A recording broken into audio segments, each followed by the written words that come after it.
Qin Feng was sprawled ungracefully on a recliner carved from warm polished white jade. He was a small golden dragon about 3 feet long. The dragon's scales gleamed with pure golden light under the glow of moonstone, a gold untainted by any impurity, radiating a sacred and serene aura. His 2 tiny dragon claws were holding a bright red low-grade, innate spiritual fruit, a cinnabar fruit. He opened and closed his mouth, crunching noisily with juice splattering everywhere. Munch munch, this Honghuang munch life munch is really not much for a dragon. Qin Feng swallowed a mouthful of pulp, his dragon whiskers trembling slightly. He stared at the shimmering patterns on the cave's ceiling, and scenes from the past 1,000 years involuntarily surfaced in his mind. Recalling the moment just before his transmigration, Qin Feng still found it absurd. That day he had simply stepped out to buy a sausage. Who would have thought he would be targeted by an out-of-control truck? That truck seemed to have developed a cross-species affection for him, chasing him relentlessly down the wide road. Qin Feng ran until his lungs were about to burst, but in the end, he couldn't escape the blessing of fate. When he regained consciousness, he found himself in this chaotic world. What left him speechless was his origin. Other transmigrators became primordial gods or top-tier demons, but he ended up merging into a wisp of great Dao merit. This wisp of merit in an unconscious state actually condensed into the form of a small golden dragon purely because of his past life fondness for dragons. Back then I also wanted to transform into a human, but this body wouldn't obey me, and as soon as I opened my eyes it was already like this. Qin Feng muttered to himself, casually grabbing another spirit fruit from the jade plate beside him. He clearly remembered the days just after his transformation. Back then he still carried a certain mysterious confidence that every transmigrator was the chosen one.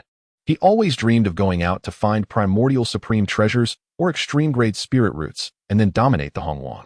But what happened? Reality gave him a resounding slap in the face.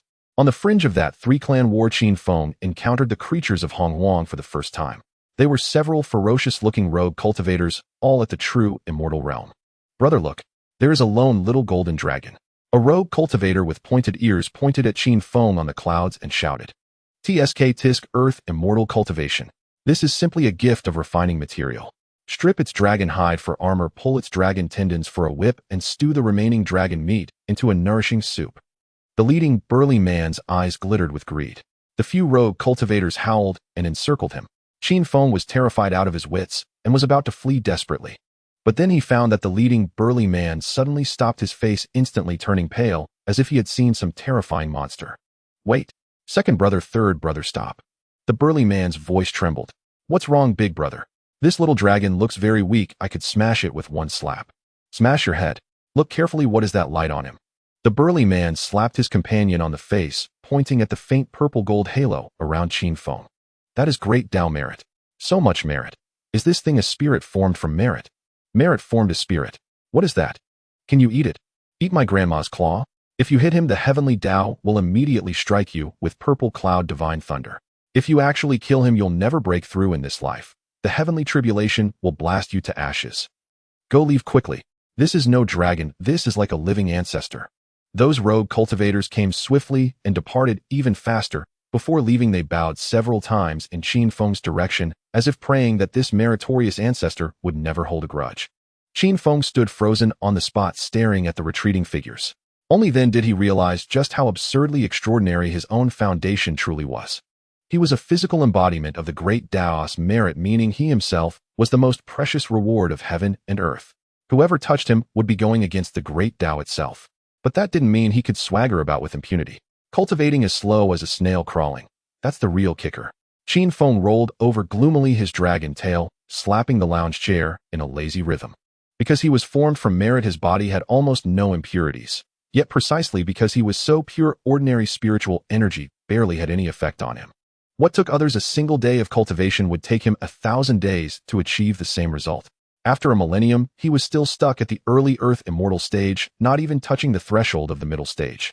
The only way to improve was to do things beneficial to heaven and earth, earning new merit to directly convert into cultivation. Thinking about this made Qin Feng feel mentally exhausted. In the midst of the raging war among the 3 races going out to do good deeds, wasn't that just asking for a long life? If some big shot stray attack swept over his puny earth immortal body would fall apart on the spot. Though the attacker would be burdened with karmic sin for killing him if he lost his life, what use was that sin? So what Qin Feng did most over the past millennium was wait until the big shots finished fighting and withdrew, then sneak out furtively. Using his little paws, he would dig at the soil, repair the damaged earth, or water nearly withered grass with spiritual dew. Toiling for a millennium just for a tiny bit of merit, barely enough to fill a gap between my teeth. Qin Feng sighed and swallowed the last piece of fruit. All the spiritual fruits in his cave dwelling had been scavenged over this past millennium. Because of his merit aura, most beings were unwilling to provoke him. Once he encountered a mystic immortal realm cultivator beneath a primordial spiritual root. That cultivator was guarding the nearly ripe fruits. Seeing Qin Feng approach, he first showed a habitual killing intent, but when he recognized Qin Feng's nature, that intent instantly turned to helplessness. Little dragon, are you here to vie for this fruit too? The mystic immortal asked with a frown. Qin Feng replied softly, I just want one just to taste it. Take it and go.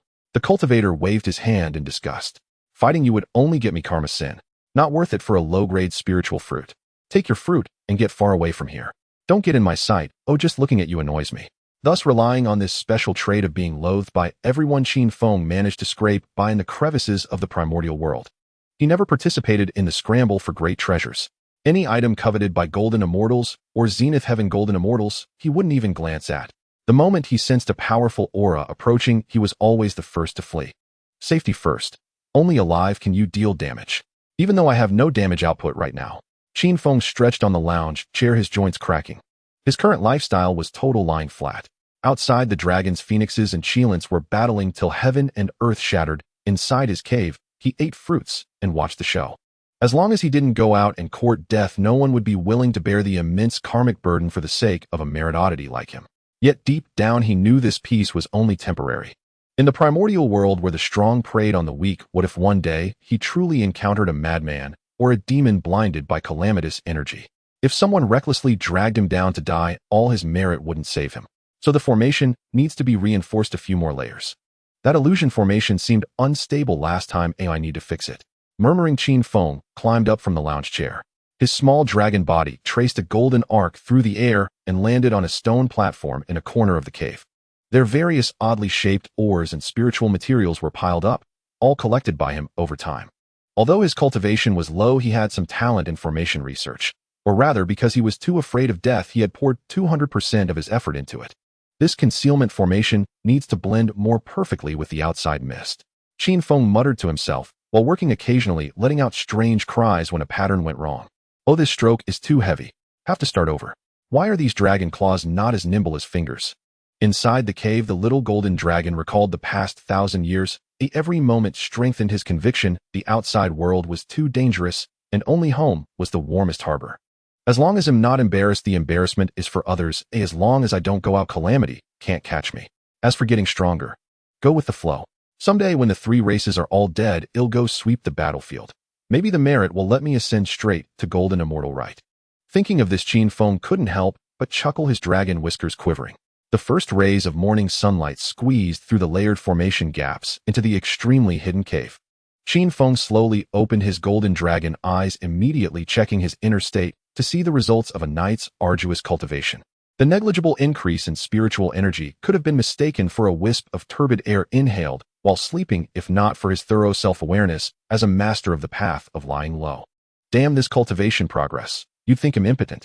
Qin Feng let out a long sigh, his dragon whiskers drooping limply against his cheeks. Though he had already expected it, the minuscule improvement still made him roll his eyes. But then he thought, even a mosquito leg is meat, small gains add up, better than nothing. He stood up first, closed his eyes, sinking his mind into his sea of consciousness. Through a special connection, he sensed the merit avatar he had sent out half an hour earlier. That avatar was a minor spell condensed from a sliver of his great Dao merit origin. Though its cultivation didn't even reach Earth, immortal fragile as paper, its aura was identical to his and could fully conceal itself between heaven and earth. It was a perfect tool for scouting. After confirming the avatar was still lively and the surroundings were indeed safe, Qin Feng finally breathed a real sigh of relief. He climbed up from that warm white jade lounge chair and began a tedious ritual that must be performed every day before going out, disarming the formations. This was far from simply opening a door. First the outermost illusion wandering formation, then the second layer concealment formation, followed by the third layer defense formation. Qin Feng muttered, deftly weaving spells with his dragon claws. The thick mist at the cave entrance began to slowly disperse, revealing the originally hidden rock patterns. But this was just the beginning. As he kept operating, nearly 200 layers of formation light screens of various sizes flickered, dimmed, and faded in sequence. This process took a full quarter of an hour. Phew. Finally done. Qin Feng wiped non-existent sweat from his brow, cautiously poked half his head out, his roguish dragon eyes scanning all around. After confirming there was absolutely no movement, he slipped out of the cave like a thief. He glanced back at the entrance, now hidden by a few simple formations, his heart settling slightly. Though he had undone most of the powerful formations for exit, he had left a few early warning formations. Once triggered, he would know immediately. Which direction should I go today? Qin Feng hovered in midair, recalling yesterday's scenes transmitted back by his avatar. It seemed to the southeast yesterday evening there had been a violent fluctuation of spiritual energy. Sounded like two golden, immortal-level fellows fighting. Let's check the western side. Maybe I can find some leftovers, or so I go repair something. While steering clouds toward the west, Qin Feng mentally grumbled. In this era, the primordial world was at the peak of the three-race war, with calamitous energy filling the air, obscuring the heavenly secrets. If not for that, he would have tried to latch onto a big shot. Maybe go to Kunlun Mountain and apprentice. But in the current situation, his special merit-born form, once exposed before those bloodthirsty big shots, would be like walking Xuanzang meat. This poor baby's heart is bitter. Qin Feng shook his head and sped up. After half a day's flight, he finally arrived at the place where he had sensed the battle fluctuations yesterday. The scene before him made him involuntarily gasp. Where once lush mountains and forests had been, there was now a patch of scorched earth. Several peaks had been severed at the waist, their cross-sections as smooth as mirrors, clearly cut by some sharp weapon. The ground was covered with bottomless fissures, countless towering trees, uprooted, lying crisscrossed, some still burning with crackling sounds. Even sadder were those innocent flora and fauna that had been completely reduced to ashes in this undeserved disaster. What a sin. Truly a sin. Qin Feng looked at the devastated land and said with heartfelt pain, "You big shots, if you're going to fight, do you have to make such a huge scene? Hurting these plants. Don't your consciences ache?" While complaining, he descended onto a half-shattered peak. Though his mouth grumbled non-stop, his hands moved without hesitation. "Rise." Qin Feng shouted softly, his whole body blazing with golden light. He didn't use any great divine ability that required spiritual energy, like moving mountains or filling seas. Instead, he chose the most primitive, clumsiest, yet most direct method, physical hauling. The little golden dragon, no more than 3 feet long, flew straight to a broken mountain, half using his seemingly soft dragon body to hold against the huge mass of rock. Heave-a-ho! Heave-a-ho! With the blessing of his merit golden body, Qin Feng burst out with astonishing brute strength. He was like a diligent little ant carrying scattered mountain debris bit by bit back to the site, then trying to piece them back together like building blocks. This piece seems to be from here. No, it should be from over there. Oh, whatever, as long as it roughly looks like a mountain. After some fuss, the once majestic peak, though put together crookedly and unlike its original shape, at least had the rough form of a mountain. Qin Feng looked at his work and nodded in satisfaction. Next comes the most painful part. Looking at the charred black soil, his face twisted like he was constipated. He took a deep breath and began to mobilize the spiritual energy in his body to cast the spell, spiritual rain technique. Heaven and earth limitless, borrowing the power of Qinkuan. No wrong channel. Great Tao above, let it rain. As his dragon claws waved, golden clouds began to gather in the sky. These were not ordinary rain clouds, but auspicious clouds imbued with a trace of great Tao merit. Pitter-patter, golden raindrops fell from the clouds, gently covering the wounded land. With each drop that fell, Qin Feng could feel his precious great Tao merit draining away at an imperceptible rate. Even if it was only a quadrillionth, it was still merit. Whoa, my merit. The family fortune I worked so hard to save. While casting, Qin Feng wailed inwardly. He really couldn't understand why did other spiritual rain technique only consume spiritual energy. But when he a merit-born body cast, even the most basic spiritual rain technique, it incurred a loss of merit. Is this damned heaven targeting me? Getting attacked consumes merit to turn into double karma on the opponent. Casting spells also consumes merit to boost effects. I just want to quietly improve my cultivation. Why is it so hard? Yet despite the complaints, the golden rain never ceased. Then a miraculous scene unfolded. The once charred, lifeless soil, upon contact with the golden raindrops, began to radiate a faint green tinge. Burned grass roots revived, sprouting tender shoots visible to the naked eye, then quickly grew and soared. The fallen dead trees healed cracks in their bark, withered leaves turning verdant again. Even the crookedly reassembled peaks moistened by the rain began to have their cracks mended. New vegetation grew, covering the ugly scars beneath a thriving expanse of green. This effect was even more astonishing than consuming a supreme tonic. An ordinary spirit rain technique, if one wished to achieve such a revival and restoration of vitality, would require at least 3 full days and nights of uninterrupted casting. Yet Qin Feng had only cast it once, and in merely half an hour this once ruined land had completely recovered, even brimming with more spiritual energy than before. The newly sprouted flowers, grasses, and trees each emitted a faint spiritual light. Clearly having been nourished by the meritorious rain, their quality had been elevated by an entire tier. Though it cost me some merit the effect. Tisk, at least it didn't embarrass me. Qin Feng gazed at the lush forest before him, the ache in his heart easing slightly.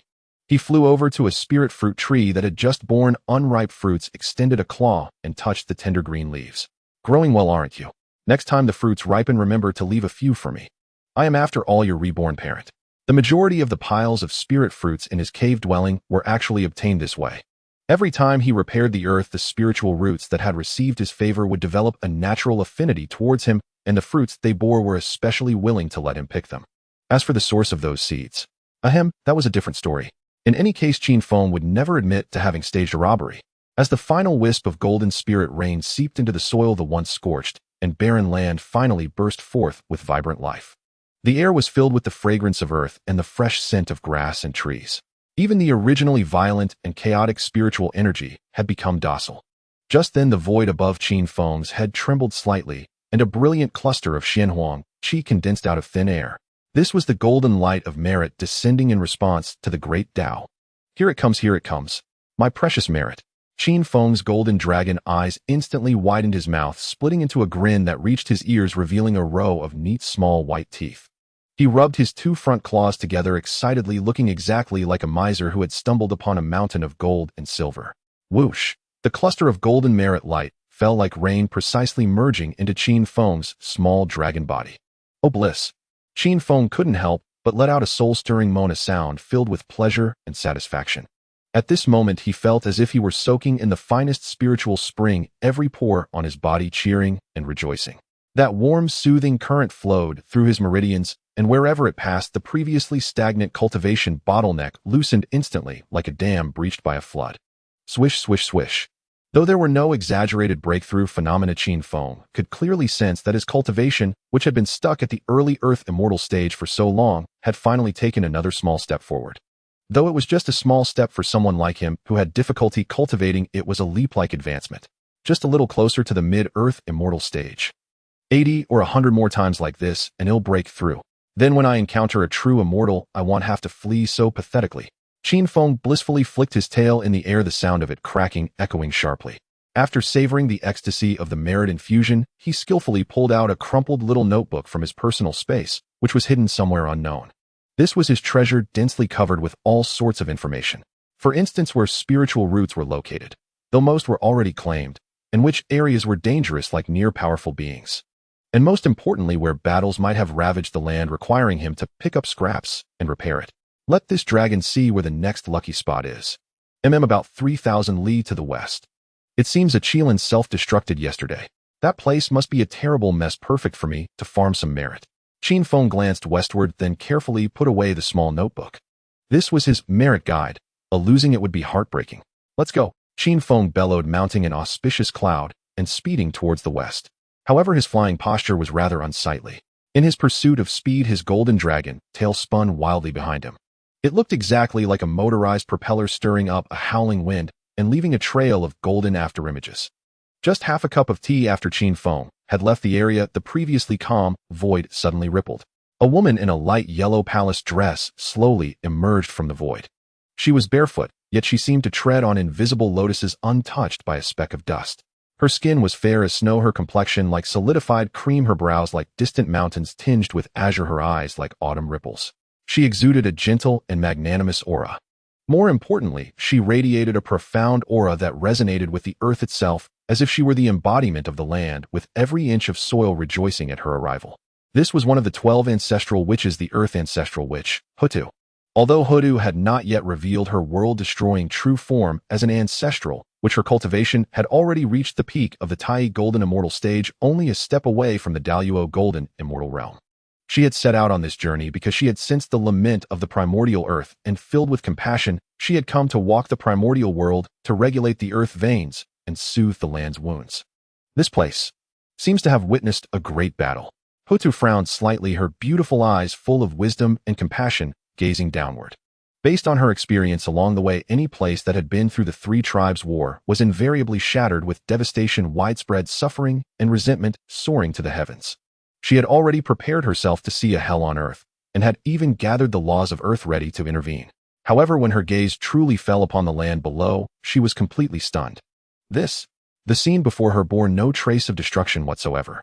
Below, the mountains rose and fell in lush greenery, clear streams meandered through the hills, emitting a pleasant gurgling sound. The air was rich with spiritual energy, even more abundant than some of the untouched, blessed lands she had passed through. The flowers, grasses, and trees were thriving, each leaf seemingly glowing with vibrant vitality. Could my senses be mistaken?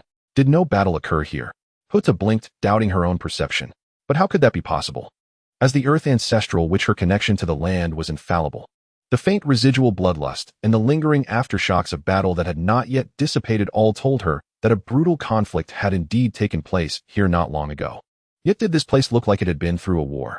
With a heart full of doubt, Houtu slowly descended to the ground. She carefully examined her surroundings and soon noticed several wrong things. For instance, that mountain peak, though it appeared lush and green, its shape was rather awkward. It looked like a mud mountain casually pinched together by a mischievous child, crooked and twisted, with even a section of the mountain body bent into a bizarre S-curve. This mountain has a rather free-spirited form. Houtu couldn't help but let out a soft laugh, her previously solemn expression easing considerably. If Qin Feng were here, he would surely retort with all confidence, "This is art. Do you understand modernist style?" This dragon painstakingly pieced it together. Just as Houtu was finding the peculiar mountain amusing, the earth beneath her feet suddenly transmitted a wave of joyful emotion. It was the spirit of the land pouring out its feelings to its mother, a tide of happiness and gratitude flooding into Houtu's heart. "Oh, you mean a little one helped you?" Houtu's heart stirred. She gently crouched down, pressing her jade-like palms lightly against the ground. The laws of earth flowed, and the land transformed into a mirror, beginning to replay the scenes from not long ago. In the image, a small golden dragon, only 3 feet long, was bent over, huffing and puffing as it moved massive boulders. Its tiny body stood in stark contrast to the immense mountain, looking both comical and somewhat pitiable. As it worked, it muttered something under its breath. Though the words were unclear, judging by its rich facial expressions, they were certainly not pleasant. Then the scene shifted.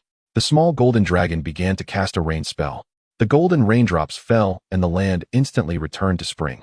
Houtu keenly perceived that the raindrops contained the very essence of heavenly merit. Using merit to cast a spell to repair the land. This little one is rather generous. A flicker of surprise passed through Houtu's eyes. In the primordial world, merit was a universal currency. Who wouldn't hoard it to enhance their cultivation or refine magical treasures? And this little golden dragon was using it as rain. It was simply a waste of heavenly resources. But upon second thought, it was precisely this wastefulness that had brought about the rebirth of this land. The final image froze at the moment the little golden dragon departed. There he was, hurrying along, his golden dragon tail spinning wildly behind him, almost turning into a disc as he sped away with a whistling wind. Puffed. Seeing this, even the dignified and composed Lady Houtu could no longer suppress her laughter. Her smile bloomed like 100 flowers, outshining the very world. "This is no dragon." Houtu stood up, dusted off her hands, and cast her gaze westward, a keen interest sparking in her eyes. A being incarnated from merit. Such a unique origin, yet with such an amusing personality. Moreover, he seems to possess a unique talent and persistence for repairing the land. As the earth ancestral, which Houtu's lifelong wish was to protect this land, which was the transformed body of their father god. Along her journey, she had grown accustomed to destruction and slaughter, but rarely had she seen anyone willing to repair the land without expecting anything in return like this little golden dragon. This behavior stirred in her an inexplicable sense of affinity and recognition. "Well, I am here to regulate the earth veins anyway. Since it's on the way, I might as well go and see this peculiar little one." Having made her decision, a gentle smile curled at the corners of Houtu's mouth. She moved, stepping into the void, once more heading in the direction Qin Feng had gone. But this time her steps were much lighter, as if she were filled with anticipation for the journey ahead. And behind her, the land that Qin Feng had restored swayed gently in the breeze, as if paying the highest tribute to these two guardians. Just as Qin Feng was humming an unknown tune, riding his auspicious cloud with his dragon tail spinning like a propeller and cheerfully heading towards that western merit treasure land, the sky 100 li ahead was in utter chaos. There the most common scene in the primordial world was unfolding, a murder for treasure. "Feng Changming, are you insane? Chasing me for over a month for just a mid-grade acquired spiritual treasure? Do you have nothing better to do?" A dragon roar filled with rage and grievance echoed through the sky. 100 Zanglong azure dragon was tumbling and dodging through the clouds, though its aura was still impressive upon closer inspection. Its once smooth scales were now tattered and scarred with multiple wounds, and even one of its dragon horns was broken off, making it look utterly miserable. This was Long Xiaoyan, an elite dragon with a true immortal initial stage cultivation. At this moment, he was being chased like a stray dog by the fiery red phoenix behind him. Long Xiaoyan, spare me your nonsense. So what if you saw the treasure first?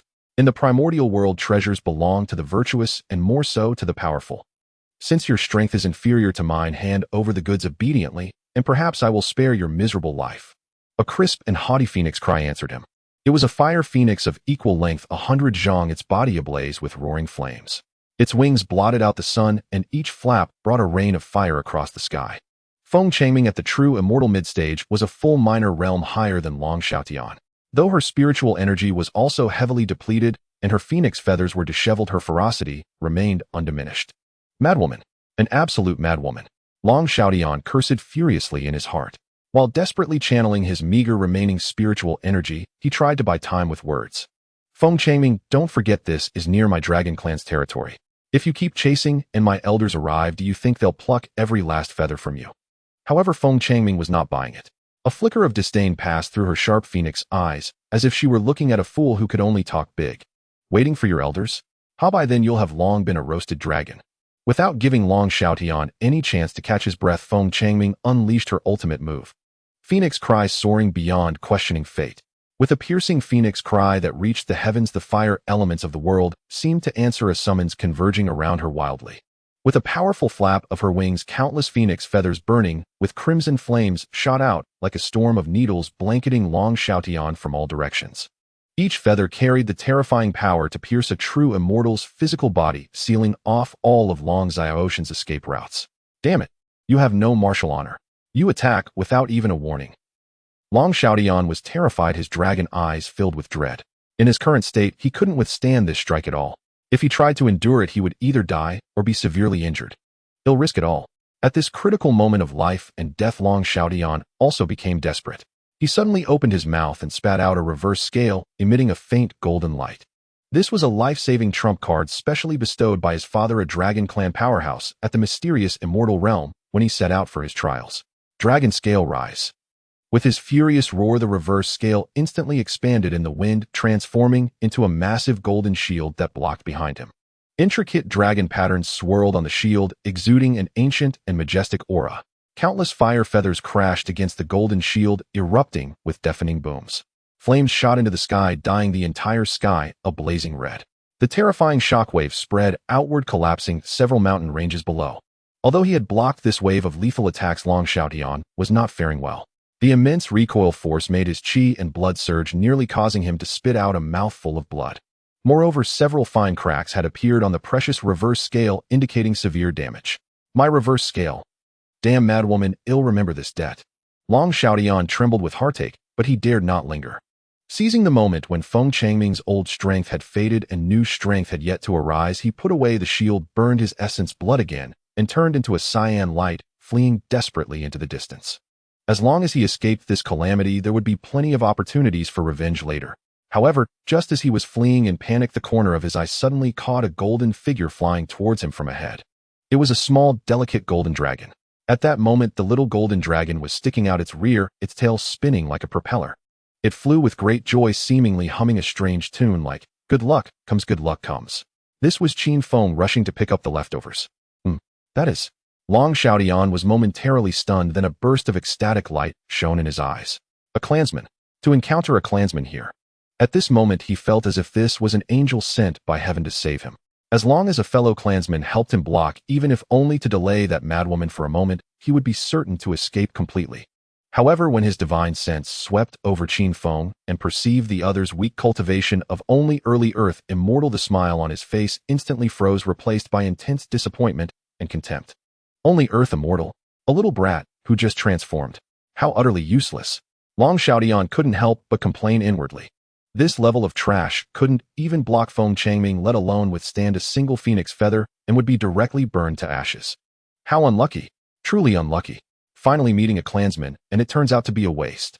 But then he thought even a waste had its uses. Although it couldn't block the attack, it was still a dragon. If he could divert the madwoman's attention, even just to make her glance away, that would be an opportunity. With this thought, a sinister smile once again appeared on Long Ziaotian's previously dejected face. Clansman, fellow clansman ahead. Come quickly. I am Long Xiaoyan, the third prince of the East Sea Dragon Palace. I see you have an extraordinary bone structure and are a promising talent. I have come specially to offer you a great opportunity. As he shouted, Long Xiaotian adjusted his direction, intentionally charging towards where Qin Feng was. At this moment, Qin Feng was immersed in the beautiful fantasy of soon acquiring merit.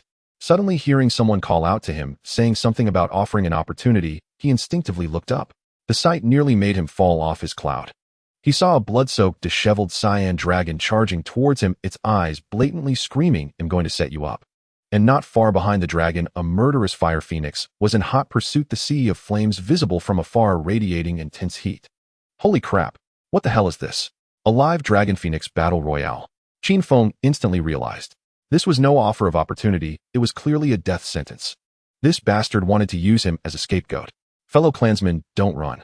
It's really a great opportunity. If you just help me block that madwoman behind me, I'll give you this postnatal spiritual treasure. Seeing Qin Feng frozen in place, Long Xiaotian thought he was stunned by this heaven-sent fortune, rejoicing inwardly as he sped up even more. However, the next moment a scene that left him dumbfounded occurred. The little golden dragon, which had been in a daze upon hearing his words, not only failed to come forward, but instead acted as if it had seen a ghost. The propeller-like tail, which had been spinning rapidly, suddenly halted, then instantly completed a series of maneuvers, turning around, accelerating, and sprinting. Without uttering a single word, Qin Feng burst forth with the fastest speed of his life, frantically fleeing in the direction opposite to Long Xiaotian. His speed was so great that it left a golden afterimage in the air. Are you kidding me? Do you take me for a fool? Block for you.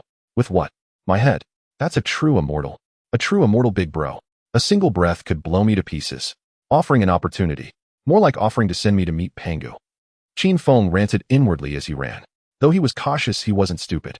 Only a dragon with water in its brain would fall for such an obvious trap. Hey, why are you running? Long Xiaotian stared at the golden back, disappearing into the distance, completely bewildered. This script is all wrong.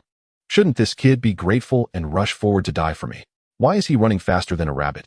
After coming to his senses, Long Xiaotian was furious and humiliated. He, a dignified true immortal of the Dragon Clan, had taken the initiative to offer an opportunity to an Earth Immortal Jr., and the latter dared to refuse. And even run away. You bastard. You've utterly disgraced the Dragon Clan. Not only do you fail to help a clansman in distress, but you also flee the battlefield. A cowardly waste like you is just a waste of food. A glint of ruthlessness flashed in Long Ziaotian's eyes. Since you won't cooperate, don't blame me for being merciless. You want to run? Not so easy. Today you'll be my scapegoat whether you like it or not. Long Xiaotian roared, burning another mouthful of essence blood, his speed surging as he forcibly changed his escape route and chased after Qin Feng. Kid, stop right there. If you keep running, I'll kill you first. As he chased, he didn't forget to threaten. In his view, Qin Feng was nothing but a worthless Earth Immortal. Even if he ran a bit faster, he could never escape his grasp. As long as he caught up and threw him into the madwoman's arms, he could take the chance to slip away. As long as I survive, what's sacrificing a useless clansman? It's his honor. Long Xiaotian thought with righteous indignation, the killing intent in his eyes growing more intense. Meanwhile, Qin Feng, fleeing frantically ahead, felt the terrifying aura closing in from behind and mentally cursed Long Ziaotian's ancestors for 18 generations. What the hell did I do to deserve this? I just wanted to pick up some scraps and repair the ground. How did I end up with this unlucky relative? A clansman. Bullshit. I am a noble merit golden dragon, and you, a mere dragon clan member, dare to claim kinship with me. Qin Feng gritted his teeth, using every ounce of strength he had, his propeller tail spinning until it nearly smoked. You want me to be your scapegoat? Dream on. I may not be able to beat you, but I can run. As long as I run fast enough, you can't pin this on me. Qin Feng's mind was in turmoil. He mentally cursed Long Ziaotian's ancestors for 18 generations. What sin have I committed in my past life? Did I not check the almanac before going out? How did I run into such an overconfident dragon? He could feel the two terrifying auras behind him getting closer, especially the fire phoenix. It was like a moving volcano, its heat baking his dragon scales from afar. Big bro, big sis, can you two fight properly? Stop targeting me, an innocent bystander. I'm innocent. Qin Feng wailed inwardly, but his sly dragon eyes remained fixed on the front. There lay his den, layered with hundreds of grand formations, the nameless valley in the Buzhou mountain range. Almost there. Just hold on a little longer, and I can crawl into my turtle shell. Then he'll activate all the defensive formations. Even if your true immortals breaking through will take some effort. Qin Feng decided that once he escaped into his cave, he would immediately initiate the self-destruct sequence. Oh no. He would activate the maze and illusion formations to trap these two jinxes, then slip away through a secret passage. I hate to lose my painstakingly arranged formations and the spirit fruits I've hoarded for 100 years, but if I'm going to die, what use are those external possessions? I can always find another place to lie low. However, just as Qin Feng saw a glimmer of hope, Long Xiaotian behind him had lost his patience. This little brat runs too fast. How can an earth immortal have such speed? Has he specialized in escape techniques? Long Xiaotian stared at the golden figure ahead that he couldn't close the distance on, his killing intent growing more intense. His spiritual energy was nearly depleted, and the madwoman behind was still unleashing attacks. If this stalemate continued, he would eventually be caught and turned into a roasted dragon. No, I can't let him get away. He must block for me. A ruthless glint flashed in Long Xiaotian's eyes, the madness of calamity clouding his judgment and driving him to lose all reason. Since you want cooperate willingly, don't blame me for disregarding clan ties. He abruptly halted, ignoring the searing pain in his meridians, forcibly mustering the last shred of spiritual energy and concentrating it in his mouth. Die? For my survival, you shall be sacrificed. With a low growl, a deep blue water sword shot out from his mouth. Though the water sword was only as thick as a finger, it contained the full force of a true immortal's initial stage strike, as fast as lightning whistling through the air straight towards Qin Feng's back. At that moment, Qin Feng was completely focused on the valley ahead. Although his divine sense remained alert to the rear, this sudden ambush was too fast and too treacherous. Danger. The sense of crisis from the depths of his soul made all his dragon scales bristle instantly. By sheer instinct, he twisted his body to the side with all his might. Although he avoided the vital spot, the water sword still slashed viciously across his left dragon body. A piercing shriek of agony tore through the sky. Qin Feng felt a searing pain shoot through him, and half his body went numb in an instant. Blood splattered, golden dragon blood spilling into the air, glaringly conspicuous. Qin Feng's small body plummeted like a kite with a broken string towards the forest below. That's more like it. Just obediently be my scapegoat, why force me to act? Watching Qin Feng fall, Long Xiaotian let out a triumphant manic laugh. His once somewhat handsome dragon face was now twisted and contorted, devoid of any clan kinship. Being able to help me is your honor, and sacrificing yourself for me, Long Xiaotian, is the greatest glory of your life. After uttering these shameless words, Long Xiaotian didn't linger for a moment. Without even a glance at Qin Feng, he used the recoil force to accelerate again and flee into the distance.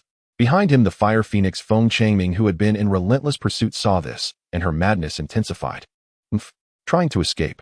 Not so easy. But since this little dragon has delivered himself, I'll start with him. Feng Changming looked towards where Qin Feng had fallen, greed flashing in her eyes. Though this little dragon's cultivation was low, his pure dragon blood was a great tonic, perfect for replenishing her depleted spiritual energy. Killing one is the same as killing two. I'll roast this little dragon first and eat him, then go after that mud eel. Feng Changming let out a sharp phoenix cry, flapped her wings, and several massive fireballs like meteors rained down from the sky, bombarding the area where Qin Feng had fallen indiscriminately. At the same time, she transformed into a fiery red streak, diving towards the spot where Qin Feng had landed, ready to claim this delivered dragon meat feast. However, just as these two true immortal powerhouses thought everything was under control, none of them noticed that the once clear sky had turned ominously overcast. The gloom was not ordinary dark clouds, but a terrifying sense of oppression, as if the entire firmament was about to collapse. A deep rumble of thunder echoed within the clouds like an enraged roar from the heavens themselves. Long Xiaotian, who was fleeing, suddenly felt his body stiffen as if bound by some invisible force. His previously swift speed instantly slowed to a crawl. What's happening? My body. Why can't I move? Long Xiaotian was utterly horrified. An unprecedented sense of terror jolted him awake from the haze of calamity chi. He looked up at the sky in terror, only to find that at some point a mass of pitch-black calamity clouds had gathered above him. Within those clouds, purple lightning writhed like frenzied serpents, exuding an aura of utter annihilation. What made him even more despairing was the clear sensation of a vast, suffocating karmic sin furiously surging into his body. The weight of that karmic sin was as if he were burdened by a primordial, divine mountain, crushing him until even breathing became difficult. No, this is impossible. I only killed a mere earth immortal dragon. How could there be such terrifying karmic sin? This can't be. Long Xiaotian roared in despair, but his eyes once clouded by calamity, Qi finally saw the truth. The little dragon he had just attacked was actually shrouded in an incredibly dense, inseparable golden light of Dao merit. Merit manifested as a physical form. In the void not far away, Houtu, who had already raised her hand to unleash the law of earth to save Qin Feng, withdrew her hand with a peculiar expression. Feng Changming's body, wreathed in raging flames, slammed heavily into a layer of light screen that seemed as thin as a cicada's wing. However, the anticipated scene of overwhelming destruction did not occur.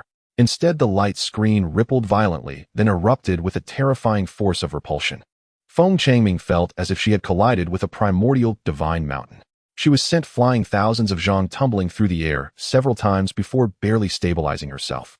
Her already somewhat disheveled phoenix feathers were now in a sorry state. Even a few precious tail feathers drifted down under the force of the rebound. What kind of ghost formation is this? Feng Changming's eyes widened in utter disbelief. How could she, a true immortal mid-stage phoenix, fail to break a formation set up by an earth immortal dragon? This was an absurd joke. Inside the light screen, Qin Feng was grimacing as he stuffed healing spiritual fruits into his mouth, staring at Feng Changming outside with a look reserved for the dead. Damn, this hurts. Damn loach. Damn crazy woman. Qin Feng looked at the deep, bone-revealing wound on his left dragon body, trembling with heartache.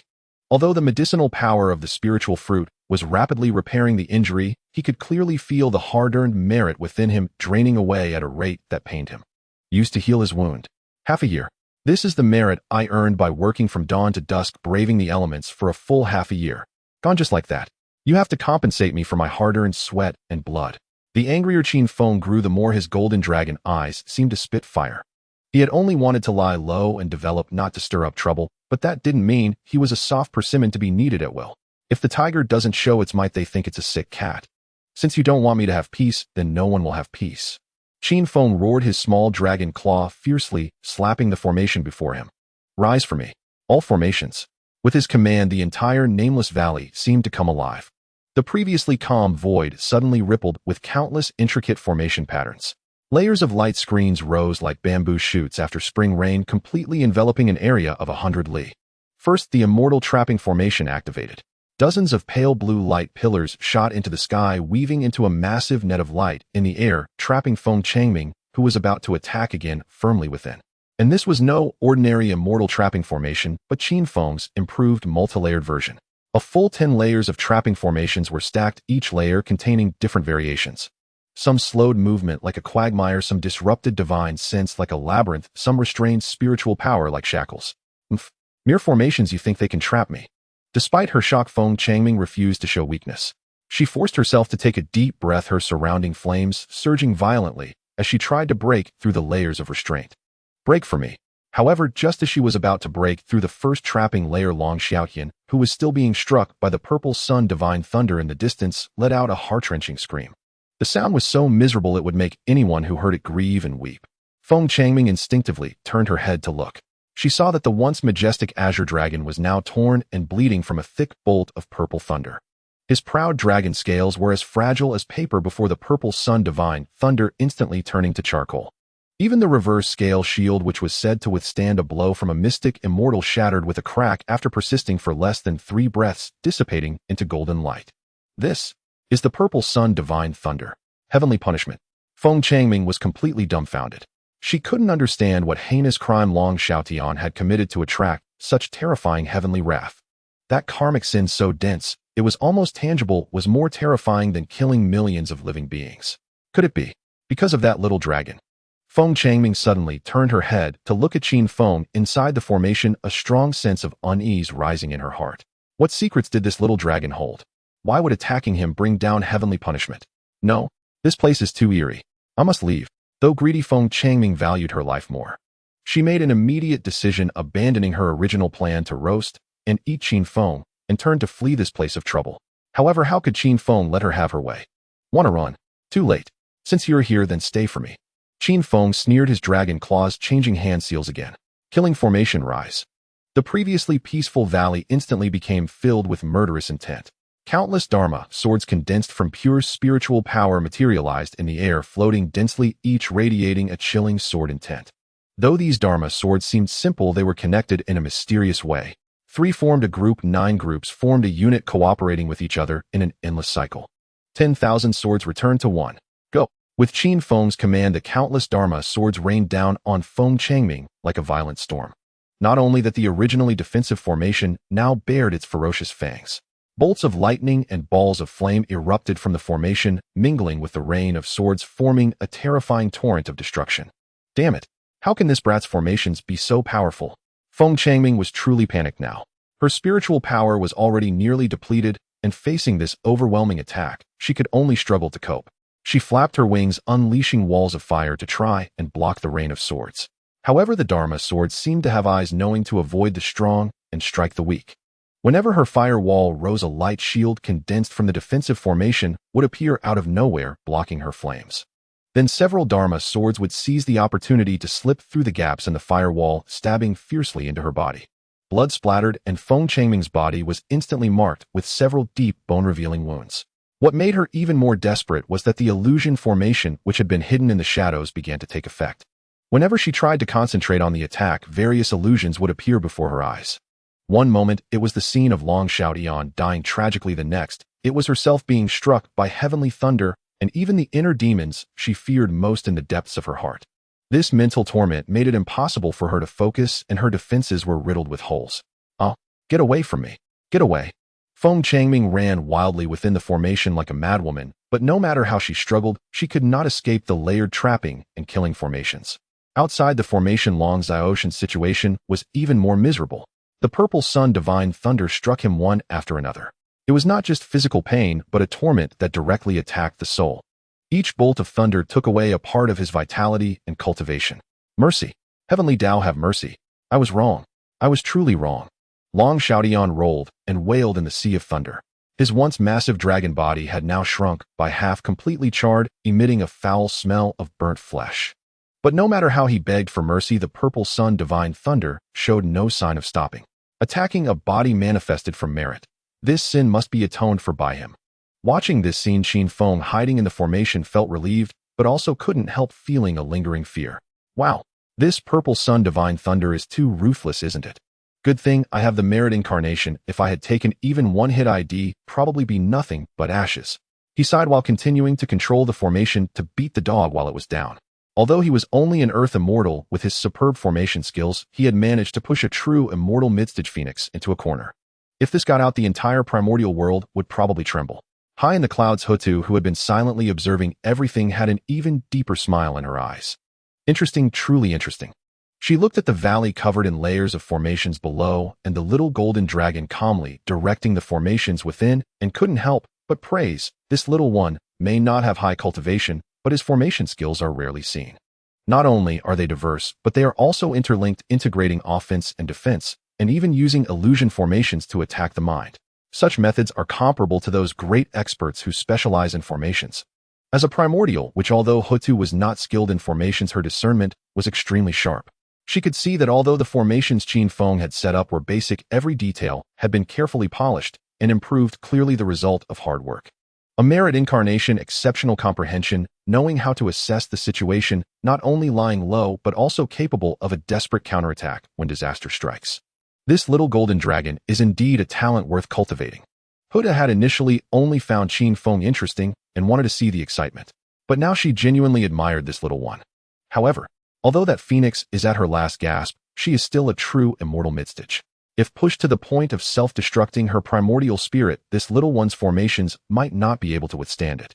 Houtu pondered slightly, a hint of thought flashing in her wise, beautiful eyes. Well, since I've encountered it, I might as well help him a bit more. Consider it forming a good karmic connection. With this thought, Houtu slowly raised her right hand, a faint, earthy yellow light gathering at her fingertip. Though the light was weak, it contained an aura capable of suppressing everything. If Feng Changming truly dared to self-destruct, she would intervene and suppress her at the first moment. At this moment, Qin Feng was unaware that he had gained a super bodyguard. He was fully focused on controlling the final wave of the killing formation, ready to deal a decisive blow to the reckless madwoman. Since you want my life, be prepared to leave yours behind. Now merge. With Qin Feng's furious roar, all the Dharma swords in the formation instantly combined into one. Transforming into a giant light sword 1,000 zhang long, it slashed down with world-destroying momentum at the already battered Feng Changming. As the dust settled, the once spiritually rich valley was now a scene of utter devastation. Long Xiaotian lay in a sunken pit, his once jade-green dragon scales now a charred mess like a loach that had crawled out of a pile of charcoal. He had long been struck to the point of soul annihilation by the purple sun divine thunder. Feng Changming on the other side was not much better. Her magnificent feathers capable of withstanding ordinary magical treasures were now tattered like a plucked turkey gnawed by a stray dog. She gasped for breath rapidly, her eyes filled with shock and unwillingness. Cough, cough. At this moment inside the formation, Qin Feng was heartbrokenly stroking a broken formation flag, his expression as if someone had dug up his ancestral grave. My sky crystal. My 10,000-year agarwood. These are materials I painstakingly gathered. Qin Feng muttered while fiercely biting into a spiritual fruit in his hand. These two plagues have destroyed my home and damaged my merit. That rebound just now cost me at least half a year's salary. This is the hard-earned money I made by repairing the earth from dawn to dusk, braving the wind and sun. Thinking of this, a never-before-seen ruthlessness gradually appeared in Qin Feng's golden dragon eyes. Originally, I wanted to let you both off. But now it seems these two have already held a grudge against me. What if they call for reinforcements later or sneak attack me after they recover? Will I ever have a peaceful life again? Although Qin Feng was cautious, he deeply understood the principle of eliminate the root of the problem, or the spring breeze will bring it back to life. In the primordial world, kindness was often a one-way ticket to the grave. Since you have no mercy, don't blame me for being unjust. Anyway, you started this today. Heavenly Tao above this is called self-defense. Qin Feng took a deep breath and began rapidly forming hand seals. Feng Changming knew he couldn't continue like this. If he did, he would truly be slain by this little golden dragon's formation. Kill. Feng Changming let out an earth-shattering roar. Yet in the next second, an absurd scene unfolded. After shouting the word kill, instead of charging forward, Feng Changming abruptly turned and dove toward the eastern edge of the trapping formation. As Feng Changming frenziedly attacked the barrier before him, he kept glancing back in terror. He had considered killing this little golden dragon, but he had witnessed Long Xiaoshan's fate, struck dead by the violet heavenly divine lightning, his soul utterly annihilated. Damn, this kid is dripping with so much merit that it's overflowing. Who dares to strike him? One hit brings a lightning bolt, 2 hits send you straight to the afterlife. I just wanted to seize treasures. How did I end up with this monster? After all, he was a true immortal. Even gravely wounded, his brute strength was more than an earth immortal level formation could withstand for long. Crack. The first layer of the trapping formation shattered. Crack. The second layer collapsed. At the center of the formation, Qin Feng watched with a heartache so intense it felt like bleeding. My formation. Those formation bases. I begged and pleaded to get them. You bandit. Destroying property will bring divine retribution.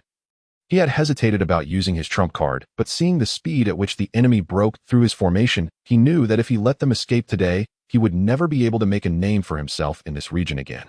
No way. I absolutely cannot let them go. This guy must have plenty of treasures on him. Just enough to compensate for my losses.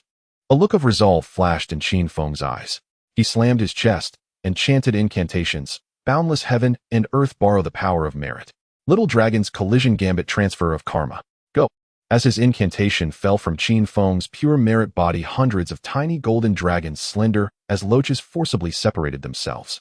These little dragons looked endearing, even a bit adorably foolish, but their speed was incredibly fast. Whoosh, whoosh, whoosh. The hundreds of merit dragons turned into streams of golden light, but instead of directly attacking the bodies of Long Xiaotian and Feng Changming, they precisely collided with the spells and defensive treasures they were deploying. What is this? Feng Changming was stunned for a moment and instinctively waved a phoenix flame to disperse them. However, the moment his flame touched the merit dragon, his face turned deathly pale. Buzz. There was no violent explosion or terrifying impact. Upon contact with the attack, the merit dragon instantly transformed into a dense mass of Honghuang qi. Then, under the wondrous influence of the heavenly Tao, it instantly converted into a black karma twice as immense as the original merit. No. Feng Changming watched in horror as the black karma, like a clinging bone, followed his spiritual energy and wrapped around his soul. Already struggling due to severe injuries, his spiritual energy ground to a complete halt. It felt like a high-speed precision machine suddenly having hundreds of handfuls of sand jammed into its gears. Under the backlash of spiritual energy, Feng Changming spat out a mouthful of blood, his body falling from the sky like a tattered sack. This? What kind of evil art is this? You're willingly depleting your merit to harm us.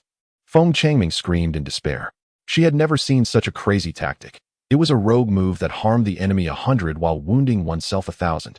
Though Qin Feng's face was pale from the separation of merit, he smiled brilliantly, but to the dragon and phoenix his grin was more terrifying than a demon's. Evil art. This is karmic retribution. You attacked me, that's the cause. Now you're entangled in karma. That's the effect. I'm just speeding up your cultivation. No need to thank me. As he spoke, Qin Feng gave them no chance to catch their breath. Villains die from too much talk. Though I'm no villain, I can't afford to blabber either. He swiped his claw, and the mountain of spirit fruits instantly turned into pure energy, furiously injecting into the core killing formation. Merge all formations. Immortal slaying sword emerge. Under the dual infusion of merit and spiritual power, a massive sword thousands of feet long, radiating a faint golden glow, and a murderous aura slowly took shape in the void. Go! The giant sword descended, its sharpness tearing through time and space. Entangled by karma and suffering from spiritual backlash, Feng Changming could only watch helplessly as the sword grew larger in his pupils. Spare me. Before the words were finished, the giant sword had already struck. Thud, thud. The muffled sound of blade cutting into flesh echoed. Without any surprise, a massive head flew into the air. The blood of a true immortal rained down like a storm, staining the valley below red. These two true immortal experts, well known in the primordial world, had died so ignominiously under a mere earth immortal little dragon's collision gambit. With Feng Changming's fall, the dark clouds in the sky gradually dispersed, and sunlight streamed down again. Qin Feng slumped to the ground, panting heavily, his face as pale as paper. Huff. Huff. Tiring me to death. This collision gambit is useful, but it really consumes too much merit. You'll need at least 10 years of patching up pits to earn it back. Despite his complaints, Qin Feng's movements were swift. He deftly cast several restrictive spells, gathering the corpses and dropped treasures. Dragon liver and phoenix gall. This is a great tonic. And this postnatal spiritual treasure, though a bit damaged, can be repaired and reused. No loss this time. This is a huge win. High above in the heavens, the Earth Mother Goddess, who had witnessed the entire scene, was utterly stunned. Her compassionate eyes were wide open, her red lips slightly parted, and she was speechless for a long time. This little fellow. She rubbed her temples, feeling that her worldview had been shockingly upended. He actually uses merit as a weapon, actively colliding with others' attacks, using heavenly Tao karma to reflect negative karma. This fighting style. This style is simply. She searched for words and finally uttered two, a genius. In the primordial world, who wouldn't treat merit like an ancestor, fearing even a trace of karma? But this little golden dragon used merit as a weapon and karma as poison, force-feeding it to others. Watching Qin Feng expertly looting the corpses below the Earth Mother's interest had peaked to the extreme. This little fellow, how many secrets does he still hold? Manifested from merit, yet walking a path no one has ever taken. Interesting, truly interesting. She had only intended to pass by, but now she decided to get close to this peculiar little creature. Little golden dragon, you've successfully caught my attention. In the dust-settled valley, the once serene cultivation ground now looked like a wasteland ravaged by a fierce storm. Qin Feng was on all fours, frantically digging in the pit where the two mystic immortal experts had fallen. His originally golden dragon body was now covered in dust, looking like a grubby little mud dragon rolling in the dirt. Beggars. Absolute beggars. Muttering, Qin Feng pulled a long sword, emitting a faint blue light from beside Long Ziao's remains. The blade was covered in fine cracks from the residual power of the violet heavenly divine lightning. Postnatal mid-grade spiritual treasure. Water tribute energy lost by 30%. It can still be repaired, it can still be used. Sighing with a pained expression, he casually wiped the sword and stuffed it into his storage space, a weapon that could incite countless battles in the outside world. Next, he fished out a golden reverse scale broken into 3 pieces from the pile of charred dragon bones. Originally Long Ziao's life-saving trump card, it was now just second-hand material in Qin Feng's eyes. A mystic immortal level reverse scale, though broken, still contains true dragon essence blood. Grind it into powder, sprinkle it on the spirit field. Next year's spirit fruit yield will surely double. As he talked to himself, he sniffled, his eyes glistening with real tears. I've had it so hard. Really. Every day, I rise early and work late, traveling tens of thousands of miles to repair broken earth veins just to earn some merit. Do you think it's easy for me? Then I run into these two lunatics. If they want to fight, fine, but they had to bring it to my doorstep. Now 10 years of merit down the drain, and my home is destroyed.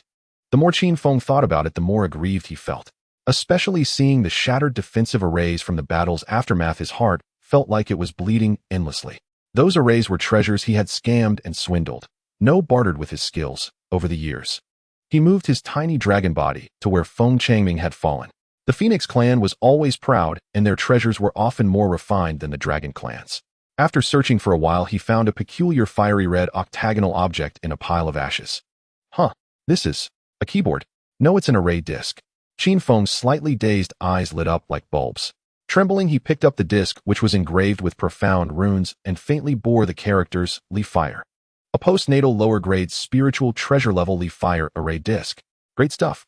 It's exactly what I need as the core of my killing formation. With this, if anyone dares to demolish my place again, it'll burn them to ashes.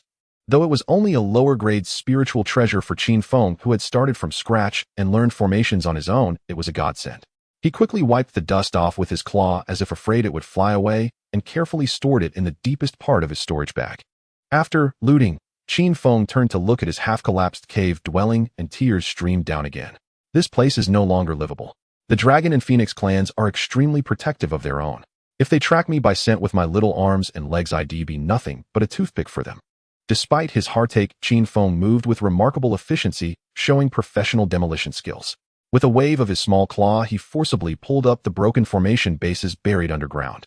This spirit crystal can be smelted. Take it.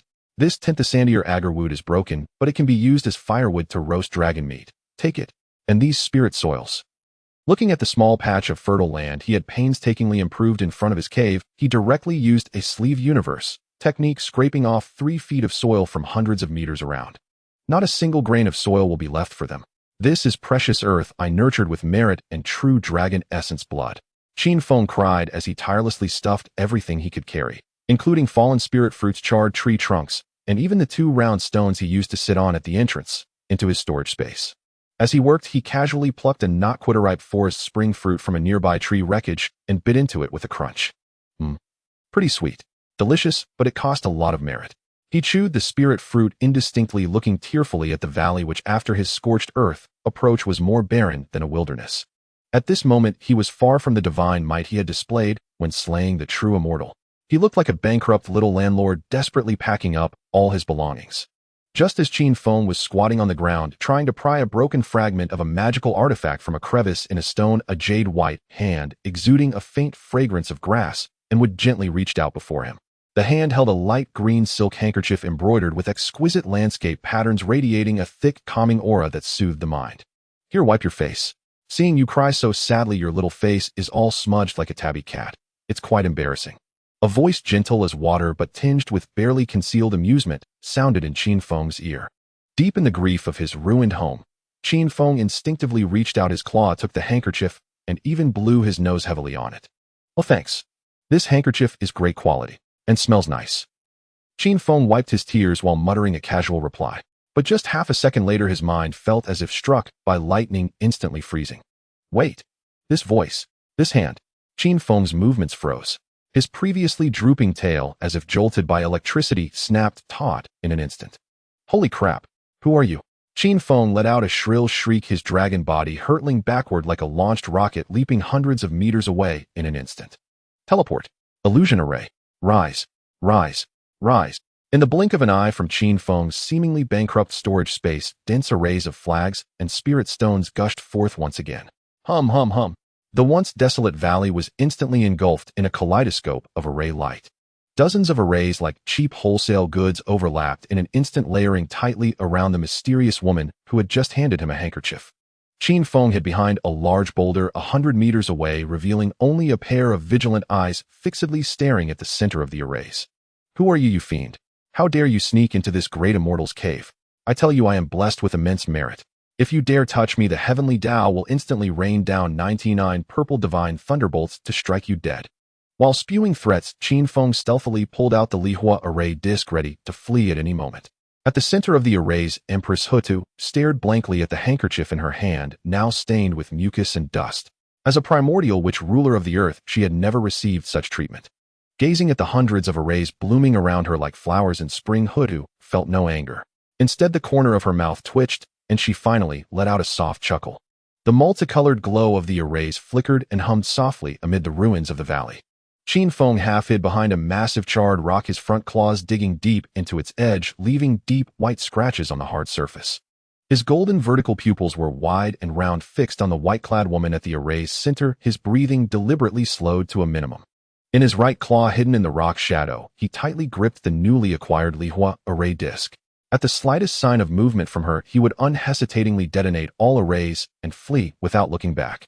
Houtu stood at the heart of the hundreds of arrays, glanced down at the handkerchief stained with dirt and unknown mucus in her hand. The corner of her mouth twitched slightly. She casually tucked the handkerchief into her sleeve, then lifted her head, her gaze piercing through the layers of light to land precisely on the rock where Qin Feng hid. Seeing the little golden dragon with only half his head visible and his body taut, like a drawn bowstring, Houtu felt not anger at being offended, but a surge of amusement in her heart. This little one, he just killed 2 true immortals, yet now he's terrified by my simple act of handing a handkerchief. Truly overly cautious. Houtu mused silently, instantly abandoning her original plan to reveal her identity, for she knew well the reputation her brother had brought upon their witch clan. She took a deep breath, suppressing her vast abyssal aura as a primordial witch, and replaced her deep eyes with a timid expression.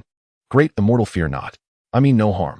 Houtu parted her vermilion lips, her voice soft and melodious, carrying an innocent worldly naivety. I am merely an ordinary spirit born from this land. Only recently did I manage to gain form. Still dazed and confused, I sensed a violent fluctuation of spiritual energy here, and emboldened came to see if there were any discarded spiritual treasures I could pick up for cultivation. Houtu lowered her head slightly, wringing her hands together, feigning unease. I truly did not intend to offend the great immortal. It's just that hiding in the shadows, I saw the great immortal weeping so sorrowfully, tears streaking your face. I couldn't help myself, so I emerged to offer a handkerchief for you to wipe your face. Please, great immortal, do not strike me. Hearing this, Qin Feng's erect dragon ears twitched slightly. Admittedly, being called great immortal by such a stunningly beautiful, ethereal woman. His heart, chilled by bankruptcy, found immense comfort. The tense muscles in his back relaxed a little, and his claws loosened their grip on the rock. Yet the basic instinct of a cautious practitioner prevented him from immediately standing down. You say you've just gained form? I find that hard to believe. Qin Feng leaned out from behind the rock, his golden dragon eyes full of suspicion, his voice deliberately low and fierce. I've been surviving, cultivating in this area for years. There's not even a sparrow with intelligence around. Where did you, a land spirit, come from? And besides, where do you usually hide? I've never seen you before. Facing his barrage of questions, Houtu remained unfazed, not even a flicker in her eyes. To answer the great immortal, I usually hide deep underground, silently absorbing the earth's spiritual veins. Houtu's voice grew even softer, tinged with a trembling note of grievance. It was only a few days ago that I barely crossed the threshold of transformation, gaining full consciousness. Today is truly my first time on the surface. After hearing this, Qin Feng's 2 long dragon whiskers swirled in the air, but his doubts were not entirely dispelled. He closed his eyes, a golden light glowing at his brow. Vast spiritual sense surged out like a tide, penetrating the layers of arrays and unceremoniously enveloping Houtu. Sensing Qin Feng's spiritual scan, Houtu not only offered no resistance, but actively opened a part of her aura. Her mastery over power was already at its zenith. With a mere thought, she compressed her world-shattering primordial, which blood energy deep within her heart. Simultaneously, she simulated the illusion of a being who had just broken through to the earth immortal realm. Weak spiritual power, sluggish meridians, even adjusting her breathing rhythm to match that of a novice earth immortal. Qin Feng's spiritual sense meticulously swept over Houtu 3 times. Early earth immortal stage. An extremely unstable aura, spiritual energy flowing haltingly through the meridians. Clearly just transformed without time to consolidate. Qin Feng withdrew his spiritual sense, calculating inwardly. He looked down at his dragon claws adorned with golden patterns, feeling the pure surging spiritual energy within him like a mighty river. A surge of confidence welled up. I could take on 10 of these newly transformed little rookies. Qin Feng's confidence was not blind. He was an extremely rare being formed by merit. From the very day he gained consciousness, the unimaginably vast Tao merit had been constantly nourishing his body, mind, and soul.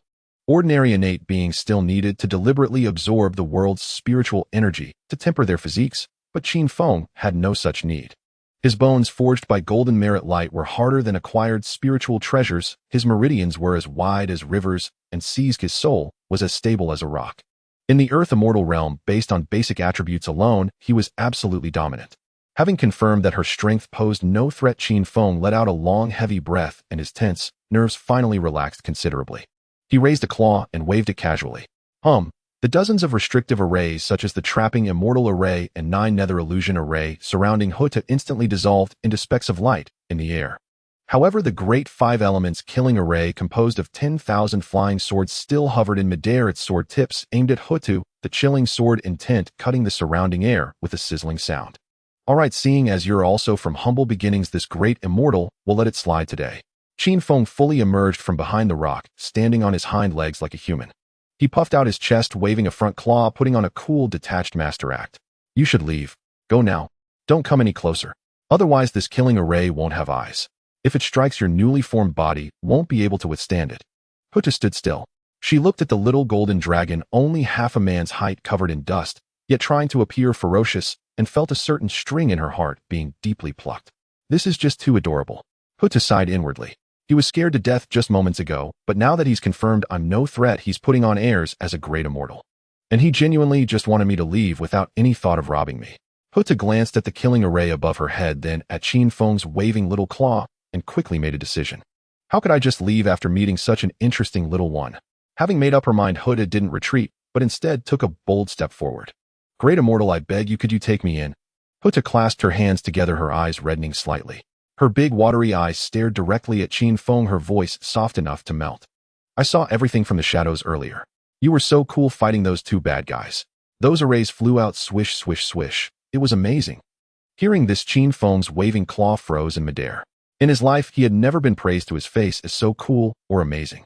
The beings he encountered before either wanted to eat him or steal his merit. None were ever so gentle and considerate. Ahem. Qin Feng coughed dryly, trying hard to suppress the corners of his mouth that were wildly turning up, but his golden dragon scales had already begun to blush a faint pink. Don't talk nonsense. This great immortal is always low-key. I just casually taught those two clueless fellows a lesson. Seeing this, Houtu immediately amplified her flattery. Great immortal, you're too modest. I've only just gained form and know nothing of this primordial world. I don't even know a single defensive spell. If I run into any ill-intentioned cultivator now, they'll definitely capture and refine me. Houtu even squeezed out 2 tears to match her words. Great immortal, you were so mighty just now. If you wanted to kill me, I'd have turned to ashes long ago. Besides, I can see the golden light of immense merit around you. Someone with so much merit must be a truly kind and compassionate soul. How could you bear to see a weak woman like me left in the wilderness, bullied by others?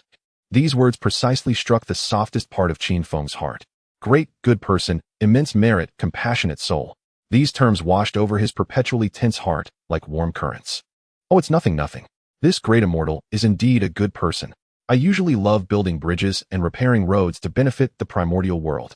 Qin Feng crossed his front claws on his chest, held his head high, his nostrils nearly pointing to the sky. His dragon face still struggled to maintain an inscrutable expression, but his tail behind him had completely lost control. Whoosh, whoosh, whoosh. With a rapid flurry of wind, Qin Feng's dragon tail began to wag wildly at a terrifying frequency of dozens of times per second. The tip of his tail swept back and forth across the ground, kicking thick ash and dirt into the air. Within seconds, a small dust devil formed behind Qin Feng. A barrage of sand and gravel pattered against the nearby rocks. Houtu, standing nearby, watched the flying dust, her mouth twitching uncontrollably. That tail wagging. It's almost as intense as the tidal waves Gong creates when he goes berserk.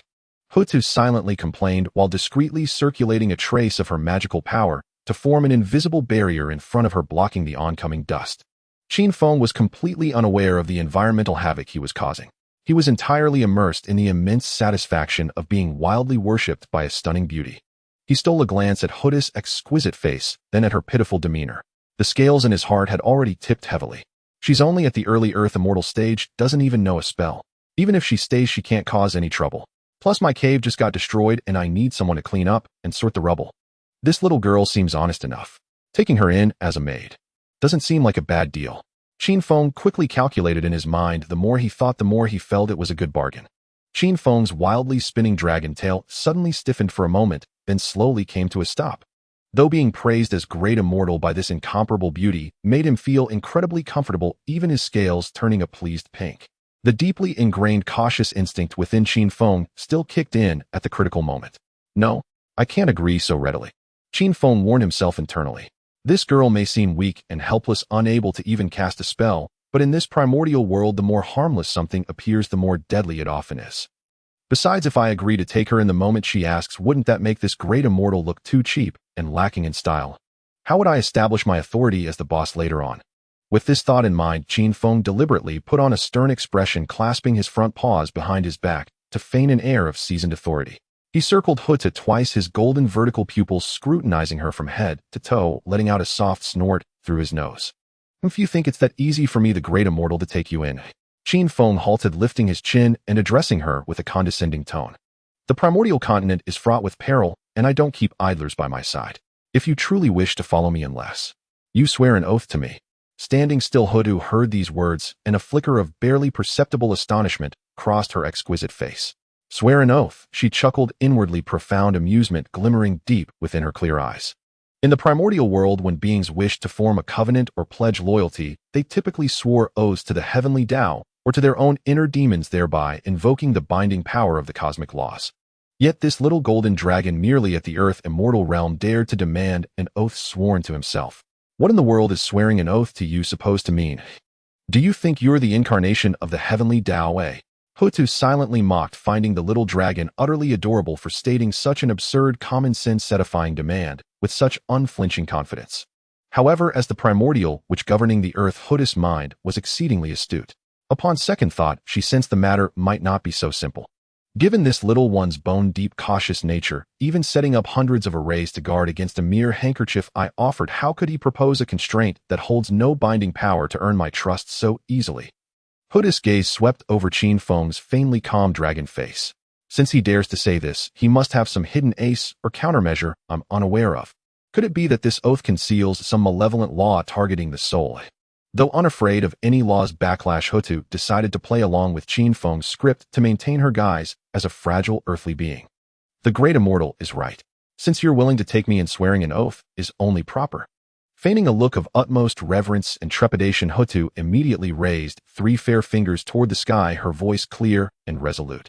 I hereby swear to the great immortal that my approach bears no ill intent whatsoever. If I break this vow, may I be. Before she could finish, a sudden anomaly erupted. Boom! A deafening, terrifying roar suddenly echoed from the once clear, primordial firmament. The sound was unlike ordinary thunder, but rather as if a supreme law transcending all living beings was being forcibly awakened. Then in the void directly above Houtu and Qin Feng, space itself, like a fragile cloth, was violently torn apart by an irresistible colossal force. A pitch-black rift spanning tens of thousands of zhangs stretched across the sky, its edges crackling with heart-stopping purple lightning. Each bolt exuded a destructive aura capable of annihilating even golden immortals. Deep within this terrifying rift, an enormous, utterly emotionless eye slowly opened. It gazed down upon the earth below, cold, indifferent, and supreme. The moment it appeared, all spiritual energy within a million-li radius instantly froze, and even the flow of time seemed to come to a standstill. Wah! What is this? Houtu's disguise shattered completely. Her once amused eyes contracted to pinpricks, a tempest of shock surging within her heart. As a primordial which born from Panga's essence blood, Houtu's perception of cosmic laws was keener than any being's. The instant the giant eye appeared, she recognized its origin. The eye of the great Tao? How is this possible? Houtu exclaimed inwardly. The great Tao recedes, the heavenly Tao is impartial. In the primordial world, even battles among great powers rarely drew the great Tao's gaze. Only when fundamental changes to the primordial source laws occurred, or when a covenant of exceptionally high grade, surpassing the heavenly Tao, was forged, would the eye of the great Tao descend to bear witness.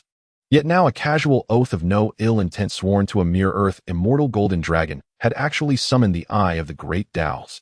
Houtu stared fixedly at the giant eye in the sky, which briefly glanced at both her and Qin Feng.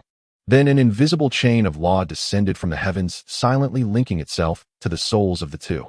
This signified that the oath Houtu had just uttered had been personally acknowledged and recorded by the great Tao. If she ever harbored malice toward Qin Feng, the punishment would no longer be mere heavenly tribulation, but the retribution of the great Tao itself. What in the world is he? How can he represent the great Tao? Houtu swallowed hard, turning her head sharply to stare at Qin Feng as if he were a monster. Yet Qin Feng's reaction left Houtu even more astounded. Facing the terrifyingly oppressive eye of the great Tao, which made countless primordial great powers tremble, Qin Feng showed not a trace of fear. Instead, he acted as if nothing was amiss, leisurely picking remnants of a spirit fruit from between his teeth with a claw. Feeling Houtu's stunned and bewildered gaze, Qin Feng turned, saw her dumbstruck expression, and felt a swell of superiority as the self-proclaimed leader. "Ah, don't be scared. It's normal for a newly transformed little being like you to have never seen such a grand sight. Qin Feng extended a paw-patting Houtu's knee with an air of seasoned authority, explaining in a lecturing tone. That big eye in the sky is called the Eye of the Great Tao. When you swore to me, just now it just came out to bear witness. Nothing major. Nothing major. Houtu's mouth twitched uncontrollably. This was the Eye of the Great Tao, and he called it nothing major. But, Great Immortal, I clearly swore to you. Why did it summon the Great Tao's witness? Houtu forcibly suppressed her shock, maintaining her fragile persona, feigning ignorance. Qin Feng looked at her as if she were an idiot and said matter-of-factly, "What's so strange about that? Don't you know what kind of constitution I, the Great Immortal, have? I am the pure incarnation of Great Tao merit. My entire being from flesh to soul, every single strand of hair, is condensed from Great Tao merit." As he spoke, Qin Feng puffed out his chest proudly, the radiant golden light of merit rippling around him, exuding a sacred and inviolable aura. Swearing to me is essentially swearing to this body of Great Tao merit. And swearing to Great Tao merit, roughly speaking, is directly swearing to the Great Tao itself. That logic is flawless, right? The Great Tao sensed it came out to stamp its approval and go through the motions. Perfectly reasonable. Qin Feng's explanation sounded utterly absurd, but under some bizarre logic of the laws it formed a perfect closed loop. Houtu was completely dumbfounded. Pure incarnation of Great Tao merit. Such an inconceivable being truly exists in this world. She drew a sharp mental breath. At last she understood why the attack from those two mystic immortals on Qin Feng had summoned the purple firmament divine lightning. Attacking him was akin to attacking the Great Tao merit itself, a blatant invitation to death. The secrets this little golden dragon holds are far more terrifying than I imagined. It seems I've truly stumbled upon a treasure this time. Houtu marveled inwardly, yet on the surface she maintained a look of deep admiration, as if utterly convinced by Qin Feng's profound knowledge. So that's it. Great Immortal, you're truly incredible. Even the Great Tao bears witness for you. Houtu looked at Qin Feng with stars in her eyes. Basking in the adulation of his newly recruited underling, Qin Feng's vanity was immensely gratified. His tail began unconsciously tracing circles behind him.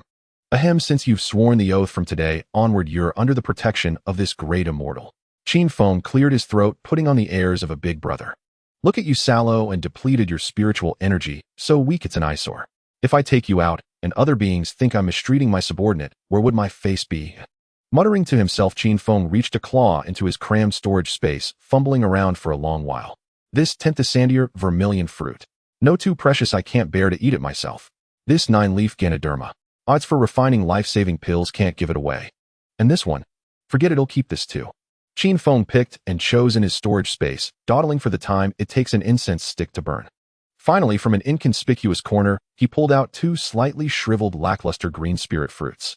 Here, take them. Qin Feng extended the claw holding the fruits toward Houtu, feigning bold generosity. These two pure spirit fruits are treasures I've hoarded for years. I bestow them upon you today. Eat them quickly to replenish your body and solidify your cultivation. Otherwise, if danger comes and you're slower than me, I won't bother with you. Houtu looked at the two shriveled spirit fruits Qin Feng offered, finding it hard to suppress a chuckle. With her primordial witch's insight, she wouldn't even glance at such low-grade fruits if they were thrown on the ground. But since she was playing a role, she naturally had to appear flattered. Thank you for your generous gift, Great Immortal. You are too kind to me. Houtu smiled, extending her fair hands to take the fruits. Yet the moment her fingers touched them, an awkward scene unfolded. Qin Feng's claws seemed fused to the fruits, gripping them tightly with no intention of letting go. Houtu paused, tentatively tugging at them. They didn't budge. She looked up at Qin Feng, puzzled. His golden vertical pupils were fixed on the two fruits, even glistening with tears. The claw holding the fruits bulged with veins, clearly exerting immense resistance. Great Immortal. Could you please let go? Houtu reminded him, half amused and half exasperated. Ow. All right. He'll let go. Qin Feng's voice trembled. He said he would, but the strength in his claws didn't diminish one bit. These two fruits might be shriveled, but he had painstakingly picked them from a steep cliff. For a miser who had just suffered a financial ruin, plucking even a single hair from him felt like cutting his flesh. Seeing this, Houtu had to increase her grip slightly. But to maintain her disguise, she had suppressed her cultivation to the early Earth Immortal stage. Meanwhile, Qin Feng, as a merit incarnation, possessed unrivaled physical strength at the Earth Immortal realm. Thus, an utterly comical scene unfolded on the primordial continent. A stunningly ethereal woman in white and a dusty little golden dragon each held one end of the spirit fruits locked in a tug-of-war. Immortal. If you can't bear to part with them, perhaps I shouldn't take them. Houtu, witnessing Qin Feng's expression of agonizing martyrdom, felt a pang of sympathy, almost as if she were bullying a child. Who says I can't bear to part with them? I, the great immortal, am rich beyond measure. What are a mere 2 spirit fruits? Qin Feng roared as if stung. He knew that if he couldn't even give away the 2 worst fruits, his authority as the leader would be utterly destroyed. To avoid seeing them and feeling pain, Qin Feng squeezed his eyes shut, gritted his teeth, and with a sudden burst of force roughly shoved the 2 fruits into Houtu's arms. Take them. Eat them now. Don't let me see them again. Having done this, as if drained of all strength, he abruptly turned his back to Houtu. His small shoulders heaved violently as he clutched his chest with his paws, letting out muffled, anguished wails. My spirit fruits. The fruits I painstakingly saved. Gone just like that. Whoa, I'm such a spendthrift. Houtu held the 2 shriveled green fruits in her arms, watching Qin Feng sobbing like a 3-year-old who had lost his candy with his back to her. At this moment, she could no longer maintain her feigned fragility and deference. Amidst the desolate ruins, this supreme primordial, which who governed the earth, finally let out an uncontrollable chuckle. Her smile bloomed like spring flowers, bright, genuine, and utterly pure. This little one is truly fascinating. A full millennium had passed since Qin Feng's old cave dwelling was destroyed. Over these 1,000 years, Houtu, as Qin Feng's newly acquired maid for hire, had fully and completely witnessed the extent to which a dragon could be cautious and cowardly to an appalling degree. The morning sunlight had just pierced through the thin mist of the primeval continent, casting its rays into a secluded valley. Outside Qin Feng's newly built temporary cave dwelling, a dazzling array of multicolored lights flickered. First layer, the Taiji Liangi microdust array dispelled. Second layer, the 9 palaces 8 trigrams maze array dispelled. 342nd layer, the Heaven Thunder Earth Fire Killing array dispelled. Qin Feng stood at the entrance of the cave, his 2 golden dragon claws moving so swiftly they were mere blurs, continuously forming complex and intricate hand seals in the air. His forehead was beaded with fine sweat, and he muttered incantations under his breath, his expression as solemn as if he were performing an ancient ritual upon which life and death depended. Houtu sat on a clean green stone, her chin resting on her hands, watching the scene before her with an impassive face. Every morning upon waking, Qin Feng's first task was never to wash or find food, but to spend a full 2 hours dismantling layer by layer the 2,000 arrays he had set around the cave before sleeping the previous night. Defensive arrays, offensive arrays, trapping arrays, illusionary arrays, and even insidious ones designed to emit poison gas or create noise. They were densely interwoven. Even a mosquito flying in would be instantly obliterated into nothingness. Phew. Finally undone. Qin Feng exhaled a long breath of turbid air, wiped the sweat from his brow, turned to look at Houtu, and a smile of profound security spread across his face. Let's go, Houtu. Today we'll check out Broken Head Mountain to the east. The earth vein there seems to have cracked. Houtu stood up, brushed the dust off her skirt, and nodded obediently. But as she followed Qin Feng out, her gaze was fixed intently on his footsteps, where his left foot landed. Her feet would absolutely avoid that spot, preferring to take a wide detour rather than step on the very footprints he had left. This was a lesson Houtu had learned through a millennium of blood and tears. That fellow Qin Feng never walked a normal path. Wherever he stepped, no one could predict whether a trigger-type array hidden in the soil would suddenly activate. Once Houtu had merely carelessly stepped on a stone where Qin Feng had just stood, and she was instantly strung up from a tree by a sudden, upside-down golden hook array. Meanwhile, Qin Feng had long since vanished, only returning to let her down after confirming there was no danger. The two left the valley and journeyed eastward. Qin Feng's method of cultivation was entirely different from the Qi cultivators of the primeval continent, who spent their days meditating, breathing, and absorbing the essence of the sun and moon. He never meditated.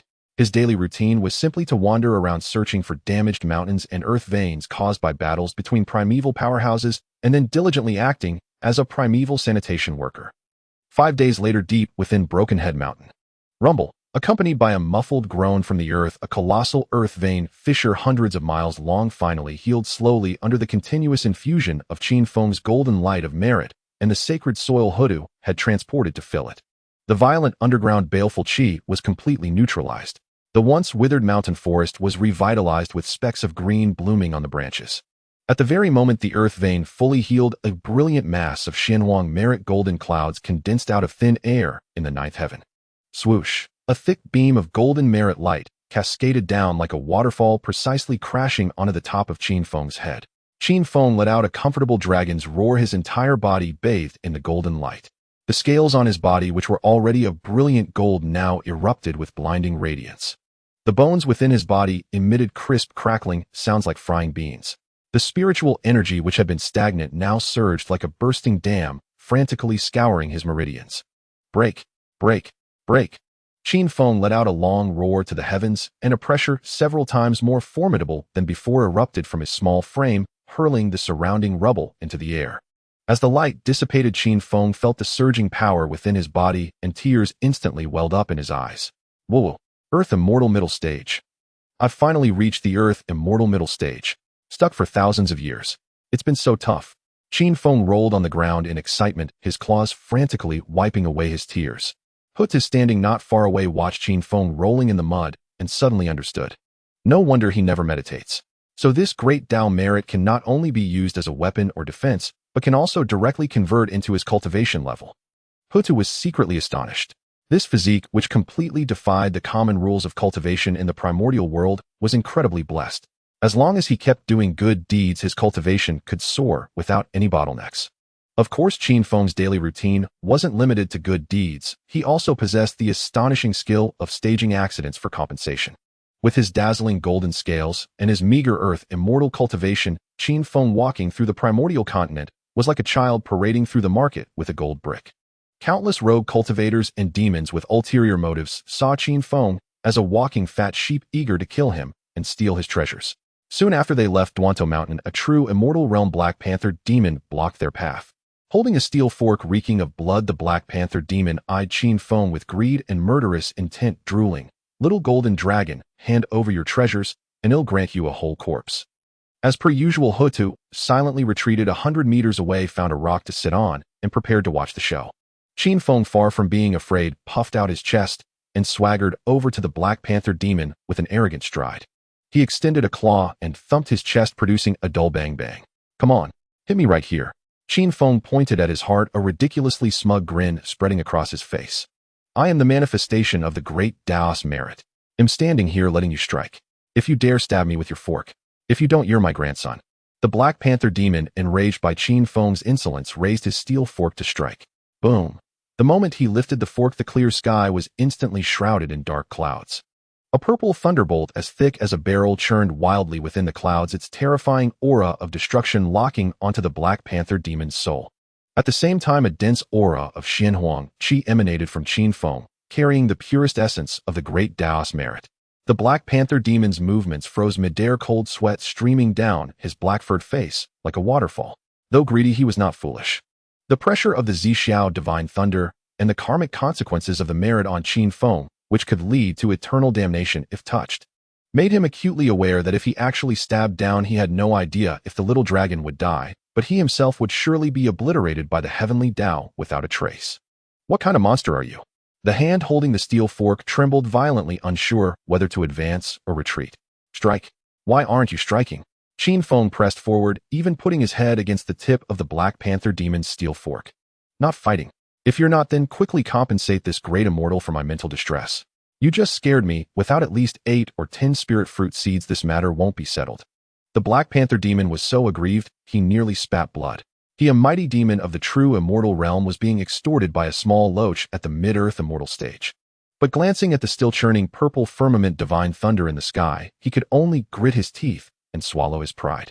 With trembling hands, he pulled 3 spirit fruit seeds, emitting a faint spiritual light from his storage pouch, and threw them to the ground. Then, transforming into a gust of black wind, he fled without looking back, his silhouette utterly wretched. Qin Feng cheerfully picked up the seeds, blew off the dust, and carefully stowed them away in his storage space. I've earned another 3 red spirit fruit seeds. He'll plant them back at the cave dwelling, and by next year, he'll be eating fresh ones. Houtu watched this scene, and the corners of her mouth involuntarily lifted. Over this millennium, she had grown accustomed to Qin Feng's roguish tactics.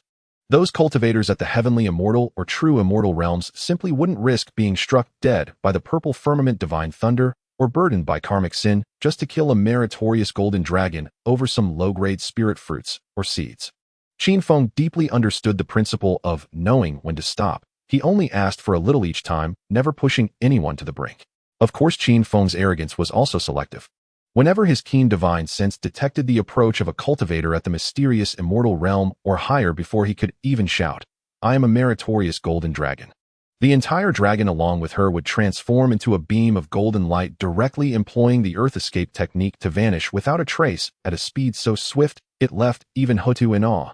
In their daily interactions, Qin Feng's attitude towards Houtu was also extremely complex. He treated her as free labor, ordering her daily to pour tea and water, clean up ruins, and plant spiritual herbs. "Little two, go fetch 2 buckets of spirit spring water from over there. I need to water that 9-leaf Ganoderma.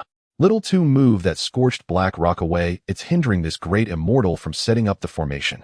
Though he often ordered Houtu around, Qin Feng never let her participate in his dangerous, swindling activities.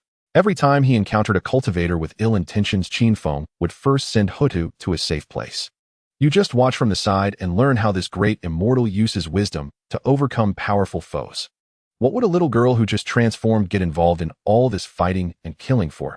If you get bumped or scraped, this great immortal would have to spend spiritual herbs to heal your wounds. Every time Houtu heard such words, she felt utterly speechless. As a mighty ancestral witch, when it came to fighting, there were few in the entire primordial world who could surpass her. But seeing Qin Feng's protective demeanor, she felt a strange warmth surge within her heart. Moreover, although Qin Feng was stingy, he was never ambiguous when it came to paying Houtu her wages. Every time he swindled spirit fruits or herbs, as long as they weren't exceptionally precious, he would generously split half with Houtu. "Here, take this greenwood fruit. Eat it quickly, don't let anyone see. Your cultivation is too weak. Eat more to build up your strength." Holding those low-grade spirit fruits, which were hardly enough to fill the gaps between her teeth, Houtu felt an unprecedented sense of peace and joy. She felt that Qin Feng wasn't taking on a subordinate at all, but rather raising a little pet. And as for herself, she was somewhat enjoying this carefree life of being treated like a little pet, fed small treats, freed from contemplating the grand trends of the primordial world and from facing the survival pressures of the Wu clan. "You'll just think of it as raising a little pet that occasionally brings me small gifts. It's quite delightful," Houtu consoled herself inwardly. Her original plan was to stay by Qin Feng's side for a while, to thoroughly uncover the secrets of this little golden dragon, then reveal her identity as an ancestral witch and coax or coerce Qin Feng into returning to the Wu clan tribe. After all, a golden dragon that could continuously generate great Dao merit was an invaluable treasure for the Wu clan, which lacked primordial spirits, couldn't deduce the heavenly mysteries, and was burdened with heavy karmic sin. However, as time passed, Houtu realized things were far simpler than she had imagined. In the dead of night, under the bright moon hanging high, Qin Feng, after a day's labor, lay on a stone bed deep within the cave, dwelling, legs crossed, munching on a spirit fruit, and habitually began talking to himself. Houtu concealed her aura, sitting cross-legged in the cave, dwelling, listening quietly. Alas, this mid-stage earth immortal cultivation is still too low. The Dragonhan catastrophe was escalating in ferocity, though the Dragon Phoenix and Shilin clans were still only engaging in skirmishes. The true clan exterminating war hasn't erupted yet, but calculating the time, it's only about 60 to 70,000 years before the 3 clans tear each other apart. Qin Feng spat a fruit pit into the trash basket beside him, turned over, and continued muttering. "Once the Dragonhan catastrophe ends, the 3 clans will decline. Dao ancestor Hongjun will attain sainthood and preach, and then the Wu Yao catastrophe will begin. That is a truly world-shattering calamity, even tearing the heavens asunder. I must seize the time during these tens of thousands of years of the Dragonhan catastrophe to repair the earth veins and strive to elevate my cultivation to the mystic immortal or golden immortal realm before the Wu Yao catastrophe erupts. Then when the Wu and Yao clans are both weakened from battle, I can scheme for a great wave of merit and perhaps directly attain the position of a great golden immortal." Qin Feng's voice was not loud, but in the stillness of the night, it clearly reached Houtu's ears. Crack! Houtu's fingers abruptly tightened, directly crushing a thick branch beneath her into powder. Her eyes, once calm as still water, now stirred with turbulent waves. Her pupils contracted violently, and even her breath halted completely in that moment. The Dragonhan catastrophe ends in 70 to 80,000 years. The 3 clans decline. Hongjun attains sainthood. These pieces of information were already shocking enough, but what truly threw Houtu into turmoil were the 4 words from Qin Feng's mouth: Wu Yao catastrophe. What does Wu Yao catastrophe mean? A catastrophe. That is the most terrifying reckoning between heaven and earth. Could it be that after the Dragonhan catastrophe, the protagonists of the next great tribulation will be our Wu clan and the Yao clan? And will they fight to mutual destruction, even tearing the heavens apart? Houtu felt a chill rise from the soles of her feet to the crown of her head. The ancestral witch's essence blood within her began to seethe violently due to extreme shock and worry, nearly breaking through her disguise. She bit her lip tightly, forcibly suppressing the surging blood energy within her. She yearned to rush into the cave dwelling right then reveal her identity as an ancestral witch and force him to divulge every detail about the Wu Yao catastrophe. The survival of the entire Wu clan hung in the balance, as she could not afford the slightest negligence. Yet reason ultimately triumphed over impulse. No, I must not act rashly, Houtu admonished herself frantically in her heart. This little one's temperament is cautious to the extreme. Once I reveal my identity, he will definitely flee without hesitation. Even if I could capture him, I cannot resort to torture. With all that great Dao merit on him, if I force him and harm him, the purple sky divine thunder might not do much damage to me, an ancestral witch, but the terrifying karmic backlash would surely devastate the fortune of the entire Wu clan. Houtu took several deep breaths of the chilly night air, forcing herself to calm down. How could a mere earth immortal little dragon know about matters of catastrophe that even I cannot deduce? Could it be nonsense? Countless thoughts flashed through Houtu's mind. No, impossible. He is usually unreliable, but on this matter his tone just now was resolute, nothing like a lie. Moreover, he didn't know I was eavesdropping. Houtu recalled Qin Feng's pure embodiment of great Dao merit.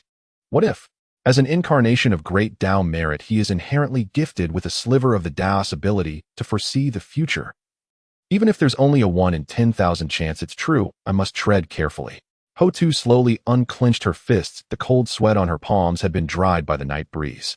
She looked up toward the depths of the cave dwelling where the small figure had already begun to snore softly. The shock in her eyes gradually faded, replaced by an exceedingly complex glimmer. This little one's secrets are truly becoming more astonishing. Houtu gently smoothed the crumpled corner of her robe, a tender and confident smile slowly curling at the corners of her mouth. On her originally ethereally beautiful face there now appeared a hint of girlish slyness and smugness. He'll just treat it as keeping a little pet, and continue to stay by his side and observe. After all, I've already been by his side for several thousand years. Oh, a few more tens of thousands won't make a difference. The night breeze rustled the leaves, masking the faint, almost imperceptible chuckle from Houtu. Time in the primordial wilderness passed unnoticed, fleeting like a white horse galloping past a crack. Several thousand years had elapsed since the earth-shattering dragon phoenix war and Qin Feng's adoption of that delicate land-born spirit as his maidservant. At the edge of a swamp shrouded in perpetual miasma on the periphery of Buzhou Mountain, a cyan bird, loose immortal of early true immortal realm, cautiously skimmed the ground. He clutched a bronze halberd tightly, his sharp avian eyes scanning the surrounding mire for poisonous marsh grass, a medicinal ingredient. Just as he leaned forward to pluck a violet-black spirit herb, a dazzling beam of primordial yellow merit golden light streaked across the distant sky, hurtling straight toward the swamp. Within the golden light, a sleek, scale-glinting golden dragon writhed through the air with an exceedingly arrogant posture. Damn, it's that shameless merit-scamming dragon. The cyan bird loose immortal's eyes nearly bulged out as he recognized the golden streak. Abandoning the herb within reach, he hurled his bronze halberd in the opposite direction as a decoy to lighten his load. Then, burning his true immortal essence blood, he transformed into a cyan lightning bolt and fled headlong in the opposite direction. Run. Don't let him set his sights on you. Last time a black bear spirit just glanced at him and got scammed out of 3 postnatal spirit treasures and half his life from the purple cloud divine thunder. The cyan bird loose immortal wailed inwardly as he sprinted, exerting every ounce of strength, terrified that the golden dragon would catch up. This was no isolated incident. Over the millennia, Qin Feng's reputation had spread across millions of miles around Buzhou Mountain. Initially, loose immortals and mighty demons spotting a mere earth immortal golden dragon would swarm him like sharks, scenting blood, intent on robbery and murder. But every single one fell victim to Qin Feng's shameless, suicidal scam tactics, unable to strike without triggering the purple cloud divine thunder, and unable to out-argue his silver tongue that could resurrect the dead. Even more terrifying was Qin Feng's paranoid caution. Everywhere he passed, he littered the path with insidious trigger arrays. A mystic immortal demon once stubbornly stepped into a set of Qin Feng's footprints. It triggered a chain poison mist illusion array, forcing the demon to dance a striptease for 3 whole days, becoming a laughingstock across Buzhou Mountain. Now the immortals had an ironclad rule: at the first sight of that golden figure, don't hesitate. Run, and run as fast as you can. At that moment, Qin Feng was swaggering down before his new cave dwelling. After 1,000 years of painstaking effort, his abode had transformed completely. What was once a barren valley was now a sprawling, opulent estate thick with spiritual energy. At its core lay a lush orchard of spirit fruits. Qin Feng strutted into the orchard with an arrogant gait, his golden vertical pupils brimming with nouveau riche pride. The orchard was filled with various lower-grade spirit fruit trees. Vermilion flame fruits hung heavily from branches radiating a scorching aroma, violet cloud grapes clustered like amethyst shimmering in the sunlight, a verdant green, wood plums, and golden yellow apricots gleamed. Hey, even the peach garden of heaven can't compare to my orchard. Qin Feng extended a claw, plucked a violet cloud grape, and tossed it into his mouth. A burst of sweetness flooded his senses, and rich spiritual energy flowed down his throat. This was the fortune he had amassed over a millennium, through trickery and deceit. No, through wisdom and sweat bit by bit. However, when Qin Feng's gaze swept over his own body and sensed his recently broken cultivation level, his smugness instantly collapsed into profound frustration and despair. What a curse! What kind of wretched constitution is this? Qin Feng sighed to the heavens, plopping down beneath a spirit fruit tree and frantically clawing at his own dragon horns. 1,000 years. A full millennium. He had risen early and worked late, tirelessly like a machine scouring the land to repair broken earth veins. While others meditated, he dug. While others sought treasures, he filled pits. He had practically plowed every earth vein within millions of miles around Buzhou Mountain. He had thought that reaching mid-earth immortal would boost his strength, speed up vein repairs, and exponentially increase his merit earnings, letting his cultivation skyrocket. But reality delivered a resounding slap. When he tried to break through to late earth immortal, he discovered in horror that the merit required had increased tenfold. Tenfold. That meant 10 times the effort, filling more abyssal pits and mending more catastrophic vein fractures. For 1,000 years, he had never paused, dashing ceaselessly, sealing a volcano crater here, plugging an underground ice cavern there. Just days ago, he had barely scraped together enough merit by repairing a colossal earth vein rift tens of thousands of miles long, forcing his cultivation from mid to late earth immortal. But that wasn't the most despairing part. Upon breaking through, he gleaned a sliver of insight about his own constitution from the vast Tao merit. According to common logic, in the primordial wilderness, ordinary demons, or innate spirits, could shed their beast forms and assume an innate Tao body human form upon reaching earth immortal, or even a human immortal for those with average bloodlines. But not Qin Feng. His pure immense Tao merit was too heavy, too condensed. While it protected him, it also became an unbreakable shackle. According to his newfound insight, to transform into human form, he needed to reach at least golden immortal. Golden immortal. Between me and that lie 3 major realms: celestial immortal, true immortal, and mystic immortal. Qin Feng rolled frantically in the orchard mud, his golden scales caked with dirt. He wailed as he rolled, 1,000 years just to reach late earth immortal. By the time I hit golden immortal, the primordial wilderness will have ended and restarted. This wretched constitution might as well let me be a mud loach forever. As Qin Feng thrashed on the ground, a graceful figure in a pale yellow dress, carrying a tray of freshly washed spirit fruits, stepped lightly into the orchard. It was Houtu. The aura emanating from her was no longer that of a newly transformed, kid-efficient, early earth immortal. A pure, solid, and ever-renewing celestial immortal pressure flowed naturally around her. Qin Feng stopped rolling, lying in the mud, staring at Houtu with golden deadfish eyes. Sensing his resentful gaze, Houtu was unafraid. Instead, a beautiful smile curled at the corner of her lips, her eyes glinting with cunning. Great immortal, are you contemplating some profound Tao principle again? How did you end up so muddy? Houtu walked over, looking down at him, her voice dripping with playful mockery. Qin Feng looked at her radiant face and felt the celestial immortal pressure emanating from her. It was as if a block of ancient ice lodged in his chest, making breathing difficult. You don't talk to me. I want to be alone. Qin Feng rolled his eyes and turned his head away. His face was dark, his pride severely wounded. Back when he took her in, Houtu was just an early earth immortal who couldn't even cast a spell. He thought as the boss his cultivation would always outpace his subordinates, maintaining his authority. But who could have guessed her talent was absurd? 500 years ago, while Qin Feng struggled at mid-earth immortal, Houtu had already reached late earth immortal, showing signs of breaking through to celestial immortal.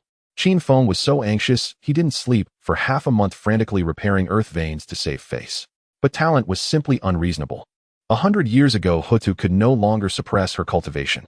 Before Qin Feng's eyes, she effortlessly broke through to celestial immortal. In that moment, Qin Feng felt the sky fall. He, a great being born of Tao merit, had been surpassed in cultivation by his adopted maidservant. If word got out, how could he hold his head up in the primordial wilderness? Little did Qin Feng know Houtu's celestial immortal cultivation was the result of deliberate suppression. As a primordial which incarnated from Panga's essence blood, Houtu's true internal cultivation had long reached the peak of Tai golden immortal. She had left the witch tribe to travel the wilderness and refine earth veins, solidifying her newly broken Tai golden immortal realm. Over this millennium, she followed Qin Feng, watching him repair earth veins. She secretly invoked the laws of the earth, harmonizing with his merit to tame the primordial wilderness's veins. Now her Tai Golden Immortal peak was fully stable, and she was even steadily advancing toward Daluo Golden Immortal.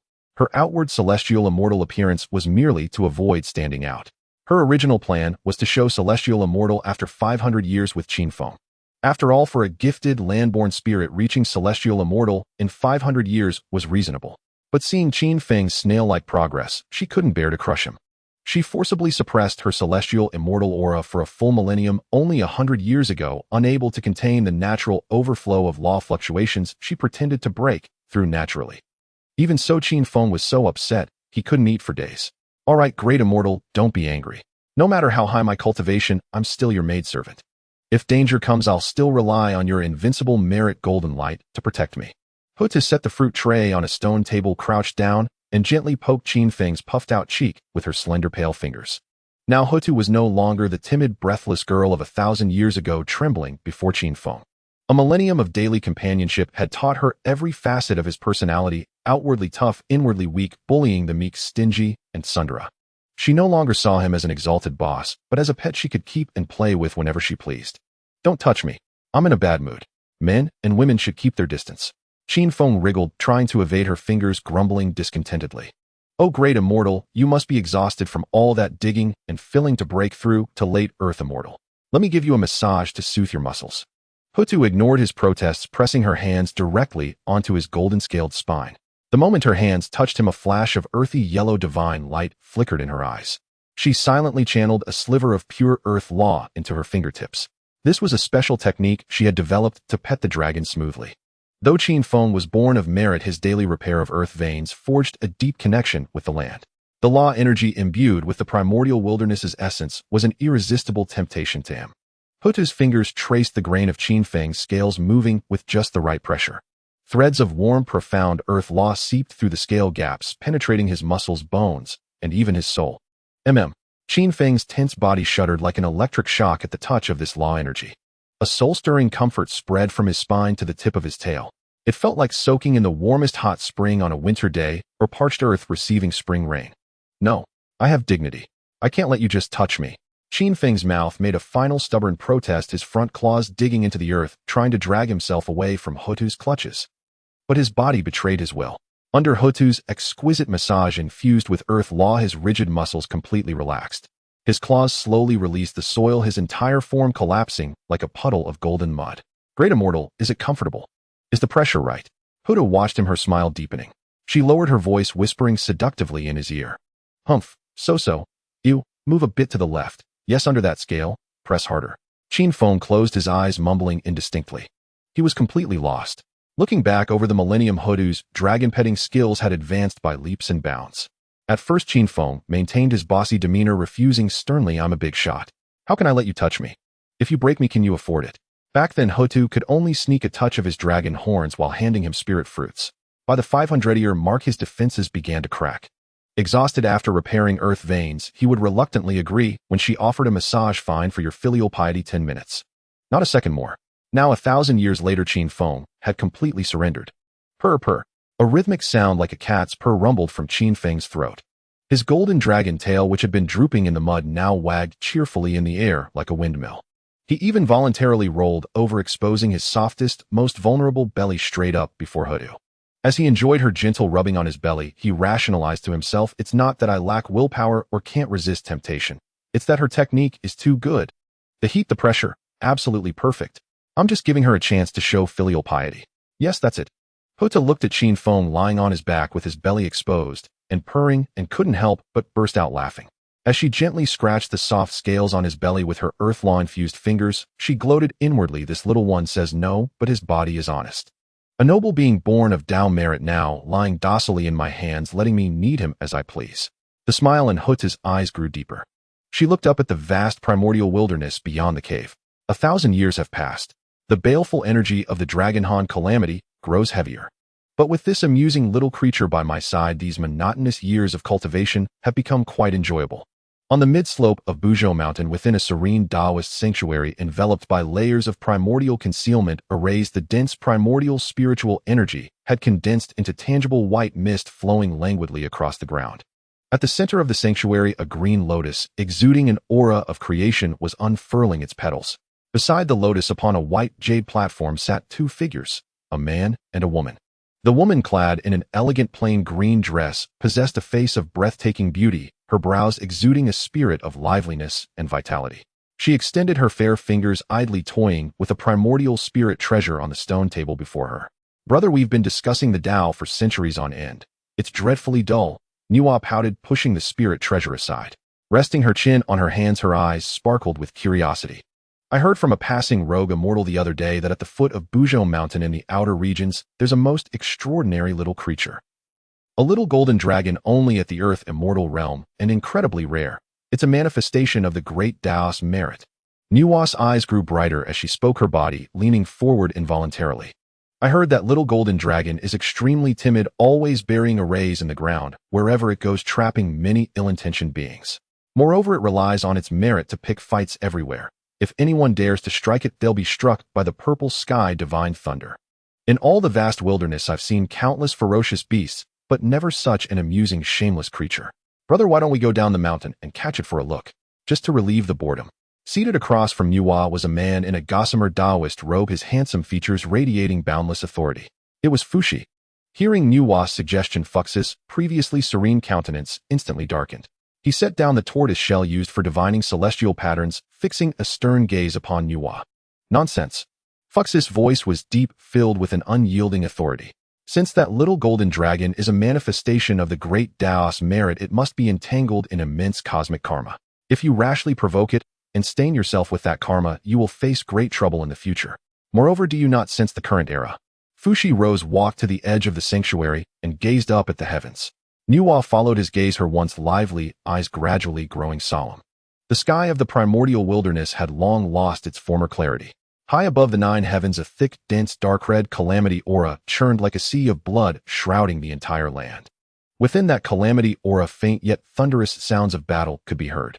If one strained their vision to the utmost, they could even see colossal true dragons, sky-covering primordial phoenixes, and earth-shattering primordial cheilants locked in frenzied combat within that bloody aura, tearing and colliding. Countless broken limbs and golden blood rained down from the sky, staining the earth's spiritual veins a glaring dark red. The friction among the three clans has reached its limit. Fushi said, his hands clasped behind his back, his knuckles whitening with tension. This pervasive calamity aura has grown too dense to dissipate. Now only a spark is needed. Once that catalyst appears, the true war of the three clans will erupt instantly. Then the entire primordial wilderness will be plunged into devastation. This is the true great tribulation of heaven and earth. Fushi turned to face Nuwa, his tone laden with admonition. "The celestial patterns have been utterly disrupted by the calamity aura. Even I cannot divine the future's course. In the face of such a great tribulation, even a golden immortal may perish if careless. Stay obediently within the sanctuary, activate all defensive arrays, and enter a death seclusion. Do not step a single foot outside, and never involve yourself in this tribulation." Nuwa gazed at the churning bloody aura, sensing the destructive power within, and her earlier desire to descend the mountain was thoroughly extinguished. "Fine, brother. How dull," she muttered, pouting as she rose, dragging her long skirt behind her, and turned toward the meditation chamber deep within the sanctuary. Fushi stood alone, staring at the sky, filled with baleful energy, his gaze lingering for a long time. "I only hope this great calamity does not reach the tranquility of Buzhou Mountain." He sighed deeply, then formed hand seals, activating the concealment arrays around the sanctuary to their fullest, severing all connection with the outside world. Meanwhile, atop Mount Kunlun, billions of miles away from Buzhou Mountain, the spiritual energy was so pure it had condensed into white, auspicious clouds floating among the peaks. Within an ancient Taoist temple at the highest peak of Kunlun, three distinct figures sat in a triangular formation, cross-legged, quietly absorbing the spiritual energy of heaven and earth. On the left sat a youth with sword-like brows and starry eyes exuding a sharp, fierce aura. This was Tong Tian in his youthful form. On the right sat a middle-aged man with a dignified, stern expression. This was Yuanshi in his middle-aged form. In the center sat an elderly man with white hair and a withered face, his eyes half closed, his breaths extremely long, as if he had merged with the surrounding world. Above his head, a faint pagoda shadow radiating Honghuang energy slowly revolved, casting 10,000 beams of golden light, blocking all karma and calamity aura. This was Laozi in his aged form. The three exchanged no words, sitting silently. They too sensed the impending calamity aura boiling outside, but they chose the safest path, shutting the mountain gates, reciting scriptures in stillness, and avoiding all worldly karma. Deep within the primordial wilderness in the Pangu temple formed from Panga's skull, and perpetually shrouded by endless earthly baleful energy, the atmosphere was starkly opposite to Kunlun's tranquility. Boom! A deafening roar echoed through the Panga temple. A towering giant 100,000 feet tall with a beast's head and a human body, 2 fiery red serpents coiled around his ears, slammed his palm heavily onto the massive circular table carved from Tinto sandy-rolled basalt. The violent law of flames erupted from his hand, searing a blackened palm print several feet deep into the hard tabletop. Big brother, it's been 1,000 years. Where the hell has Houtu gone? Zhurong bellowed, his eyes like brass bells, spitting angry flames, his voice like a broken gong. Outside is chaos. Those feathered bastards of the Dragon Phoenix and Qilin clans fight every day, turning the earth into a mess.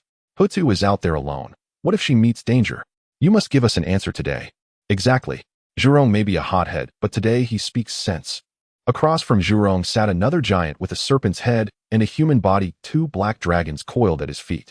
Gong snorted coldly, his body surrounded by the extremely cold law of black water, forcibly suppressing the heat waves from Zhurong. Gong turned his gaze piercing toward the figure on the main seat. Big brother, we 12 ancestral witches are bound by blood. Houtu has been missing for so long, yet you've kept us from searching. Do you have something to hide? With Zhurong and Gong leading the charge, the other 8 ancestral witches in the Panga temple also turned their eyes to the main seat, their looks filled with interrogation and concern. Seated in the main seat was D Jang, the leader of the 12 ancestral witches, master of space and speed laws. His massive body writhed in frustration on the wide stone chair. He raised a thick arm, rubbing his non-existent brow, feeling a throbbing headache. Of course he knew where Houtu had gone. 1,000 years ago, Houtu had sent him a very brief message through the unique bloodline secret technique of the Witch clan. Big brother, I have encountered a person of utmost importance to the Wu clan. This person concerns our clan's future fortune, and I must remain by his side. Do not worry, and above all, do not let the other brothers come searching for me, lest they disturb this person. If you disobey when I return, I shall have a proper talk with you, big brother. D Jang recalled the final 2 words of that message, talk, and his colossal frame involuntarily shuddered. Throughout the entire Wu clan, D Jang feared nothing and no one except when Houtu lost her temper. Houtu was the only one among the 12 ancestral witches to possess a complete primordial soul, and she was the most composed and delicate of them all. When she grew angry, she would not resort to fisticuffs like Zhurong and Gong. Instead, she would seize D Jang. Starting from Panga's creation of the world, she would quote scriptures and classics, lecturing him for centuries without pause. That spiritual torment was more terrifying to D Jang than taking a few direct blows. Thus, D Jang would rather die than reveal Houtu's whereabouts to those reckless brothers of his. With hotheads like Zhurong and Gong, if they knew where Sister Houtu was, they would charge over immediately. D Jang calculated silently in his heart. By then, Sister Houtu's plans would be ruined, and upon her return, she would pin all the blame on me. I absolutely refuse to be the scapegoat. With that thought, D Jang suddenly slammed the armrest and stood up. Enough noise. All of you shut up. D Jang's voice, as resonant as a great bell, exploded within the Pangu hall, shaking dust from the dome rafters. The terrifying pressure of the spatial speed ancestral, which poured out like liquid mercury, instantly sealing the entire Panga hall. I have said it before, Sister Houtu is fine. She is merely in seclusion, comprehending the deeper mysteries of the earth laws at a critical juncture where she must not be disturbed. D Jang's voice was cold and unyielding, brooking no doubt. Zhurong and Gong exchanged a glance, their suspicion undiminished. Big brother, that story might fool Jumong and the others, but it won't work on us. Zhurong stiffened his neck, refusing to back down. If Sister Houtu were in seclusion, why wouldn't she do so in the Pango Hall? Why must she go outside? If you can't give us a proper explanation today, I, Zhurong, will be the first to charge out of the Pango Hall to find her. That's right. Count me in. Gong fanned the flames from the side. D Jang stared at these 2 most troublesome thorns, and his patience finally wore thin. He slowly descended from the main seat, each step of his massive frame causing the hard floor of the Pango Hall to tremble violently. Under his manipulation, the surrounding spatial laws sliced through the air like sharp blades, creating pitch-black fissures. D Jang stopped before Zhurong and Gong. What? Do the 2 of you think that, because your cultivation has advanced recently, you can question your big brother's words? D Jang's voice was terrifyingly low, carrying the calm before a storm. He slowly raised his thick arm, placed it on their shoulders, and applied slight pressure. Since you're so idle and full of energy, perhaps big brother should have a proper sparring session with you today. Let's go to the abyss of malice outside and fight. If you can beat me, I'll tell you where Houtu is. How about that? As D Jang's words fell, the temperature in the Pango Hall plummeted to freezing. The flames on Zhurong, who had just been clamoring to rush out and search, instantly receded into his body. Even the two fire snakes coiled around his ears shut their mouths in fear, curling up tightly. The black water beneath Honghuang's feet quickly dried up, and his massive frame imperceptibly stepped back, widening the distance from D Jang. What kind of primordial joke was this? Fight, D Jang. That wasn't a spar, that was pure one-sided beating. D Jang commanded the laws of space and speed, appearing and disappearing in battle. They couldn't even touch D Jang's shadow before being battered black and blue by his fists. Though the ancestral witches' physical bodies were tough and immortal, they knew all too well the humiliation and pain of being ground into the dirt. Ahem. Big brother, what are you doing? We're all brothers, it wouldn't be good to harm our harmony. Zhurong's rugged face instantly broke into an extremely forced smile, waving his hands repeatedly. I was just a bit loud earlier. I definitely believe you, big brother. Sister Houtu must be in seclusion. Absolutely in seclusion. Yes. Big brother is right. Honghuang nodded like a chicken pecking rice. Sister Houtu is so powerful, protected by the earth laws. On the vast primordial land, who could harm her? We're just overly concerned, that's all. Big brother, calm down. Go back and rest. Watching these two instantly cowering clowns, the other ancestral witches turned away, their shoulders shaking as they suppressed their laughter. D Jang gave a cold snort, withdrew his spatial pressure, and returned to the main seat. All of you stay put in the Pango Hall. If anyone dares to sneak out to find Houtu, it'll break their legs. D Jang left a harsh threat, then breathed a long sigh of relief inwardly. Finally managed to suppress those guys. Sister Houtu, please return quickly. Your big brother can't hold on much longer. And at this very moment, the Lady Houtu, who had the 11 ancestral witches of the Pango Hall worried sick, and D Jang at his wit's end, was right in the spirit fruit garden of Qin Feng's cave dwelling. Dressed in a pale yellow gown, she sat on a lounge chair covered with soft beast hide. On her lap, a dazzling golden little dragon, only half a person's height, lay sprawled on its back, completely defenseless. A contented smile graced Houtu's lips. Her fair slender fingers suffused with the gentle earth laws rubbed and kneaded Qin Feng's soft golden belly with measured pressure. Purr. Qin Feng closed his eyes, his mouth slightly open, emitting a steady, deeply pleasurable purr from his throat. His signature propeller-like tail lay limply across Houtu's skirt, occasionally flicking in delight. At the very peak of this blissful moment, boom! A terrifying roar powerful enough to shatter the heavens and tear the 9 underworlds exploded without warning across the entire primordial land. The voice, brimming with boundless tyranny, fury, and destruction, materialized into visible golden sound waves that swept across billions of miles of mountains and rivers like a tsunami. Yuan Feng, how dare you bully my dragon clan so? Today I shall raise your southern brightness, immortal volcano, to the ground. The owner of this voice was none other than the dragon clan's patriarch who ruled the 4 seas, Zulong. The terrifying pressure of a peak croissant tore the rolling clouds in the sky into countless fragments. As Zulong's words fell, a sky-obscuring crimson sea of fire erupted from the southern horizon. The flames were so intense that they warped and collapsed the surrounding space violently.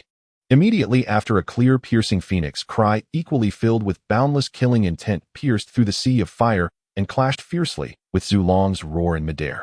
Zulong, stop playing the saint. Your dragon clan disciples repeatedly cross boundaries and slaughter my Phoenix clan's bloodline. Do you truly think my Phoenix clan fears your mud eel? If you want war, then war. Let us settle this. Yuan Feng's fury was fully ignited.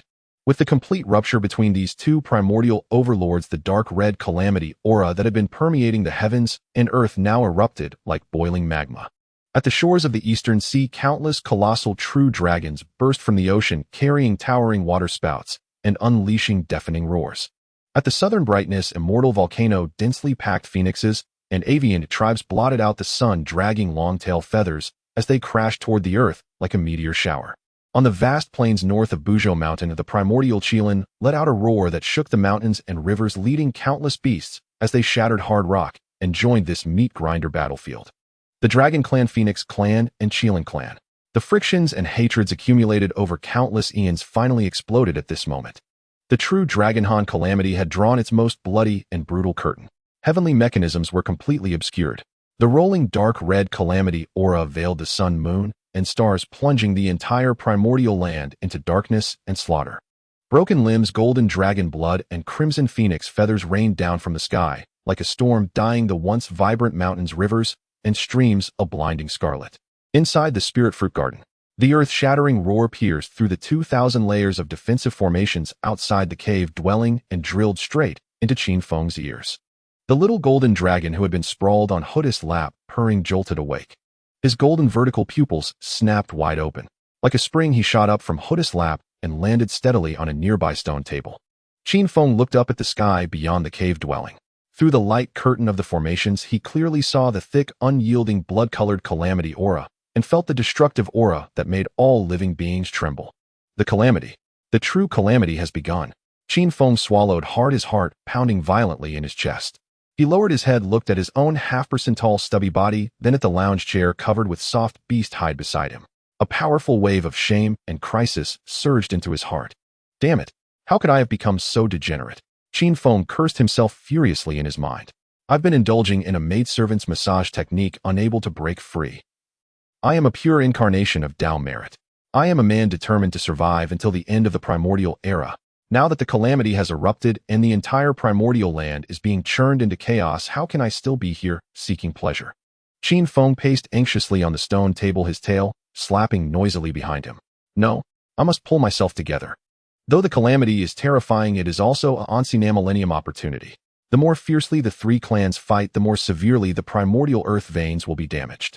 Although I cannot intervene in the battles of those great powers with my current cultivation following behind them, to repair the earth veins and scavenge merit is absolutely a surefire risk-free business. Qin Feng's eyes grew brighter and his thoughts became clearer. Not just the Dragonhan calamity. After the three clans fight to mutual destruction and retreat, the next will be the Dao Demon War between Dao Ancestor Honghuang and Demon Ancestor Liu. That is the battle that will determine the rightful ownership of the primordial era. Recalling the primordial novels he had read in his past life, Qin Feng's breathing grew heavy with excitement. That madman Liu, in order to attain sainthood, ultimately detonated the spiritual veins of the entire Western continent, leaving the West barren for countless eons. If I can infiltrate the West and advance during the battle between Honghuang and Liu, ignoring the minor branch veins, and merely protecting the most central main vein of the West, preserving a glimmer of hope for the Western lands to revive. The more Qin Feng thought, the more excited he became. His golden scales emitted a dazzling light from sheer exhilaration. That would be the merit of saving the entire Western continent. What immense, what terrifying Tao merit that would be. As long as I can pull off this one job, forget about breaking through to true immortal. Even skyrocketing straight to golden immortal or Tai golden immortal and manifesting into human form on the spot would be a sure thing. Then what calamity would I fear? What great power would I fear? Yes, exactly. That's it. Qin Feng stopped pacing, clenched his two front paws tightly, raised his head, and struck a passionate, resolute pose. I must work hard. I must repair the earth veins. I must earn merit like crazy. I must transform into human form. I can no longer drift along in such a daze, degenerating. Qin Feng's grand declarations echoed in his mind. He turned around, ready to announce to Houtu his upcoming hellish primordial sanitation worker grind plan. However, when his gaze fell upon Houtu's face, ethereal and beautiful, adorned with a faint smile, and when he saw her fair hands still suffused with the gentle earth laws, Qin Feng's just puffed-out chest instantly deflated. His tightly clenched paws slowly loosened. He swallowed hard, twisted his body awkwardly. Ahem. Qin Feng cleared his throat, his gaze shifting evasively as he spoke stiffly. Little two. Since the calamity has begun, things outside must be chaotic now. This great immortal is about to take on the heavy responsibility of repairing the primordial earth veins, a task that will require risking my life and putting in real effort. As he spoke, Qin Feng's body had already slid down from the stone table, with utmost honesty, slowly shuffling to Houtu's side. He extended his golden dragon tail, gently hooked it around Houtu's wrist, then pushed his soft belly upward, declaring with utter justification. So before this great immortal sets off to risk his life, it's not too much to enjoy a little more, is it? Come on, that pressure from before. Give me a couple more rubs. Just 2 rubs. Houtu sat in the rocking chair, gazing at the little golden dragon before her, who just a second ago had been brimming with vigor, as if ready to save the world, only to instantly revert to his true form, collapsing into a limp heap like mud. She found it both laughable and exasperating.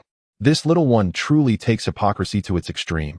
Houtu mused inwardly, a silent chuckle escaping her. Though she had no idea what earth-shattering grand plan was churning in Qin Feng's mind during that brief moment when he stood on the stone table lost in thought. Yet seeing the gleam in his eyes just moments ago, it was clear he had intended to undertake some great endeavor. But that surge of fervor hadn't even lasted 3 breaths before he slipped back into this languid, pleasure-seeking demeanor. The great immortal speaks wisely. After all the toil you've endured for the myriad beings of the primordial world, it's only fitting that you indulge a little.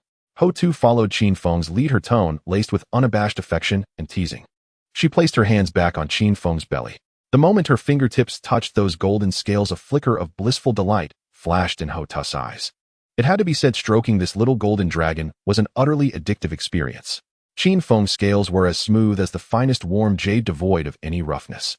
Moreover, having long been bathed in the merit of the great Tao, his body maintained a constant comforting warmth. Holding him felt like cuddling a self-heating furnace. But these were merely the most superficial sensations. The true reason that captivated Houtu, a mighty ancestral which so deeply that she stooped to play the role of a massage maid, was the pure, unparalleled merit of the great Tao emanating from Qin Feng. The Wu clan was born from Pangus essence, blood combined with the turbid qi of the earth. Though their physical forms were incomparably formidable, they were inherently devoid of a primordial spirit, and their bloodlines seethed with violent, bloodthirsty, baleful energy. Even Houtu, the gentlest of the 12 ancestral witches, and the only one with the rudiments of a primordial spirit, could not help but feel an underlying restlessness and a murderous impulse when confronted with the baleful qi of the primordial calamity. Yet whenever Houtu placed her hand on Qin Feng, the vast, sacred, and inviolable merit of the great Tao would flow through her fingertips, slowly coursing through her limbs and bones. It was a wondrous sensation, like drinking from a tenth of sandy rolled ice spring on a scorching summer day, or beholding the first rays of dawn after a violent storm. Where the golden light of merit passed, the violent, baleful energy in Houtu's blood was instantly pacified. Her mind became crystalline and clear, and her perception of the laws of the earth accelerated by several fold. This soul-stirring tranquility and clarity could not be granted by any innate treasure or celestial herb. Across the entire primordial world, this unique golden dragon of merit is now mine alone to touch. As Houtu gently scraped her fingertip under Qin Feng's chin, she thought to herself with smug satisfaction. Listening to the purring sound rising once more from Qin Feng's throat, Houtu felt that no matter how fiercely the calamity raged outside, it had nothing to do with this small orchard. Meanwhile, in the western continent, billions of miles away from Mount Buzhou, deep within the darkest recesses of Mount Sumeru, lay an abyss of eternal gloom. Thick, pure black, demonic qi roiled and howled there, coalescing into ferocious skulls that devoured each other in the void. At the very center of this sea of demonic qi sat a man clad in a black robe, his countenance exuding a sinister and arrogant charm. His eyes held a chilling dark purple hue, and between his brows was etched a madness that sought to annihilate all realms. This man was none other than the demon ancestor Luoho. Luoho lifted his head, his dark purple gaze piercing through endless void and strata, directly observing the brutal battlefield of the 3 tribes on the eastern continent. Hearing the earth-shaking roars of ancestral dragon and Yuan Feng, and watching the ever-thickening bloody calamity qi in the sky, Luoho suddenly rose to his feet, threw back his head, and burst into a wild, piercing laughter. Ha ha ha! Fight on! Fight on! Luoho's laughter echoed through the abyss, causing the surrounding demonic qi to churn violently. Kill. Slaughter to your heart's content. The fiercer your 3 tribes battle, the more beings die, the denser the world's baleful and resentful qi becomes. This is the finest nourishment I, the ancestor, need to refine the immortal slaying sword formation. Luoho extended his right hand and grasped the void. Buzz! A pitch-black spear, its tip wreathed in terrifying laws of destruction, tore through space and materialized in Luoho's hand. This was the foremost murderous treasure of the primordial world, the god-slaying spear. At that moment, the spear seemed to sense the overwhelming aura of slaughter outside. The spear shaft trembled violently, emitting a hum of craving and exhilaration. The black light flickering at its tip could easily shred the surrounding spatial laws. Luoho extended his left hand, tenderly caressing the cold, hard shaft of the god-slaying spear, as if stroking his most beloved lover. Patience, old friend, Luoho said, his dark purple eyes gleaming with bloodthirst, a cruel smile curling at the corner of his mouth. When those 3, the mud eel, the motley bird, and the mongrel dog, have worn each other out, that will be the day we descend upon the primordial world and attain enlightenment through slaughter. When that time comes, I will surely let you drink the blood of all the mighty beings in the primordial world and let you slay to your heart's content. The god-slaying spear let out a high-pitched hum, as if answering Luoho's promise. On another end of the primordial continent, atop a secluded celestial mountain brimming with boundless aura of creation, an old man in a gray Tao robe, his expression as placid as a still lake, as if merged with the great Tao of heaven and earth, sat cross-legged on a white jade platform. Above his head hovered a fragmentary jade disk radiating the light of 3,000 great Tao laws, the creation jade disk. The old man slowly opened his eyes. Those eyes held no trace of emotion, yet seemed to encompass the birth, death, and cycles of all things in the universe. This man was the future Tao ancestor, Honghuang. Honghuang raised his hand, gently stirring his fingertip in the void. The creation jade disk emitted myriad streams of pure light attempting to deduce the chaotic heavenly secrets. After a moment, Honghuang ceased his movements, his brow slightly furrowed. The heavenly secrets are utterly obscured. The calamity chi has seeped into the very bones. Hongzhen's voice was flat, yet carried a sigh of compassion for all beings. The war of the three tribes is already a foregone conclusion. But the demonic chi in the west is beginning to stir. Honghuang turned his head, his gaze profound as he looked toward Mount Sumeru. Luaho, you could not contain yourself after all. Seeking enlightenment through slaughter, aiming to destroy the primordial world. This is defying the heavens. Once this calamity erupts, who knows how many beings will suffer and turn to ash. Honghuang withdrew his gaze, closed his eyes again, and formed a complex hand seal. The grand trend cannot be altered. The old Taoist can only follow the heavenly Tao, seeking a thread of life amidst this boundless calamity. The mountaintop once again fell into a deathly stillness save for the creation jade disk, which continued to rotate slowly, emitting a faint radiance. Mount Buzhou, the primordial divine mountain formed from Panga's spine, emanated an overwhelming pressure and an aura of vast antiquity from its base to its peak. At that moment, atop Mount Buzhou, two figures, one gold and one yellow, were stealthily pressing against the cliff face, searching for something like thieves. This doesn't feel right. According to my past life memories, it should be right here. Qin Feng muttered incessantly, his gleaming golden dragon head filled with anxiety and confusion, his vertical pupils darting. Red flowers, white lotus roots, green lotus leaves. The three teachings are originally one family. This is one of the greatest opportunities in the primordial era, the 24th grade creation green lotus. Why can't I even see a shadow? Just half an hour ago, Qin Feng had been lying on Houtu's lap, enjoying a comfortable earth law massage. However, the terrifying commotion of the catastrophic tribulation had thoroughly awakened the sensitive nerve deep within him, known as persecution complex. Qin Feng, having learned from his pain, conducted a profound self-examination in his heart. I am the only great way merit golden dragon in the primordial era, bearing the noble mission of repairing the earth's veins. How could I indulge in a maidservant's massage and lose my vigilance? Now that the Dragonhan catastrophe has fully erupted, all living beings in the primordial world are blinded by the dark red calamity aura. They have been driven to a murderous frenzy, turning into mindless mad dogs. Qin Feng immediately leaped from his recliner, pacing anxiously around his cave dwelling. My reputation for delighting in charity and loving generosity is far too well known across millions of miles around Mount Buzhou. If some reckless fool mind-daddled by the calamity comes after me to hack me down regardless of the consequences, even if the purple sky divine thunder eventually reduces him to ashes, I'd still have to take his first strike. My skin is delicate and I only have one life. I absolutely cannot risk it. Thus Qin Feng made a decisive choice to move. Flee. Those demonic cultivators and rogue immortals near Mount Buzhou, who had been bankrupted down to their very underwear by Qin Feng's suicide fraud schemes, would probably fall to their knees and kowtow to heaven, weeping and shouting, "Heaven has eyes. Finally, this beast is gone." If they learned this golden plague was leaving.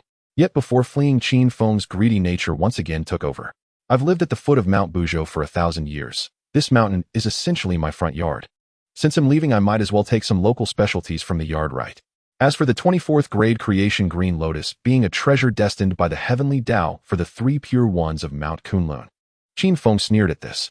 What treasure of the three pure ones? Heavenly treasures belong to those with virtue. I am the dignified merit golden dragon adorned with boundless great way merit. Who could be more virtuous than me? This thing growing at my doorstep is mine. And so the stealthy treasure hunt unfolded. Houtu, clad in a pale yellow dress, stood with her arms crossed, following Qin Feng with a look of exasperation. Watching Qin Feng's comical posture, his rear sticking up as he buried his head in rock crevices, sniffing desperately, Houtu couldn't help but roll her eyes. This little fellow was trembling in fear back in the cave, clamoring to flee for his life. Now he's dragging me up Mount Buzhou, claiming he's looking for some great treasure. His mood changes faster than flipping through a book. Houtu silently grumbled to herself. She held little hope for the creation green lotus that Qin Feng babbled about so mysteriously. Mount Buzhou, the foremost divine mountain of the primordial era, had indeed nurtured countless innate spiritual roots and treasures. However, every truly supreme treasure was concealed by formidable innate grand formations utterly undetectable even by a Daluo golden immortal until its destined time of revelation. For Qin Feng, a mere latest-stage earth immortal little mud loach, to find such a heaven-defying treasure in these vast mountains was nothing short of a fool's dream. Still seeing Qin Feng's stubborn determination, like a bull that wouldn't turn back until it hit a wall, Houtu sighed and decided to help him. Let's just satisfy the little one's curiosity. Once he fails to find it, he'll give up. Houtu closed her eyes, a faint earthy yellow light flickering at her brow. Her vast divine sense at the peak of Tai golden immortal expanded, instantly merging with her unique earth law. Like an invisible giant net, it spread wildly in all directions along the rock textures of Mount Buzhou. 1 li 10 li 100 li. Houtu's spiritual sense struggled to traverse under the terrifying pressure of Pangu. Just as Houtu was about to withdraw her divine sense, her ethereal eyes snapped open, a glimmer of surprise flashing in their depths. About 300 li to their left, halfway up the mountain, her spiritual sense touched a peculiar blank zone. The rocks and vegetation there appeared identical to the surroundings, but under the perception of the earth law. There was no earthly vein fluctuation at all, as if a piece had been forcibly carved out of the primordial land. There really is a profound innate concealment formation hidden there. And the formation's level is so high that even my Tai golden immortal spiritual sense cannot penetrate it. Houtu's heartbeat quickened slightly. She turned to look at Qin Feng, who was still staring down a venomous snake in the grass. Great immortal, come quickly. Houtu feigned a delighted expression, pointing excitedly to the left.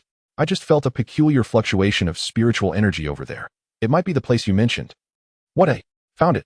Hearing Houtu's call, Qin Feng launched himself from the grass like a spring. In that instant, his eyes underwent a terrifying physical transformation. His originally golden vertical pupils actually emitted 2 beams of solid golden light, each 3 feet long, like searchlights, shooting straight toward the direction Houtu pointed. Holy crap! Houtu was startled by Qin Feng's exaggerated eyes blazing with light, and instinctively stepped back half a pace. This greedy nature of his can actually cause such a bodily change. What kind of creature is this little one anyway? Houtu fumed inwardly. Where is it? Where is it? Lead the way quickly. Qin Feng, unable to contain himself, dashed to Houtu's feet, his claws gripping her calf tightly, his tail wagging like a propeller. Houtu shook her head helplessly and sped off with Qin Feng toward the blank zone. Moments later, they arrived at a hidden cliff base. At the bottom of the cliff, a massive cave entrance was concealed by countless vines.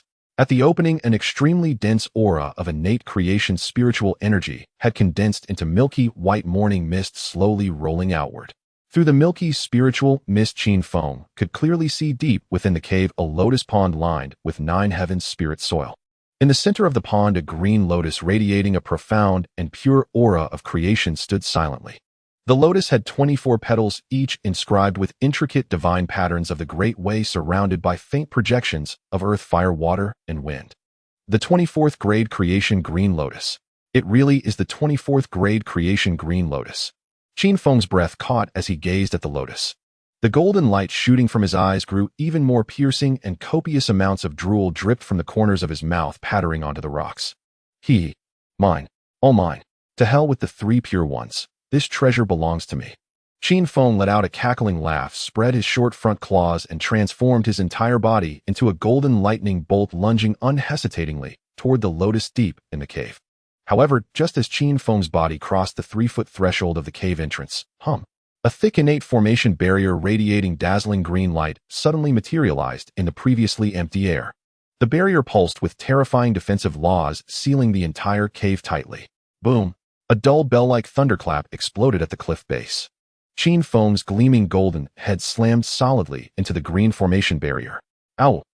Qin Feng let out a miserable shriek, his entire body hurtling back faster than he had charged forward. He crashed heavily into the rubble at Houtu's feet, gouging out a deep pit. Ow! It hurts so much. This great immortal is dying. Qin Feng scrambled out of the pit, clutching his head with his claws rolling wildly on the ground. Although his cultivation was only at the late Earth immortal stage, as a pure incarnation of Great Way merit, and after a millennium of absorbing earthly vein energy, his physical body had already reached a terrifying monstrous level.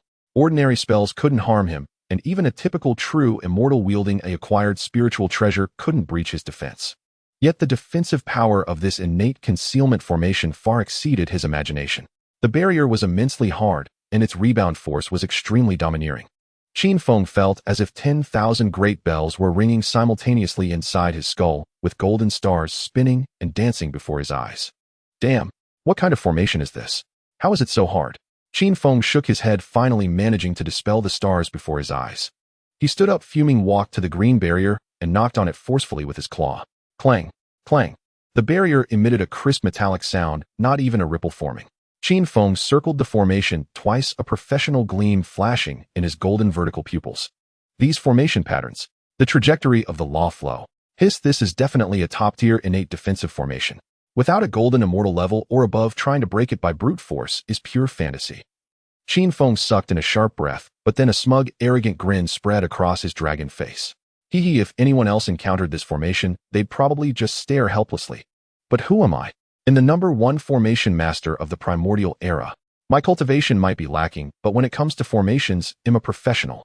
Over the past millennium, although Qin Feng's cultivation had barely improved, he had poured all his energy into studying formations to ensure his survival.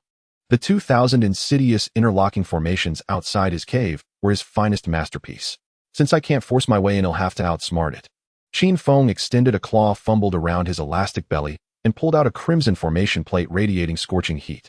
This was the acquired spiritual treasure he had looted from the Phoenix clan, true immortal Feng Changming, whom he had tricked to death among the ruins of the Dragon Phoenix War, the Lihua formation plate. Qin Feng suspended the Lihua formation plate, mid-air, his claws rapidly forming hand seals. Lihua burns the heavens, unravel thread by thread. Break for this great immortal. A thin but concentrated stream of Nanming Lihua shot from the plate, precisely striking a hidden node of the innate formation barrier. However, the innate formation merely flickered faintly before instantly mobilizing a vast amount of creation's spiritual energy, completely devouring the Nanming Lihua, without leaving a single spark. Holy crap, this complex. The formation nodes are shifting constantly. Qin Feng's eyes bulged, his claws scratching frantically at his own golden dragon horns, producing a grating, crackling sound. This great immortal refuses to believe in this evil. Even if I have to shatter this formation plate today, I'm pulling out that green lotus. Qin Feng was now locked in a battle of wills with the formation. He pushed his spiritual sense to its limit, staring intently at the complex law patterns on the barrier, his claws moving so fast they left only afterimages, continuously unleashing various counterspell techniques. This node on the left is wrong. That circuit on the right has a problem. Damn, how is this formation laid out? Why is it so infuriating? Qin Feng cursed in frustration as he worked. Whenever he encountered an unsolvable deadlock, he would angrily lift his foot and deliver a vicious kick to the green barrier. Thump, thump. Since this innate formation only had powerful defensive functions with no offensive or counterattack capabilities, Qin Feng kicked without restraint, treating the formation as a punching bag for venting his anger. Meanwhile, less than 5 paces away from Qin Feng, Houtu leisurely found a flat, clean green stone and sat down. She smoothed her skirt, propped her chin on her hands, and watched with amusement as Qin Feng scratched his ears, jumped about in agitation, and scurried around. Great immortal, are you all right? This formation looks terribly formidable. Houtu deliberately pitched her voice high, adopting a delicate, innocent tone. It's just a pity that I'm merely a newly transformed low-cultivation earth spirit who doesn't even know what a formation is. I can't possibly help the great immortal. Qin Feng didn't even turn around, waving his hand impatiently as he scratched his head frantically. Shoo, what would a little girl like you understand? This is an innate grand formation involving the laws of heaven and earth. Just stay put and don't cause trouble for this great immortal. Once I break this formation and obtain the creation green lotus, you won't be left out. Houtu watched Qin Feng's flustered back, a sly smile flickering in her eyes. Help him? What a joke of the primordial era. Houtu thought smugly to herself. I am a dignified primordial witch, and I've stooped to being his maidservant. Now you want me to do the hard labor of breaking formations? You can keep scratching your head here. They'll take advantage of this place's dense creation spiritual energy to solidify my cultivation. Houtu closed her eyes, naturally activating the Tai golden immortal cultivation technique, and began to unabashedly absorb the creation's spiritual mist spilling from the cave. Beneath the cliff, only Qin Feng's irate cursing and the rhythmic thumping of his feet against the formation barrier echoed through the valley. On the midslope of Buzhou Mountain, beneath a concealed cliff, time slipped away like sand through fingers, silent and unnoticed. In the blink of an eye, 500 years had passed since Qin Feng discovered this cave harboring the 24th grade creation azure lotus. 500 years were but a fleeting moment for the primordial beings of the wild. Yet for the two who stood guard before this innate hidden grand formation, it was an experience of starkly contrasting natures. Houtu slowly opened her eyes upon the azure stone beneath the cliff. As her eyes unsealed the creation's spiritual energy within 100 miles radius, so dense it had condensed into milky white morning mist, retreated into her body like a whale drinking from the sea. Houtu exhaled a long breath of turbid air which morphed into a tiny earthen yellow lotus in the atmosphere before dissolving into nothingness. She sensed the increasingly solid and profound power of her perfected Tai golden immortal cultivation, and the corner of her mouth curled into a satisfied arc. Over these 5 centuries, by borrowing the creation's spiritual energy seeping from this cave, my cultivation has taken a great leap forward. Though a sturdy barrier still stands between me and breaking through to Dayuo golden immortal, my foundation is now thoroughly laid. Houtu mused inwardly. Then she turned her gaze toward the golden figure stubbornly grappling with the formation, not far away, a flicker of intense envy gleaming deep in her eyes. This little one's constitution is truly enviable, Houtu sighed in her heart, as she watched Qin Feng's dragon scales, which were covered in pure great Tao merit. As a primordial which incarnated from Panga's essence blood, her talent was already among the pinnacle existences in the primordial wild. Yet even she required eons to comprehend laws and shatter bottlenecks when crossing major cultivation realms. But Qin Feng was different. As the sole being incarnated from the great Tao's merit in the entire primordial wild, the concept of bottlenecks simply did not exist on his path of cultivation.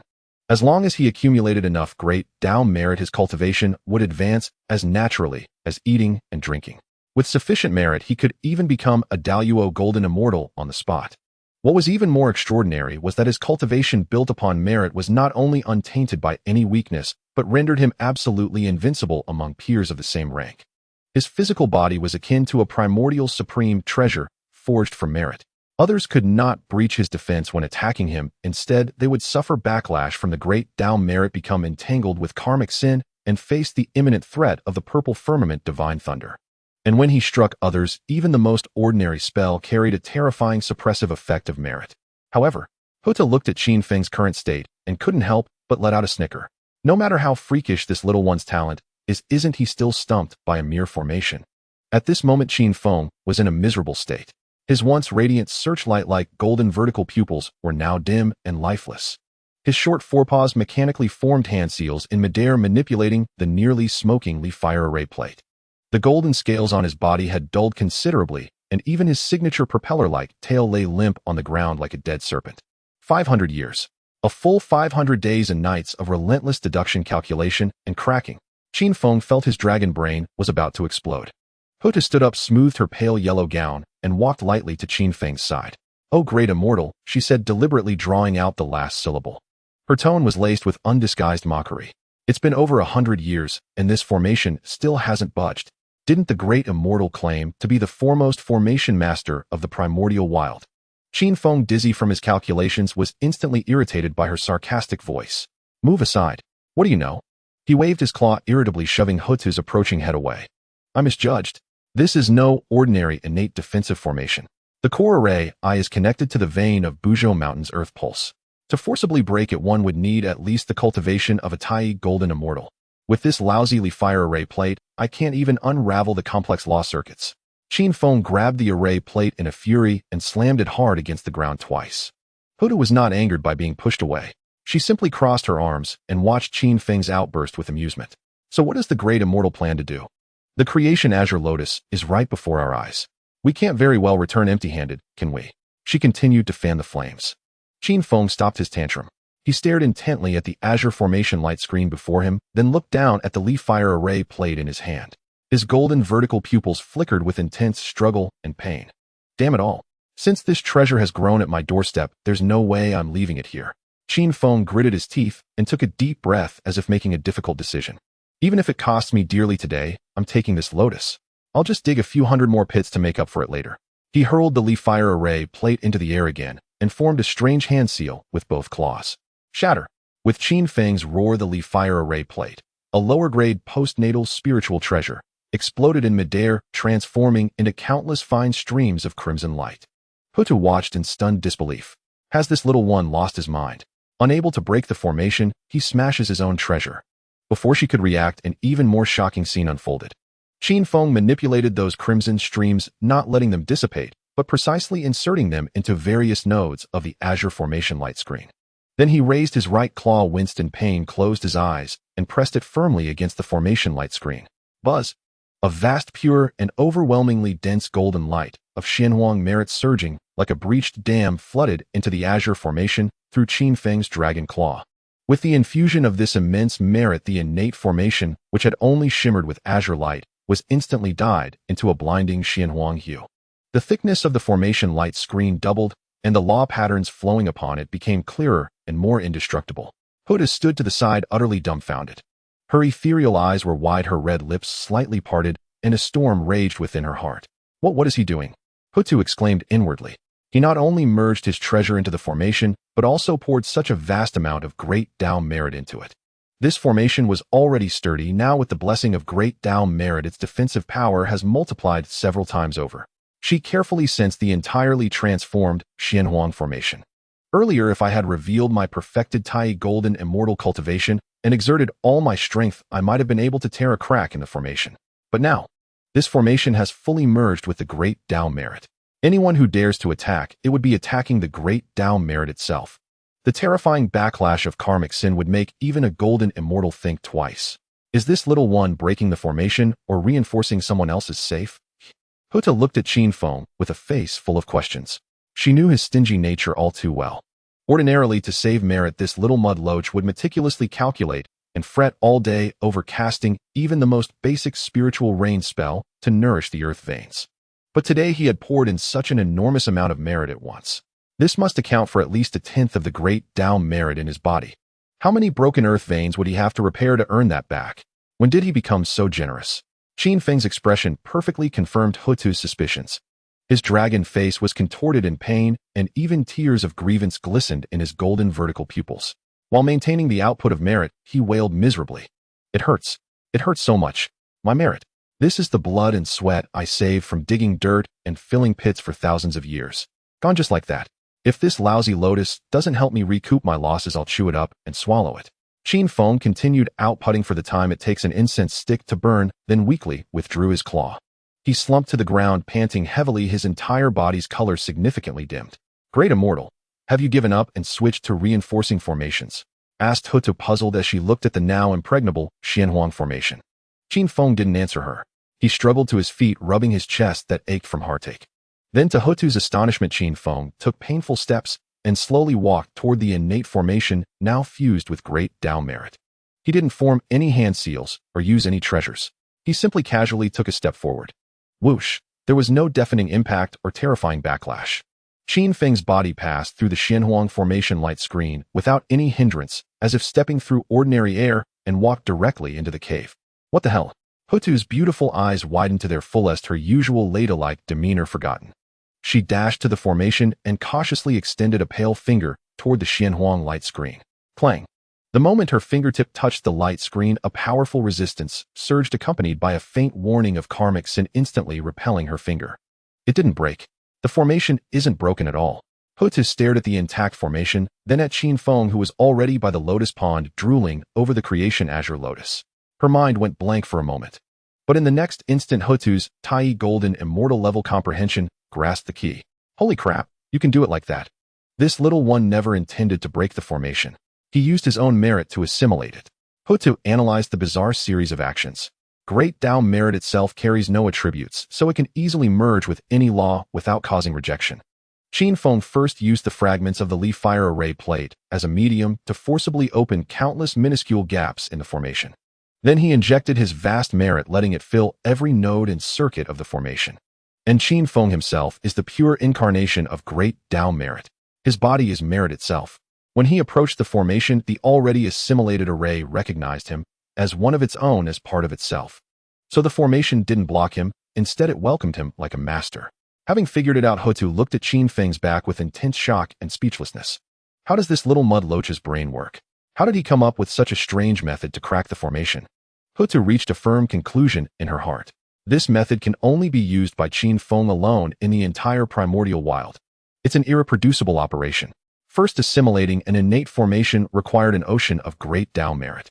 In all the primordial wild besides Qin Feng, that freak who treated merit like food and spent his days repairing earth veins, Who could produce so much merit?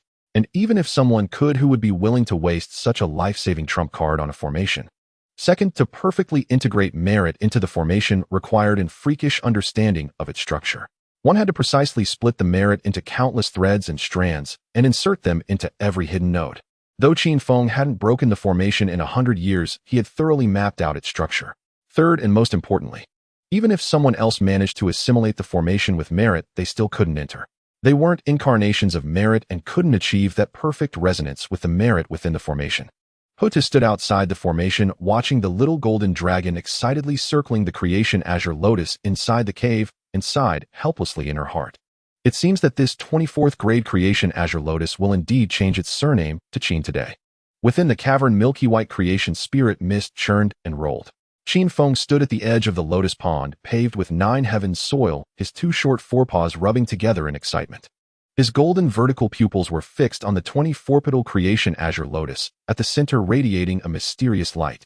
Hee little treasure, this grand immortal has come to take you home. Qin Feng swallowed hard.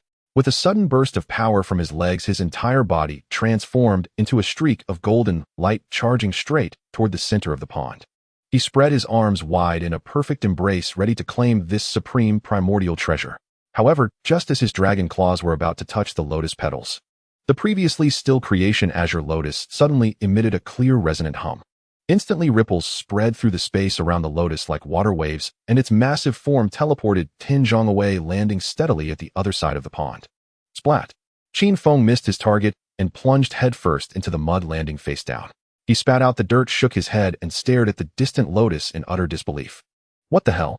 This thing can dodge. Unwilling to accept defeat, Qin Feng scrambled up from the mud again, shook off the droplets, and lunged toward the lotus once more. This time the lotus reacted even more decisively. It didn't even bother to teleport. Its surface blazed with azure light as it vanished into the void, completely disappearing from Qin Feng's sight. Damn! Spatial teleportation. Qin Feng hung midair, watching his target vanish, then crashed heavily to the ground. The next second, the lotus emerged from beside a stalactite at the cavern's ceiling, its 24 petals trembling slightly, radiating soft halos, as if mocking the clumsy intruder. In truth, the creation azure lotus wasn't entirely to blame for its mischief. As a supreme primordial treasure born from chaos, the 24-petal creation azure lotus, though mentally impaired due to heavenly Tao suppression, still possessed an extremely keen instinct. In its perception, the golden little loach before it was not the master destined by the heavenly Tao. According to the original flow of the primordial world, it was fated to be divided by the 3 pure ones into a red flower, white lotus root, and green lotus leaf. A primordial treasure naturally resisted a master not meant for it. As for why it didn't simply flee the cave, the reason was simple. The primordial array, originally meant to conceal and protect it, had been thoroughly assimilated by Qin Feng's vast Tao merits. Control of the array had transferred to Qin Feng. The lotus was now like a butterfly trapped in a transparent glass jar, able to flutter around inside, but utterly unable to escape. Damn, I spent a full 10th of my merits to get in here, and you dare hide from me. Qin Feng was enraged by the lotus mockery. His golden scales bristled, and 2 streams of white vapor shot from his nostrils. He was thoroughly provoked. This grand immortal refuses to believe this is impossible. Inside the sealed array, let's see where you can run. And so a cat-and-mouse game commenced within the cave. Qin Feng pushed his formidable physical strength to its limits, his body turning into a golden lightning bolt as he madly darted, leaped, and pounced around the cave. But the creation azure lotus was after all a primordial treasure. Even without offensive capabilities, its mastery of spatial teleportation was enough to lead Qin Feng on a wild chase. When Qin Feng lunged left, the lotus vanished into the void on the right. When he jumped up, it sank into the earth's spiritual veins. This chase lasted an entire year. A year later, pant, pant, pant, Qin Feng lay sprawled on his back, utterly disheveled on a green stone by the pond. His tongue hung limply from his mouth, and his chest heaved violently like a broken bellows. His once golden scales had dulled from exhaustion, now caked with mud and waterweed. He looked like a weak maiden who had been brutally violated for 3 years. Eyes vacant, devoid of hope, too drained to lift even a single toe. What a scam.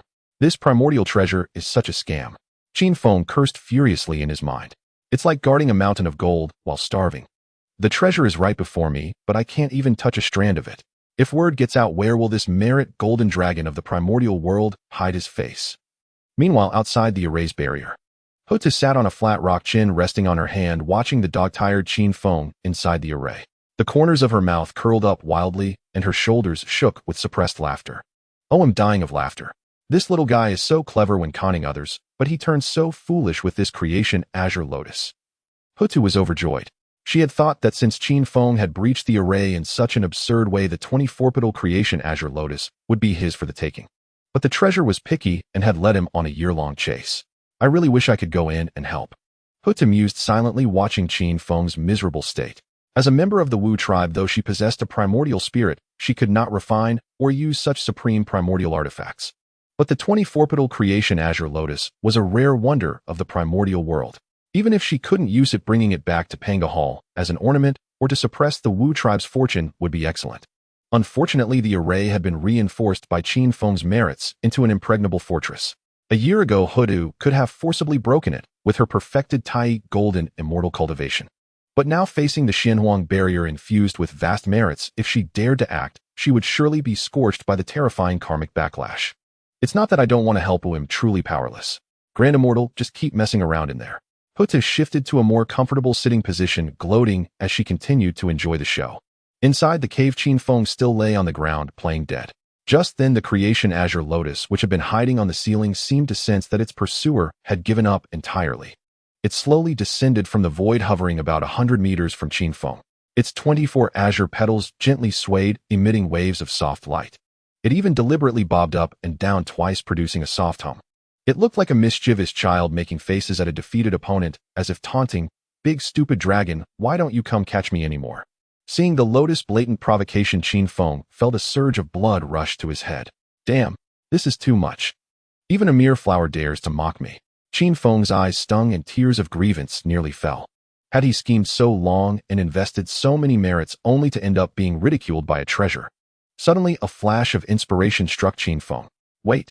This creation azure lotus, though a primordial treasure, has a severely impaired intellect due to heavenly Tao suppression, no more than a 3- or 4-year-old human child. Qin Feng's pupils contracted sharply as a bold and devious plan quickly formed in his mind. Dealing with a kid with such a limited mind isn't about brute force. The most effective method is, of course, to trick it. With that thought, Qin Feng sprang back to life. He leaped up like a carp, vigorously patting the dirt off his body. Then, taking a deep breath, he frantically channeled the remaining Tao merits within him. Buzz! A dazzling golden light of Honghuang merits burst forth from his body, illuminating the entire cave. He puffed out his chest, clasped his claws behind his back, and forced his expression into one of utmost benevolence, resembling a wealthy, world-saving great benefactor. Qin Feng cleared his throat, and in a low, seductive voice full of allure and security spoke slowly to the creation azure lotus 100 meters away. Little azure lotus, I know you as a treasure born from chaos can foresee your own future fate. Qin Feng began his grand deception. You were meant to bloom between heaven and earth, but the heavenly Tao cannot tolerate such a heaven-defying being. In the near future, you are fated to be schemed against by the heavenly Tao, forcibly divided into 3 by those 3 old men: a red flower, white lotus root, and green lotus leaf. Losing your selfhood, your true spirit extinguished. Hearing this, the creation azure lotus, hovering in midair, trembled violently, its petals light, flickering unsteadily. Though its intellect was low, it harbored a deep-seated fear and resistance toward its tragic destiny. The heavenly Tao suppression was an ineradicable shadow in its instincts. Seeing the lotus reaction, Qin Feng rejoiced inwardly, knowing his words had struck a nerve. He pressed on, intensifying the glow of his merit light. But, if you follow me, the situation is completely different. Qin Feng patted his gleaming golden belly and vowed solemnly, look clearly. I am the sole incarnation of Tao merits in the primordial world. My merits are something even the heavenly Tao must be wary of. If you acknowledge me as your master, protected by my boundless merits, the heavenly Tao will never dare to harm you. I swear I will never let anyone separate you. The creation azure lotus stopped swaying. It hovered silently as if lost in thought. As a spiritual being of heaven and earth, it was most sensitive to auras. It could clearly sense that the light radiating from the little dragon before it was pure and flawless, Tao merits representing the righteousness of the world. That warm, encompassing aura instinctively drew it closer. Seeing the lotus wavering, Qin Feng immediately put on an even more amiable face, like a creepy uncle luring a child with candy. A little treasure, take a good look at me. How could someone with so many Tao merits possibly deceive you? Qin Feng said, extending his claw toward the lotus at an agonizingly slow pace. Having so many merits proves him a great person who does good deeds every day, afraid even to harm an ant. Follow me, and you'll live in luxury without any fear. Come on, be good and leap into this grand immortal's embrace. Outside the array's barrier, Houtu, who had been watching the show, could no longer control her expression upon hearing Qin Feng's shameless words. Ha ha ha. Houtu clutched her stomach, laughing so hard she nearly cried. She crouched ungracefully, pounding the ground with her hand. A great person, doing good deeds every day? Oh my, this little guy's skin is thicker than Mount Buzhou. Houtu thought, laughing hysterically. You call running around scamming people good deeds? Those millions of demon cultivators at the foot of Mount Buzhou, don't they all tremble and flee at the mere mention of your name, Qin Feng? Those poor souls you've bankrupted and burdened with karma. If they heard this, they'd probably jump out of their graves to strangle you. Houtu's stomach ached from laughter. She was utterly convinced of Qin Feng's talent for twisting the truth. Hearing the outburst from outside the array, Qin Feng turned his head and shot Houtu a fierce glare. Shut up. Qin Feng's eyes delivered a severe warning. Then he turned back, maintaining his sacred, benevolent demeanor, and coaxed the creation azure lotus. Ignore that woman outside. Trust me, this light of merit never lies. Come closer. Houtu knew Qin Feng's true nature, but the naive creation azure lotus did not. In its impaired intellect, a being with such immense merits was undoubtedly a trustworthy refuge. Compared to the tragic fate of being split into three, the warm golden embrace before it seemed a far better choice. The creation azure lotus petals slightly closed, emitting a soft hum. Then, under Qin Feng's expectant, almost fervent gaze, this supreme primordial treasure of the primordial world finally dropped all its defenses. It slowly drifted forward, following the golden light of Qin Feng's merits, flying toward him. 10 meters, 5 meters, 1 meter. The moment the creation azure lotus reached Qin Feng, the benevolence in his eyes vanished, instantly replaced by sheer greed and excitement. He shot out his two short forepaws with lightning speed and seized the 24-petal creation azure lotus, clutching it tightly to his chest. He, got you. Once you're in my arms, you'll never escape. Deep within the concealed cave behind the luminous barrier of the Honghuang formation, assimilated by the Tao of merit, Qin Feng sat cross-legged by the lotus pond, his two short front paws awkwardly forming a complex hand seal. Before him, the 24-pin grade creation green lotus, which had originally emitted pure azure light of creation, was now tightly enveloped in a dense layer of golden Honghuang merit light. For an entire century, Qin Feng remained in this sunless cave, abstaining from food and drink, squeezing every drop of his meager power as a latest-stage earth immortal to its utmost limit. After exhausting a full 100 years, he finally managed to arduously imprint his own primordial spirit mark deep within the core of the creation green lotus. With a long exhale of turbid qi rich in spiritual energy, Qin Feng's body, tense for a century, suddenly relaxed, and he collapsed onto the ground, sprawling on his back, with all four limbs in the air. As the primordial spirit mark fully merged, the 24-pin grade creation green lotus, suspended in midair, emitted a crisp, joyful hum. No longer evading as before, it docilely flew above Qin Feng's head, its 24 petals gently swaying. It showered down specks of creation light like a child who had finally found its home, expressing intimacy and joy toward its master.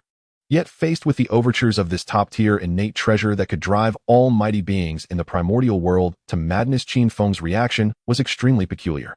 Shoo! Shoo! Stay away from me. Far from showing any excitement, Qin Feng waved his front paws in disgust, as if shooing a fly, batting the creation green lotus hovering above his head 3 feet away. His golden dragon face was now twisted in pain and anguish, and even crystalline tears welled up in his golden vertical pupils. A loss. A massive loss. This wave is an absolute bloodbath. Qin Feng clutched his chest, with both claws rolling wildly on the ground, letting out miserable wails. The reason was simple. During the refining of the creation green lotus, Qin Feng, sadly, discovered a fact: once this innate treasure acknowledged a master, it would actively absorb the Tao merit within him. At this moment, the surface of the creation green lotus was no longer purely azure, but was coated in a thick, dazzling layer of Honghuang merit golden light. It had been forcibly dyed from a pure innate treasure into a merit treasure. Objectively speaking, this was an incredibly fortunate turn of events. The 24-pin grade creation green lotus, originally too heaven-defying and envied by the heavenly Tao, was destined to be forcibly split apart. But now, having absorbed Qin Feng's Tao merit and protected by merit, even if the heavenly Tao itself intervened, it could no longer split it into red flower, white lotus root, and green lotus leaf. Moreover, with the infusion of merit, the lotus' defensive power and effect in suppressing fate had multiplied exponentially. Yet in the eyes of the stingy miser Qin Feng, this was calculated entirely differently. That layer of merit that damn lotus just sucked away was my hard-earned savings painstakingly accumulated over centuries of repairing earth veins under the scorching sun and wind. Qin Feng's heart bled as he gazed at the lotus dyed Honghuang by merit. And I spent 100 years and centuries of merit just to refine the first of its 14 innate restrictions. Now this piece of junk can only unleash 1% of its power. The more Qin Feng calculated, the more he felt the loss. His current cultivation was only at the late Earth Immortal stage, and his mana was far too meager. To fully control this treasure, he had to unlock all 14 innate restrictions. Unlocking the first restriction cost me 10 years of merit. If I unlock all 14, won't this damn flower suck me dry into a mummy? This isn't acquiring a treasure, it's enshrining a vampire ancestor. Qin Feng ground his teeth in fury, but was utterly helpless. Because if he didn't infuse the lotus with merit, it would remain under the surveillance and schemes of the heavenly Tao, always at risk of being split apart. To preserve the integrity of this treasure, Qin Feng had no choice but to grit his teeth and reluctantly serve as this merit ATM. Enough said, it's all tears. I'm doomed to a life of toil. Qin Feng picked himself up from the ground. Meanwhile, in the eastern continent, billions of miles away from Buzhou Mountain, deep within the Kunlun Mountains, perpetually shrouded in immortal mist and radiant colors. Inside a hidden cave paradise filled with dense pure primordial qi, 3 Taoists in robes exuding the terrifying pressure of Tai golden immortals sat cross-legged on 3 cattail mats, eyes closed, contemplating the heavenly Tao. These 3 were the incarnations of Pangus, primordial spirit split into 3 Taiqing, Laozi Yuqing Yuanshi, and Shanqing Tongtian. Suddenly, with a hum, the bodies of the 3 pure ones who were in seclusion trembled violently simultaneously. Their tightly shut eyes snapped open at the same moment. 3 sharp gazes, seemingly capable of piercing the void, tore the primordial qi within the cave paradise into shreds. Elder brother, Tongtian, the most fiery and impatient of the 3, abruptly stood up from his cattail mat. His handsome face was etched with shock and fury. My state of mind just experienced a violent fluctuation. I sensed that a crucial opportunity originally destined to be mine had its causal connection forcibly severed and was completely snatched away at that very moment. As Tongtian finished speaking, Yuanshi, sitting beside him, also stood up with a dark expression. His eyes, full of majesty and pride, flickered with icy cold light. He clenched his fists tightly, his knuckles cracking. Third brother, you're not the only one who feels this way. Yuanshi's voice was extremely low, as if suppressing a volcano about to erupt. I feel it too. That opportunity belongs not only to you, but also to me, and even to elder brother. That should be the heaven-ordained treasure of us, 3 pure ones. Which reckless ant dares to seize the opportunity of Pangus, true lineage? Yuanshi and Tongtian simultaneously turned their anxious, expectant gazes toward Taiqing Laozi, who sat in the center. Laozi was the head of the 3 pure ones with the highest cultivation and the strongest ability to deduce fate and destiny. Laozi's face, normally as calm and lifeless as withered, would now rarely show a hint of gravity. Without speaking, he quickly raised his right hand, his dry fingers rapidly forming hand seals in the air. Profound phantom images of Tai Chi yin-yang diagrams swirled and flickered at Laozi's fingertips, attempting to trace the audacious thief along the severed causal thread in the void. Yuanshi and Tongtian held their breath, staring intently at Laozi's movements, not daring to blink.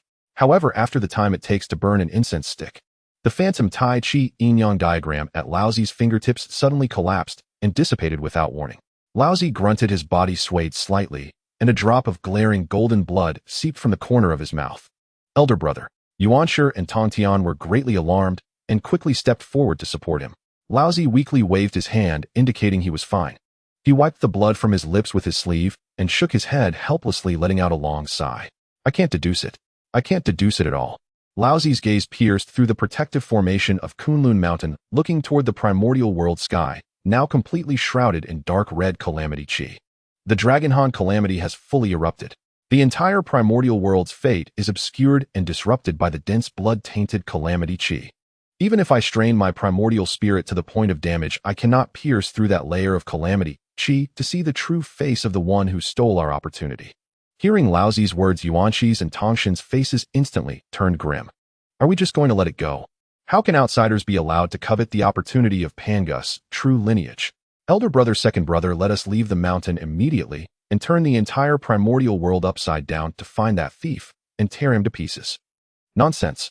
Laozi suddenly turned his head and sternly reprimanded Tongtian. Outside, the 3 clans are at war with baleful qi soaring to the heavens. Even a Tai golden immortal once tainted by the terrifying calamity, Qi, will lose their mind, perish, and turn to ashes. We three pure ones bear the merit of Pangus creation of the world. We must not wade into this muddy water at such a time. Laozi took a deep breath, forcibly suppressing the turmoil within, and sat back down cross-legged on the cattail mat, resuming his detached, indifferent demeanor. To gain it is my fortune, to lose it is my fate. Since the opportunity has been taken now, it means the time is not yet ripe. Both of you sit down, immediately seal your six senses, and continue your secluded cultivation. Even if the world outside collapses and the earth shatters, no one is to set foot outside Kunlun Mountain until the calamity ends. Laozi's tone was resolute, carrying an unyielding authority. When the calamity passes and the fate becomes clear again, no matter who took our opportunity, even if they flee to the 9 netherworlds, we three pure ones will make them spit it out with interest. Although Yuanshi and Tongtian felt aggrieved and furious, they dared not defy Laozi's stern command. They gritted their teeth in unwillingness, forcibly suppressed the murderous urge, returned to their cattail mats, and forced themselves into a state of cultivation. Deep within Kunlun Mountain, a deathly silence returned, leaving only 3 suppressed fires of rage smoldering in the shadows.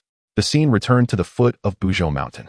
With a crack, the sturdy Honghuang formation barrier disintegrated and dissipated as abruptly as shattered glass. Qin Feng emerged from the cave, his golden head drooping listlessly. Behind him, the 24-pin grade creation green lotus, now stained with a layer of merit golden light, followed meekly. At this moment, even the light on the creation green lotus petals had dimmed. It resembled a wronged woman who had been tricked by a heartless man and then cruelly abandoned, its 24 petals drooping. It occasionally emitted faint buzzing sounds, as if accusing Qin Feng of his ruthlessness. When you were luring me earlier, you smiled so kindly and spoke so gently. But now that I've acknowledged you as master, you push me away and won't even look at me. This damn master is too hateful. Although the lotus intelligence was incomplete, it could still clearly express this kind of raw emotion. Houtu, who had been waiting outside the formation, was momentarily stunned when she saw Qin Feng's expression and the aggrieved creation green lotus trailing behind him. But then a burst of excitement lit up Houtu's ethereal eyes. Oh my, why is this little treasure so upset? Let big sister give you a hug. Ignoring Qin Feng's face as dark as the bottom of a pot, Houtu strode past him, with light steps rushed to the creation green lotus and tightly embraced this top-tier primordial innate treasure. Houtu strode past him with light steps rushed to the creation green lotus and tightly embraced this top-tier primordial innate treasure. Startled by the sudden embrace, the creation green lotus instinctively struggled to break free and fly away. But Houtu wasn't about to give it the chance. Houtu skillfully employed her signature dragon petting technique, used on Qin Feng. Her fair, slender hands were instantly covered in a layer of warm, profound earth law. Her hands followed the grain of the creation green lotus 24 petals gently and rhythmically stroking and kneading them. The earth law's nature of embracing all things and nurturing life flowed from her fingertips, continuously infusing into the lotus body. The creation green lotus petals, which were still struggling, stiffened the moment they touched this comfortable warm earth law. Then it let out a high-pitched, blissful hum.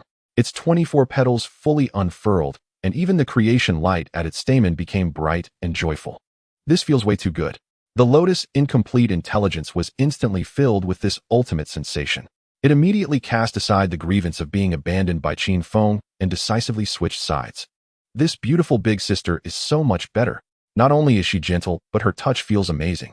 Unlike that stingy, irritable little dragon who despised me the moment I acknowledged him. The creation green lotus completely gave up resisting, lying docilely in Houtu's arms, allowing her hands imbued with earth law to freely knead its petals.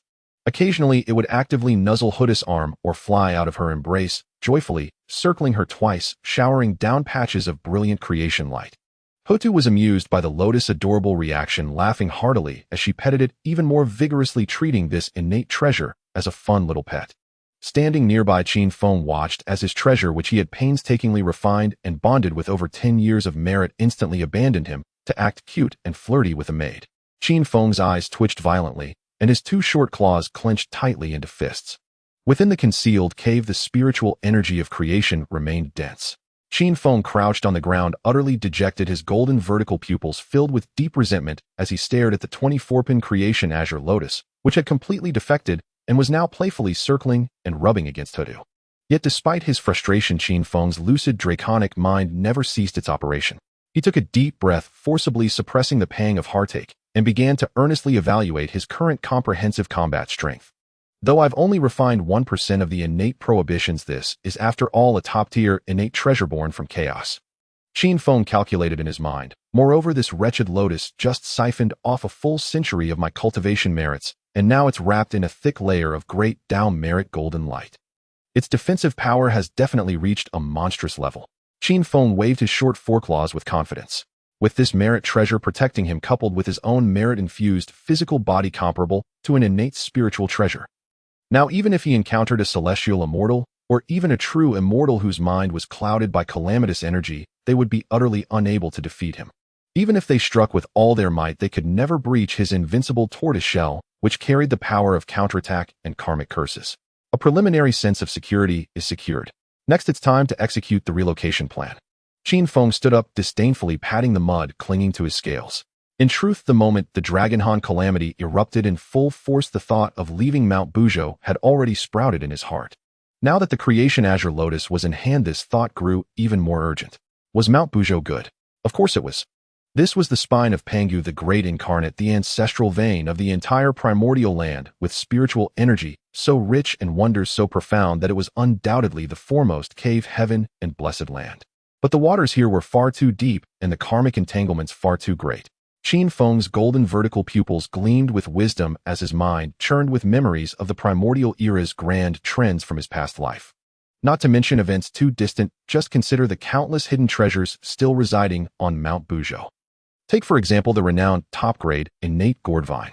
The 7 gourds it bears are each top-tier innate spiritual treasures that shake the primordial world. And the massive chunk of 9 heavens Shirong nurtured at the vine's roots. That too is a rare creation treasure. Didn't Qin Feng desire these treasures? Of course he did. He dreamed of plucking all 7 gourds and hanging them around his neck like a necklace. But now is simply not the time for treasure hunting. Qin Feng shook his head helplessly.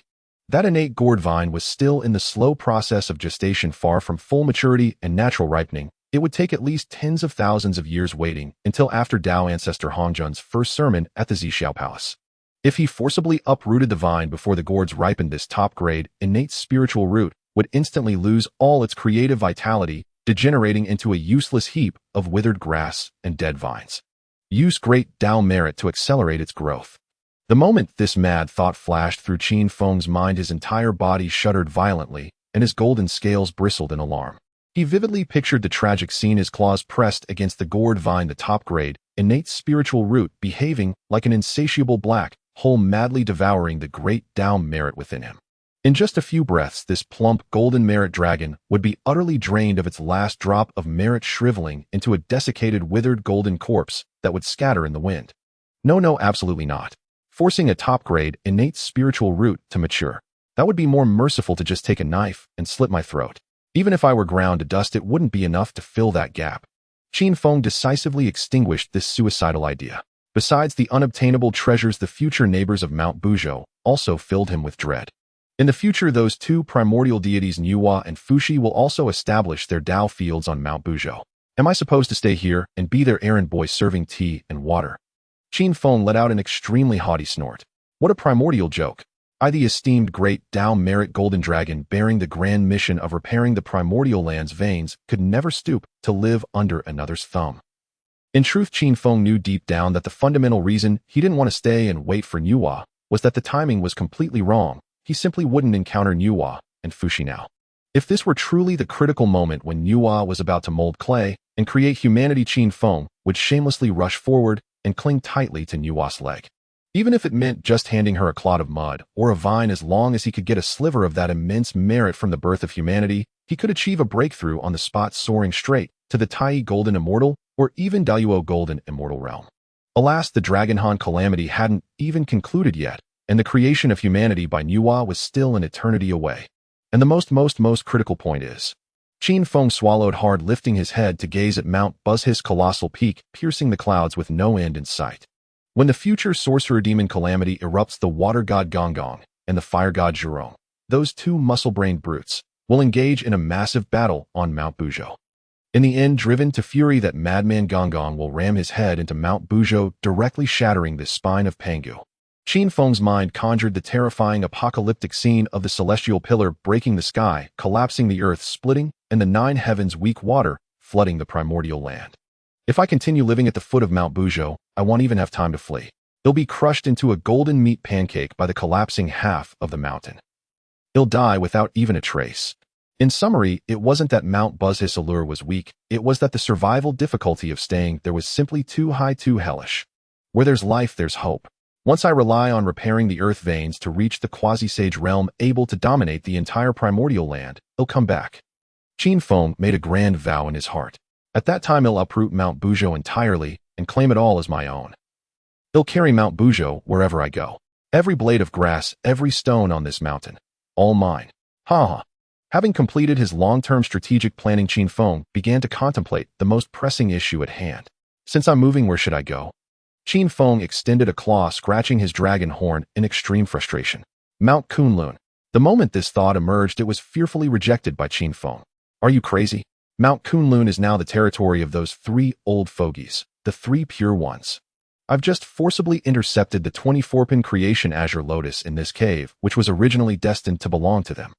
Going to Mount Kunlun now isn't moving, but it's like a mouse serving as a bridesmaid for a cat, purely delivering myself to my death.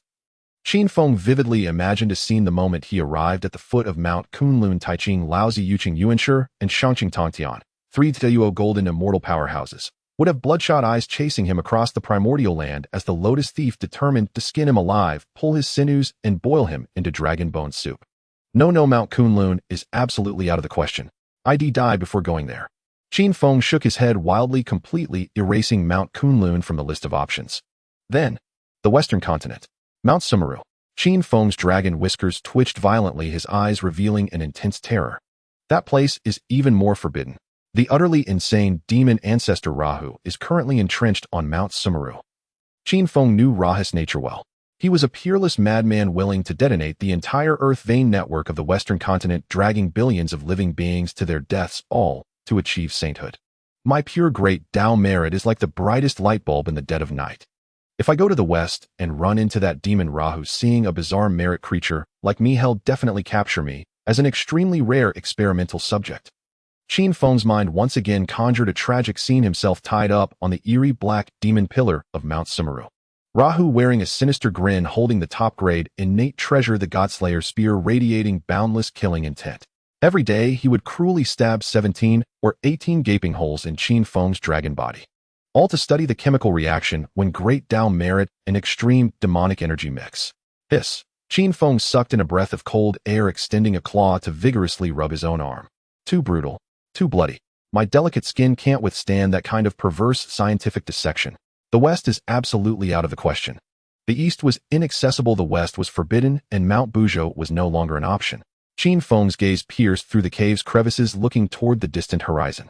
Since the primordial continent is now engulfed in war everywhere, with the 3 tribes' armies slaughtering each other until their eyes are bloodshot, the only safe place left is the vast overseas regions.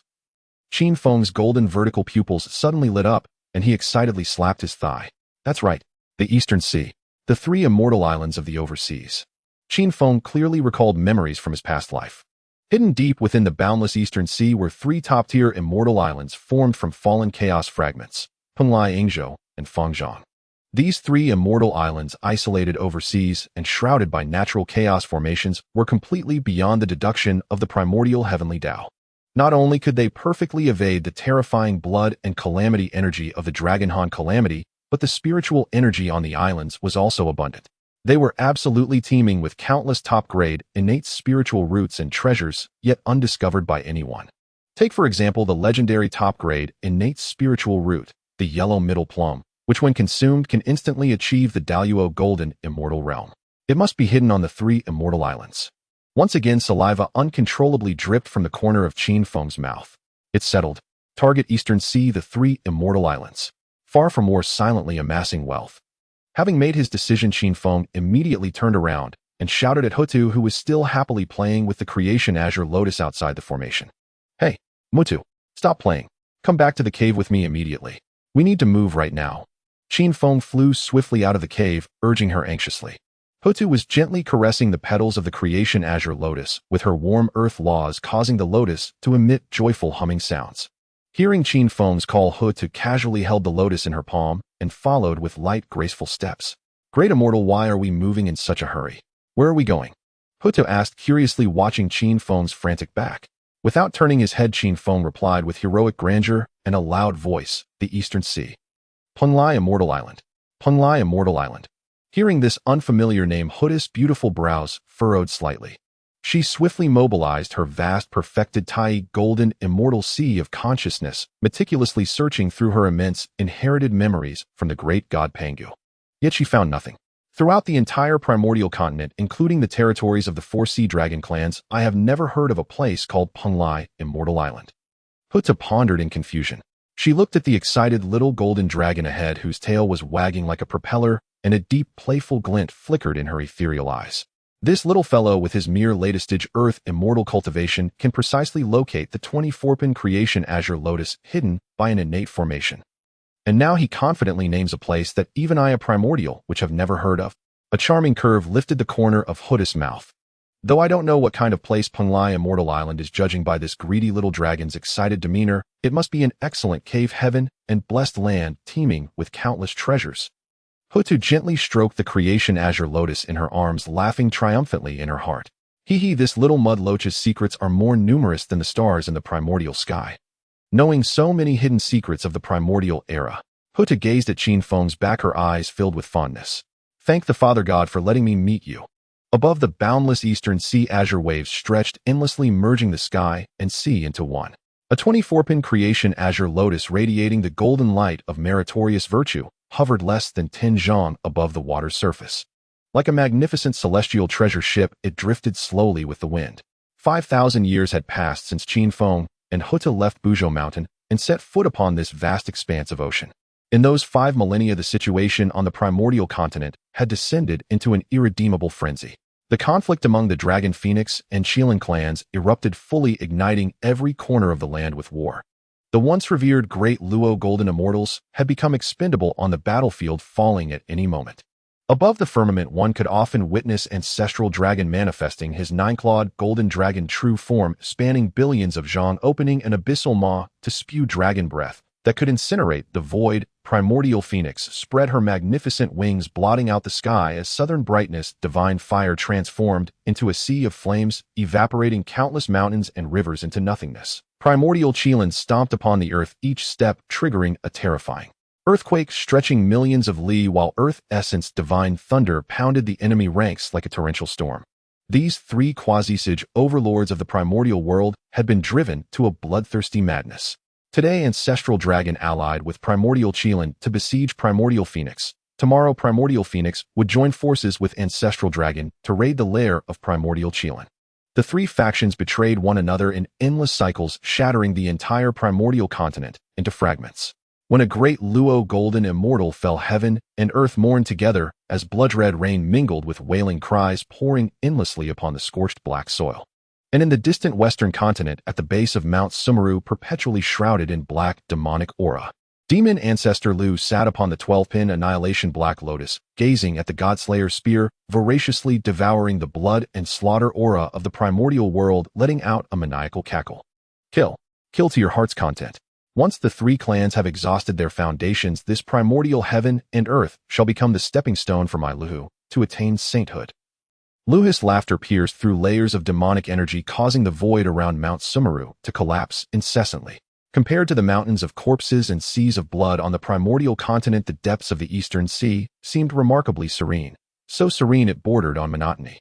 On a broad petal at the edge of the 24-pin creation azure lotus, Qin Feng lay sprawled without a shred of dignity.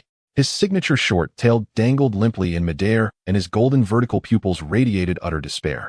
Before completely leaving the primordial continent, Qin Feng, in a bid to recover the centuries' worth of merit lost during the refining of the creation azure lotus, had dragged Houtu along to the continent's edge, where he frenziedly worked as a construction foreman for 2,000 years. He tirelessly cast the spirit rain technique day and night, mending the fractured earth veins shattered by the 3-clan war. Thankfully, the destruction was thorough enough that the areas needing repair were countless. Through sheer hard labor, Qin Feng not only recouped all the merit he had expended, but even managed to advance his cultivation by a small step. Now he was only halfway to reaching the perfected earth immortal realm. However, adrift on this vast ocean surrounded by nothing but seawater, there were no earth veins to repair. Qin Feng let out a bored sigh, shifting his head to a different angle and cast a resentful gaze toward Houtu, who was seated at the center of the azure lotus. At that moment, Houtu sat cross-legged with eyes closed, deeply immersed in cultivation. The spiritual energy of the Eastern Sea, spanning tens of thousands of li, converged toward the creation azure lotus as if summoned by an irresistible force. The dense primal water and creation spiritual energies mingled, forming a visible colossal vortex above Houtu's head. With every breath, Houtu drew in vast amounts of spiritual energy, converting it into pure mana. Watching this, Qin Feng felt deeply disheartened, scratching his dragon horns with his front claws in frustration. Cultivate my foot. Qin Feng grumbled inwardly. It wasn't that he didn't want to work hard, but the stark contrast was simply too damaging to a dragon's pride.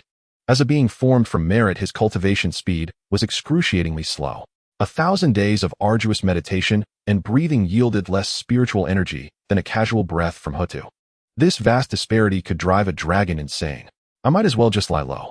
Qin Feng gave up struggling, extending his divine sense like a radar across the surrounding sea, continuing the task he had repeated for millennia, searching for Penglai, Immortal Island. Of the 3 immortal islands overseas, Yingzhou and Fangzhong left almost no trace in primordial legends, while Penglai was the most renowned with occasional fragmentary records. Thus, Qin Feng fixed his goal on Penglai, Immortal Island.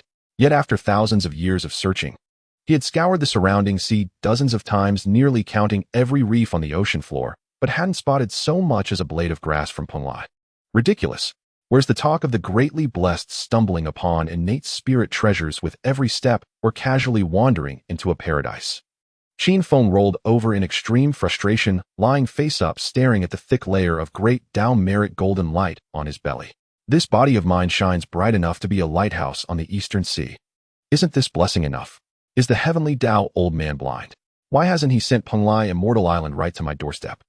Just as Qin Feng was grumbling and muttering incessantly, a deafening, terrifying roar suddenly echoed from the clear Eastern Sea sky above. The sound was deep and oppressive, carrying an overwhelming heavenly might, as if it would annihilate the entire world, piercing through layers of void and slamming heavily onto the sea surface. The once calm sea instantly boiled, surging into towering waves hundreds of thousands of feet high. Qin Feng sprang up from the pedal, his golden vertical pupils contracting into thin slits. As a being born from the merit of the great Tao, Qin Feng possessed an extraordinary sensitivity to the workings of the heavenly Tao and the thunderous tribulations it sent down. This aura, it's a transformation tribulation. Qin Feng's gaze locked onto the far western horizon, where the azure sky was now completely covered by a thick leaden mass of black tribulation clouds. Within those clouds, countless bolts of thick purple firmament, divine thunder writhed and roared like frenzied thunder dragons, exuding a suffocating destructive might. Time for some excitement. The frustration in Qin Feng's eyes vanished, instantly replaced by sheer excitement and greed. He immediately set his dragon brain to work calculating. The power of this transformation tribulation is so terrifying that the creature undergoing it must be extraordinary. If it survives, all is well. If it perishes, reduced to ashes by the heavenly thunder, then its treasures, spiritual roots, and even the charred remains of its body would be unclaimed. This unscrupulous idea of picking up gear after someone fails their tribulation had Qin Feng rubbing his paws in excitement. Just then, Houtu, seated at the center of the azure lotus, was also stirred by the tribulation's pressure and slowly opened her ethereal eyes. Without rising, Houtu merely lifted her fair chin, slightly releasing her vast divine sense at the perfected Tai golden immortal level, crossing the endless sea in an instant to probe the heart of the tribulation clouds. After a moment, a clear look of surprise flashed in Houtu's eyes.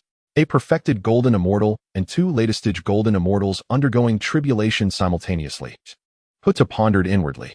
Although golden immortals were as common as dogs, and great Luo immortals filled the streets on the primordial continent in the outer Eastern Sea far from the mainland, beings who could cultivate to the golden immortal realm and provoke such a grand transformation tribulation were undoubtedly of extraordinary talent and profound origins.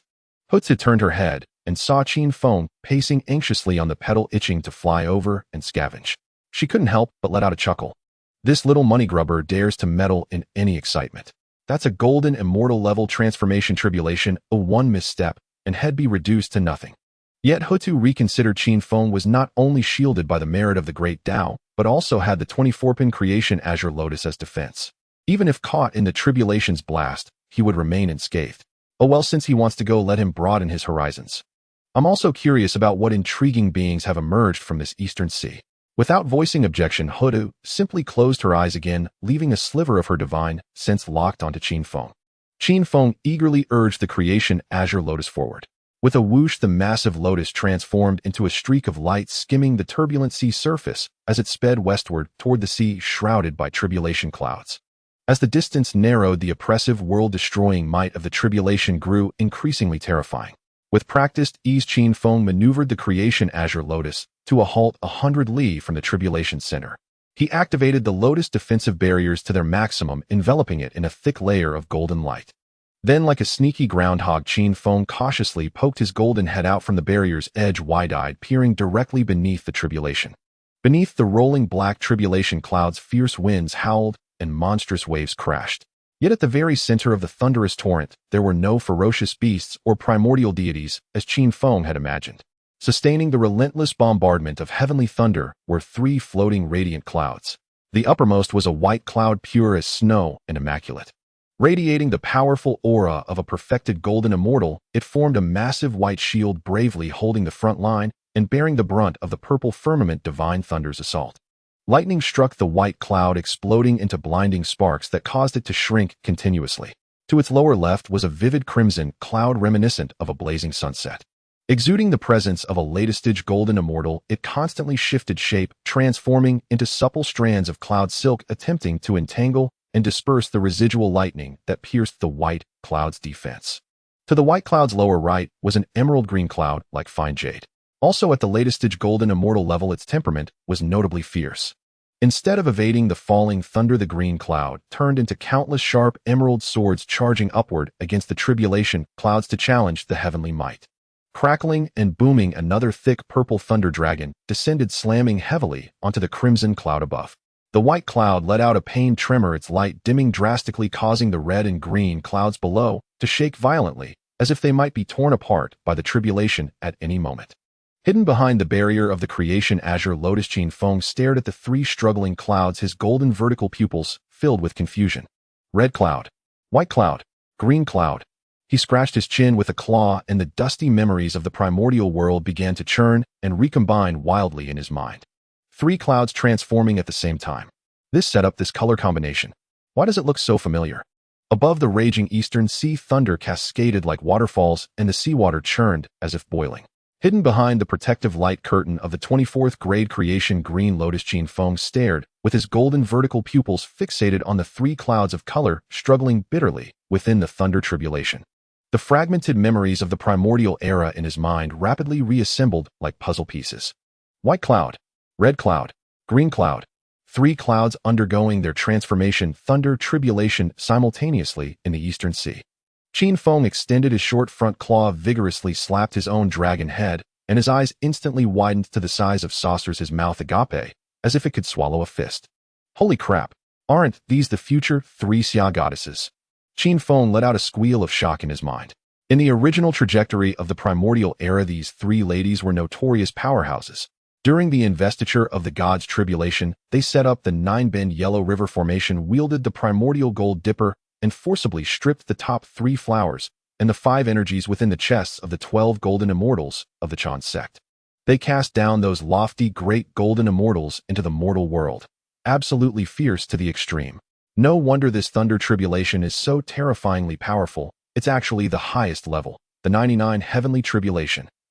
Qin Feng drew a sharp breath and cast his gaze once more toward the sea region, utterly submerged in thunderlight. By now the tribulation had already progressed past the 70th bolt. That cloud, originally pure white and radiating the aura of a perfected golden immortal, the future Yunxiao goddess, had now become dim and lusterless, with large patches of charred marks appearing on its surface. As the eldest sister, Yunxiao had been at the forefront, using her strongest cultivation to endure the vast majority of the thunders, might fiercely protecting her 2 younger sisters below. But the power of the 99 heavenly tribulation was truly horrifying. Unending bolts of purple firmament divine thunder crashed down like a violent storm, granting her no respite or time to recover. Boom! Another thunderbolt as thick as a water vat struck down. The white cloud let out a mournful tremor, and its once vast form was instantly shattered by a third. She could no longer hold on, wobbling as she fell from the highest point, retreating to the middle of the red cloud Qiongxiao and green cloud Bixiao. Seeing their elder sister wounded, the red cloud and green cloud immediately erupted with intense fluctuations. They swiftly drew close, flanking the white cloud to protect her, and the three clouds tightly intertwined and merged. Forming a tricolored cloud mass, they attempted to jointly resist the coming heavenly might. However, without their elder sister's powerful buffer at the front, the tribulation's force directly poured onto all three of them. After enduring only a few thunderbolts, the tricolored cloud mass began to tremble and twist violently, as if it might be torn apart at any moment. Soon the tribulation reached its final stage, the 81st thunderbolt. The pitch-black tribulation clouds above the sky ceased their roiling, and all the thunder converged toward the enormous vortex at the very center. That vortex was like a cold, merciless eye of heaven locking onto the three Ziao below. An oppressive, suffocating aura of destruction enveloped the sea for tens of thousands of li, pressing even the raging waters flat, unable to stir a single ripple. The thunder, delayed in its descent, was frenziedly gathering power, as if aiming to turn this final bolt into a fatal strike to utterly annihilate them. This power is a bit excessive. Qin Feng, hiding in the distance, felt the pressure that seemed capable of destroying heaven and earth, and even his golden scales involuntarily stood on end. Watching the trembling tricolored cloud mass under the pressure, his mind began to race with calculations. According to the historical course of the primordial era, the three Xia, as future great powers of heaven and earth, are certainly not fated to die. Even without my intervention, they would definitely rely on their own foundations to survive. Qin Feng stroked his chin, his golden eyes darting around. However, enduring this final 99 heavenly tribulation will leave them severely wounded, and they'll be utterly disheveled after transformation. Qin Feng's gaze suddenly became incredibly bright, a shrewd plan instantly taking shape in his mind. I've searched the Eastern Sea for 500 years and never found Penglai, Immortal Island. These three Xia are native beings of the Eastern Sea. They know these waters far better than I do. If I save them now, it'll be a debt of immense life-saving grace. When the time comes, asking them to guide the way or act as a navigator will be a cinch. With that thought, Qin Feng hesitated no more. Fortune favors the bold. Let's go for it. Qin Feng turned his head and said with extreme decisiveness to Houtu, who was seated at the center of the green lotus, "Get on. Watch me pull off something grand." Houtu looked at Qin Feng's impatient demeanor, a hint of amusement flashing in her eyes. Without asking questions, she cooperatively stood up, her form flickering as she steadily landed on Qin Feng's broad dragon back, her hands gently grasping his pair of dragon horns. "Hold tight." Qin Feng bellowed, his internal magical power surging without reservation, directly pouring into the 24th grade creation green lotus beneath his feet. Whoosh! The creation green lotus, radiating golden light of profound yellow merit, instantly transformed into a shooting star, charging straight into the very center of the thunder tribulation, braving the terrifying pressure of heavenly Tao. At this critical moment, boom! The eye of heaven above the firmament suddenly opened wide, and a terrifying thunder pillar of deep purple hue emerged. Bearing the invincible heavenly might of destruction, it slammed fiercely down toward the tricolored cloud mass below. The three Xia sensed the irresistible breath of death. They huddled tightly together, channeling all their magical power to prepare for this devastating blow. Yet the anticipated destruction did not come. Just as the purple thunder pillar was about to touch them, an enormous green lotus suddenly appeared out of thin air, completely enveloping all three within its stamen. 24 green petals folded layer upon layer, each petal flowing with intensely dense golden light of profound yellow merit. Boom! Bang, bang, bang. That 81st purple firmament, divine thunder enough to gravely wound an ordinary Tai golden immortal, struck violently against the defense of the creation green lotus. In an instant, blinding thunder light illuminated the entire sea as if it were day. The furious power of lightning rampaged and gnashed on the lotus surface, attempting to penetrate this defense. But the 24th grade creation green lotus was a top-grade innate treasure conceived in chaos.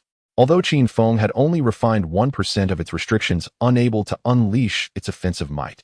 Relying solely on its own material and the thick layer of great Tao merit, its defensive power was freakishly formidable. Qin Feng stood in midair in the distance with Houtu on his back, his two front claws arrogantly planted on his hips, watching the creation green lotus that remained unmoved amidst the thunder. "TCH, is that all?" Qin Feng curled his lips in disdain. "I dare guarantee that across the entire primordial era, aside from the turtle shell atop Taiching Laozi's head, the profound yellow exquisite pagoda, this merit-coated creation green lotus of mine is absolutely the #1 defensive treasure. A mere transformation thunder tribulation isn't even worthy of tickling my lotus." And indeed it was as Qin Feng expected. That terrifying purple thunder pillar rampaged on the surface of the creation green lotus for a full incense stick's time, yet it could not leave even a tiny mark on the petals. Finally, the lightning power depleted, unwillingly dissipating between heaven and earth. With the last thunderbolt blocked, the pitch-black tribulation clouds in the sky began to roll and disperse rapidly. In their place, vast swaths of colorful, auspicious clouds appeared. Heavenly Tao bestows trials, and passing them naturally brings generous rewards. A thick golden pillar brimming with endless creative vitality descended from the sky, directly piercing through the void and landing precisely above the creation green lotus. Seeing this, Qin Feng immediately formed hand seals. The 24th grade creation green lotus emitted a soft hum, and its 24 petals instantly unfurled, then transformed into a stream of light, flying back beneath Qin Feng's feet.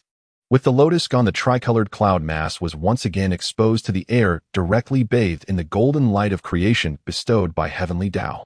Nourished by the golden light, the wounds the three clouds had suffered healed at a visible speed. Moreover, their forms began to undergo drastic changes. The cloud mass gradually contracted and condensed, ultimately transforming into three graceful, slender figures. Standing in the center was Yun Xiao, who had transformed from the white cloud. She wore a flowing white dress as pure as snow with exquisitely embroidered cloud patterns on the hem. Her features were dignified and beautiful, her demeanor cool and noble, like a lotus emerging from water untainted by any dust. Baptized by the golden light of creation, her cultivation directly broke through the shackles of the golden immortal stage, stabilizing at the initial Tai golden immortal level. On the left stood Qiongxiao, who had transformed from the red cloud. She wore a striking fiery red court dress with a golden sash at her waist, perfectly accentuating her slender waist. Her features were delicate and bright with a heroic air between her brows, and her cultivation had also risen, reaching the perfected golden immortal stage.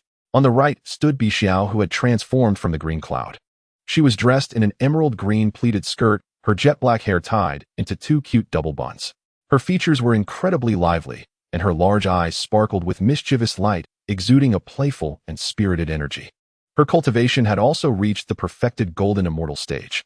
The three fairies bathed in the golden light, their robes fluttering and immortal aura swirling, forming a breathtakingly beautiful tableau.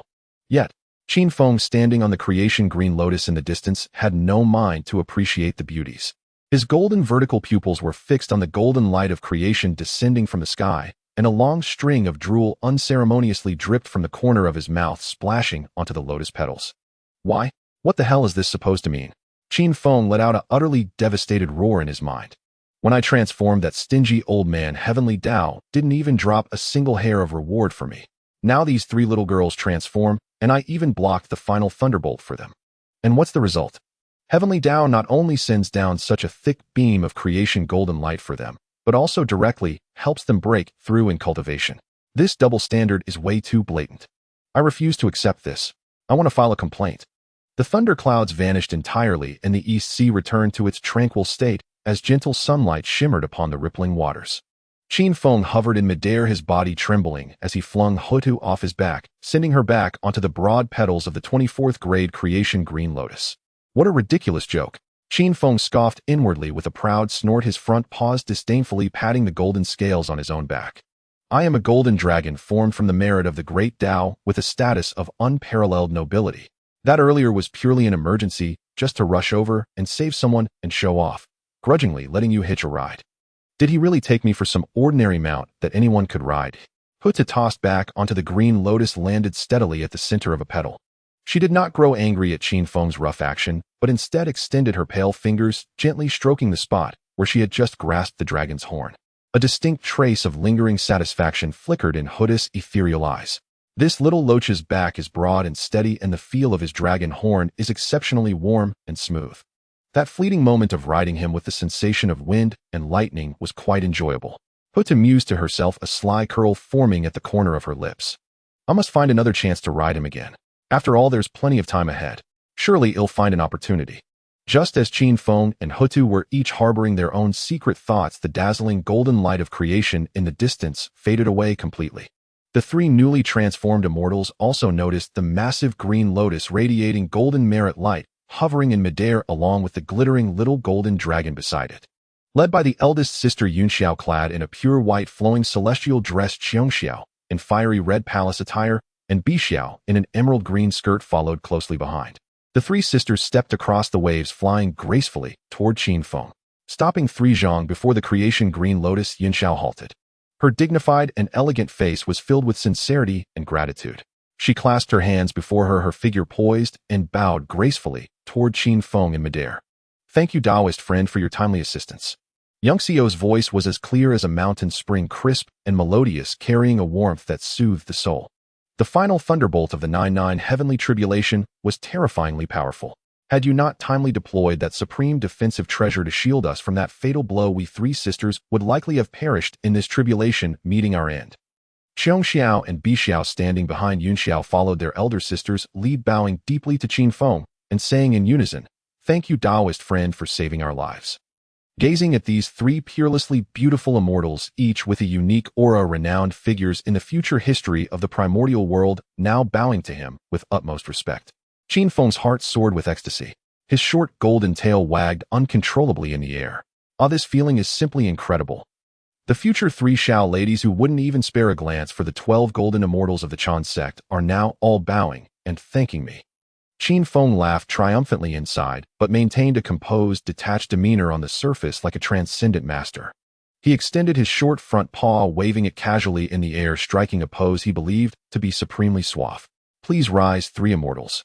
There's no need for such grand courtesy. As the saying goes, lend a hand when you see injustice. We are all beings of the primordial world. It's only natural to help one another when traveling abroad. Such a small matter is hardly worth mentioning." Qin Feng's words were spoken with great righteousness, and combined with his chubby golden dragon image, they created an especially endearing contrast. The three Xiao straightened up. Yunxiao raised her head, her clear eyes discreetly appraising Qin Feng, and Houtu seated on the green lotus. When Yunxiao's gaze swept over Houtu, her brow twitched slightly. Having just crossed the thunder tribulation and received the baptism of heavenly Daos golden light, Yunxiao's cultivation had broken through to the early stage of Tai golden immortal. In the current primordial world, where the three clans were at war and great Luo golden immortals were falling, a Tai golden immortal was already considered a formidable expert. Yet when she tried to perceive Houtu's depth, she could see nothing. Yunxiao was secretly startled. She naturally did not know that Houtu was one of the 12 ancestral witches incarnated from Pangus essence blood. Houtu's cultivation had reached the terrifying peak of Tai golden immortal, only a step away from great Luo golden immortal. The gap between their realms was too vast, so Yunxiao naturally could not see through her. Then Yunxiao turned her gaze to Qin Feng. At that glance, her dignified face instantly showed a look of great astonishment. How is this possible? In Yunxiao's perception, this gleaming little golden dragon's cultivation was merely at the late Earth immortal stage. How could a minor cultivator at the late Earth immortal stage possess such vast pure merit from the great Tao? That thick merit, almost dripping with intensity, was even more dazzling than the sun in the sky. Even more absurdly, this little late Earth immortal fellow was stepping on a top-tier defensive treasure whose rank even she, a Tai golden immortal, could not discern. Yunxiao's heart was filled with doubt, but being cautious by nature, she knew that prying into other secrets in the primordial world was a grave taboo. So she suppressed her curiosity and asked no further questions. However, while Yunxiao could hold back, her two lively and restless younger sisters could not. Swoosh, swoosh. Xiao and Bixiao transformed into two streaks of light, in an instant darting out from behind Yunxiao and flanking Qin Feng on either side. "Wow, little golden dragon, you were amazing." Xiao, in her fiery red palace attire, stared with wide, bright eyes, utterly amazed by the dazzling golden merit light on Qin Feng. "Is all of this the merit of the great Tao? Heavens, such dense merit. What great deed did you do to earn it? How did you do it? Can you teach me?" Bixiao on the other side was even more exaggerated. Her lively eyes sparkled with intense excitement, and she couldn't help reaching out her delicate fair hand, wanting to touch Qin Feng's glittering golden scales. "Oh my, little golden dragon, you're so handsome and adorable. These scales are so shiny. They must feel wonderful to touch. Can I pet you? Just once?" Bixiao said as she extended her hand toward Qin Feng's head. Faced with such close-range harassment and lavish praise from two stunning immortals, Qin Feng felt as if he were floating on cloud nine. You have good taste. Truly excellent taste." Qin Feng mentally applauded himself, his claws on his hips, his chin raised high, and his tail wagging like a propeller. "I didn't expect my charm to have grown to such an extent. Just standing here, doing nothing, I can enchant these two future top-tier experts into a daze, making them throw themselves at me. This damn irresistible charm." Just as Qin Feng was basking in self-admiration, ready to generously let Bixiao touch his dragon horn, Xiao, Bixiao, don't be rude. A stern, cool voice suddenly rang out. Yunxiao frowned, stepped forward, and pulled back her sister's outstretched hands. We have just transformed and are unfamiliar with the rules of the primordial world. But this Taoist friend is our savior. How can you be so reckless and disrespectful? Stand back at once. At their elder sister's command, Xiao and Bixiao deflated like punctured balloons. They cast reluctant, longing glances at Qin Feng, their eyes resembling those of someone eyeing an irresistible toy they couldn't touch. Oh! The two sisters responded in aggrieved tones, obediently retreating behind Yunxiao. Yunxiao turned and bowed apologetically to Qin Feng once more. I apologize, Taoist friend. My two younger sisters have just transformed and are still immature and naive. If they have offended you in any way, I hope you will be magnanimous and not take it to heart. Oh, it's nothing. Lady Yunxiao, you're too kind. Qin Feng waved his paw with great magnanimity, appearing completely unconcerned. Your sisters are lively, cheerful, and innocent. That's a good thing. I love making friends, so how could I mind? Seeing Qin Feng so easygoing, Yunxiao's tense expression relaxed, and her smile grew more genuine. Since the Taoist friend is so generous, we sisters will take the liberty. Yunxiao paused, then spoke with sincere invitation. May I ask if you and the immortal seated on the lotus have any pressing plans ahead? If it is convenient, would you honor us by visiting our three sisters' Taoist sanctuary? Allow us to fulfill our duties as hosts and properly repay your life-saving grace. Xiao and Bixiao, hiding behind Yunxiao, peeked out from over her shoulders upon hearing the invitation. Their wide, watery eyes fixed intently on Qin Feng, filled not only with gratitude for their savior, but also with an unmistakable burning curiosity. Their minds were full of questions. Why did this little dragon, only at the late Earth immortal stage, possess such vast merit of the great Tao that even a great Luo golden immortal would envy? How could he control such a powerful defensive treasure? However, restrained by Yunxiao's earlier rebuke, they dared not ask recklessly. They could only gaze at Qin Feng with hopeful puppy-like eyes, silently praying in their hearts that he would agree. Faced with the three Xiao's invitation, Qin Feng lowered his head and quickly calculated. Visit their sanctuary. That sounds great. Qin Feng's eyes lit up. I've been wandering the East Sea like a headless fly for 500 years and haven't found a single hair of Penglai, Immortal Island. These three Xiao are native locals of the East Sea. In their sanctuary, I'm sure I can gather clues about the overseas Immortal Islands. And Qin Feng recalled memories of the three Xiao from his past life. Though these three sisters were ruthless in the conferred god cataclysm that was to avenge their brother, Zhao Gongming, at heart they are loyal and grateful, not the type to repay kindness with betrayal or kill for treasure. Going with them to their sanctuary guarantees safety. With that thought, Qin Feng nodded promptly. Sure, we're just wandering the East Sea with no fixed abode or urgent matters anyway. Since you three immortals have warmly invited us, we'll gladly accept and come to your sanctuary for a cup of tea. Hearing Qin Feng's agreement, Xiao and Bixiao nearly jumped for joy. Had Yunxiao not shot them a warning glare, they would have rushed over to circle around Qin Feng again. Excellent. Yunxiao smiled and nodded. May I ask for your esteemed titles, Taoist friends? Qin Feng cleared his throat, puffed out his chest, and announced in a proud, resonant voice. I am the golden dragon of merit, incarnated from the great Tao, unique in the 9 heavens and 10 earths. Qin Feng. Houtu, seated on the creation green lotus, rolled her eyes at Qin Feng's cringe-inducing self-introduction. She then stood up gracefully, smoothing her skirt. She naturally could not reveal her true identity as a Wu ancestral witch here. My name is Houtu. Houtu's voice was gentle, carrying an aura of the earth that embraced all things. She added no prefix, simply stating her name. The three Xiao sisters searched their minds, but found no recollection of it. Yet they keenly sensed the unfathomable aura emanating from Houtu and dared not show any neglect. So you are Taoist friend Qin Feng, and immortal Houtu.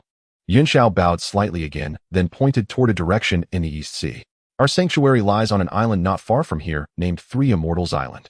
Please follow us, Taoist friends. With that, Yunxiao led her two sisters, transforming into 3 dazzling rainbows, to guide the way ahead.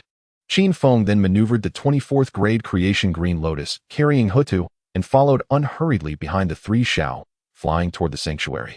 3 resplendent rainbows led the way ahead, while a massive green lotus emanating the golden light of Honghuang merit followed unhurriedly behind. The group had been flying over the vast eastern sea for about half an hour. Suddenly, Yunxiao, who was leading, halted her escape light and hovered above a seemingly unremarkable stretch of sea. Qin Feng, controlling the creation green lotus, also came to a stop. He poked his golden head out from the petals, his vertical pupils wide, and looked around with a puzzled expression. All he could see was the azure seawater and a few ordinary fish occasionally leaping out.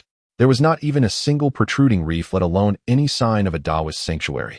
This is your sanctuary, Qin Feng muttered to himself. Isn't this a bit too shabby? The future 3 Xiaoyao ladies, and they don't even have an island to settle on. However, before his internal complaints could finish, the scene before him utterly astonished him. He saw Yun Xiao extend her jade-white delicate hands and form a series of complex hand seals in the air with practiced ease. With the dance of her fingertips, waves of clear, misty, magical light rippled outward like water spreading toward the empty space ahead. A resonant hum filled the air. The previously empty sea surface suddenly erupted with intense spatial ripples.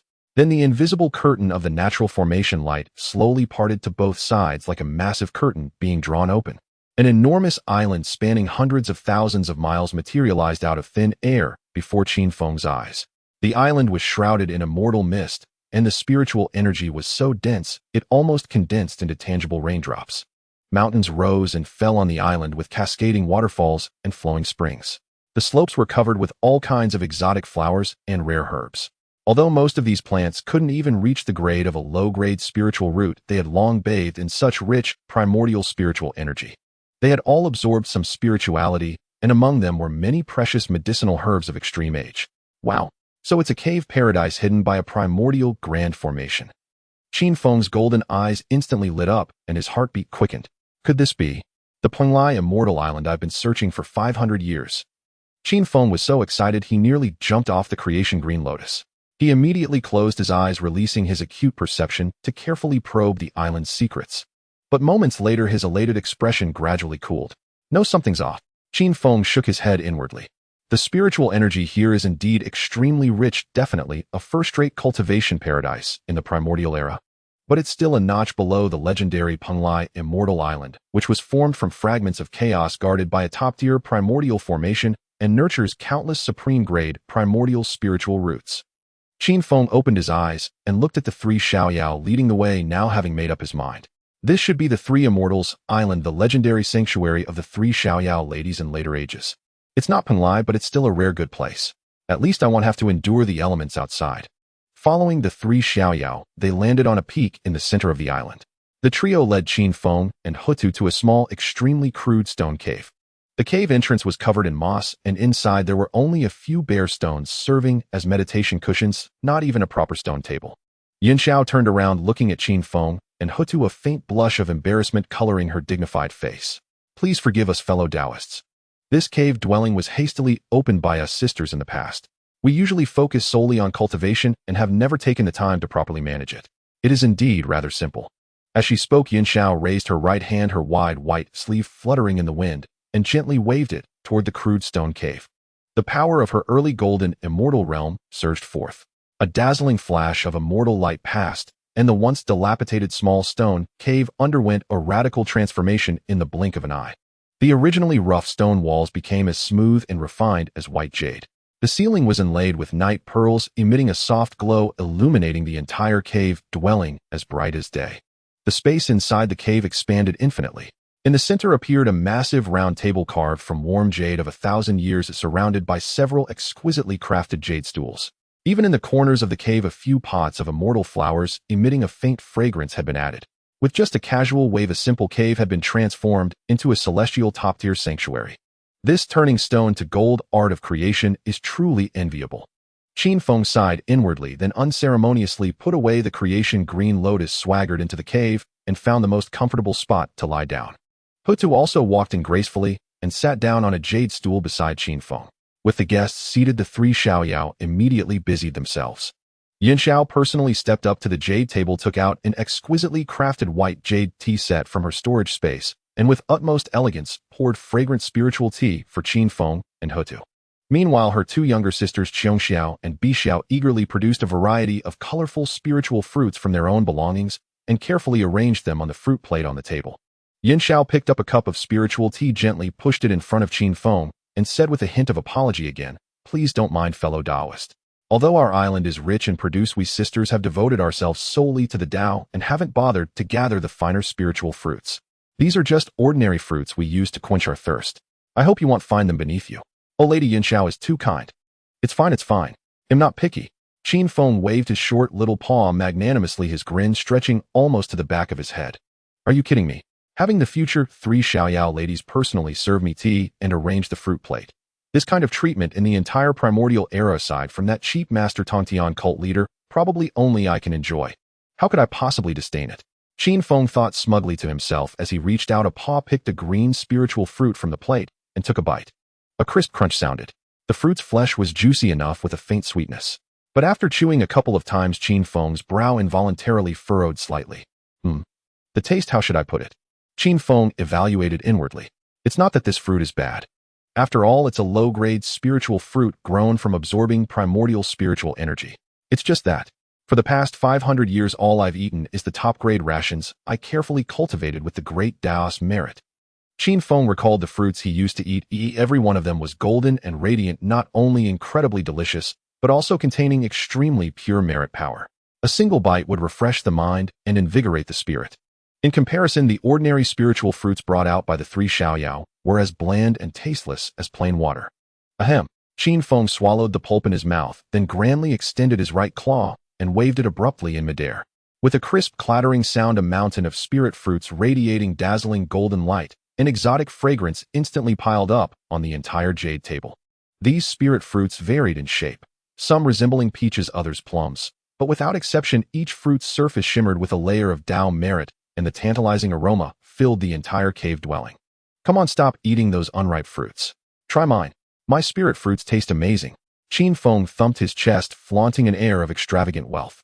Seeing the table full of golden radiant merit spirit fruits, Qiongxiao and Bixiao, standing by, instantly widened their eyes, and their mouths involuntarily began to water. Having just transformed, they still harbored a childlike innocence and gluttony. Now, smelling the soul-stirring exotic fragrance, their wide eyes were fixed on the fruits, utterly unable to look away. Unable to resist, Bixiao stealthily extended her fair little hand, intending to grab a golden peach. But just as her hand reached halfway, she felt the slightly stern gaze of her elder sister Yunxiao beside her. Bixiao shuddered with fright and quickly withdrew her hand. She pouted, her face full of grievance, and could only continue staring at the spirit fruits on the table with covetous eyes. Heavens! What exactly is this little golden dragon's background? Qiongxiao and Bixiao screamed inwardly. Not only is he draped in such thick Tao merit and standing on such a formidable defensive treasure, but even the spirit fruits he casually takes out are imbued with the power of merit. He's practically a moving treasure vault. Yunxiao looked at the merit spirit fruits on the table, also filled with astonishment. She quickly waved her hand to decline. No, fellow Taoist, this is absolutely unacceptable. You are the savior of us sisters. We invited you to our Taoist sanctuary as guests. It is only proper that we host you. How could we instead partake in your precious fruits? This is far too discourteous. Fairy Yunxiao, don't stand on ceremony with me. Qin Feng, being extremely straightforward, detested such back-and-forth refusals. He directly picked 3 of the largest merit spirit fruits from the table, and without allowing any objection, thrust them into the hands of the 3 Xiaos. We're all friends here. A few fruits are nothing precious. Go on, taste them. They won't be as good when they're cold. After stuffing the fruits into the hands of the 3 Xiaos, Qin Feng did not forget Houtu beside him and casually handed one to her as well. Houtu took the fruit, completely devoid of the flustered restraint that the 3 Xiaos showed. She naturally brought the fruit to her lips and took a gentle bite. The golden juice burst in her mouth, and the familiar sweet flavor imbued with gentle merit power instantly spread. Still as delicious as before. Houtu commented inwardly, a faint smile curving at the corners of her mouth. This little mud eel may be greedy and stingy, but the merit-laden spirit fruits he cultivates are truly unparalleled in flavor. Even in the Pango Hall of my Wu tribe, there are no fruits this delicious. Houtu ate with great relish, while Qiongxiao and Bixiao, holding their fruits, were still frantically swallowing their saliva. Though they were dying of craving, they absolutely dared not eat first unless their elder sister did. The two could only stare at Yunxiao with longing eyes like 2 puppies waiting to be fed. Yunxiao looked at the spirit fruit in her hand, radiating dense golden merit light, and then at Qin Feng's sincere gaze that brooked no refusal. She knew that further refusal would seem affected. Then, since you are so kind, fellow Taoist, we sisters thank you for your generous gift. Yunxiao bowed slightly again in gratitude, then elegantly brought the fruit to her lips and gently bit off a small piece of pulp. The pulp melted upon entering her mouth, transforming into an extremely pure and gentle torrent of spiritual energy that flowed down her throat and surged into every limb and bone. What astonished Yunxiao even more was that this spiritual energy was interwoven with a thread of pure Tao merit. When this merit power entered her sea of consciousness, the trace of primordial spirit fatigue left from forcibly enduring the thunder tribulation vanished in an instant. A feeling of serenity and peace washed over her heart, instantly calming her mind.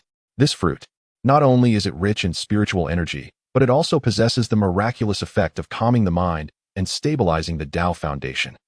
Young Xiao's clear eyes shimmered with disbelief, and she let out a heartfelt exclamation. Delicious. So delicious. Seeing that their elder sister had finally started eating and had given such high praise, Xiao and Bi Xiao, who had been barely restraining themselves, cheered. Forgetting all about their fairy images, they opened their small mouths and wolfed down the merit spirit fruits in their hands. Crunch, crunch. The two sisters' cheeks bulged like little squirrels feasting. The sweet juice, imbued with merit power, made them squint their eyes into crescent moons. In just 2 or 3 mouthfuls, the 2 fist-sized spirit fruits were devoured, leaving not even the pits. Xiao and Bi Xiao devoured a fruit in a few swift bites, even licking clean the golden juice that clung to their fingers with reluctant relish. Yet the sweet taste imbued with the power of merit was utterly intoxicating. Their gazes once again uncontrollably drifted to the pile of spirit fruits stacked like a small mountain on the table. They stealthily extended their delicate fair hands, but the moment their fingertips brushed against a gleaming golden peach, they jerked back, as if shocked. The two sisters turned their heads, casting extremely cautious, probing looks at their elder sister Yunxiao, who sat in the seat of honor, their eyes pitiful and pleading. They looked exactly like 2 children who had done something wrong, awaiting punishment from their parent. Seeing her younger sister's gluttonous expressions, Yunxiao's dignified face could not help but reveal a helpless, amused smile. Sigh. Yunxiao let out a silent sigh.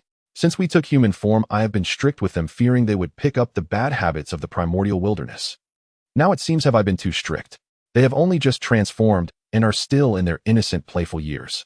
At this thought, Yunxiao's initially stern gaze instantly softened. She extended her slender jade-like fingers, gently tapping her sister's foreheads, her tone filled with affection. Eat. Since it is a gift from Taoist Qinfeng, go ahead and indulge. But eat slowly and do not forget your manners. With their elder sister's special permission, Xiao and Bi Xiao immediately cheered with joy. Yage, elder sister is the best. The two sisters immediately reached out without restraint, grabbing a large merit spirit fruit in each hand, opening their cherry-like mouths and taking a hearty bite. Though they ate eagerly, they did not appear the least bit crude. On the contrary, because they were naturally charming and lovely, their cheeks were now puffed out with fruit. They resembled 2 adorable little hamsters preparing for winter, exuding an indescribable liveliness and agility. Bi Xiao chewed heartily, while giving Qinfeng a thumbs up, her words muffled. Little golden dragon, you are amazing. How did you grow these fruits? How can they be so delicious? Xiao nodded vigorously, a trace of golden juice at the corner of her mouth. Yes. They are 10,000 times better than the astringent fruits on our island. Watching these 2 ethereal immortals praise him so generously, Qinfeng's short golden tail wagged proudly in the air, again his heart brimming with satisfaction. Just then Yunxiao, who had finished her fruit and was gracefully wiping the corner of her mouth with a silk handkerchief, suddenly raised her head, her clear, watery eyes fixed quietly on Qinfeng. Taoist Qinfeng, have you come from the inland of the primordial wilderness? Yunxiao's voice was very soft, yet carried a keen perception. Hearing this, Qinfeng was slightly startled, a flicker of surprise in his golden vertical pupils. Fairy Yunxiao, how did you know? Yunxiao smiled faintly, picked up the white jade teacup before her, took a gentle sip, and explained unhurriedly. Although we 3 sisters have been cultivating diligently on this 3 immortals island and rarely venture out, we still have some understanding of the distribution of life around this eastern sea's outer waters. She set down the teacup, her gaze once again falling on Qinfeng's gleaming golden scales. For a being like you, possessing such vast and pure Tao merit, along with such a peerless defensive treasure, if you were a creature native to the Eastern Sea, you would have long been renowned across the 4 seas. Yet we have never heard of your name. So I boldly guess that you must have come from afar, from the inland of the primordial wilderness. I see. Fairy, you are truly brilliant. Qinfeng clapped his paws and admitted generously. That's right, Fairy Mutu and I have indeed journeyed all the way from the inland of the primordial wilderness. At this point, Qinfeng's previously proud expression instantly faded, and his tone turned heavy. To be honest, the inland of the primordial wilderness is now nothing short of a living hell. The 3 hegemons, the Dragon Clan, Phoenix Clan, and Qilin Clan, have completely lost their minds in bloodshed. To vie for the primordial wilderness fortune, they do not even spare innocent rogue cultivators. Under the shroud of the calamity's baleful aura, golden immortals are falling like raindrops, one misstep, and they are utterly annihilated, body and soul. We too fled the chaos, traveling far to this eastern sea's outer waters to find a peaceful sanctuary. Hearing the grim scene described by Qin Feng, the faces of the three Xiaos showed a trace of solemnity. Though they had never experienced it themselves, they could imagine the terrifying picture of mountains of corpses and seas of blood. Just then Xiong Xiao and Bi Xiao, who had been eating heartily with cheeks puffed like balls, suddenly stopped chewing. The two sisters exchanged a glance, then turned in unison to look at Qin Feng with expressions full of curiosity and slight bewilderment. "Hey, little golden dragon, you just said the dragon clan is at war." Bi Xiao swallowed the fruit in her mouth, blinked her large lively eyes, and asked with confusion, "But aren't you also a dragon? Why don't you go help them fight, instead of running away to take refuge?" Xiong Xiao nodded in agreement. Yeah, you do look like a dragon." Hearing these little girls' questions, Qin Feng felt his dragon dignity had been greatly insulted. He abruptly stood up from the jade stool, placed his short forepaws behind his back, puffed out his chest, and struck an extremely aloof Sundara pose. What a ridiculous joke of the primordial wilderness. Qin Feng expelled 2 golden streams of air from his nostrils and retorted in a very loud voice. "I am a golden dragon of merit, incarnated from pure Dao merit, carrying the will of heaven and earth. I represent the auspiciousness and peace of the heavenly Dao. How can those ordinary dragons who only know how to fight and are steeped in karmics and be compared to me?" Watching Qin Feng's arrogant Sundara manner, as if his tail might reach the sky, Xiong Xiao and Bi Xiao exchanged another glance. Aren't they all dragons? They just look different in color. What's the difference? The simple minds of the two sisters were filled with question marks. In their view, any creature with dragon horn scales and a tail belonged to the dragon clan. But although these two sisters were naive, they were very grateful. Forget it. Little golden dragon just saved our lives from the lightning tribulation, a great benefactor. Besides, he gave us so many delicious merit spirit fruits. Xiong Xiao and Bi Xiao communicated silently in their minds. Since he insists he's different from those dragons, let it be. With that thought, the two sisters tacitly fell silent. They looked at Qin Feng with cooperative expressions, nodded vigorously, then lowered their heads again, focusing on the fruits in their hands. No matter what kind of dragon, none of it is as good as this fruit. Watching his two younger sisters gorging themselves with such carefree gluttony, Yun Xiao shook his head in resignation once again. Qin Feng felt a surge of pride at having successfully intimidated these two little girls. He reseated himself on the jade stool, cleared his throat, and finally broached the main subject. "Ahem, Fairy Yun Xiao. Actually, aside from this visit, there's something I wish to inquire about from you." Qin Feng's gaze grew eager. "Having lived in this sea region for so long, have you ever sensed any peculiar or strangely fluctuating formation energies around here?" "To be honest, my original cave dwelling was too close to the dragon clan's lair, far too unsafe. That's why I ventured to the outer sea, hoping to find an immortal island for a new abode." Hearing Qin Feng's inquiry, Yun Xiao furrowed her brow slightly, as if meticulously searching through her memories. Before Yun Xiao could speak, Bai Xiao, who had been nibbling on a peach, suddenly lifted her head, her lively large eyes shimmering with intense enthusiasm. "Oh, little golden dragon, why bother searching for a new cave dwelling?" Bai Xiao tossed aside the peach pit she had finished, gesturing warmly to Qin Feng. "Why not just stay here on our Three Immortals Island? Look, our island not only brims with abundant spiritual energy, but you'll also have us three sisters to keep you company. How lively it would be." Xiong Xiao hastily swallowed the fruit in her mouth and nodded frantically in agreement. Yes, you're our lifesaver, and you've given us so many delicious treats. If you stay, we'll surely treat you royally." Faced with such a direct and fervent invitation from her two younger sisters, Yun Xiao, the eldest, surprisingly offered no rebuttal this time. Instead, a barely concealed glimmer of hope flickered in Yun Xiao's clear eyes as she quietly gazed at Qin Feng. Deep down, she too genuinely wished he would stay. This wasn't merely because he was their savior, but also due to the pure Dao merit radiating from Qin Feng. Ever since Qin Feng entered this cave dwelling, Yun Xiao could distinctly feel that the golden light of merit emanating from him possessed some kind of magical power. Bathed in this golden radiance, her once restless mana, which had just broken through to Tai Golden Immortal, became remarkably docile and serene. That sense of peace and tranquility greatly benefited her cultivation. Moreover, in this perilous primordial world, safety always came first. Although Qin Feng appeared to be only at the late Earth Immortal stage, the 24th grade creation green lotus beneath his feet, which had withstood the final thunderbolt of the 9-9 heavenly tribulation, boasted an almost absurd level of defense. With such a supreme defensive treasure-bearer stationed on the island, even if a powerful enemy at the Tai Golden Immortal or even Daluo Golden Immortal level were to attack, they would surely have the means to protect themselves. Seeing the expectant looks in the eyes of the three peerless fairies, Qin Feng's dragon heart couldn't help but race with wild thumps. Holy crap. Living together with the future 3 Xiao ladies. This treatment would make anyone green with envy. Qin Feng calculated rapidly in his mind, a smirk involuntarily curling at the corners of his mouth. These 3 sisters have such distinct personalities, a perfect combination. Xiong Xiao is fiery and impatient, Bai Xiao is mischievous and lively, Yun Xiao is steady, capable, and dignified. If I could spend every day with these 3 beauties, life would be even more blissful than that of an immortal. And the sense of security is absolutely maxed out. 1 early stage Tai Golden Immortal, 2 Golden Immortal Peak Cultivators, plus Laozi's virtually invincible defensive treasure. With this lineup, as long as we don't encounter those Croissant level big shots, we can absolutely roam unchecked across the outer sea of the east. The more Qin Feng thought about it, the more tempting the proposal seemed, and he nearly blurted out an acceptance.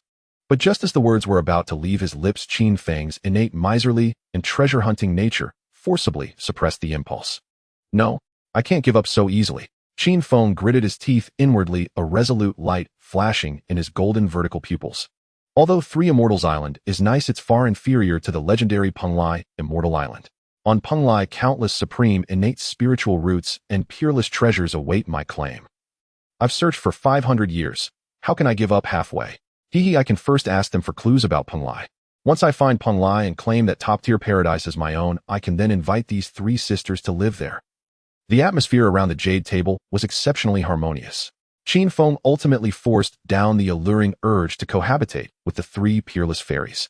Qin Feng cleared his throat, raised a short forepaw to wave in the air, and spoke with a tone of feigned profound regret. I appreciate the kind intentions of the 3 fairies, Qin Feng truly does. However, the obsession with finding a supreme immortal island has lingered in my heart for 500 years. If I don't uncover the truth, it may become an inner demon on my path of cultivation. Therefore, I wish to continue searching the vast eastern sea a while longer. Hearing Qin Feng's polite refusal, a faint, barely perceptible regret flickered across Yun Zhao's dignified and beautiful face. But being naturally understanding, she did not insist, and merely nodded slightly to show her comprehension. Meanwhile, Xiong Xiao and Bai Xiao, their cheeks still bulging as they chewed on the merit fruits, exchanged glances, their lively eyes sparkling with cunning light. If he won't stay, so be it. The 2 sisters mentally plotted in perfect sync. Anyway, since this little golden dragon has come to the outer sea to find a cave, he'll surely settle down in this area. We'll all be neighbors. Once he's settled, we sisters can visit him anytime to play, and by the way, ask him for these delicious merit fruits. With this thought, Xiong Xiao and Bai Xiao felt not a trace of disappointment. Instead, they ate with even greater relish. Yun Xiao raised her white jade cup, took a light sip of spiritual tea, her clear eyes dropping slightly. It seemed she was sifting through memories of her countless years of travel across the eastern sea. After a long pause, she set down her cup, looked up at Qin Feng, and spoke with a hint of uncertainty.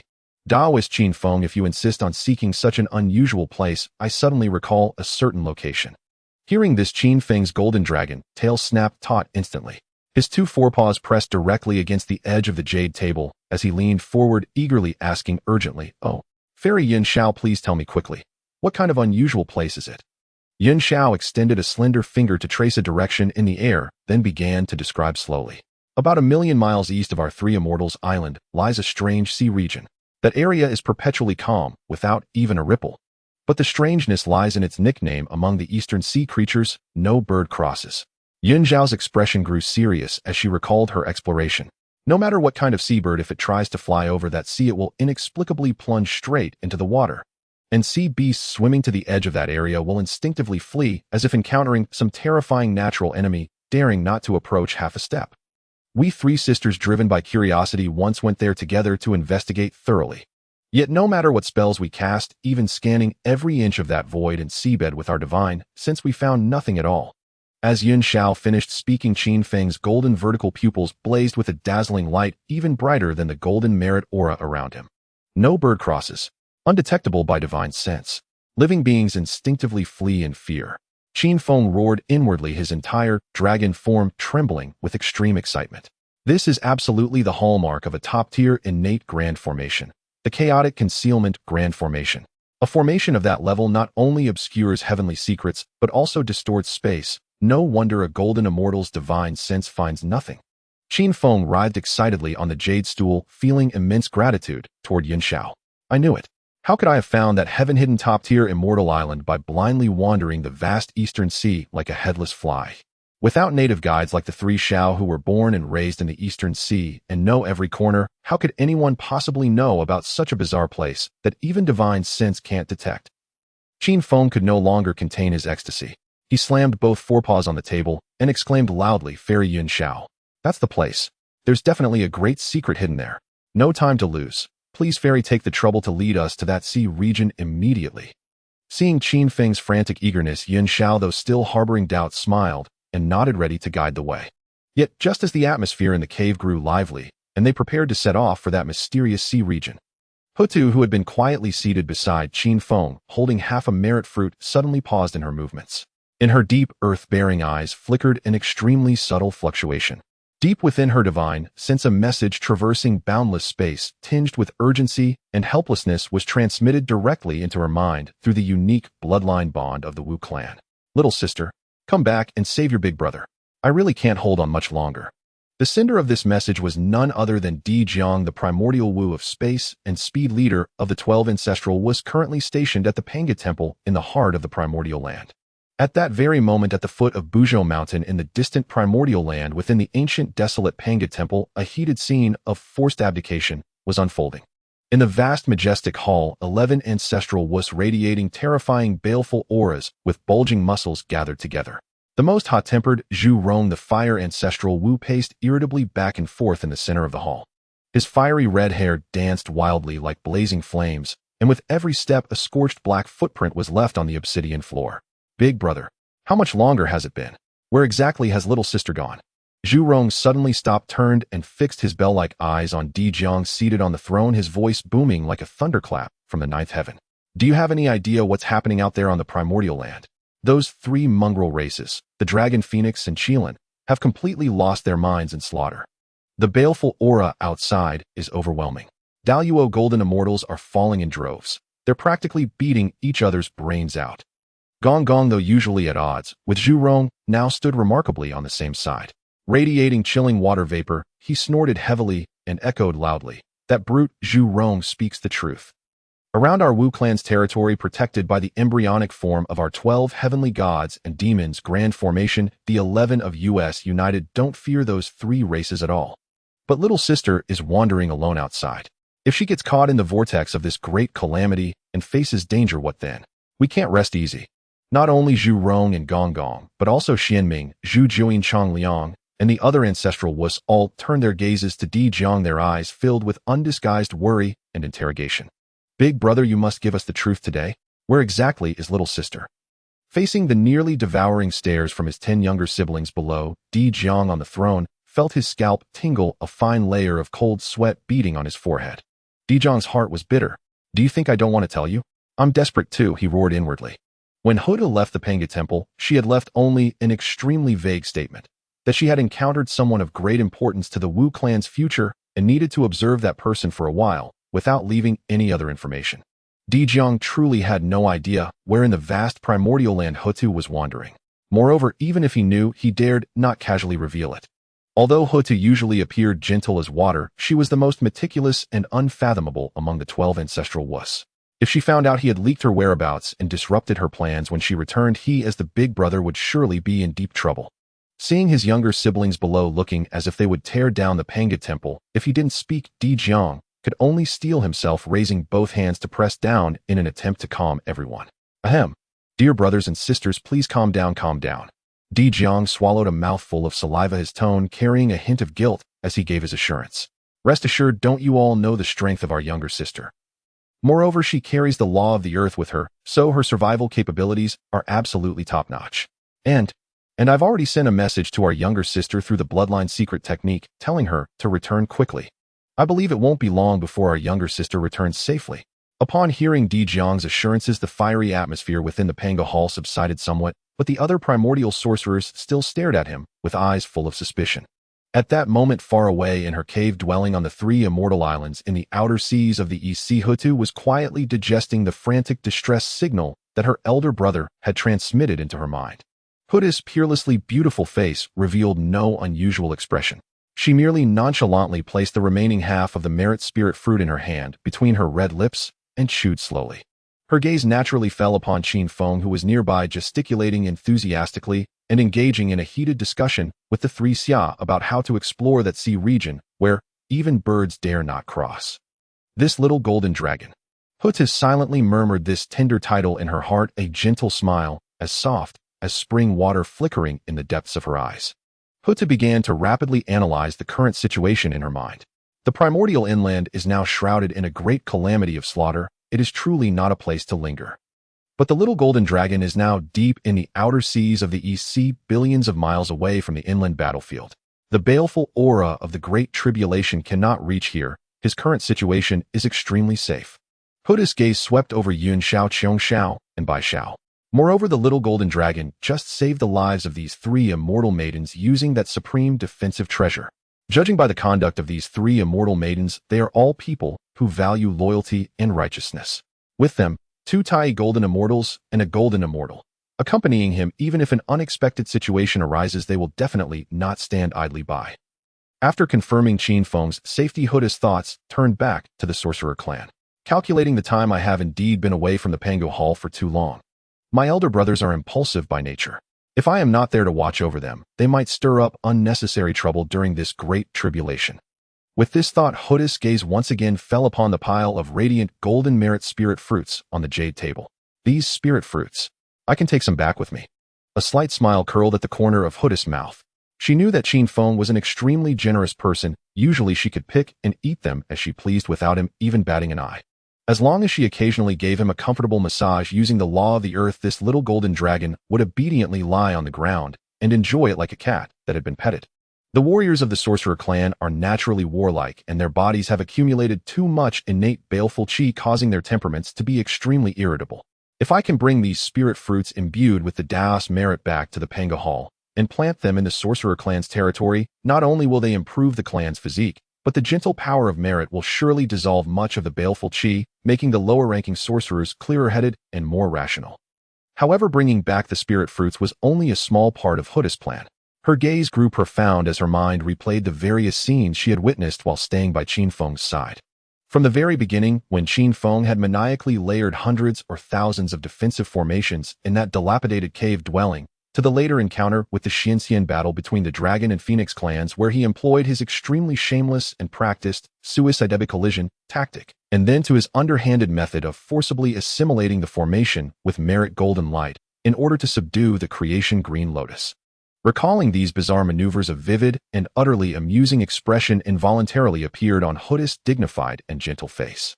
This little golden dragon's way of doing things is simply laughable and frustrating. Houtu sighed inwardly, yet her deep eyes sparkled with intense approval. But one must admit, in this treacherous primordial world where the slightest mistake leads to utter annihilation, the little golden dragon's seemingly peculiar, yet extremely prudent approach is the true way to survive. Houtu recalled her brothers and sisters who only knew how to wave their fists, shout. The true lineage of Pangu fears nothing, and charge mindlessly at any enemy, and she couldn't help but sigh inwardly. Ever since I stayed by the little golden dragon's side learning through observation, I've realized how reckless we used to be. So this is how battles can be fought. So this is how one can survive, by lying low. My entire worldview has been reshaped by this little golden dragon. Houtu silently made up her mind. I must go back. Besides bringing back these merit spirit fruits, I must also take the little golden dragon's way of thinking back to the Pangu Hall. I need to give my elder brothers a vivid lesson, one that will at least teach them to use their brains and not just blindly rush forward at everything. At this moment, Houtu's heart was filled with concern for the future of the sorcerer clan.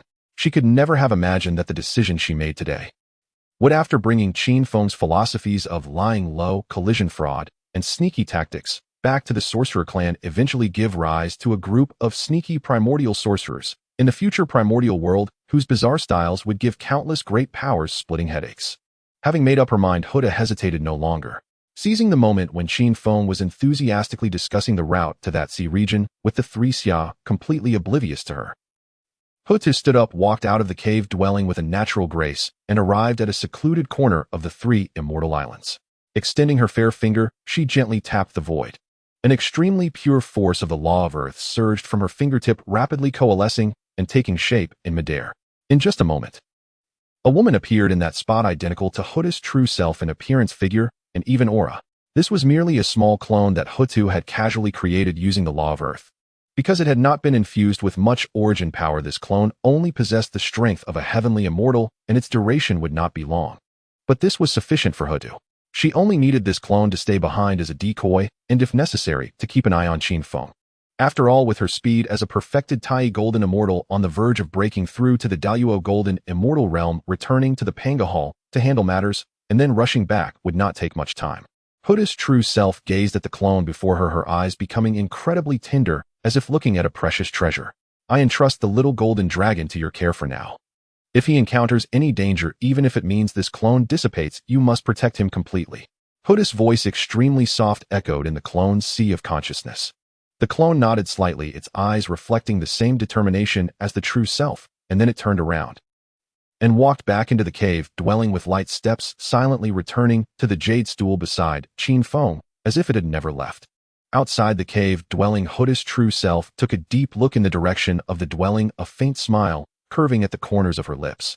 Then her body instantly transformed into an extremely dim, almost imperceptible stream of earthy yellow light. This stream of light caused no spatial ripples and emitted no trace of magical power, silently merging into the earth and speeding towards the inland of the primordial world, towards Mount Buzhou.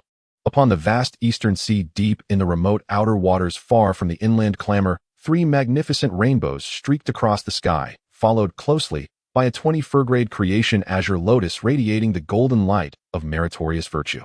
Qin Feng, piloting the azure lotus and carrying the celestial immortal avatar of Houtu, followed the 3 cloud sisters to the edge of a sea region shrouded in an eerie aura. Yun Xiao halted her flight, her gaze fixed on the sea ahead, where even time seemed to have frozen. Her expression turned grave. Daoist Qin Feng, ahead lies that peculiar place where even birds dare not cross. When we 3 sisters explored it last time, no divine ability we employed could uncover the slightest clue. Qin Feng poked his golden, gleaming head out from the creation azure lotus, his vertical pupils locked onto the sea before him. That stretch of sea was as smooth as a colossal mirror, devoid of any breeze or ripple. Above, not even a cloud dared to drift. Beneath the waters, no fish or sea beast dared to approach.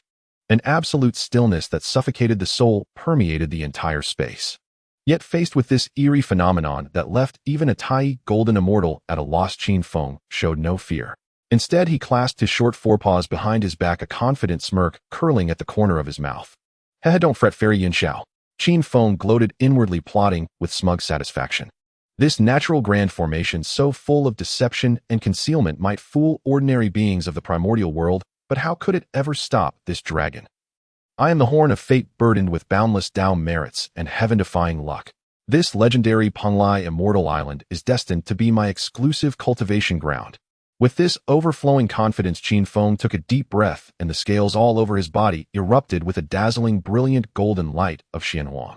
He channeled all the mana within him, even drawing upon a strand of the power of Tao merit, transforming it into golden ripples that surged madly toward the Dead Sea region. A day passed, and the sea remained unresponsive. 10 days passed, and Qin Feng, panting heavily, had found nothing. A full month later, Qin Feng lay sprawled on the petals of the creation azure lotus like a salted fish that had lost all ambition, his golden tongue lolling out his chest, heaving violently. Damn it! What the hell is this thing? So infuriating. There's really nothing here. Qin Feng roared furiously in his mind, his composure completely shattered. Over this past month, he had tried every method of breaking formations he could recall from his past life. Striking a single point to break the whole, forcibly assimilating with merits, conducting a carpet search with divine sense. He had even tried the most primitive method of ramming the void with his head. Yet that sea region was like a true, bottomless pit, and no matter how much mana and merit he poured in, it didn't even stir a ripple. Qin Feng glared resentfully at the sea, a sudden thought flashing through his mind. Something's wrong. This is definitely wrong. My instincts tell me this place is 100% the location of Panlai Immortal Island, but how can I not detect it? Qin Feng's eyes darted around, and he quickly found a perfect scapegoat.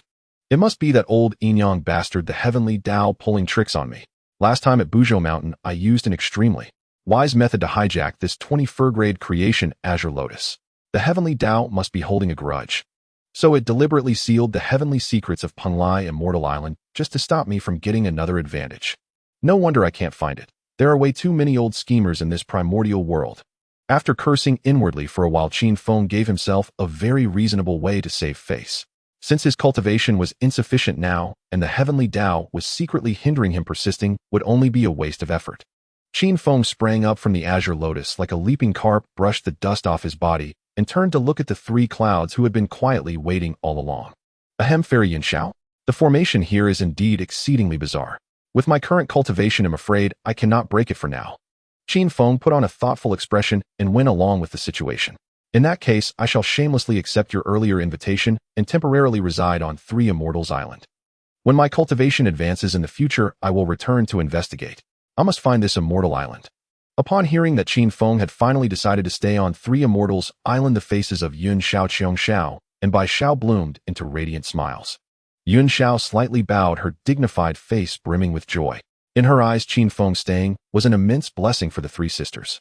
The pure Tao merit on Qin Feng could not only enhance their cultivation speed and stabilize their Tao foundation, but more importantly, with the impossibly defensive creation Azure Lotus, the security of Three Immortals Island would undergo a qualitative leap. Behind Yun Xiao, Qiong Xiao, and Bai Xiao were so thrilled they nearly jumped for joy. The two sisters exchanged glances, their minds filled with thoughts far from cultivation and defense. Wonderful, wonderful. The little golden dragon is staying. Qiong Xiao and Bai Xiao cheered inwardly, almost drooling. Now that the little golden dragon is on the island, won't we get to eat those incredibly delicious golden spirit fruits infused with merit every day? This is truly a life of the gods. Meanwhile, Houtu's avatar, who had been sitting quietly on the azure lotus silently, withdrew her probing gaze. While Qin Feng was making his racket, this celestial immortal avatar had secretly used a sliver of the earth laws to sense that sea region, only to find nothing as well. This formation is indeed extraordinary. A mere celestial immortal avatar cannot discern its true nature, the avatar mused inwardly. It seems I'll have to wait for my main body to finish handling the Wu clan matters and return, then personally bring it here for a thorough inspection.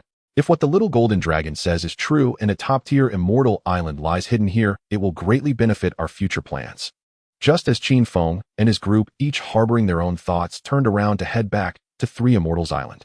In the boundless chaotic void far from the eastern sea, violent earth, water, fire, and wind raged. An aged figure in an ancient Taoist robe holding a whisk trudged arduously against the chaotic gales. This figure was none other than Hongjun Daozu, who would one day merge with the heavenly Tao. At this moment his brows were furrowed, his expression profoundly grave. That scoundrel Luohao's actions in the west are growing bolder. The soaring aura of slaughter and killing can be sensed even in the chaotic void. If he fully refines that immortal killing sword formation, the entire primordial world will face a cataclysmic disaster. Hongjun calculated the heavenly secrets with his fingers as he searched through the chaos. With my strength alone, I cannot break that immortal killing sword formation. I must quickly find the reincarnations of fellow chaos demon gods, Yangmei Daxian Inyang Laozu and Xianquan Laozu. Only if the four of us join forces and each guard one of the four sword gates can there be a sliver of hope to stop Luohao. Hongjun sighed, accelerated his flight, and vanished into the depths of the boundless chaos. Meanwhile, on the inland of the primordial world atop Mount Sumeru in the west, endless black, demonic chi and blood-red, killing aura shrouded the entire mountain range. Lightning flashed and thunder roared in the sky as if doomsday had arrived. Demon ancestor Laoho, clad in a black robe with a sinister and arrogant countenance, hovered above Mount Sumeru. Beneath his feet, rolling magma churned like boiling blood. At the center of the magma, the phantom images of four colossal swords emanating destructive auras madly devoured the resentment and blood essence of the three tribes, which continuously surged from the primordial land. Almost there. Almost there. Luoho threw back his head and burst into a wild, unbridled laugh, the sound causing cracks to appear in the surrounding space. You foolish races, Dragon Phoenix Qilin, kill. Kill to your heart's content. Every drop of blood you shed provides nourishment for my immortal killing sword formation. Luohao's bloodshot eyes flickered with insane ambition. Once the immortal killing sword formation is complete, none but four sages can break it. Then who in this vast primordial world can stop my advance? I will attain the Tao through slaughter, unify the primordial world, and trample the heavenly Tao underfoot. As the situation in the primordial world grew turbulent and undercurrents surged. At the foot of Buzhou Mountain inside the ancient and majestic Pangu Temple, the atmosphere was on the verge of explosion. Big brother, if you don't tell us where little sister is today, they'll burn this place down. The hot-tempered Jerome bellowed, his body ablaze with blazing southern bright fire warping the very air around him. Gong Gong, equally unyielding, was surrounded by bone-chilling profound dark true water, shouting in agreement. That's right. If little sister loses even a single hair out there, well, never let you off. The other primordial was, though not as vehement as Zhurong and Gonggong, all glared coldly, constantly pressuring D Jang, who sat on the throne with a troubled expression. D Jang, his head splitting from the noise of his younger siblings, was about to give up and forcefully suppress these troublemakers with violence when the heavy doors of the Pangu temple suddenly, without warning, swung open slowly. A gentle, soft voice, yet one that seemed to carry an endless weight, drifted lightly into the hall. "What are my brothers arguing about? I could hear you shouting from far away." At the sound of this voice, the Pangu temple, which had been as noisy as a marketplace, instantly fell into absolute silence. The blazing southern bright fire on Zhurong's body extinguished with a hiss, and the profound dark true water around Gonggong evaporated without a trace. All the primordial wisps turned their heads in unison toward the door. There stood Houtu, clad in a light yellow long dress, walking gracefully into the hall. Her exquisite face bore a gentle smile, but in her deep eyes lurked a majesty that made every primordial wuss heart tremble. Among the Wu clan, there was an unspoken rule. If big brother D Jang spoke, they could talk back if displeased, or even start a fight. At worst, D Jang would beat them with space laws, and the thick-skinned Wu clan didn't care. But if little sister Houtu was angered, the consequences were unimaginable. Though Houtu rarely acted, her moral lectures, and nagging like the Tang monks chanting, could inflict severe psychological trauma on these fearless brutes. They would rather be ground into the ground by D Jang for 3 days and nights than listen to even 2 sentences of Houtu's nagging. Little sister, you're back." Zhurong and Gonggong instantly changed their expressions, rubbing their thick hands together, their faces plastered with fawning, almost sycophantic smiles. Seated on the throne, D Jang's eyes nearly reddened at the sight of Houtu. Heavens! Earth! Father God Pangu works miracles. Little sister is finally back. D Jang wept tears of joy inwardly, letting out a long, relieved breath, as if a mountain had been lifted from his back. Houtu smiled as she walked to the center of the hall, her gaze sweeping over her now well-behaved brothers and sisters. She did not immediately lose her temper, but slowly took out a few meritorious spirit fruits, radiating dense Honghuang light from her sleeve. "It seems that during my absence, everyone's temperament has grown rather restless. Luckily, I've brought back some good things and some interesting ideas from outside. Today, let me have a little chat with you all about them." Looking at Houtu's smile, so gentle it was unnerving, and the unknown golden fruits in her hand. The 11 primordial wuss in the Pangu temple, including the recently relieved D Jang, couldn't help but shiver, a most ominous premonition instantly enveloping their hearts. The ages of the primordial era were immeasurable, with time fleeting like a white pony passing before a crevice. Since Qin Feng settled on the 3 Immortals Island, a full 10,000 years had drifted by like clouds. At this moment, the primordial continent was shrouded in an eerily delicate balance. Above the firmament, the once dense calamity miasma, as if about to drip with blood, seemed to have frozen in midair.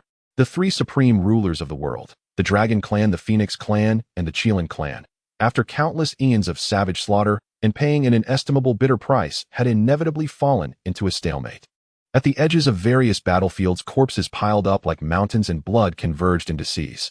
Yet the lofty golden immortals, and even quasi-saint level powerhouses, had tacitly ceased their fall, retreating and holing up in their respective clan strongholds, refraining from striking lightly.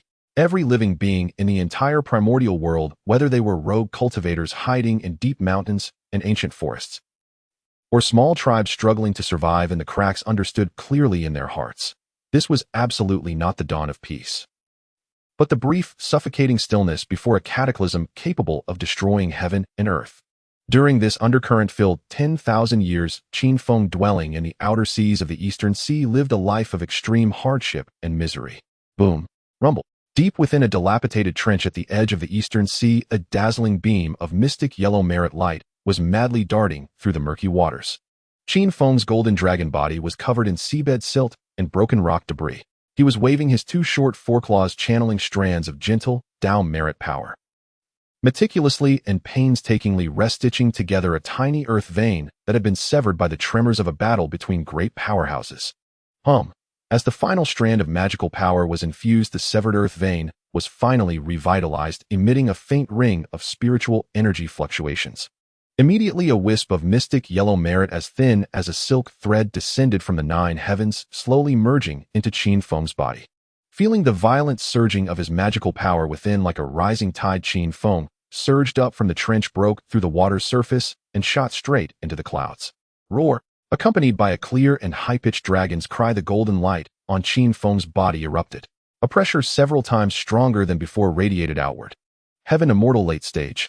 I've finally broken through to Heaven Immortal Late Stage. Hovering in midair, Qin Feng's two foreclaws were frantically wiping his non-existent tears at the corners of his eyes.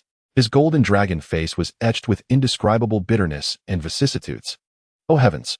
Oh earth! Who knows how I've endured these past 10,000 years?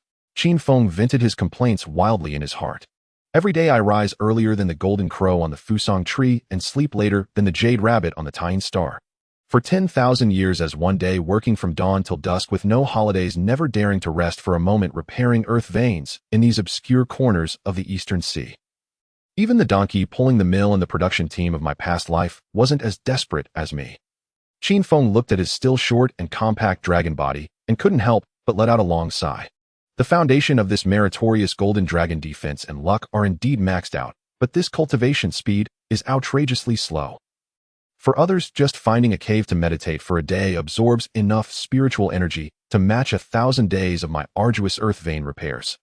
Let alone those innately gifted primordial spirits, they might break through a major realm just by sleeping, while I can only toil like a laborer constantly repairing. After venting his inner frustration, Qin Feng focused his mind. A lotus of 24 grades exuding an ancient and vast aura slowly floated out from his glabella, suspending before him. Looking at this supreme treasure, Qin Feng's mood finally improved slightly. After 5,000 years of day and night magical power, nurturing, and merit scouring, the incredibly complex innate restrictions within the creation azure lotus had finally been ground through another 3 layers with great difficulty. Now Qin Feng could barely manage to activate about 1/20th of this innate supreme treasure's power. 1/20th, huh? Qin Feng extended a claw, gently poking the soft azure petals, the corner of his mouth twitching uncontrollably. Though it sounds a bit better than the previous 1%, when I actually use it, it feels like there's no difference at all. Anyway, I'm just using it as an invincible turtle shell over my head. When facing a Tai Golden Immortal, I can only passively take a beating with no power to fight back. The difficulty of breaking these restrictions is more absurd than ascending to heaven. Qin Feng shook his head helplessly and retracted the creation azure lotus into his body. Just as Qin Feng was about to turn around and head back to the Three Immortals Island to enjoy some rare rest, a thought surfaced in his mind from the past 10,000 years. An event he encountered while wandering the edges of the primordial era that still felt unbelievable to him. It was about 2,000 years ago when Qin Feng mustered his courage to see the inland situation and stealthily approached a shattered mountain range in the primordial inland, wanting to see how the 3 clans were faring. Just then, terrifying miasma blotted out the sky in the distance. Next, accompanied by earth-shaking heavy footsteps, a troop of several hundred Wu clan brutes, their muscles bulging and exuding wild blood energy, charged out from the distant forest like tigers descending a mountain. Qin Feng was almost scared to death. Damn, how did these muscle-bound, brainless Wu clan brutes get here? Qin Feng's first reaction was to immediately summon the creation azure lotus and activate all defensive arrays, preparing to face these brutes' no-nonsense physical attacks, then lie down and start a staged Hitandran scheme. After all, according to common knowledge, in the primordial era the Wu clan were naturally belligerent upon encountering any non-racial being. Especially someone like Qin Feng with a dragon clan appearance, they would absolutely, without a word, charge in and beat the brains out before reasoning. However, what happened next made Qin Feng's jaw nearly drop. Those ferocious Wu clan brutes stopped before Qin Feng, not pouncing on him like wild beasts. The leading Wu clan giant, standing 3 zhang tall and like an iron tower, actually forced himself to halt. On his fierce, scarred face, he squeezed out an extremely honest, even polite smile. This little brother of the dragon clan, the Wu clan giant, scratched the back of his head, his voice like a great bell, but his tone was surprisingly gentle. The earth vein damage here is extremely severe, and the innate miasma leaking from underground is too heavy. Your body looks so frail, it's easy to harm your origin. You should leave quickly and find a safe place to hide. Let our Wu clan handle this rough and tiring work of repairing earth veins. After saying this, the leading Wu clan giant waved his hand, and the hundreds of brutes behind him pulled out various oddly shaped stone tools from their backs. Then, under Qin Feng's horrified gaze, which nearly popped out of his sockets, these legendary battle maniacs of the primordial era rolled up their sleeves and began grunting and heaving to fill the broken earth vein. What the hell? What the hell is going on? Qin Feng, hiding in the distant clouds, watched the Wu clan working with fervor, feeling his worldview collapse. The Wu clan actually grew brains. They didn't fight, but came to repair earth veins to earn merit. Recalling that scene, even now an involuntary cold sweat broke out on Qin Feng's back. Too terrifying. This is absolutely terrifying. Qin Feng flicked his tail irritably in midair, his golden vertical pupils shimmering with profound light. His mind raced, analyzing the chilling implications behind this event. These Wu clan guys are naturally formed from Pangus essence blood. Their physical bodies are ridiculously powerful. They're basically humanoid weapons of the primordial era. But the heavenly Tao is fair. It gave them invincible bodies, but took away their primordial spirits. Qin Feng calculated in his heart. Without a primordial spirit, they can't comprehend the heavenly heart, can't deduce the heavenly mechanism, and are easily influenced by the innate pango miasma within them, becoming irritable, violent, and bloodthirsty. That's why they always cause calamities and suffer karmic backlash. But now, Qin Feng couldn't help but gasp. These brutes actually learned to repair earth veins. Repairing earth veins earns merit. Although the Wu clan has no primordial spirit and can't use merit like immortal cultivators to sever the three corpses or raise their realm, merit light is the purest, most peaceful power between heaven and earth. Once these muscle men accumulate enough merit, the dazzling merit light can perfectly offset the karma generated by their usual battles. Even more deadly merit power can, like a clear spring, firmly suppress the innate miasma within them. A terrifying image formed in Qin Feng's mind. A group of ancestral and great witches, thousands of Zhang tall, their muscles bulging like hills, radiating sacred and inviolable mystic yellow merit light. They no longer charged mindlessly like beasts, but with clear eyes and rational calm, deployed their formations. A Wu clan that has regained absolute clarity and reason, and a brainless brute Wu clan, are two completely different species. The more Qin Feng thought, the more his scalp tingled. Just imagine on the future battlefield a group of intellectually savvy muscle men engaging you in physical combat. With thick merit light covering them, would you dare to strike? If you hit them, the massive karma would instantly descend upon you, bringing bad luck, inner demons, and making it impossible to pass future thunder tribulations. Isn't this my specialty? The staged Hitandran tactic. But if you don't hit them, those physically invincible guys throw a punch with Pangus divine power, directly smashing you and your magic treasure into pulp. Can't hit, can't win, and hitting brings divine punishment. Qin Feng sighed to the heavens, his tone filled with deep reverence for the future situation. If these guys all manage to get a meritorious golden body, then this vast primordial era will truly be theirs for the taking. In the future Wu Yao calamity, how can the Yao clan possibly fight? This Wu clan simply doesn't know how to lose. And at this very moment, deep in the Eastern Sea on the Three Immortals Island, the instigator of this eerily unsettling Wu clan grows brains trend that made Qin Feng shiver was sitting peacefully in a pavilion carved from 10th sandy-year-old white jade. Houtu, dressed in a light yellow long dress that fluttered in the wind, gracefully lifted a cup of steaming spiritual tea, exchanging a smile with the seated fairy Yunxiao. The two spoke softly, discussing the mysteries of the Tao of creation, presenting a scene of serene harmony and detachment from worldly strife. Not far from the pavilion, within a lush orchard shielded by an array, a comical scene of theft was unfolding. This orchard was specially opened by Qin Feng to grow meritorious spiritual fruits. At the moment, the trees were laden with golden, dazzling, and fragrant fruits. Outside the orchard fence, two furtive, charming figures were peeking inside. They were the sisters Qiongxiao and Bai Xiao. Second sister, the little golden dragon, went to repair earth veins today and hasn't returned yet. Big sister is also over there having tea with sister Xiao too and isn't watching us. Bai Xiao lowered her voice, her lively big eyes sparkling with excitement and the corners of her mouth already glistening with saliva. Qiongxiao was also impatient, rubbing her small hands together. Then what are we waiting for? Let's go pick a few to satisfy our cravings. The two sisters skillfully cast a minor spell, silently passing through the token warning array around the orchard, slipping in like two nimble kittens.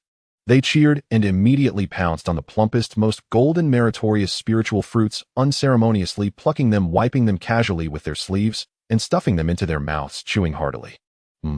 Delicious. So delicious. The two sisters' cheeks bulged high, their faces brimming with incomparably happy smiles. In truth, initially when Yunxiao discovered her two younger sisters stealing Qin Feng's spiritual fruits, she would sternly scold them, finding it too rude.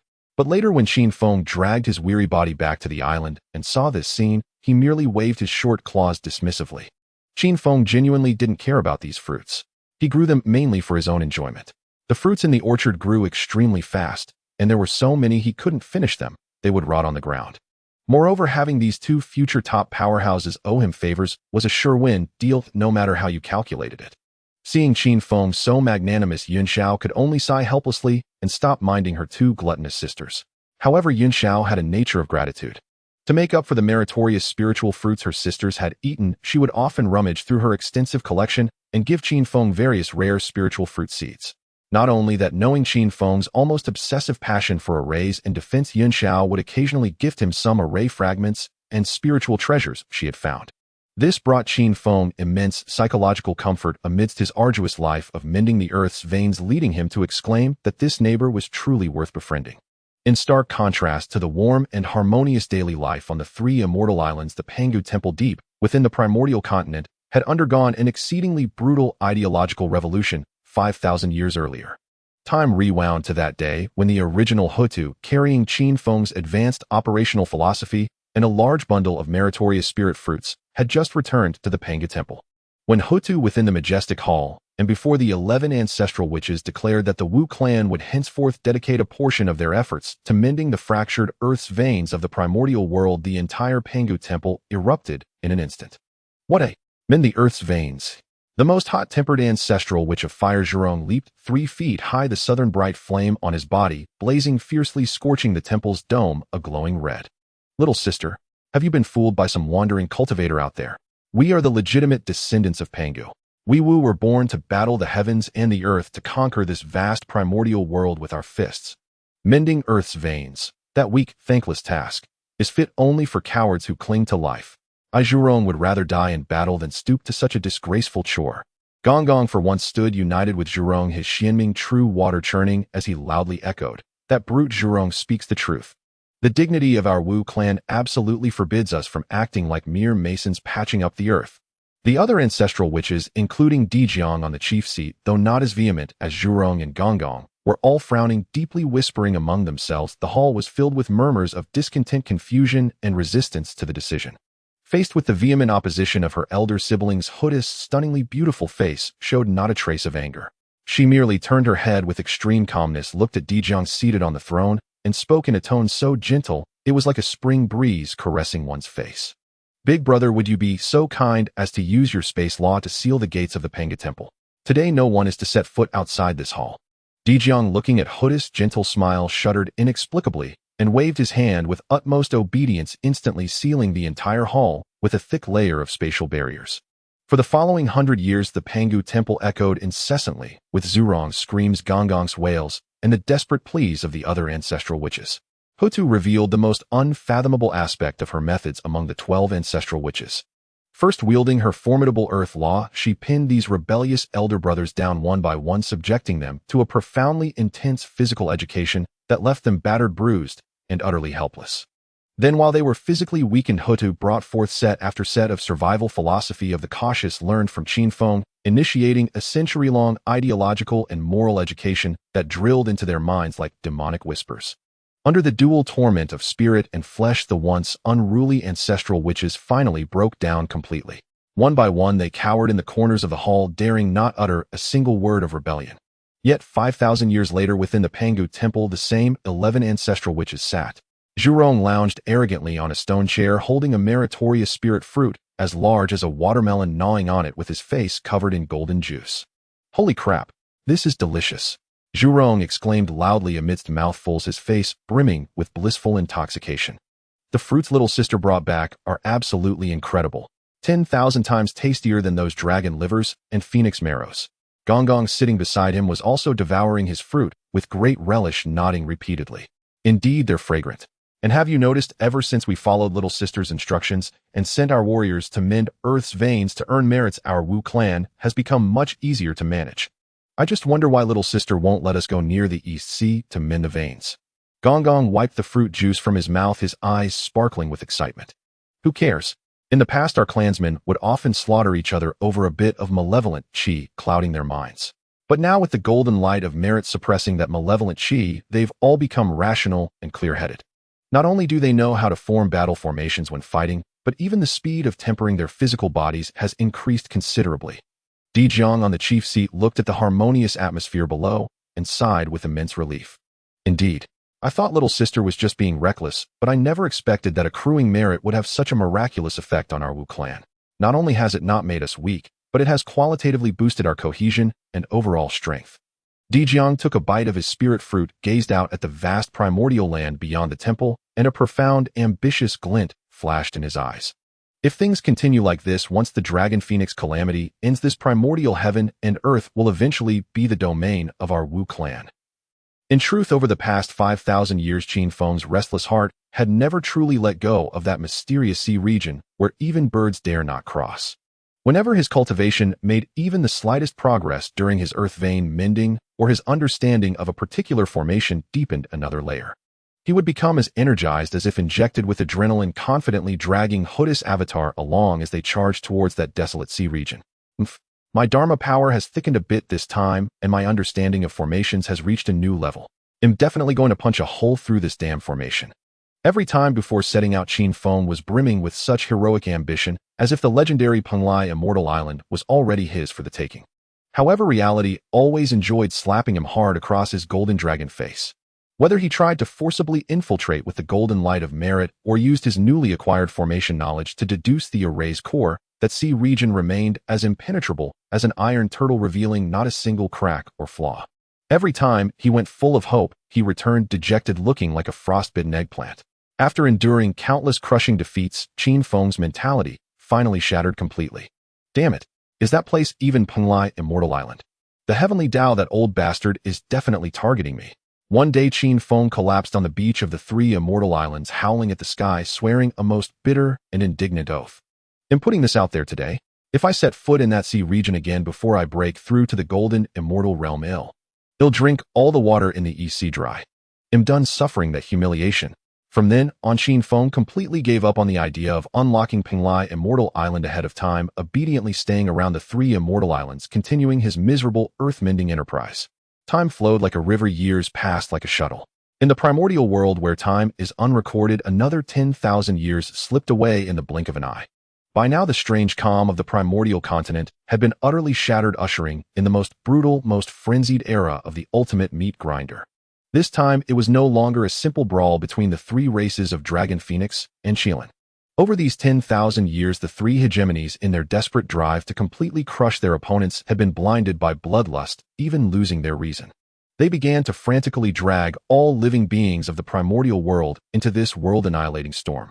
The Dragon Clan, leveraging their dominance over the 4 seas, forcibly conscripted hundreds of billions of aquatic beings, from shrimp soldiers and crab generals to deep-sea leviathans. All driven onto the battlefield, the Phoenix clan ruled the skies, incorporating every avian race into their army, their wings blotting out the sun. The Qilin clan, trampling countless mountains and rivers, led all the beasts of the land in fearless charges. Across the entire primordial continent, the sky wept blood, the earth split apart, and rivers, lakes, and seas were all stained a shocking dark crimson. In truth, these vassal races had no desire to participate in this level of divine conflict. But they had no choice. Any one of the 3 hegemonies could dispatch a great Luo golden immortal to annihilate their entire race in an instant. Any being with even a shred of intelligence and foresight had long since packed up their families and fled to desolate corners like the East Sea's outer sea to hide. And during this 10,000-year period, Qin Feng's cultivation progress could only be described as abysmal.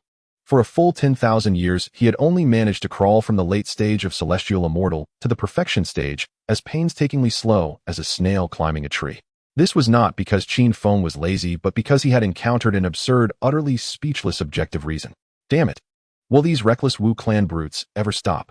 Whenever Qin Feng thought of this, he would gnash his teeth in frustration, his short little paws waving irritably in the air.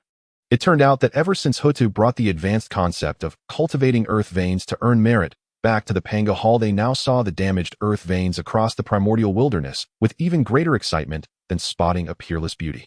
Most of the earth veins near the East Sea had already been repaired by Qin Feng because the area was too far from the 3 clans and the veins had suffered little damage. Thus, Qin Feng had no choice but to bravely sneak into the primordial wilderness several times. No sooner had he found a cracked fissure in the earth before he could even channel his magic power than a rumbling, earth-shaking sound of footsteps would come from afar. Immediately after, a group of burly Wu clan men, their bodies radiating golden light and muscles bulging, would charge over like a raging wind. Without a word, they would pick up their tools and begin repairing the earth veins. Qin Feng simply couldn't compete with them. However, because the primordial wilderness was vast, he had only encountered them twice. In terms of speed, they had the secret travel technique taught by the space ancestral, which D Jang In terms of stamina, they were born from Pangus essence blood and knew no fatigue. In terms of numbers, they would mobilize in the hundreds or thousands. What was even more infuriating was that these Wu clan members were not only invincible in physical form, but also draped in thick golden merit light. Even the weakest among them possessed the cultivation of a mystic immortal. Helpless Qin Feng could only tearfully withdraw from the fierce competition of repairing the earth and return to the three immortal island. Since the Wu clan were doing the repairs, Qin Feng decided to devote all of this 10,000 years to the study of formations. Combining his memories from his past life with the ancient formation fragments that Fairy Yunxiao occasionally gifted him, Qin Feng's mastery of formations advanced by leaps and bounds. Now, as long as he had sufficient materials, he could casually wave his hand and set up a formation capable of trapping or even killing a golden immortal level powerhouse. This finally brought some solace to his heart, which had been battered by his stagnant cultivation. During these 10,000 years, two events left a deep impression on Qin Feng. The first matter concerned Houtu. Seeing that Qin Feng was living peacefully on the three immortal islands, spending his days studying formations or tinkering with strange gadgets, and facing no real danger, she finally set her mind at ease. She would often leave her celestial immortal level avatar on the island to keep Qin Feng company, while her true body personally led the Wu clan warriors in frantically repairing earth veins across the primordial wilderness. She also instructed her subordinates that if they encountered a small golden dragon, they should yield the earth vein to him and protect him. But the little golden dragon never appeared again after his first encounter with the Wu clan. Houtu, being the most talented among the 12 ancestral witches, had already reached the perfection of Tai Golden Immortal. During these 10,000 years, she led the Wu clan in repairing countless earth veins, earning an immense amount of heavenly Dao merit. With the support of this vast merit, Houtu finally and smoothly broke through that shackle, successfully reaching the realm of Daluo Golden Immortal, becoming a true great power in the primordial wilderness. Of course, to protect Qin Feng's fragile ego, every time Houtu returned to the three immortal island, she would considerately suppress her cultivation, revealing only the early stage of mystic immortal in front of him. But even so, when Qin Feng saw Houtu break through to mystic immortal, he was still utterly crushed. Heavens, is there no justice? Even this one who has always been kept as a pet by my side has broken through to mystic immortal while I'm still a celestial immortal. Qin Feng roared in his heart with grief and anger, ignoring Houtu for several days. It wasn't until she gave him a comfortable massage using the earth law for 3 days and 3 nights that he grudgingly forgave this cultivation prodigy. The second matter concerned the 3 Xiao sisters. More precisely, it involved the 2 gluttons Xiao and Xiao. Unable to compete with the Wu clan, Qin Feng idled on the 3 immortal island, and his soul from a later era began to stir restlessly. Using the abundant spiritual fruits and ingredients on the island, he began to experiment extensively with various delicacies. He boiled merit spiritual fruits into syrup-coated hawthorn berries and made crystal-clear sweet and sour candied hawthorns. He mixed ice from the extreme cold regions with fruit juice to create melt-in-your-mouth refreshing ice cakes. He even used the milk of immortal beasts mixed with spiritual tea to concoct rich, fragrant milk tea. These novel delights, unheard of and unseen in the primordial wilderness, instantly captured the hearts of Xiao and Xiao upon their debut. The 2 sisters who had long coveted Qin Feng's orchard now fell completely under its spell. They couldn't even be bothered with their daily meditation and breathing exercises. As soon as they opened their eyes, they would run to Qin Feng's cave dwelling, staring at him, eagerly anticipating what delicious or fun things he might conjure up that day. Little golden dragon, do you have any more of that ice cake? The strawberry-flavored one from yesterday was so good. Little golden dragon, I want milk tea with double pearls. Every day, Qin Feng's cave dwelling was filled with the cheerful, chattering voices of the 2 sisters. At first, Yunxiao turned a blind eye to her 2 younger sisters' joy, letting them be. But as time passed, she noticed things were getting increasingly out of hand. Those 2 girls were obsessed with eating and playing all day long. Their cultivation had stagnated completely, and even the most basic circulation of magical power had become rusty. Finally, one day, when Yunxiao saw Xiao and Xiao fighting fiercely in Qin Feng's cave dwelling over the last cup of milk tea, this dignified and composed eldest sister finally erupted completely. Xiao, the 2 of you are utterly outrageous. Yunxiao's voice, usually as gentle as water, now carried a chilling authority like the ice of the 9 heavens. She strode into Qin Feng's cave dwelling, unceremoniously reached out, grabbed each sister by an ear, and lifted them off the ground. Look at what you've become. Cultivators at the perfection of golden immortal, brawling over a mundane item. Where is your Dao heart? Where is your cultivation? Yunxiao was truly angry, her pretty face flushed red. Starting today, you 2 will roll back to your caves and go into seclusion. Neither of you is to come out until you break through to Tai Golden Immortal. Xiong Xiao and Bi Xiao, their ears twisted, winced in pain, tears welling up in their eyes. Eldest sister. It hurts, it hurts. We admit we were wrong. Eldest sister, we want dare again. Please don't make us go into seclusion, it's too boring. The two sisters wailed, casting pitiful glances at Qin Feng, who was watching the spectacle from the sidelines. Little golden dragon. Save us. Help us, plead for mercy. I don't want to cultivate EU, I want to eat candied hawthorns. Bi Xiao stretched out her small hand, clawing desperately in the air. Qin Feng, seeing this, unheroically shrank back, spreading his two front paws in a gesture of utter helplessness. The meaning was clear. I can't help you. Your eldest sister has lost her temper, and I dare not provoke her. In the end, under Yang Xiao's absolute force, Xiong Xiao and Bi Xiao were mercilessly dragged back to their own caves. Yin Xiao personally set up a powerful sealing formation. This seclusion lasted a full 6,000 years. It wasn't until 6,000 years later that two vast spiritual energy vortexes descended above the three immortal island. Xiong Xiao and Bi Xiao, relying on their 6,000 years of hard cultivation and the accumulated foundation from consuming merit spiritual fruits earlier, finally broke through to the early stage of Tai Golden Immortal. As the eldest sister, Yin Xiao had not relaxed for a single moment during these 10,000 years. Her cultivation had advanced further, reaching the mid-stage of Tai Golden Immortal. On the day the three sisters emerged from seclusion, the three immortal island was filled with celestial music and surging spiritual energy. Qin Feng, watching from the sidelines, glared at the three stunning fairies, radiating immense pressure, his golden vertical pupils practically spitting flames of jealousy. Damn it! Is there any justice? Two girls who only know how to eat and play all day break through to Tai Golden Immortal after being locked up for 6,000 years. I study formations day and night, working from dawn to dusk, and am still a celestial immortal. The heavenly Tao must be blind. Qin Feng ranted madly in his heart, his sour envy nearly corroding his teeth. However, jealousy aside, Qin Feng's relentless pursuit of formations wasn't entirely out of boredom. He had a plan. He knew very well that the Dragon Phoenix calamity sweeping the primordial wilderness was nearing its end. In at most 1,000 or 2,000 years, the three dominant powers would completely annihilate each other. At that time, the hidden demon ancestor Luoho would emerge and set up the world-destroying, immortal-killing sword formation in the western continent. Ancestor Honghuang would then lead several great powers to the west for the final battle against Luoho. That battle would shatter the spiritual veins of the western continent, extinguishing all life and turning the entire west into a barren wasteland. And Qin Feng's plan was to infiltrate the western continent before Luoho and Honghuang clashed. If I can set up a supreme formation at the core earth veins of the western continent capable of withstanding the residual shockwaves of a battle between Daluo golden immortals or even quasi-saints, and preserve the last hope of the west's spiritual veins. Qin Feng calculated in his mind, his golden vertical pupils blazing with fervent light. But Qin Feng was also well aware of his current shortcomings. Although he could now set up formations at the golden immortal level in a chaotic battle involving quasi-saints. A golden immortal level formation was as fragile as paper easily torn to shreds by a stray sword aura.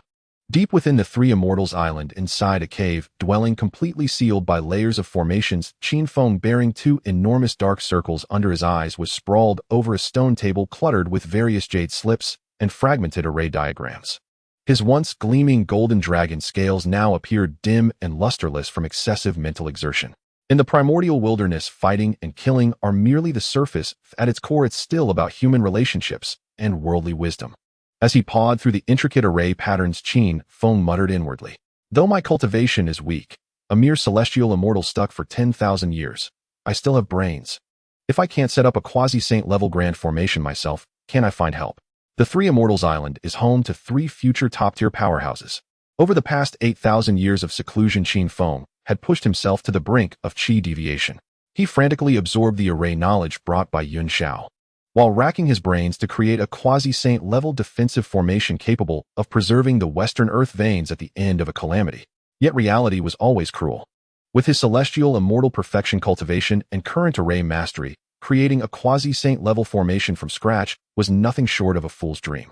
After countless failed deductions and exploding array discs, Qin Feng finally faced reality and abandoned that overambitious notion. However, these 8,000 years of effort were not entirely wasted. He had managed to tinker out a rather robust, weakened version of a grand formation. While deducing the array, the first images that surfaced in Qin Feng's mind were the two most infamous peerless killing formations of the primordial wilderness: the Demon Clan's All-Heaven Star Array and the Wu Clan's 12 Capital Gods and Demons Array. Forget the 12 capital gods and demons array. Qin Feng shook his head with clear self-awareness. That thing requires the essence blood of the 12 ancestral witches and summons a phantom of the great god Pangus physical form. Even if I stake my dragon life, I couldn't summon even a single leg hair of Pangu. Thus Qin Feng focused all his energy on the all-heaven star array. Of course, he had never seen the true all-heaven star array and could only rely on the vague fragments from his past life memories to conduct an extremely difficult reverse deduction. After countless modifications, sutures, and patchworks combined with his unique survivalist defense theory of bizarre formation, he named the Heaven-Earth-Man star array was born. This is the pinnacle of my painstaking efforts. Qin Feng gazed at the densely inscribed array patterns in his mind, his golden vertical pupils blazing with fervor. According to Qin Feng's design, this grand formation would consist of 3 core main arrays and countless auxiliary mini-arrays. Though I crave to monopolize such a chance to earn heavenly Dao merits, my strength won't allow it. Since I must find helpers, I'd rather keep the benefits within the family. It has to be the 3 sisters Yun Xiao, Qiong Xiao, and Bai Xiao. Qin Feng's calculations were crystal clear. After tens of thousands of years together, he had long regarded the 3 sisters as true friends. Knowing they would meet their doom in the investiture calamity, Qin Feng was more than willing to lend them a hand now and share some merits to protect them. Moreover, these 3 sisters were formidable figures capable of deploying the 9 Bins Yellow River array in the future, possessing exceptional talent in the art of formations. When we reach Western Mount Sumeru, the highest cultivator fairy Yun Xiao will lead the heaven array, Qiong Xiao the earth array, and Bai Xiao the man array.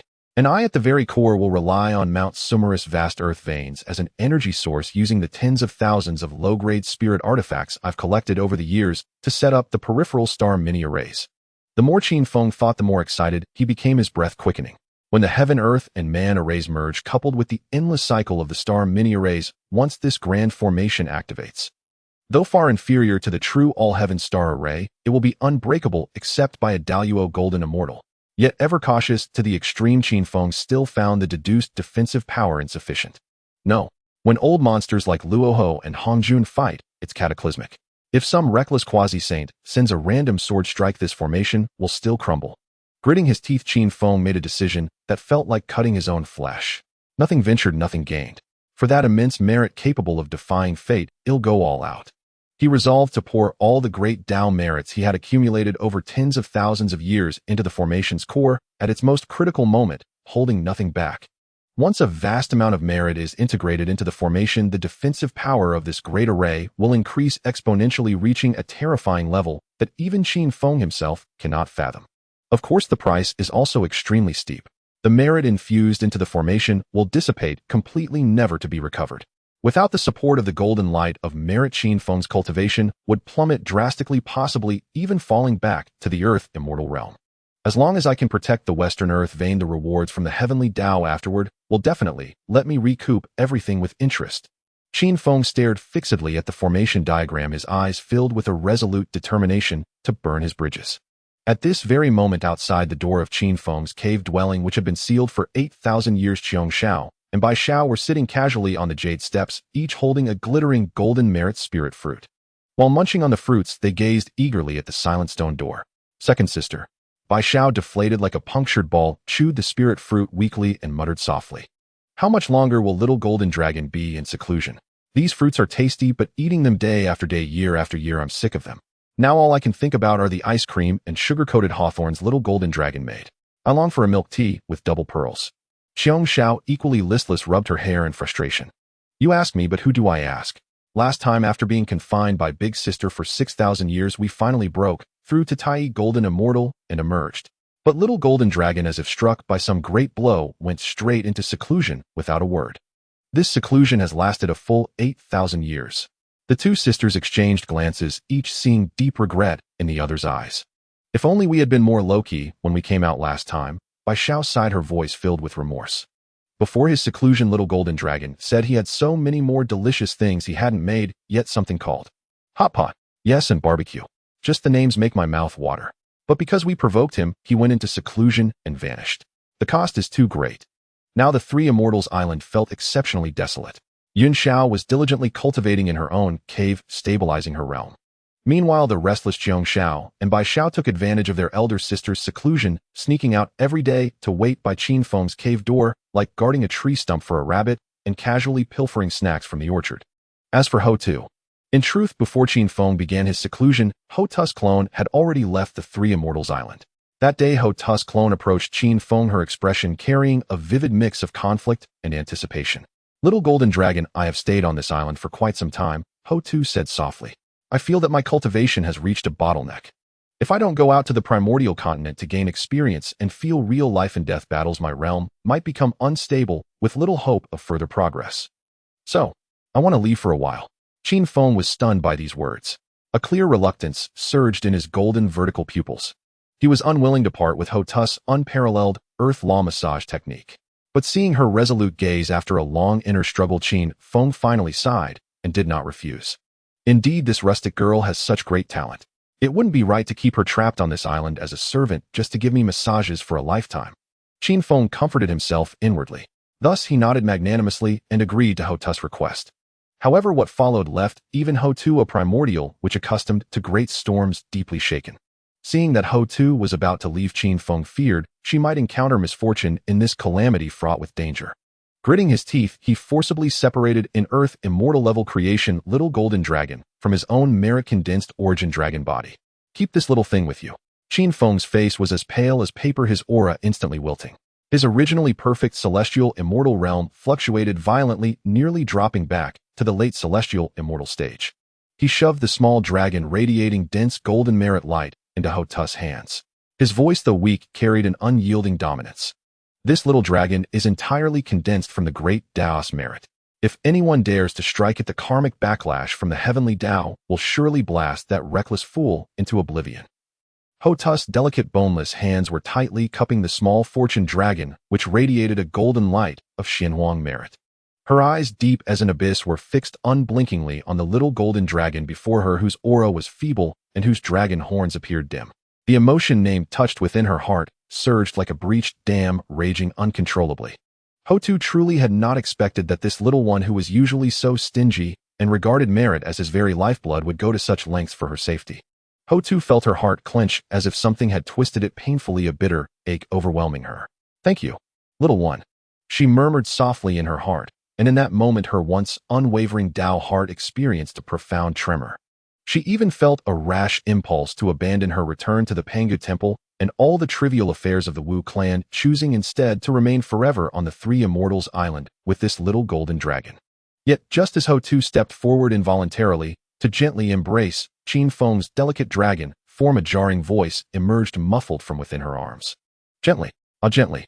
This avatar took me thousands of years of merit accumulation to create. Please use it sparingly and don't just let it vanish. It's my very life."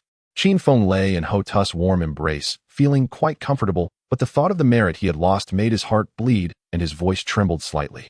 Hearing this reminder so tainted with mercenary concerns, Houtu's previous sadness and impulse were instantly dispelled.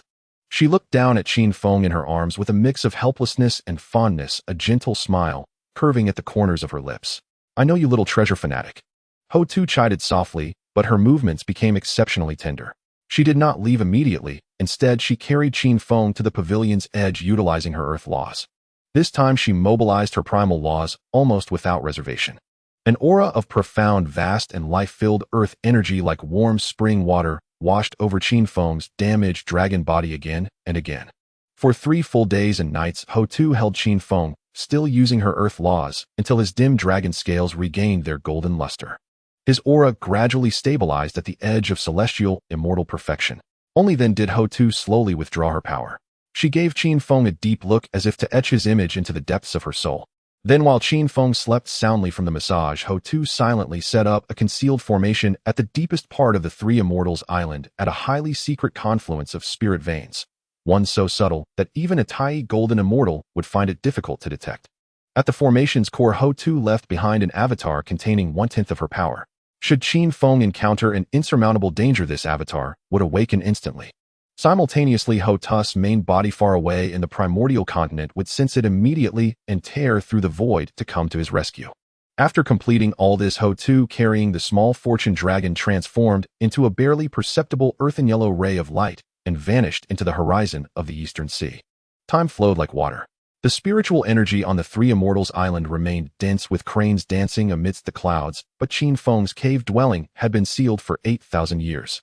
Outside the cave, the sisters Qiong Xiao and Bai Xiao had transitioned from initial anxiety to a state of numbness. Each holding a crimson spirit fruit, they sat on the steps, staring vacantly at the motionless stone door. Second sister, do you think the little golden dragon has gone silly from cultivation? Bai Xiao asked, her voice muffled as she bit into her spirit fruit. 8,000 years and not a sound. Could he be asleep in there? Qiong Xiao sighed, about to speak when she suddenly sensed a powerful and complex array fluctuation emanating from within the cave. Rumble. With a low roar, the heavy stone door, reinforced by layers of arrays for 8 millennia, finally began to slide open. A golden figure exuding an aura of extreme weariness mixed with a hint of madness slowly emerged from the shadows behind the stone door. Qin Feng looked somewhat disheveled. His dragon claws still clutched several scraps of paper covered in chaotic rune-like formations. His eyes were bloodshot, and the entire dragon resembled a mad scientist who had pulled an 8,000-year all-nighter. The sun. The scent of the sun. Qin Feng looked up at the blazing golden crow in the sky, squinting as he took a deep breath of the fresh spiritual energy outside. For 8,000 years he had immersed himself every moment in deducing the heaven-earth human and starry formation. The intense mental labor nearly caused his not-so-powerful dragon head to explode. I've cracked it. Luo Houhuang Jun, you old schemers. Just wait until I reach the west and see how I show you up. Qin Feng let out a relieved cry in his heart. But before he could finish his lament, 2 figures swift as wind and lightning, accompanied by a refreshing fragrance, pounced on him from both sides. Little golden dragon. You finally came out. Little golden dragon.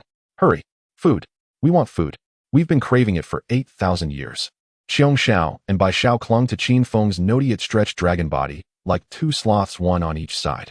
Qin Feng stumbled from the sudden impact, nearly falling flat on his face. He looked down at the 2 immortals in his arms, their eyes gleaming green, and at their clawing, eager expressions, and felt a moment of bewilderment. Stop. Let go. You're going to break my little frame. Qin Feng struggled free from the sister's deadly grip, wiping the cold sweat from his forehead with some guilt. You too. Didn't you do anything productive for 8,000 years? Did your cultivation improve?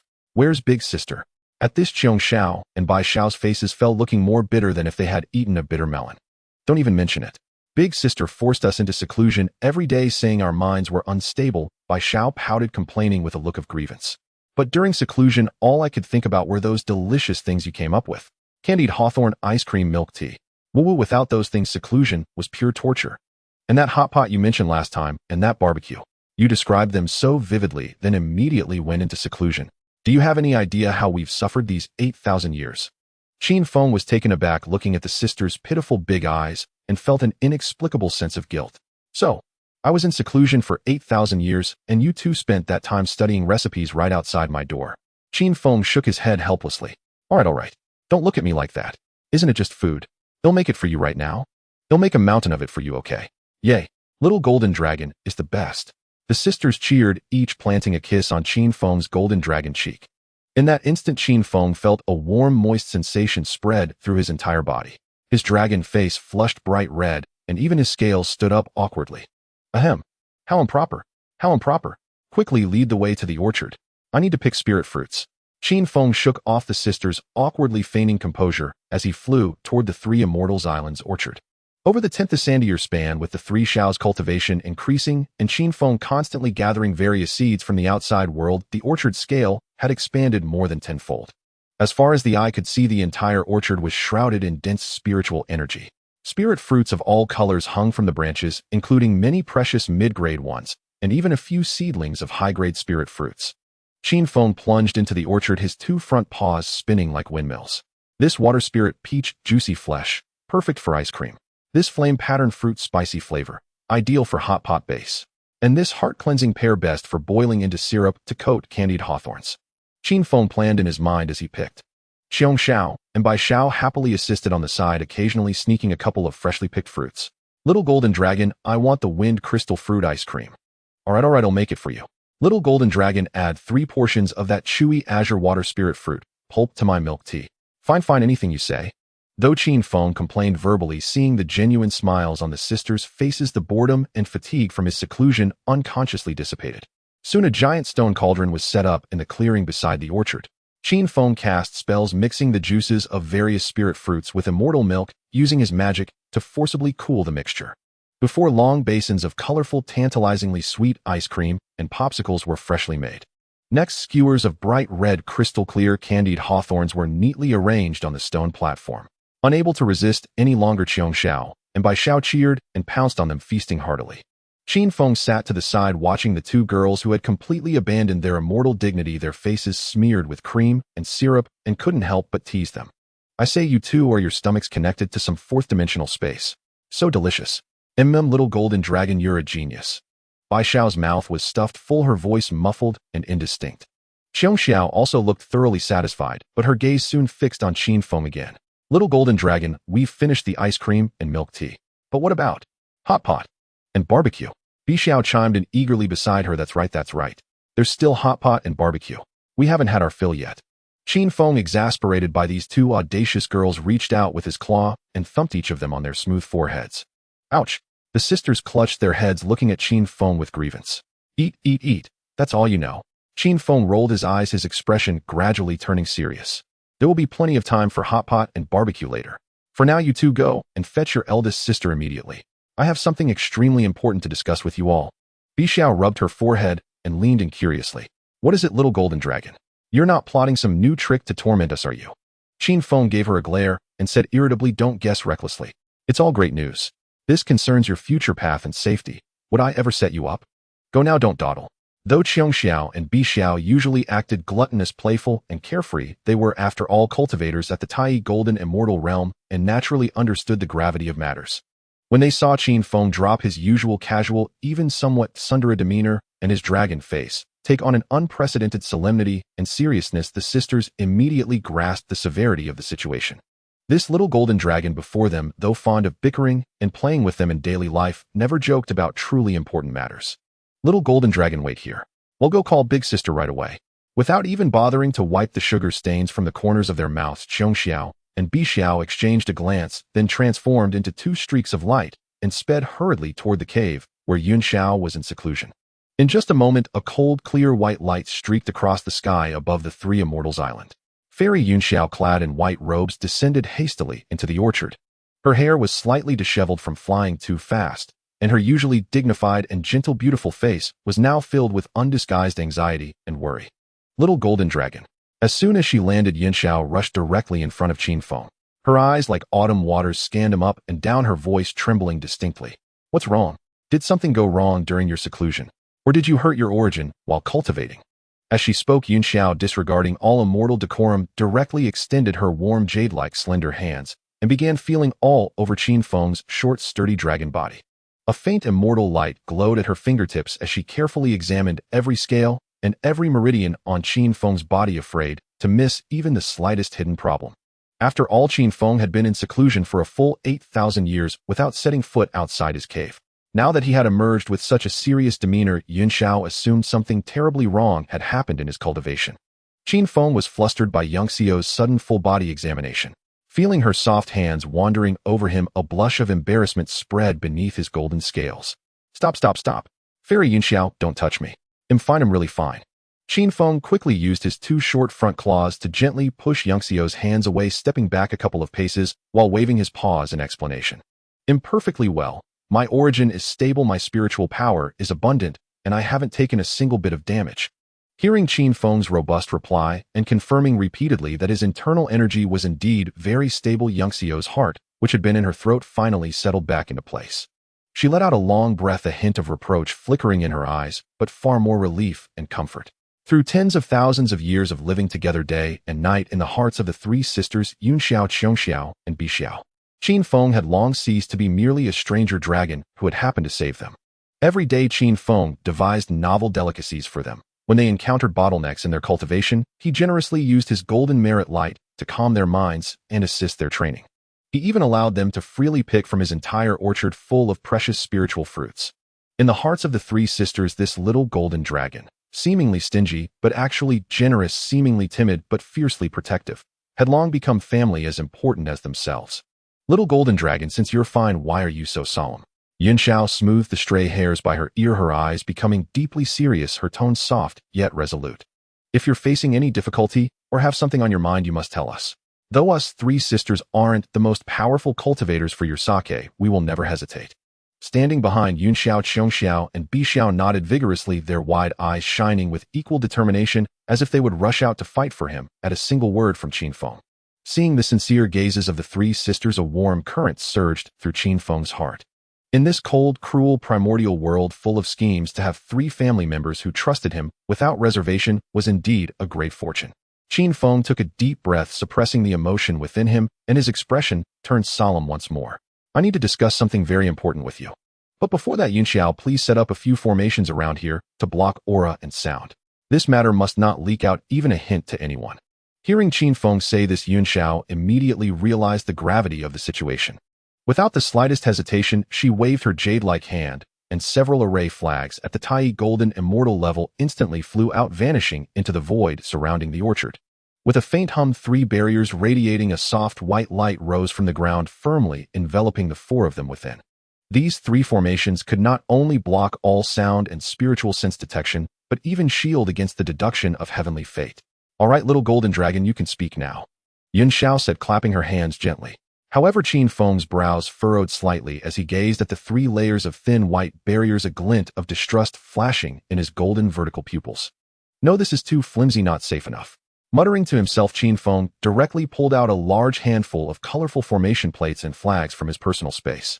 Under the stunned gazes of the 3 Xiao sisters, Qin Feng's front paws moved so fast they left after images.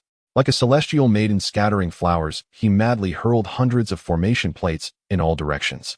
With booming crashes, one barrier of formation light after another shot up into the sky. Soundproofing arrays, concealment arrays, illusion arrays, anti-deduction arrays, and even Vudrao arrays for defending against physical attacks. In just a few breaths, Qin Feng had forcibly stacked over 800 layers of formations atop Yun Xiao's initial 3. The once spacious and bright orchard was now wrapped tightly like a solid zongzi by the dense multicolored barriers of formation light. Not even a wisp of wind could penetrate, and the light had grown dim. Qiong Xiao and Bai Xiao stood with mouths agape, staring blankly at the formation walls as thick as city ramparts around them, utterly dumbfounded. A little golden dragon, do you really need to add so many layers? Bai Xiao swallowed hard and stammered. It's not like we're guarding against the heavenly Tao eavesdropping. Yun Xiao's eyes twitched slightly at the sight, but she did not stop him, simply watching Qin Feng quietly. She knew well that if Qin Feng did this, there must be a reason. After finishing all this, Qin Feng finally patted his paws in satisfaction and let out a long, deep breath. He turned his gaze, sweeping across the faces of Yun Xiao, Qiong Xiao, and Bai Xiao, his tone becoming unprecedentedly solemn. What I am about to say concerns our future paths and even the very structure of the entire primordial world. I ask you only this. Qin Feng paused, then enunciated each word. Do you 3 sisters trust me? Hearing this question, Qiong Xiao and Bai Xiao answered without a second thought. Is that even a question? Of course we trust you. Bai Xiao even rolled up her sleeves, her small face filled with ferocity. Little golden dragon, is someone outside picking on you? Just name them.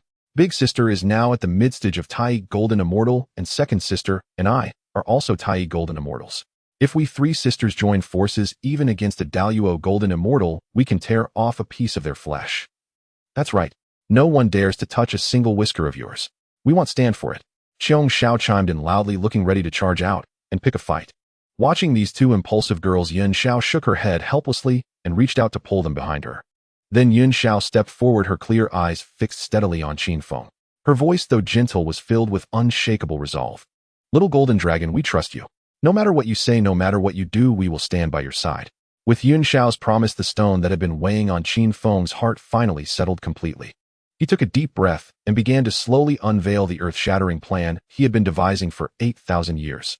During these 8,000 years of seclusion, I have deduced the heavenly fate day and night, and I have calculated an extremely terrifying truth. Qin Feng deliberately heightened the mystery, lowering his voice. Soon the Western continent will face a cataclysmic calamity of destruction. The power of that calamity is enough to utterly shatter the earthly veins of the entire Western continent, turning it into a barren, lifeless desert. Hearing this, the expressions of the 3 Xiao sisters shifted slightly. To destroy the earthly veins of an entire continent. What terrifying destructive force would that require? Qin Feng ignored their shock and continued. But crisis often accompanies immense fortune.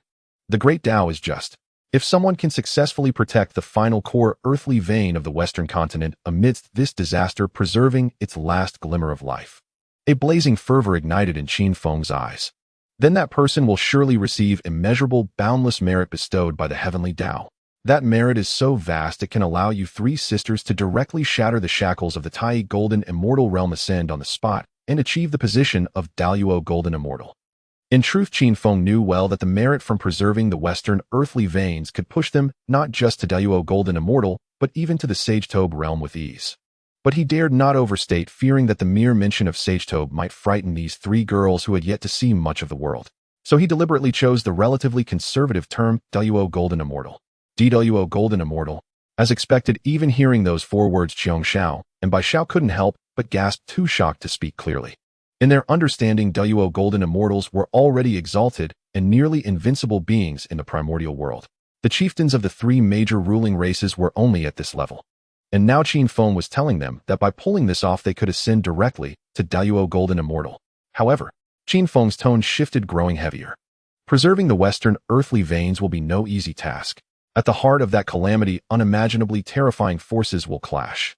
So this endeavor carries some danger.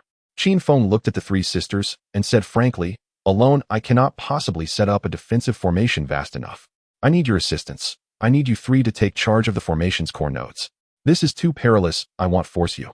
If you find it too dangerous, it's not too late to refuse now."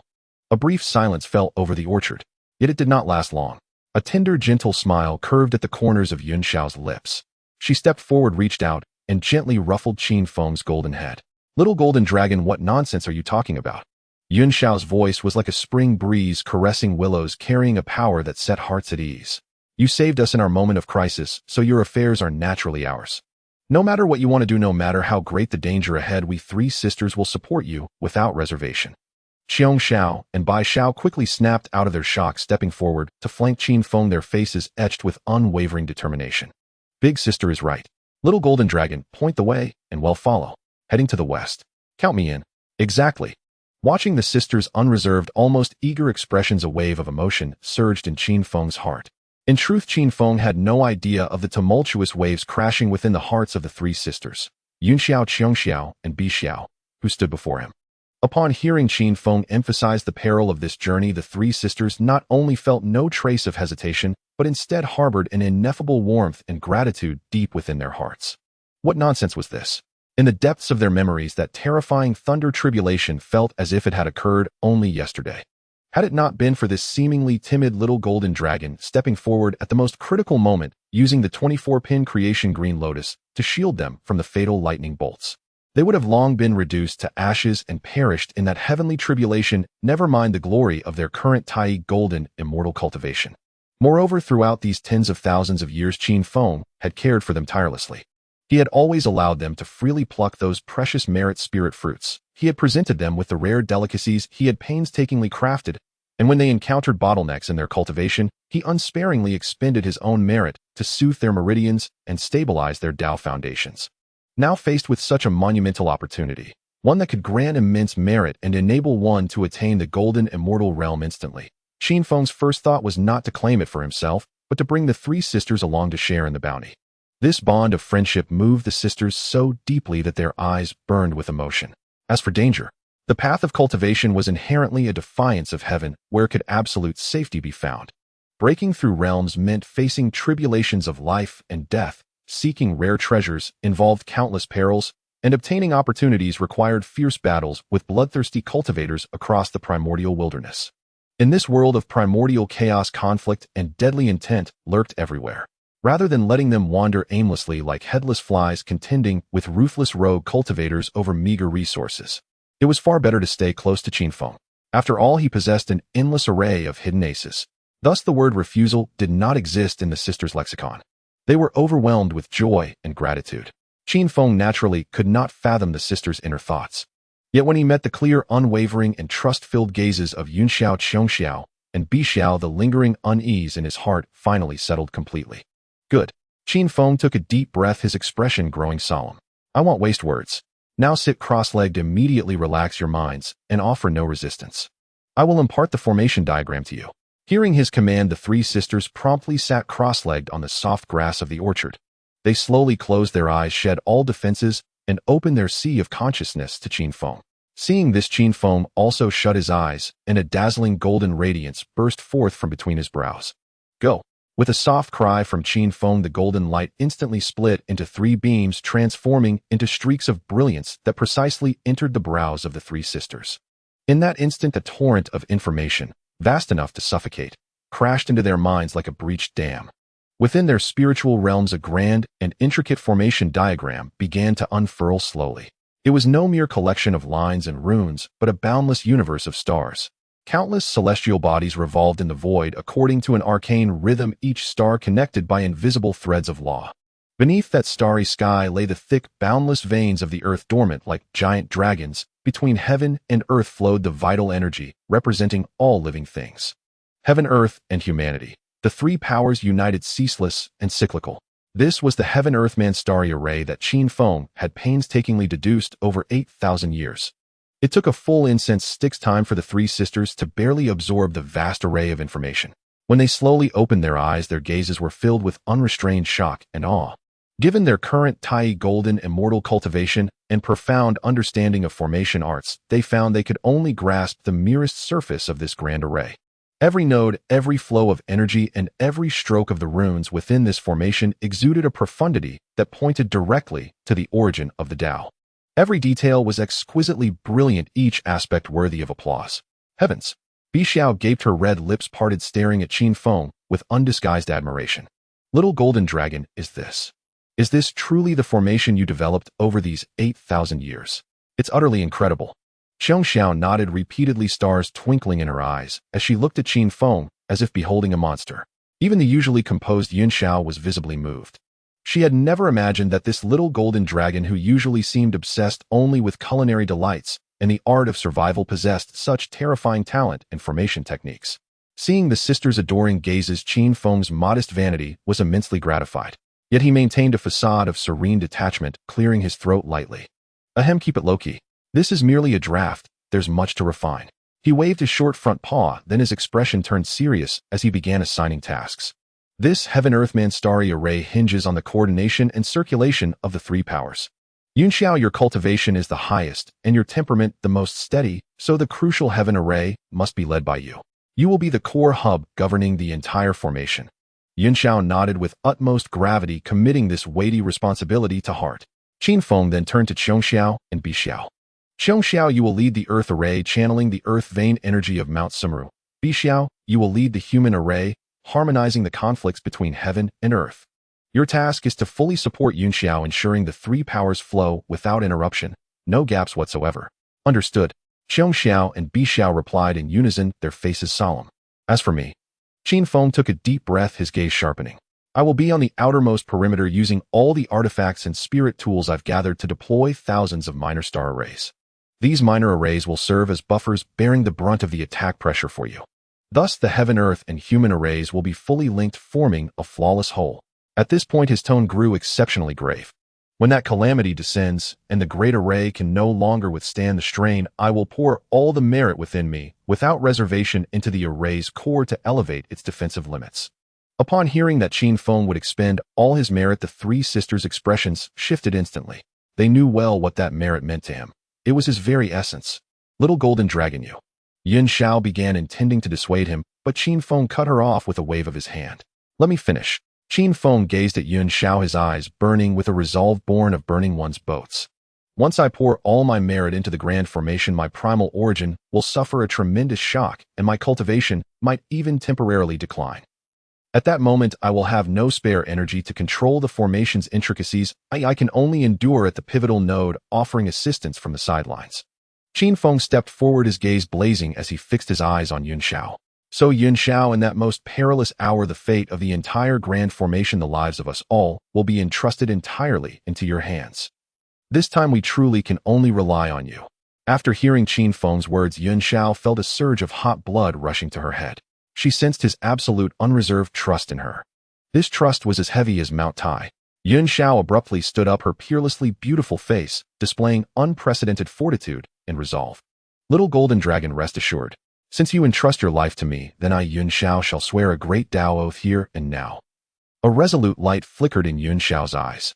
As long as I still have a single breath left, as long as my divine soul has not completely dissipated, even if I must exhaust my last drop of primordial blood essence, even if I have to sacrifice my cultivation and fall to the mortal realm, I will never allow even a single crack to appear in this grand formation.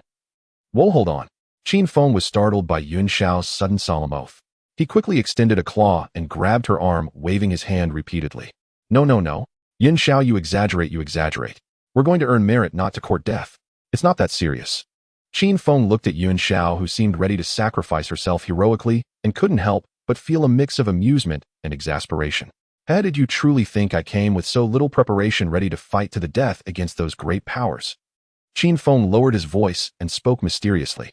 Actually, when I was deducing this grand formation, I also secretly inscribed a one-way long-distance teleportation array beneath the core node. A teleportation array. The three Xiao sisters were stunned upon hearing this. Exactly. Qin Feng raised his chin proudly, his tail wagging cheerfully behind him. Once we encounter a fatal situation where even the golden light of merit cannot withstand it, and the formation is on the verge of collapse, I will immediately activate that hidden teleportation array and instantly transport the three of you to the deepest part of Buzhou Mountain. Qin Feng placed his hands on his hips, looking like a master strategist. Are you kidding me? I spent a full 10,000 years in Buzhou Mountain back then, and I know its earth veins better than my own claws. The hidden caves and contingency plans I left there. Even a great Luo golden immortal would struggle to find them easily. Do you think I wasted my time in Buzhou Mountain? If we can't win, can't we at least flee? Hearing Qin Feng's words, the three Xiao sisters who had been immersed in a tragic atmosphere were left utterly dumbfounded. They looked at the smug little golden dragon before them, and the heroic resolve to face death vanished without a trace, replaced by a deep sense of helplessness and bitter amusement. So, you had already thought of an escape route all along. Bixio's lips twitched slightly as she couldn't help but tease. Yun Xiao also shook her head helplessly, her tense nerves finally relaxing. She now fully understood. This little golden dragon's nature was cautious to the core. Describing him as planning for defeat before victory was absolutely fitting. All right, I've revealed all my trump cards to you. Qin Feng clapped his claws together, and his expression turned serious once more. There's still some time before that calamity descends. In the coming days, you three sisters need not concern yourselves with anything else. Devote yourselves entirely to mastering this formation. At the same time, try to go into seclusion and cultivate. Raise your cultivation levels as much as you can. The higher our strength, the greater our confidence, and the more conservatively we can act. Yun Xiao, Qiong Xiao, and Bai Xiao exchanged glances and nodded in unison, their expressions turning extremely serious. Understood, little golden dragon. Rest assured, we will give our all and will never let you down. Satisfied with the sisters' assurances, Qin Feng nodded approvingly. With a casual wave of his hand, the colorful formation barrier over 800 layers thick that had shrouded the orchard instantly dissolved into countless specks of light and dissipated into the air. Sunlight once again bathed the orchard, and everything returned to tranquility. Bidding farewell to the three sisters, Qin Feng trotted on his short legs and turned back into his own cave dwelling. As the heavy stone door slowly closed behind him, Qin Feng's initially relaxed expression instantly turned grave. He lay prone on the cold stone table, his brows tightly furrowed, a glint of ceaseless calculation flickering in his golden vertical pupils. No, it's still not stable enough. Qin Feng calculated silently in his mind. That old lunatic Liu wields the four swords of Zhu Xian and the god-slaying spear, great killing weapons capable of harming even a saint. What if that old fellow is ultimately pushed to the brink and directly detonates the western earth veins, bringing about mutual destruction? The explosive force would be absolutely cataclysmic. The more Qin Feng thought about it, the more alarmed he became. According to my current deductions, even with the assistance of the three Xiao sisters and all of my merit, the success rate of withstanding that explosion is at most around 70%. A 70% success rate. Qin Feng shook his head violently, his face filled with disdain and horror. A 70% success rate is no different from marching straight to our deaths. No, it's too low, far too low. In my dictionary, unless there's a 99% chance of victory, it's tantamount to failure. Qin Feng paced irritably on the stone table, finally, slamming his paw down decisively. It seems I must make a trip to the primordial continent after all. In these last 10 to 20,000 years, I'll repair as many earth veins as I can and accumulate as much merit as possible. I must forcibly raise the success rate to over 99% before I can feel at ease setting up the formation in the west. Having made up his mind, Qin Feng immediately began rummaging through his cave dwelling, preparing various protective magical artifacts and concealment array plates needed for his journey. Meanwhile, in the orchard outside the cave dwelling, Fairy Yun Xiao gazed at the tightly shut door of Qin Feng's cave and took a deep breath. When she turned around to face Qiong Xiao, and Bai Xiao behind her, her peerlessly beautiful countenance had taken on an unprecedented severity. Qiong Xiao, Bai Xiao, come here. Upon hearing this, Qiong Xiao and Bai Xiao immediately abandoned their usual playful demeanor and obediently walked before Yun Xiao, standing at attention. Elder sister, the two sisters called out in unison. Yun Xiao's sharp gaze swept across her sisters' faces, and her tone turned extremely grave. You both heard what little golden dragon said just now. This trip to set up the formation in the west concerns the future Dao paths of us three sisters, and even more so little golden dragon's great Dao. Yun Xiao's eyes held an unwavering determination. Little golden dragon trusts us so deeply, even in trusting the most crucial node to us. We must not betray that trust. From today onward, set aside all frivolity and immediately return to our caves with me to go into seclusion. Yun Xiao paused, her tone growing even sterner. Until you have fully mastered the heaven-earth and man-starry grand formation and elevated your cultivation to the threshold of mid-stage Tai golden immortal, neither of you is permitted to take a single step out of your cave. Is that clear? Faced with Yun Xiao's almost commanding reprimand, Qiong Xiao and Bai Xiao showed no resistance. They fully understood the gravity of this mission and the weight of the responsibility on their shoulders. Yes, elder sister.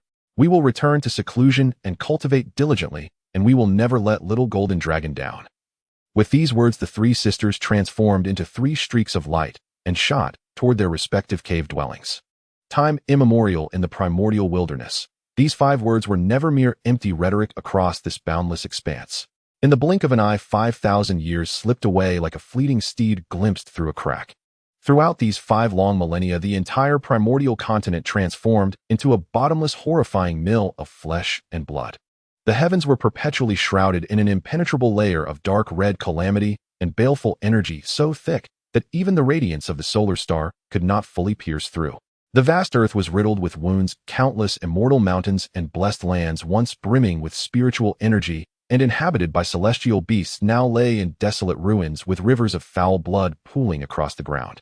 Yet amidst this land steeped in death and destruction, a tiny golden figure tirelessly shuttled between fractured ley line nodes. This figure was none other than Qin Feng, who had left the 3 immortal islands of the eastern sea to venture into the primordial continent in a frantic pursuit of merit, all to bolster the odds of protecting the western ley lines. At this moment, Qin Feng was crouched before a minor ley line severed by a divine ability. His short forepaws moved swiftly to form seals, carefully channeling purified spiritual energy into the fracture to guide the earth's restoration. Huff! Finally mended another one. Qin Feng wiped his brow, though no sweat was there, and let out a long breath of turbid air. Just as he prepared to move on and continue his labor, his keen divine sense detected a series of earth-shaking heavy footsteps approaching from the distant horizon. Qin Feng's heart skipped a beat, and his golden vertical pupils contracted sharply. Damn, this commotion. It has to be those brute Wu clan fools with nothing but muscle for brains. Qin Feng immediately grew wary. In his memory, ever since the Wu clan had been swayed by Houtu and gone mad over repairing ley lines for merit, they had become the foremen of the primordial continent. Qin Feng instinctively wanted to cast a concealment formation and hide, but the Wu clan warriors moved too swiftly. Within moments, they had charged right up to him. This was a squad of over 100 Wu clan warriors led by a giant 100 Zhang, tall, his muscles knotted like rock. Qin Feng gritted his teeth, ready to abandon this area and flee. However, what happened next left him utterly stunned, his jaw nearly dropping to the ground. That fierce-looking Wu clan giant, upon spotting Qin Feng's form radiating golden merit light, instantly forced an awkward, simple-minded smile onto his ferocious face, a smile uglier than a grimace. Not only did he refrain from driving Qin Feng away, but he also waved his hand, ordering the 100-odd warriors to halt in unison, grinding to a stop 1,000 zhang away. "Ah, my dear young dragon brother, please carry on. This ley line is yours. We won't snatch it," the Wu clan giant bellowed in a rough voice laced with an inexplicable tone of courtesy and flattery. As if yielding the ley line alone wasn't enough to show sincerity, the giant turned and roared at his warriors. "What are you all gawking at? Can't you see this young brother is repairing the ley line? Spread out and clear away those baleful beasts driven mad by the miasma. If anyone dares disturb his work, they'll twist off their head." At the giant's command, the 100-odd Wu clan warriors fanned out in a ring, encircling Qin Feng protectively. Like a troop of devoted bodyguards, they smashed any baleful beasts that dared approach into pulp. Qin Feng stood frozen, staring at the Wu clan giants, zealously guarding him, his mind flooded with question marks. Have these guys changed their stripes? Or did they all eat the wrong medicine today? Qin Feng was utterly baffled. Little did he know the source of all this oddity lay with Houtu far away in Pangohal. After returning to the Wu clan's stronghold back, then Houtu had specifically reiterated her instructions to her 11 primordial ancestor brothers if they ever encountered a small golden dragon radiating merit light while repairing ley lines in the primordial continent, they were absolutely forbidden to snatch its work. Not only were they forbidden to interfere, but they were also to protect its safety as much as possible. D Jang and the other ancestors found their sister's cryptic order perplexing. In their eyes, the dragon clan was merely a sacrificial lamb in this tribulation doomed to perish. Why bother protecting them? But as the famously sister-doting ancestors of the primordial wilderness, they never questioned Houtu's requests and obeyed unconditionally. Thus, this command was passed down through the ranks as the highest directive. Consequently, every Wu clan warrior out on missions treated the glittering Qin Feng with the same deference they would show their own ancestors. Whatever. Since I've got free bodyguards, why not take advantage? Though flattered, Qin Feng couldn't be bothered to dig into the reason. Time was pressing, so he quickly composed himself and plunged back into the frantic earth-repairing endeavor. While Qin Feng toiled in obscurity on the fringes of the primordial continent, the cataclysmic war among the Dragon Phoenix and Qilin clans in the central region had entered its most brutal and frenzied phase. Over these 5,000 years, the three clans had fought with such ferocity that the heavens dimmed and the sun lost its luster. Most of the lower-ranking affiliated races that once clung to them and charged into battle on their behalf had been utterly annihilated. Now only the true elites of the three clans and a few deeply entrenched powerful races remained on the battlefield. However, what filled the three sovereigns, ancestral dragon Primordial Phoenix and Primordial Qilin, with immense terror and confusion was a bizarre phenomenon they discovered as the war progressed. At irregular intervals, the fortune of their race was inexplicably severed by a fraction. Fortune for the primordial races was their very lifeline. A decline in fortune meant that newborns in the clan would have inferior talent, the probability of cultivators falling into demonic possession during training would skyrocket, and even the breakthrough of senior elders would become exponentially more difficult. Who dares to scheme against my clan behind our backs? Deep within the dragon palace of the Eastern Sea, ancestral dragon's furious roar shook the entire crystal edifice violently. His colossal dragon body coiled upon the throne, eyes bloodshot as he attempted to deduce the heavenly secrets to uncover the hidden hand that had severed the dragon clan's fortune. Yet by now the baleful aura of the great tribulation had thickened to its zenith, and the heavenly secrets were shrouded in chaos. No matter how much ancestral dragon exhausted his heart's blood, he could only see a haze of blood-red mist, utterly unable to divine any useful information. The same occurrence befell Primordial Phoenix at the Undying Volcano and Primordial Qilin at the foot of Mount Buzhou. Unable to deduce the heavenly secrets, these three sovereigns, whose minds were already clouded by the tribulation's miasma, naturally pinned this enormous blame upon the other two clans. It must be that mongrel bird Primordial Phoenix and that old scoundrel Primordial Qilin conspiring to cast some venomous curse to sever the very foundation of our dragon clan. Surely it's that old mud eel ancestral dragon scheming in the shadows to weaken our Phoenix clan's fortune. Amid mutual suspicion and boundless fury, the three clans did not halt their warring to uncover the truth. Instead, they vented all their rage upon the battlefield, causing the intensity of the conflict to soar once more, with casualties multiplying geometrically. Yet these lofty sovereigns could never have dreamed that the true culprit behind the relentless drain on their racial fortune was not their enemies, but Qin Feng, the one who had always lurked at the edge of the battlefield, seeking only to quietly mend the earth veins. Over these 5 millennia, though, Qin Feng had been exceedingly cautious to avoid the main forces of the three clans, picking remote and desolate corners to repair the earth veins. The primordial world was vast, and the flames of war from the three clans spread too far. He inevitably encountered some reckless fools. These cultivators from the three clans roaming the peripheral battlefields were mostly driven mad by the baleful aura of the Great Tribulation, their minds left with nothing but the instinct to kill. One day, as Qin Feng was busy in a valley, a blood-soaked azure dragon suddenly flew down from the sky, closely pursued by several flame-eyed Phoenix clan members and a ferocious black Qilin. Spotting the golden-glowing Qin Feng below, the azure dragon, with utter disregard for kinship, made a vicious dive directly behind him, attempting to use Qin Feng as a shield. The Phoenix clan members and the black Qilin, utterly devoid of reason, saw Qin Feng blocking their path, and without a word opened their bloodied maws to spew torrents of blazing flames and venomous water, engulfing him as well. Damn it, you lunatics. I've already hidden in this godforsaken place, and you still come looking for trouble. Qin Feng rolled his eyes in exasperation at the barrage of attacks raining down upon him. After millennia of accumulating merit, Qin Feng's cultivation, which had nearly plummeted due to severing his origin, had fully recovered to the peak of celestial immortal. And these low-ranking cultivators roaming the peripheral battlefields, most of whom hadn't even reached the mystic immortal realm, stood no chance of breaking through Qin Feng's defenses. Facing these lethal strikes, Qin Feng couldn't even be bothered to dodge. He simply stood still. Boom, boom, boom. The flames and venom struck Qin Feng's body fiercely, yet they failed to so much as disturb the thick layer of golden merit light that enveloped him. However, attacking the golden dragon of merit came at a cost.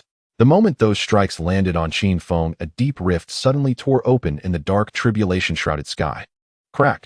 With a thunderous roar that shook the heavens, several colossal bolts of purple firmament divine lightning radiating an aura of annihilation descended without warning.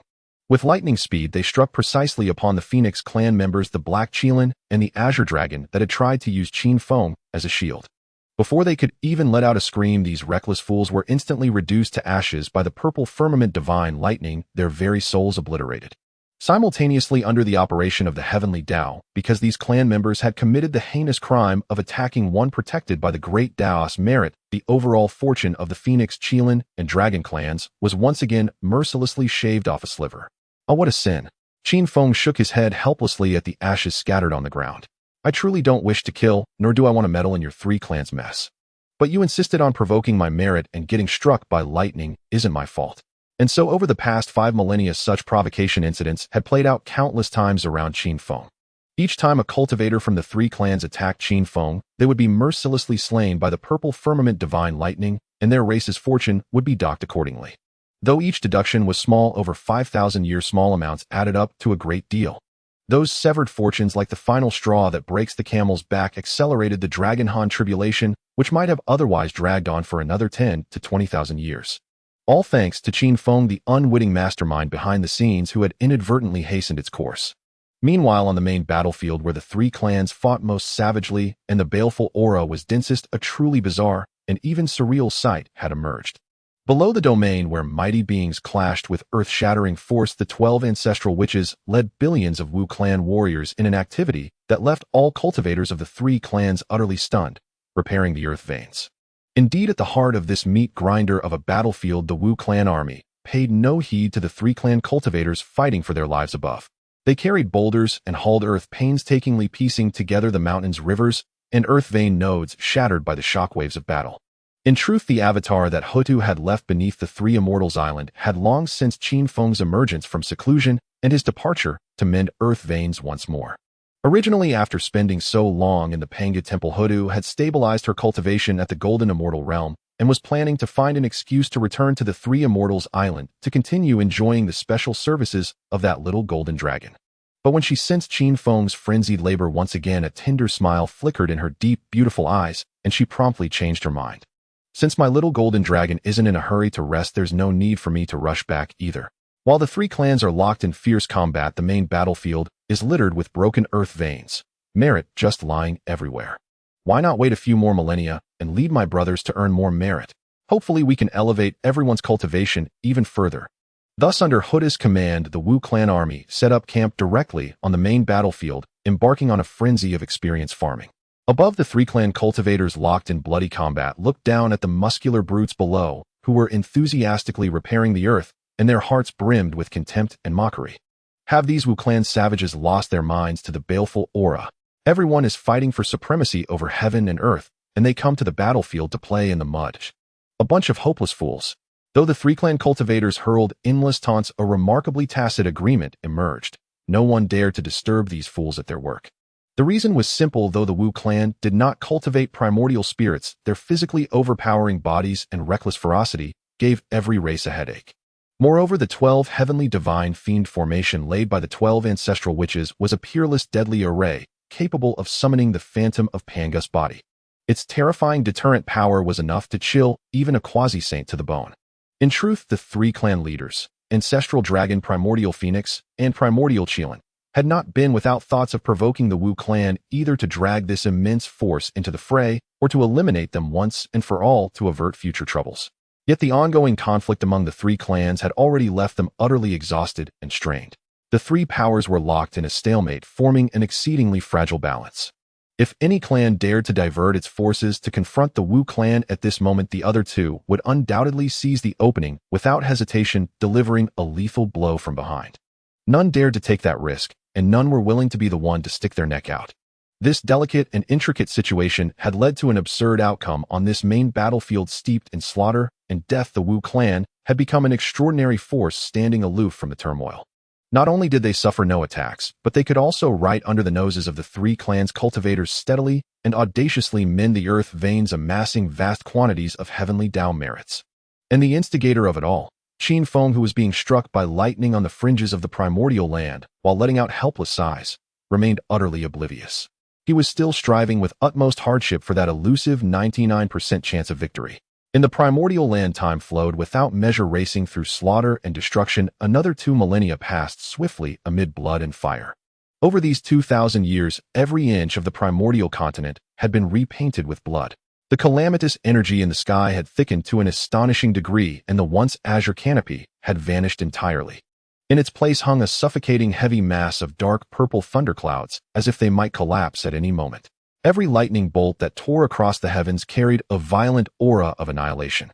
Ancestral dragon, primordial phoenix, and primordial Qilin, the three once arrogant overlords of the primordial land, could no longer remain still on this day. They stood atop the ruins of their respective clans, gazing at the sparse, wounded remnants of their kin, their hearts filled with unprecedented desolation and fury. 2,000 years ago, they commanded billions of living beings and vast armies that blotted out the sky. Now the subordinate races that once followed them had nearly been fought to extinction, leaving only battered survivors clinging to life. If we continue fighting like this, even if we win the primordial world, we'll be left with only us solitary rulers. What meaning would that hold? Ancestral dragon raised his colossal scar-covered dragon head, letting out a mournful cry that echoed across the cosmos.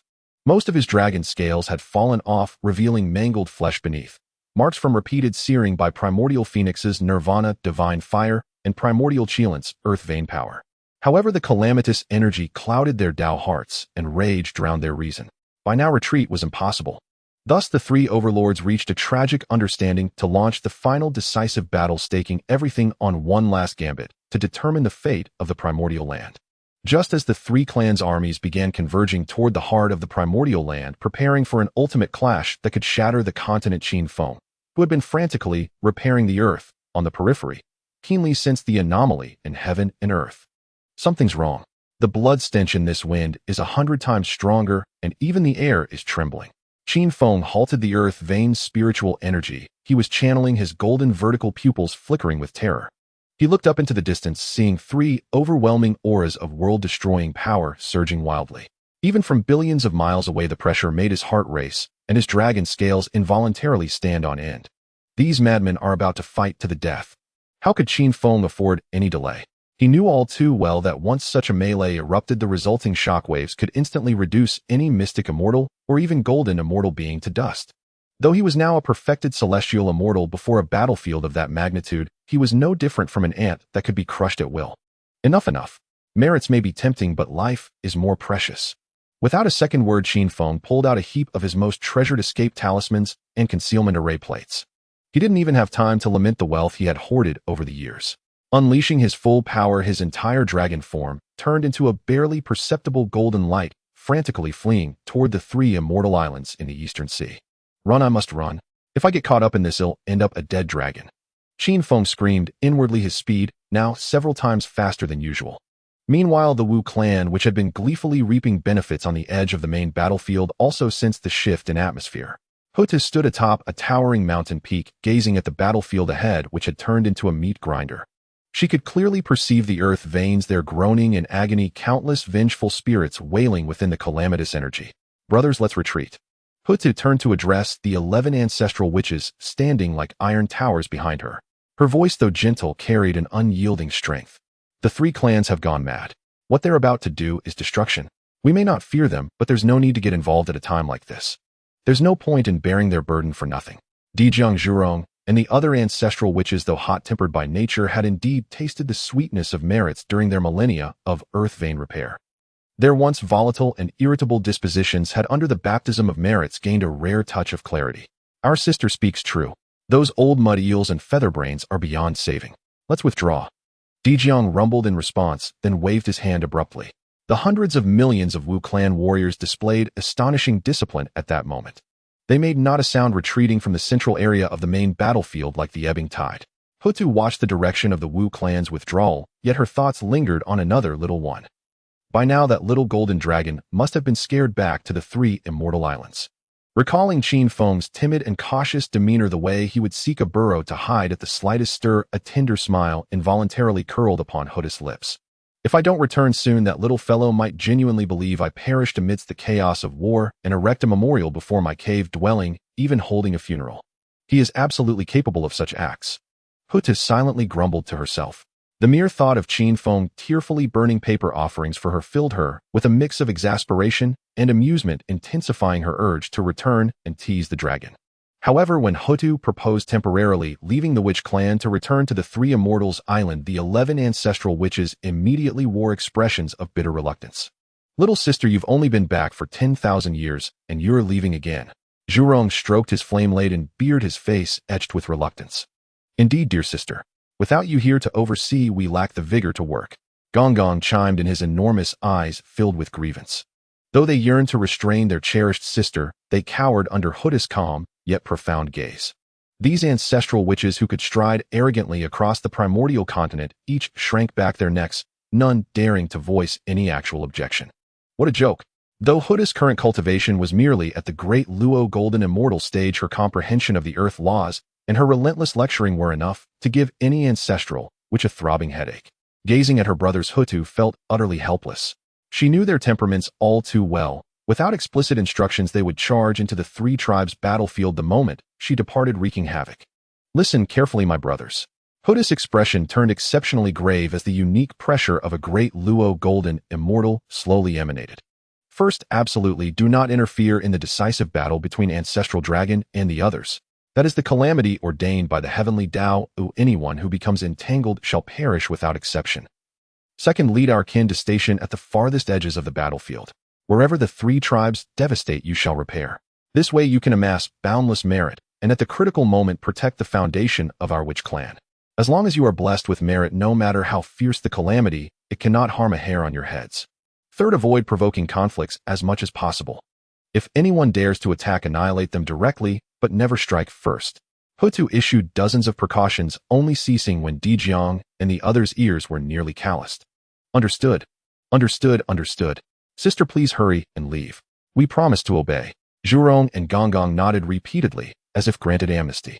Houtu cast one last profound glance at her brothers, then her delicate form flickered, transforming into a faint yellow streak of light that pierced the sky, speeding toward the eastern sea. Meanwhile, in the boundless chaos beyond the primordial world, the atmosphere was equally heavy. In a gray space filled with raging chaotic energy, 4 figures sat cross-legged. Seated in the center was Honghuang, clad in a purple robe with a gaunt countenance. He had now gathered the ancient void ancestor, the Yin-Yang ancestor, and the great immortal Yang, Mei, whose true form was the space primordial spirit. These 3 were none other than the supreme beings who had survived since the chaos era. Each possessed unfathomable cultivation, their bodies surrounded by the purest aura of laws. Honghuang opened his eyes, those pupils containing myriad stars, and the evolution of all things, gazing toward the primordial continent. His tone was calm, yet imbued with the confidence of one who controlled the entire situation. Fellow Taoists, shall we begin? Great immortal Yang Mei stroked his long white beard, his voice distant. The bloody war of the 3 tribes has reached its final chapter. The baleful energy of the calamity has peaked. That Luo Ho must be unable to contain himself any longer. The ancient void ancestor snorted coldly, the Qinkuan cauldron in his hand, emitting a light that suppressed all. Luo Ho delusionally seeks to sacrifice the blood of all living beings for his sword to prove the mixed origin through the demonic path. Truly insane. In this battle we cannot stand idly by. The Yin-Yang ancestor also nodded, the Taiji diagram slowly rotating behind him, separating Yin and Yang. Once the 3 tribe leaders finish their fight, and the primordial world's fortune collapses, that will be the day Luo Ho appears to slaughter all beings. At that time we shall enter the primordial world and settle this karmic debt. Honghuang slightly nodded, his gaze profound. He knew this was not only the primordial world's calamity, but also the struggle between his Tao and Luo House demonic path. Meanwhile, in the western reaches of the primordial world on Mount Shumi, perpetually shrouded in infinite demonic aura and bereft of sunlight, Luo Ho stood with his hands behind his back atop the peak. His jet-black hair wildly danced, and his pale, handsome face was etched with frenzied craving and bloodthirsty cruelty. By his side, a pitch-black spear that exuded a suffocating aura of slaughter hovered in midair. That was the god-slaying spear, the foremost killing treasure in this world. Buzz. The spear emitted a low, excited hum, as if thirsting to drink the essence blood of the dominant races. Rest assured, old friend. I know you share my desire to engage those 3 old fellows in a final slaughter. Luo Ho extended a pale finger, gently caressing the spear's shaft, his eyes flickering with morbid fervor. However, we must wait a little longer. Until they have worn each other down, until the baleful energy of this primordial world thickens by another degree. Then shall be the doomsday for all living beings. Luo Ho abruptly turned his head, staring into the depths of the mountain. Their 4 ancient swords, radiating heaven-shaking sword intent, hung suspended in the void, occupying the 4 cardinal directions. Each sword was entwined with the resentment and bloodlight of countless beings, their terrifying killing aura rending the surrounding space into fragments. This was the immortal slaying sword formation capable of destroying heaven and earth. Soon, it will be complete, very soon. Luo Ho let out a bone-chilling low laugh. Ancestral dragon, primordial phoenix, primeval Qilin, fight on. Fight as fiercely as you can. Your blood, your flesh, your very souls shall become the final nourishment for my immortal slaying sword formation. Ha ha ha. The arrogant laughter echoed across the peak of Mount Xiumi, heralding a catastrophe more terrifying and despairing than the Dragonhan calamity soon to descend upon this ancient land. Upon the eastern sea, the once tranquil surface was shattered by ripples spreading in fine concentric rings. Qin Feng streaked across the waves as a golden stream of light skimming the surf until he laid eyes on the 3 immortals' island shrouded in layers of celestial mist. Only then did the heart that had been lodged in his throat finally settle back into his chest. Phew. I'm finally back. This primordial continent is no place for a dragon. Qin Feng landed in the orchard on the island, patting his chest with lingering trepidation. His golden slit-pupiled eyes gazed westward. Even across the boundless ocean, he could still sense that earth-shattering, malevolent aura swelling with maddening intensity. The 3 sovereigns, ancestral dragon, primordial phoenix, and primordial Qilin, had clearly erupted into a full-blown life-or-death conflict. Even the faintest ripple of their battle's aftermath could easily turn Qin Feng into a roasted dragon in his current state. Just as Qin Feng caught his breath and prepared to check on the progress of the 3 Xia sisters in their seclusion, a faint yellow beam of light descended from the heavens, bearing the weight of the earth and the fragrance of grass landing gracefully before him. The light dissipated, revealing Houtu's strikingly beautiful face. Great immortal, I have returned. Houtu looked at Qin Feng, joy radiating from her eyes and brows. Qin Feng was initially overjoyed to see Houtu back safely. After all, during his 2 millennia of wandering the primordial continent, he had witnessed the brutal carnage of the 3 clans' war firsthand. He had genuinely worried that this seemingly fragile little earth girl might suffer during the Great Tribulation. It's good that you're back, it's good that you're back. I was worried you might run into those blood-crazed madmen out there. As he spoke, Qin Feng subconsciously scanned Houtu's aura with his divine sense. Yet with that single scan, Qin Feng's bright smile instantly froze on his face. His golden pupils contracted sharply, and his entire dragon body stiffened in place. Xian, immortal late stage. Qin Feng's voice cracked. He stared at Houtu as if she were an unprecedented monster. This can't be right. This is completely wrong. I remember you were only at Xian Immortal when you left. How long has it been? Just over 10,000 years. How did you leap to Xian Immortal late stage? Did you grow up eating merit? A wave of overwhelming frustration crashed over Qin Feng. Qin Feng was a reincarnation of the merit golden dragon, a time traveler and a devotee of the way of caution. For 2,000 years he had toiled day and night repairing earth veins, exhausting himself like a dog, barely stabilizing his cultivation at heavenly immortal perfection. Yet this girl, after a single journey, had seen her cultivation skyrocket like a rocket, leaving him behind by an entire major realm and more. Houtu was delighted to see Qin Feng at first, but when she noticed his face shifting from pale to green and finally to a bitter, elongated expression like a withered gourd, she was startled. What's wrong with this little golden dragon? Could it be that he doesn't want to see me? Houtu pondered inwardly. But soon when she noticed Qin Feng's envious and suspicious gaze locked onto her cultivation fluctuation, Houtu suddenly understood, and an overwhelming sense of guilt mixed with helpless amusement washed over her. Oh no, I raised my cultivation too high. Houtu inwardly berated herself. On her return journey, she had not only led her brothers in frantically repairing earth veins to accumulate merit, but also received the baptism of residual bloodline energy in the Pango Hall, causing her cultivation to advance by leaps and bounds. She had tried to restrain herself, but she hadn't expected to still wound the pride of this particularly sensitive little golden dragon. Qin Feng took a deep breath, forcing himself into an aloof and dignified posture, and let out a cold snort. If your cultivation progress is barely passable, at least you didn't disgrace me. Despite his words, his mind was screaming, passable my foot. I want this kind of progress too. Old man, heavenly Dao, are you targeting me by taxing my merit conversion rate? To hide his embarrassment, Qin Feng willed it, and the merit little dragon that had been following Houtu, helping her repair earth veins, transformed into a golden light and instantly flew back into his body. With the return of his clone, a stream of pure, profound earth merit instantly merged into Qin Feng's origin. The golden mana within his body churned violently like boiling magma, and the barrier that had long hindered his breakthrough emitted a series of cracking sounds. Though he ultimately failed to fully break through to Xian Immortal, his mana had thickened by at least 30% compared to before, and his aura had grown much deeper. Alas, still no breakthrough. Qin Feng sighed bitterly in his heart. Why? Breaking through to Xian Immortal requires this much merit. Is this merit golden dragon constitution the reincarnation of a devouring beast? Houtu followed behind Qin Feng, watching the little golden dragon shuffle forward dejectedly. His silhouette exuded an unmistakable air of despondency.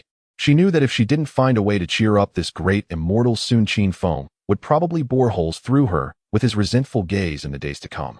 Great immortal, please don't walk so fast. Houtu quickened her pace to catch up. During my recent travels, I encountered many fortuitous opportunities and even specially gathered a collection of treasures for you. Qin Feng halted and cast a sidelong glance at her, his tone tinged with sourness. Treasures? What kind of treasures could you possibly have? The primordial world is now engulfed in warfare everywhere. The three tribes have already plundered all the good stuff. You wouldn't be trying to fool me with some junk you picked up, would you? Houtu was not offended. She merely smiled mysteriously, then waved her jade hand. In an instant, a dense and resplendent spiritual light surged into the sky. Boom! Dozens of colorful beams erupted from Houtu's sleeve, each representing a spiritual treasure of no mean grade. The radiance emitted by those treasures converged, forming a colossal golden pillar above the three immortals' Ziao. It pierced the clouds, illuminating the vast sea for 10,000 li as if it were broad daylight. Qin Feng's originally listless eyes instantly became brighter than the sun star the moment that golden pillar rose. Holy crap! Qin Feng couldn't help but blurt out a curse, the entire dragon leaping up. He stared dumbfounded at the dozens of neatly arranged spiritual treasures before him, his eyes nearly popping out. How could this be from traveling? This was clearly a robbery. No, even if it were a robbery, which Mighty Figure's cave could harbor so many postnatal spiritual treasures.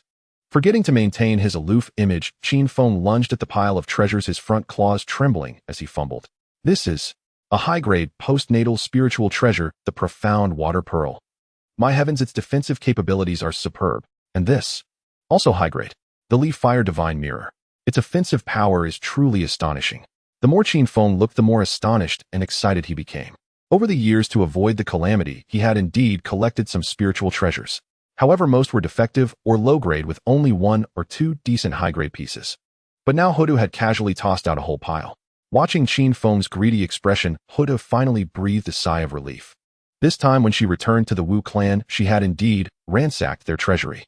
The Wu clan did not cultivate the primordial spirit. These treasures, which required magical power to drive, were no better than scrap metal to them. Originally, her primordial Wu brothers had left these things piled in a corner, gathering dust as trophies. When Houtu said she wanted them, D Jang and the others, though utterly bewildered and unable to fathom why their little sister wanted such junk, dared not utter a word of dissent. Not only that, but on the battlefield while repairing the earth veins, Houtu had also helped herself to numerous treasures left behind by fallen experts of the three tribes. As the darling of the Wu clan, whatever Houtu wanted, her brothers would gladly turn the entire primordial world upside down to give her. Great Immortal, please take account. Houtu explained with a beaming smile. Here are 45 low-grade postnatal spiritual treasures, 10 high-grade ones, and 3. While due to their unique aura, they should be top-grade postnatal spiritual treasures. Top grade. Upon hearing those words, Qin Feng nearly choked. His trembling hands pointed to the 3 treasures that radiated the most profound light. A pitch-black long halberd, a bronze mirror engraved with ancient runes, and a cauldron swirling with 5-colored brilliance. Before this, aside from the creation Azure Lotus, Qin Feng's strongest defensive trump card was merely a single top-grade postnatal spiritual treasure that he treasured like a precious gem. But now Houtu had brought him 3 at once. Tears of envy flowed uncontrollably from the corners of Qin Feng's mouth. He turned his head and foolishly pointed at himself. Xiao Tu, tell me honestly, are all these really for me? Watching Qin Feng's adorable, dazed expression, Houtu's heart swelled with the joy of a successful plan. She nodded emphatically, her tone exceptionally sincere. Of course. These are all things we accidentally picked up outside. They just take up space with me. Giving them to you is putting them to their best use. Qin Feng felt immensely gratified hearing this. Although he found the notion of picking them up riddled with holes, the sight of those dazzling treasures had completely short-circuited his brain. Oh my, how could I possibly accept this? Qin Feng rubbed his claws together, feigning modesty while puffing out his chest. I, Qin Feng, have always been incorruptible. How could I be the kind of person who casually takes others' spiritual treasures? These things are far too precious. You really should keep them for self-defense. Before he could finish, his front claws had already blurred into motion. With a wave of his sleeve, a massive suction force swept forth, instantly whisking all the treasures before him into his own storage, as if afraid Houtu might change her mind. But since you've offered them to me with such sincerity, if I refuse, wouldn't that make me seem too cold and unfeeling? Don't do this again next time, all right? Truly don't bring so much next time. It puts a lot of pressure on me. After stowing away the spirit treasures, Qin Feng felt an invigorating refreshment coursing through him. The earlier sense of defeat from being overpowered in cultivation dissipated like smoke in an instant. Now as he looked at Houtu, everything about her seemed agreeable. What sort of mere follower was she? She was practically his exclusive mobile treasure trove, the most understanding, promising talent under heaven. Little too. Qin Feng flew onto Houtu's shoulder, patted her shoulder with a tone of profound experience, and spoke with an air of seasoned authority. I knew I wasn't mistaken about you. From the very first glance I laid on you, I sensed that you, this girl, were exceptionally gifted and destined for greatness. Now it seems my judgment remains as sharp as ever. Houtu, watching Qin Feng so easily delighted by a few spirit treasures, suppressed a smile and dutifully lowered her head, responding gently. Yes, yes, the great immortal speaks truly. It is all thanks to the great immortal's excellent guidance that I have achieved what I have today. Yet Houtu was secretly laughing to herself. Hidden within her sleeve were dozens more spirit treasures of higher grade and various celestial herbs and gems that she hadn't brought out yet. She was genuinely afraid that revealing everything at once would frighten this little golden dragon into a faint. I need to save some to give them slowly over time. The young girl schemed slyly in her heart. At that moment, Qin Feng was completely immersed in the joy of sudden wealth. He had been fretting over the vast materials needed to set up the Western Grand Array. Now, with this infusion of spirit treasures, he felt confident he could elevate the defensive level of that Grand Array even further. After carefully putting away the batch of spirit treasures that would make even a Tai golden immortal envious, Qin Feng was in high spirits, ready to pick some spirit fruits from the orchard to celebrate. Houtu quietly followed behind him, yet her gaze involuntarily swept across the island. A faint trace of puzzlement gradually emerged in her clear eyes. Strange, Houtu murmured to herself. According to their usual habit, whenever Qin Feng returned from outside, the first to rush out and greet him would surely be the most caring elder sister Yinxiao. Yinxiao would meticulously check if Qin Feng was injured, showering him with tender care and concern, a degree of meticulous attention that sometimes even Houtu found excessive. But today the island was eerily silent. Not only was Yinxiao absent, but even the twin sisters Qiongxiao and Bixiao, who loved to run wild across the island, sneakily pick spirit fruits, and occasionally tease Qin Feng, were nowhere to be seen. This was far too unusual. Houtu's confusion deepened. She stopped, turned to look at the little golden dragon walking ahead, and asked softly, Little golden dragon, are Yunxiao and the others not on the island? Have they gone out on a journey, or? Qin Feng had just extended his claw to pluck a crimson vermilion fruit when he paused slightly at Houtu's question. He turned around, meeting Houtu's questioning gaze, a flicker of understanding passing through his golden vertical pupils. Oh, you mean them, the three of them? Qin Feng plucked the vermilion fruit, took a bite, and spoke indistinctly as juice splattered. They haven't gone out, they're all in seclusion in their respective caves. In seclusion? Houtu blinked, somewhat surprised. Though the three Xia sisters were formidable in cultivation, each had a lively temperament, especially Qiongxiao and Bixiao. Making them obediently sit in seclusion for cultivation was akin to scaling the heavens. Yes, in seclusion. Qin Feng finished the fruit in a few bites, clapped his claws together, and his expression turned serious. He had never intended to keep this from Houtu. After all, she was a crucial part of this plan. Little two, come with me. There's something I need to tell you. Qin Feng led Houtu to the foot of the tallest jade-green fruit tree at the center of the orchard. Here the spiritual energy was the most abundant and the location the most secluded. Qin Feng set up a simple soundproof barrier, then sat cross-legged, gesturing for Houtu to sit as well. Houtu complied and sat down, the puzzlement in her heart replaced by an inexplicable sense of solemnity. She fixed her gaze on Qin Feng, awaiting his words. What I'm about to tell you concerns an impending calamity and also whether we can reap a tremendous share of merit from it. Qin Feng took a deep breath and began to reveal in full detail the plan he had deduced over 8,000 years and prepared for several thousand more to Houtu. Qin Feng spoke in great detail, his tone calm and measured. Yet every word struck Houtu's ears like thunder from the 9 heavens, shaking her soul and leaving her frozen in place. Mount Sumeru. Cataclysm. Destruction of the West. Rao. Immortal slaying sword formation. Protecting the earth veins. Boundless merit. These words combined painted a horrifying tableau that Houtu could scarcely fathom. Her breathing grew rapid and her eyes, usually so gentle and serene, now brimmed with shock and disbelief. Little golden dragon, are you saying that soon Mount Sumeru will face a cataclysm that will destroy the entire West? Houtu's voice was hoarse. You knew this calamity was coming. So you began preparing 8,000 years ago, planning to use a great array to protect the earth veins of the West. Qin Feng nodded, his tone resolute. Exactly.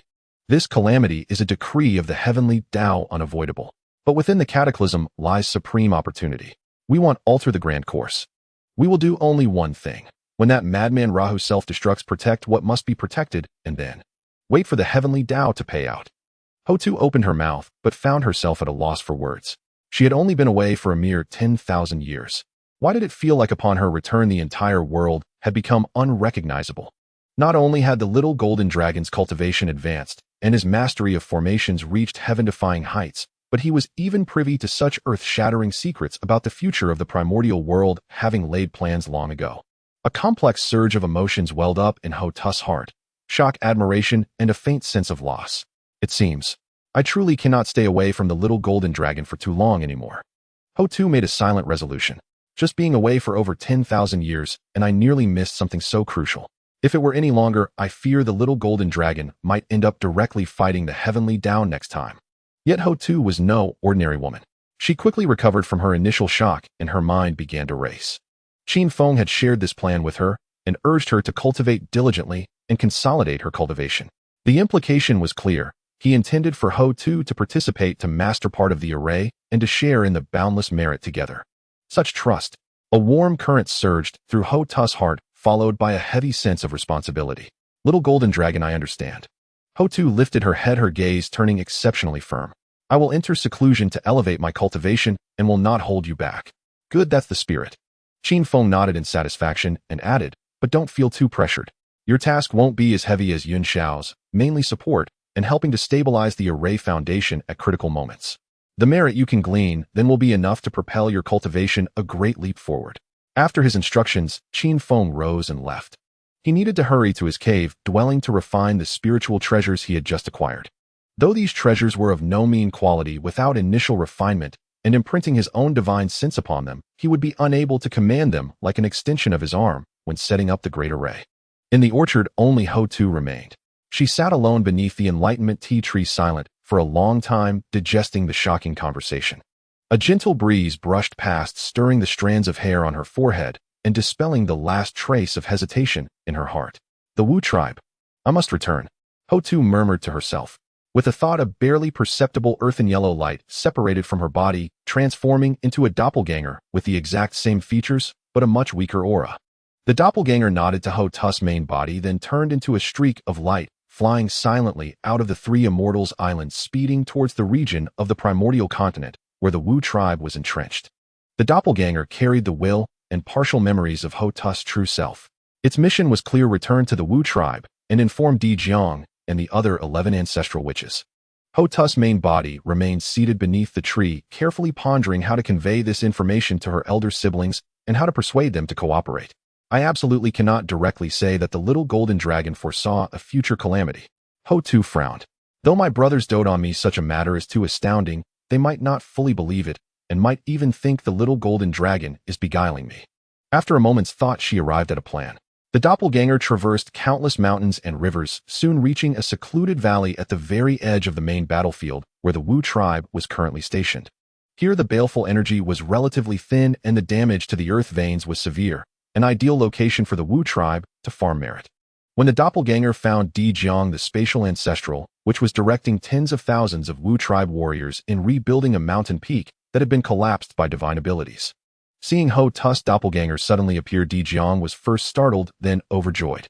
Little sister, why are you back again? Did you miss your brothers? D Jang shrank his massive frame to the size of an ordinary person and ambled over with a simple grin. The other ancestral witches, sensing Houtu's aura, also gathered around, greeting her in a flurry of voices. Houtu's doppelganger looked at her brothers and sisters, dusty but spirited, and felt a warmth in her heart. She raised a hand to signal for silence. Brothers, sisters, I have returned, this time on a matter of great urgency. The doppelganger's tone grew extremely serious, instantly silencing the boisterous ancestral witches. From now on, cease all efforts to repair the earth veins. Everyone return to your cultivation grounds, immediately enter secluded cultivation, and temper your bodies while elevating your cultivation base. Huh. Jerome was the first to exclaim. Little sister, why? We were repairing the earth veins just fine with merits pouring in. Why stop? Gong scratched his head. Yeah, little sister, has something happened? Houtu's avatar had long anticipated her brother's questions. She explained calmly.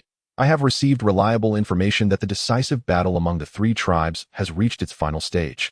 Once they finish, the western lands will likely undergo a cataclysmic upheaval. At that time, baleful energy will surge back and the earth will quake. Those with insufficient cultivation, even at the periphery, will be severely wounded. She paused, noting her brother's skeptical expressions, and continued, Our Wu clan does not cultivate the primordial spirit, so our perception of heavenly omens is dull. But I have a friend who is well-versed in formation deduction and has already foreseen this upheaval. He is preparing a grand formation to protect a portion of the western earth veins amidst the chaos. Once successful, heaven will surely bestow generous rewards. Houtu's avatar swept her gaze across each primordial Wu's face. He has promised me that our Wu clan can bask in some merits at the outermost edge of the formation. Bask in merits. Xuanming's eyes lit up. Yes, without bearing the main burden or taking great risks. We only need to help his formation withstand a portion of the diffused shockwaves at the critical moment. Houtu's avatar spoke slowly. But the prerequisite is that we must have sufficient strength to withstand those shockwaves. Otherwise, we would be courting death. Her words were half-truth and half-fiction, concealing the core secrets of Luoho and the immortal slaying sword formation, while highlighting the coexistence of danger and opportunity. D Jang stroked his chin deep in thought. He had absolute trust in his little sister. Though the prospect of basking in merits seemed too good to be true, since she said, so there must be a reason. Little sister, is that friend of yours reliable? D Jang asked in a deep voice. He is reliable. Houtu's avatar answered resolutely. He has shown me kindness. Moreover, this matter brings him immense benefits as well. He has no reason to deceive us. Good. D Jang smacked his thigh. Since little sister says so, well, follow your lead. Issue the order all clansmen cease repairing the earth veins immediately and return to the ancestral land for secluded cultivation. Anyone who dares to slack off, they'll skin them alive. With D Jiang's command, the vast machinery of the Wu clan began to operate. Hundreds of millions of Wu clan warriors, though bewildered, obeyed the primordial Wu's decree as the highest order. They quickly packed their belongings and withdrew like a receding tide. Houtu's avatar breathed a sigh of relief as she watched her clansmen begin to move. She specifically gathered the other 11 primordial Wu to give detailed instructions. Brothers, sisters, this matter is no ordinary affair. The 11 of you must come with me then. The other clansmen lack sufficient cultivation and would only become burdens. Let them remain in the ancestral land. Once there, follow my commands. Do as I say. Absolutely no unauthorized actions, and never attempt to seize the core merits. We only need to be at the outermost edge, withstanding the diffused shockwaves and catching a bit of the scraps that heaven bestows. That alone will be more than enough for our Wu clan. Houtu's avatar spoke with grave seriousness, even carrying a hint of warning. She knew how easily her brothers and sisters could get carried away in battle and needed to set the rules in advance. Zhurong Gong and the others felt somewhat stifled, but faced with their sister's unwavering gaze, they could only grumble their assent. Understood, little sister. Well, listen to you. Having arranged matters for the Wu clan, Houtu's avatar did not linger. She dissolved into a streak of light, transmitting the information back to her main body far away on the Three Immortals Island. Beneath the enlightenment tea tree, Houtu's main body slowly opened her eyes. Receiving the message from her avatar that all had gone smoothly, the corners of her mouth lifted slightly, revealing a reassured smile. Next, it's time to cultivate diligently. Houtu rose to her feet, brushing off non-existent dust from her skirt. She looked up toward the direction of Qin Feng's cave dwelling, where faint radiance of treasure swirled.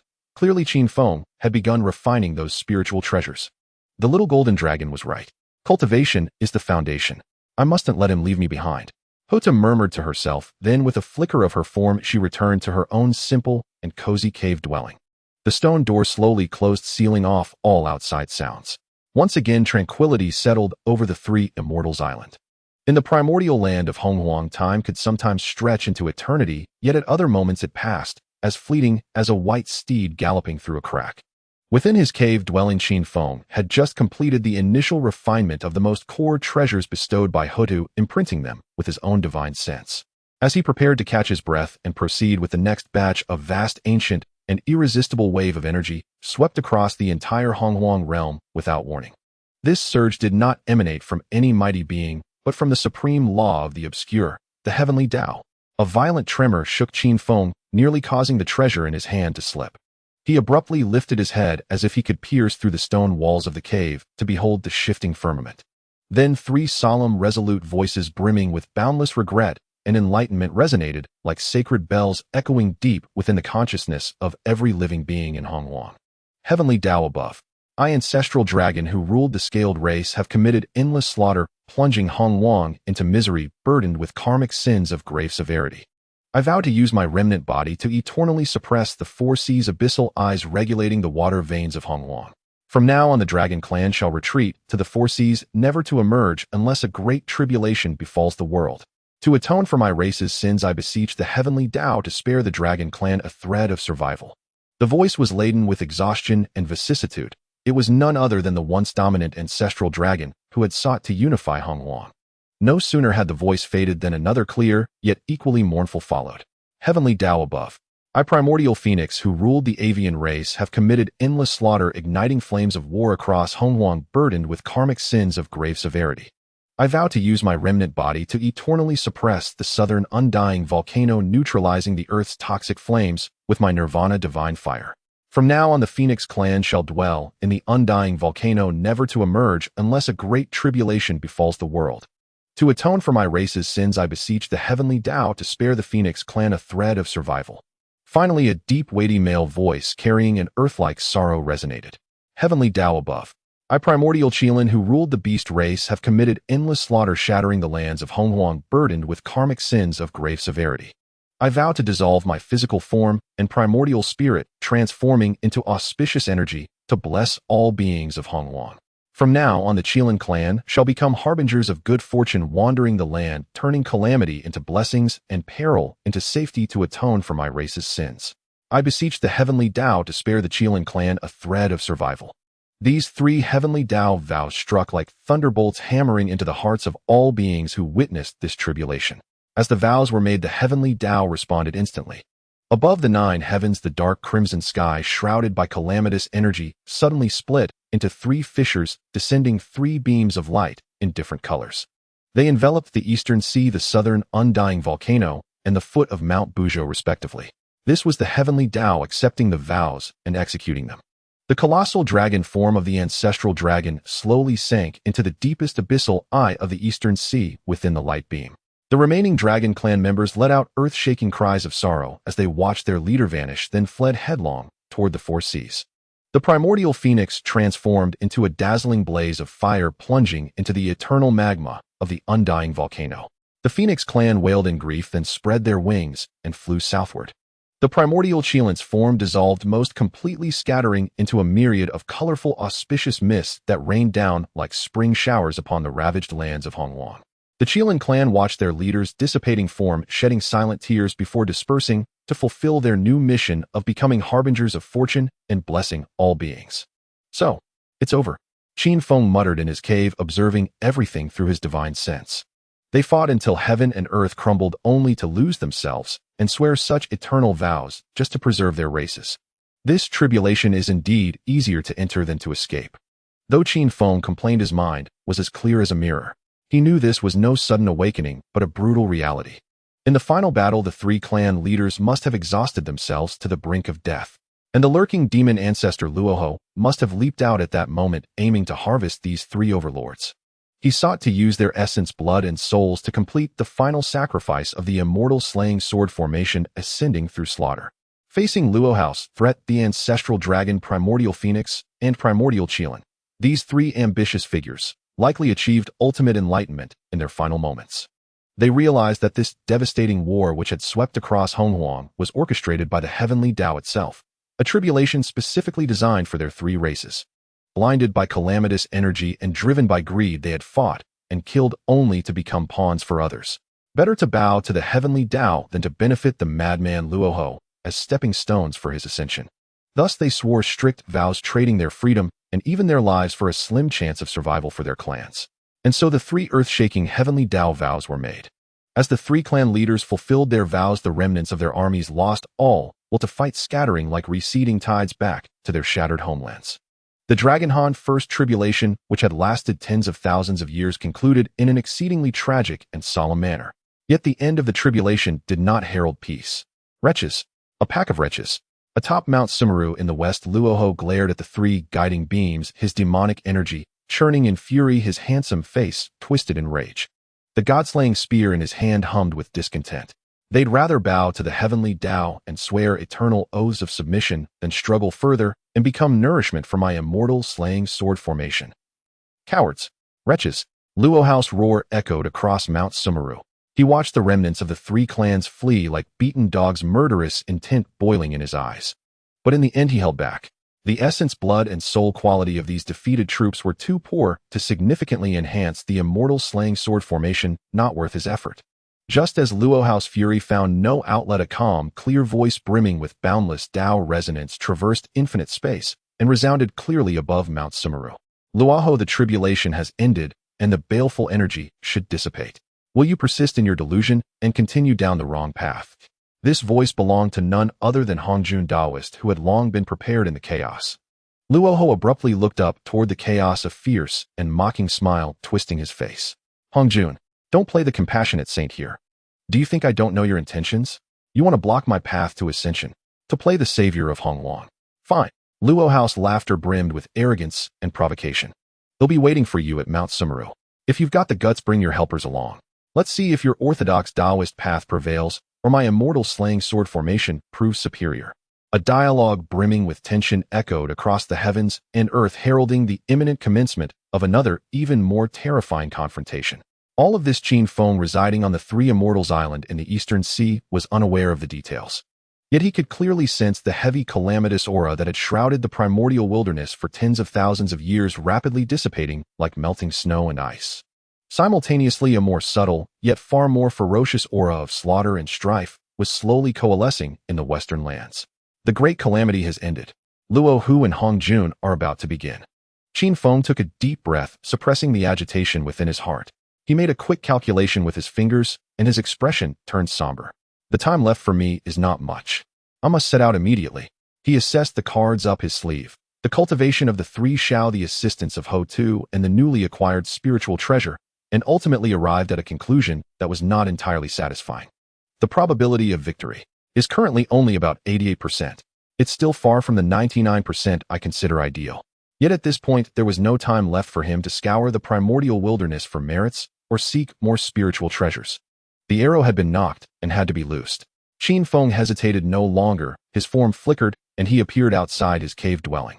On the open ground before the cave, 4 figures were already waiting. Standing at the forefront was Yun Shao, clad in white robes, her temperament as clear and cold as the moon.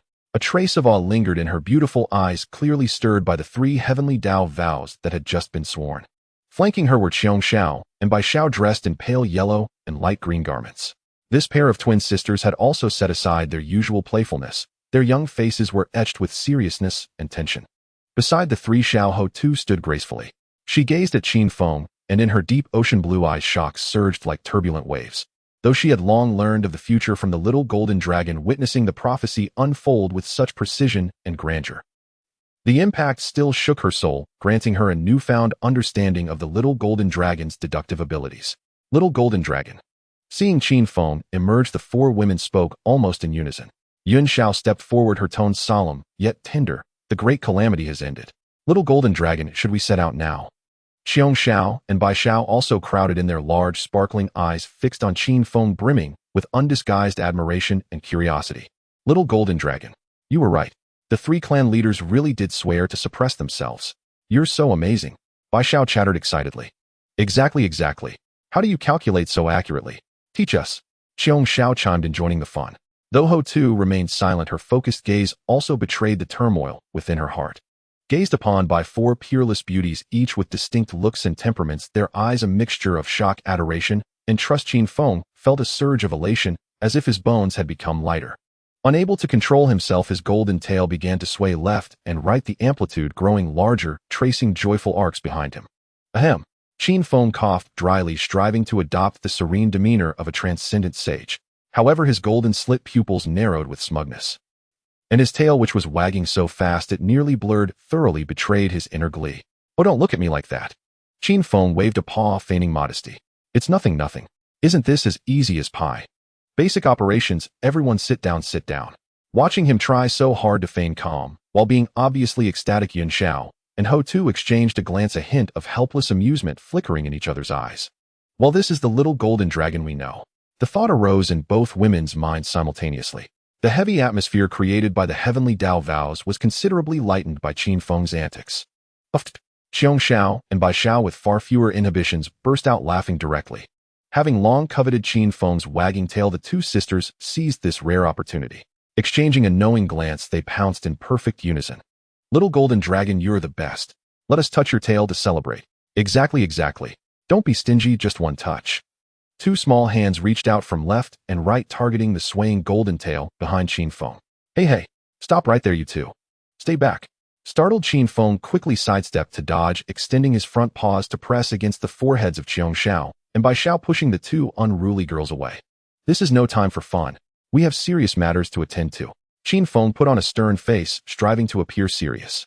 His gaze swept over the four before him, and he said in a deep voice, the time has come. As his words fell, Qin Feng willed it. A cyan radiance imbued with boundless creative vitality bloomed from within his body.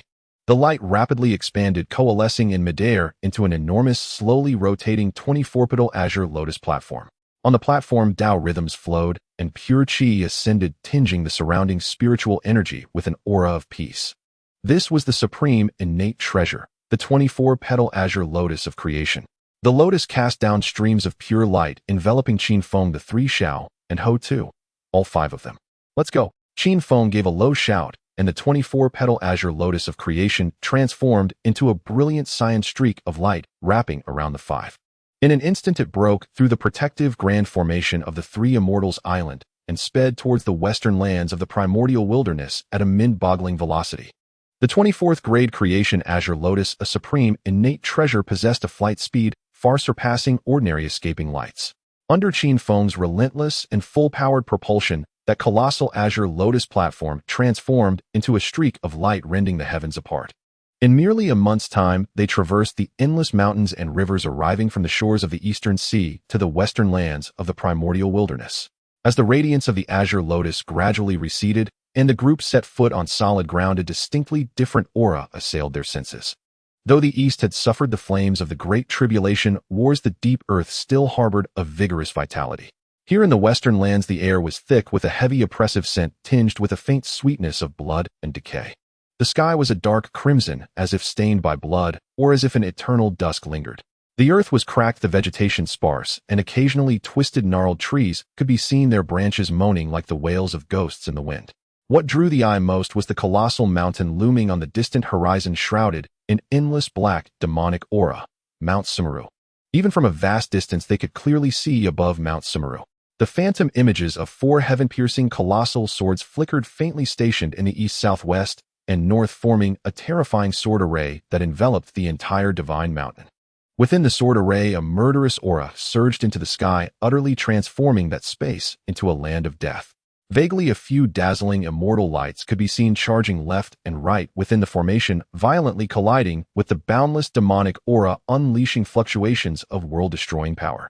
That was the immortal-slaying sword array laid down by the demon ancestor Rahu, and those locked in fierce combat with Rahu within the formation were undoubtedly Dao ancestor Honghuang and the three primordial chaos gods he had summoned, Qianquan, Yinyang, and Yangmei.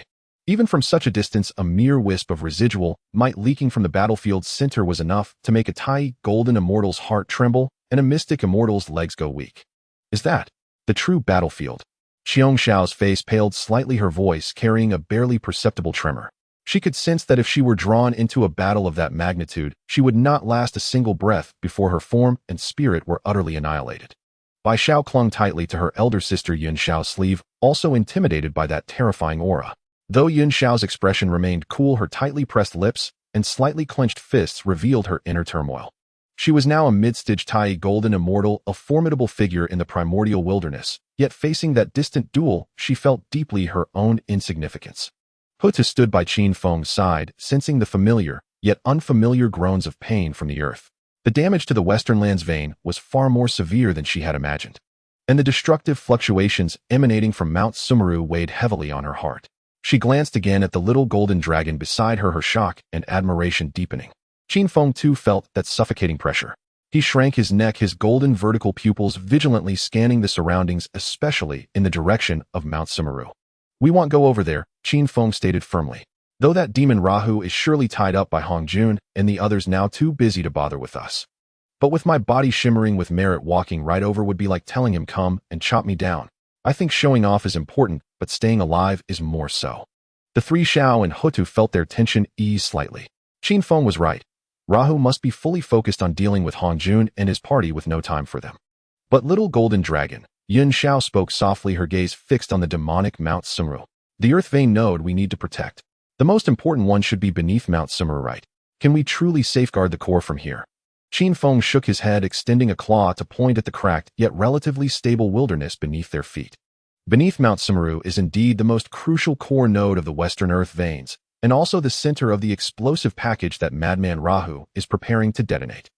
But do you think if we go over now, would be protecting the earth veins, or becoming an appetizer for Rahu's immortal slaying sword array? He paused, then continued. "Where we stand now, though not the main node, is a convergence point for most of the minor earth veins in the west. It's like a great tree. The main trunk is about to break, we can't save it. But we can try to protect a few important roots so the tree doesn't wither completely. As long as some roots survive, the heavenly Tao will deem the Western Earth veins not entirely severed, and the merit will still not be lacking." Qin Feng's analogy was simple and clear, and the three Xiao and Houtu immediately grasped his intent. This was a classic case of sacrificing the rook to save the king, or rather maximizing gains in a desperate situation. But can we truly succeed right under the nose of such an existence? Bai Xiao was still worried. "Don't worry," Qin Feng patted his chest, trying to sound confident. "He can't spare a hand right now. Our chance is in that instant when their battle ends and Rahu is about to detonate everything. Our formation only needs to withstand the most violent wave and well succeed." His gaze swept over the three Xiao, and his tone grew serious. "Yun Xiao, your three sisters have the heaviest task. I need you to set up the core of the Heaven Earth and Man Grand Array here as quickly as possible. I will arrange a minor Zhoutian star array around it as support and an early warning. Remember, you have at most half a month. In half a month, whether they finish fighting or not, our formation must be complete." Half a month. Yun Xiao took a deep breath, feeling the heavy pressure, but her eyes quickly grew resolute. "I understand, little golden dragon." Qin Feng nodded, then with a thought the 24th grade creation azure lotus slowly floated before Yun Xiao. "The demonic qi here heavily corrodes the mind. Staying too long can breed inner demons and disrupt the formation. Take these green lotuses. Their purifying qi of creation will keep your minds clear and protect you from the demonic influence." Yun Xiao extended his hands solemnly, receiving the lotus platform that radiated a gentle, clear light. As the platform touched his hands, a cool, calming aura instantly surged through his body, isolating the irritating demonic qi around him. "Little two, follow me. You'll come with me to set up the surrounding minor stardo formations." Houtu replied, "All right, great immortal." She raised no objections, fully aware that her mastery of formations was far inferior to that of the three Xiaos. Following orders was the best course of action. "Remember, be quick."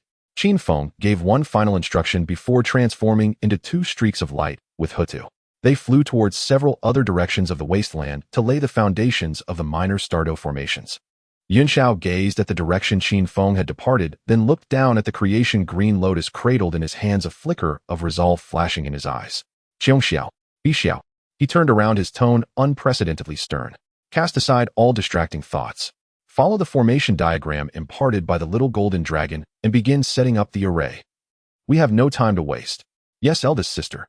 Qiong Xiao and Bi Xiao replied in unison, their playful expressions vanishing, completely replaced by intense focus and seriousness. The three sisters immediately set to work with Yun Xiao at the core and Qiong Xiao and Bi Xiao as supports, beginning to sketch a profound formation of the three talents' power across this barren land. The green lotus hovered above their heads, showering streams of pure light that blocked the increasingly dense demonic qi.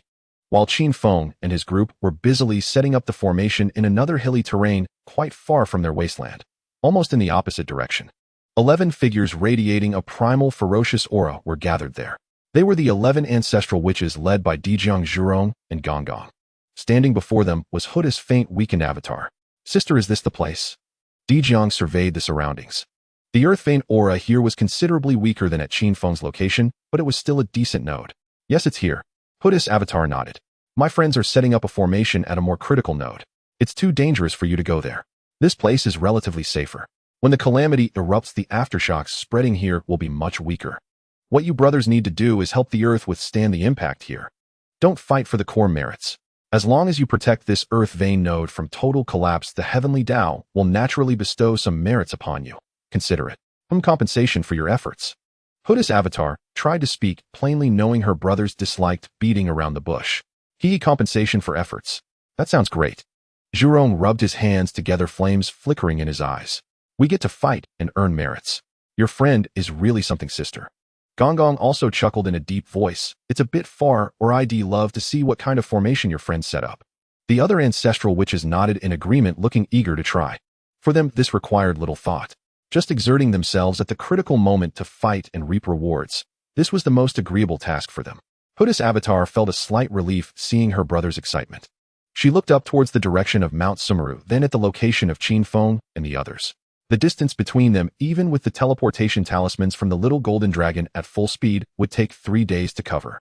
This distance was safe enough and concealed enough. The 3 Xiaos shouldn't detect it. Then brothers and sisters, just wait here for the right moment. Houtu's avatar gave one final instruction before slowly fading and dissipating into the air, transmitting the situation back to her main body. The information traveled through the obscure connection to the main body of Houtu, who was busy with Qinfeng on the other side of the wasteland. Houtu's main body breathed a slight sigh of relief and refocused all her attention on the task at hand. Meanwhile, within the Zhuxian sword formation at Mount Sumeru, Luohu wielded the god-slaying spear, his form flickering between the 4 gates. Now at the Zhuxian gate, now at the Luxian gate, manipulating boundless sword qi and demonic qi to furiously attack the 4 figures of Hongjun within the formation. The radiance of supreme treasures like the Qiankuan cauldron, the Taiji diagram, the Qiankuan map, and the hollow willow branch flickered within the sword formation, barely holding on. In the heat of battle, Luohu's crimson eyes suddenly shifted slightly, sensing a few faint auras stirring at the edge of the western lands. A few reckless little flies daring to approach the west at a time like this. Luohu sneered inwardly. Not even a quasi-sage among them, and they think they can scavenge for gains. He initially planned to divert a thread of his mind to control a sword qi and crush those ants. But the moment his mind wavered, Hongjun's Panga banner erupted with a chaotic sword qi, as if splitting heaven and earth, fiercely slashing at the Xianxian gate, forcing Lu to fully concentrate on defense. Forget it. Luohu suppressed that shred of killing intent and focused on the formidable enemy before him. Insects not even at the quasi-sage level. What schemes could they possibly hatch? What waves could they stir? Once I deal with that old man Hongjuan, he'll take care of them soon enough. In his eyes, Qinfeng and the others were nothing more than insignificant dust about to be utterly erased by this calamity. Qinfeng found a concealed hollow where the earth's veins converged a fair distance from the core area where the 3 Xiao had set up their formation.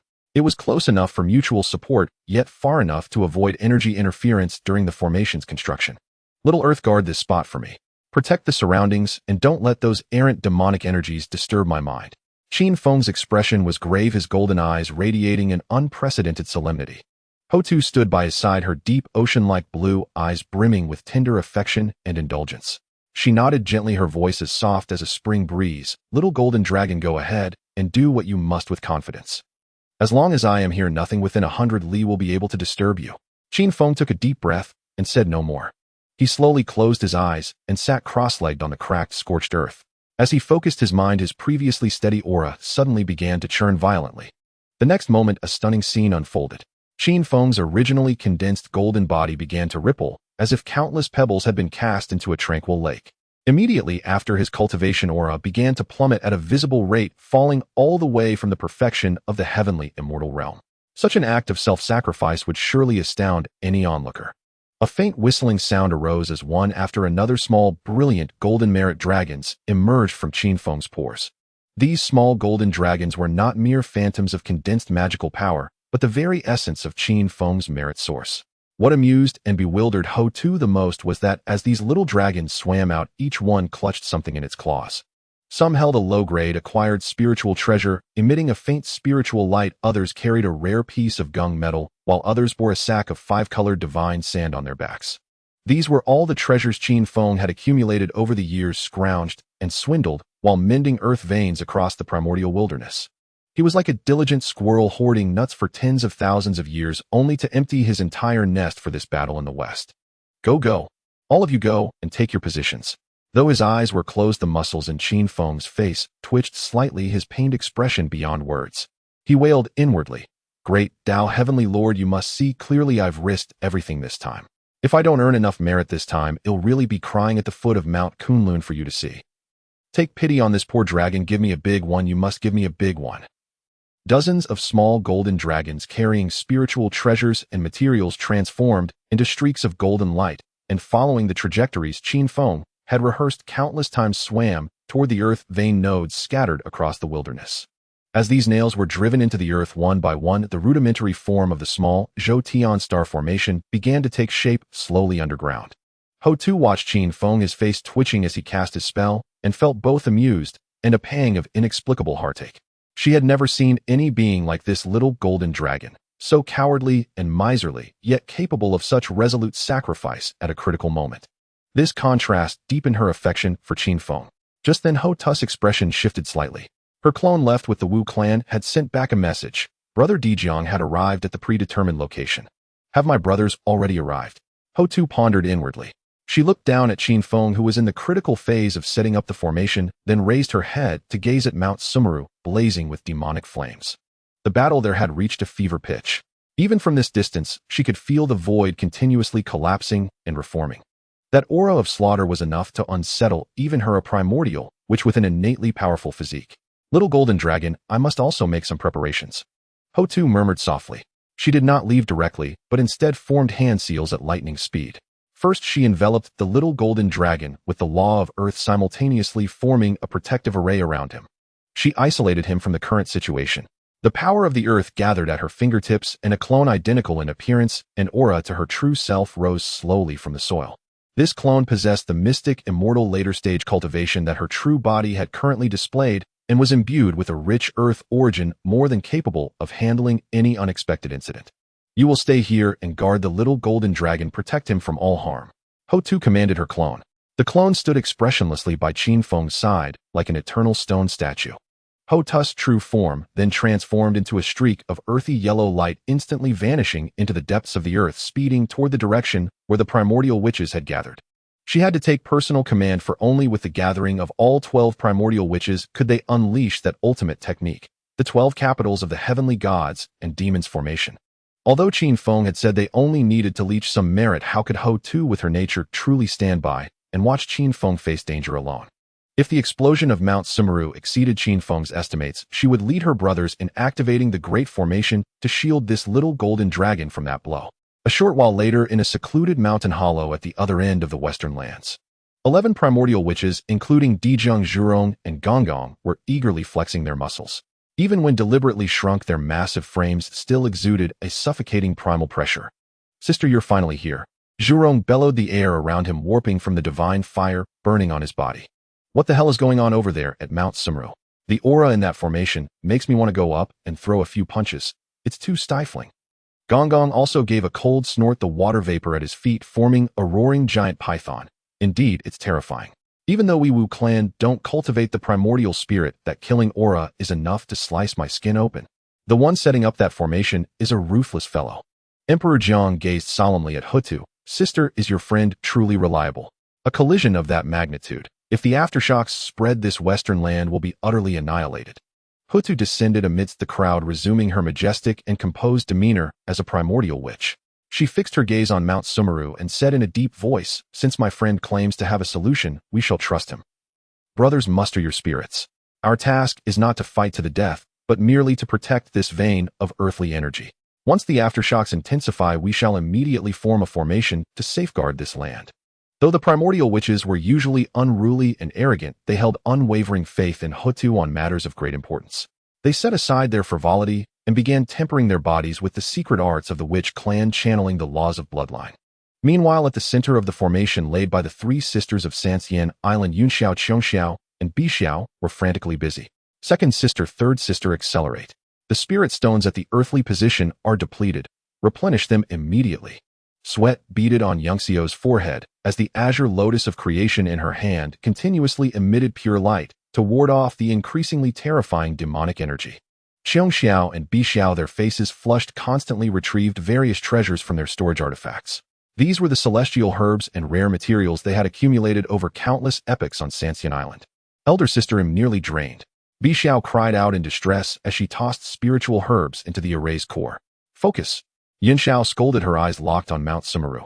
There's no time for sentiment. Look over there. By now, within the immortal slaying sword formation at Mount Sumeru, the scene had descended into indescribable carnage.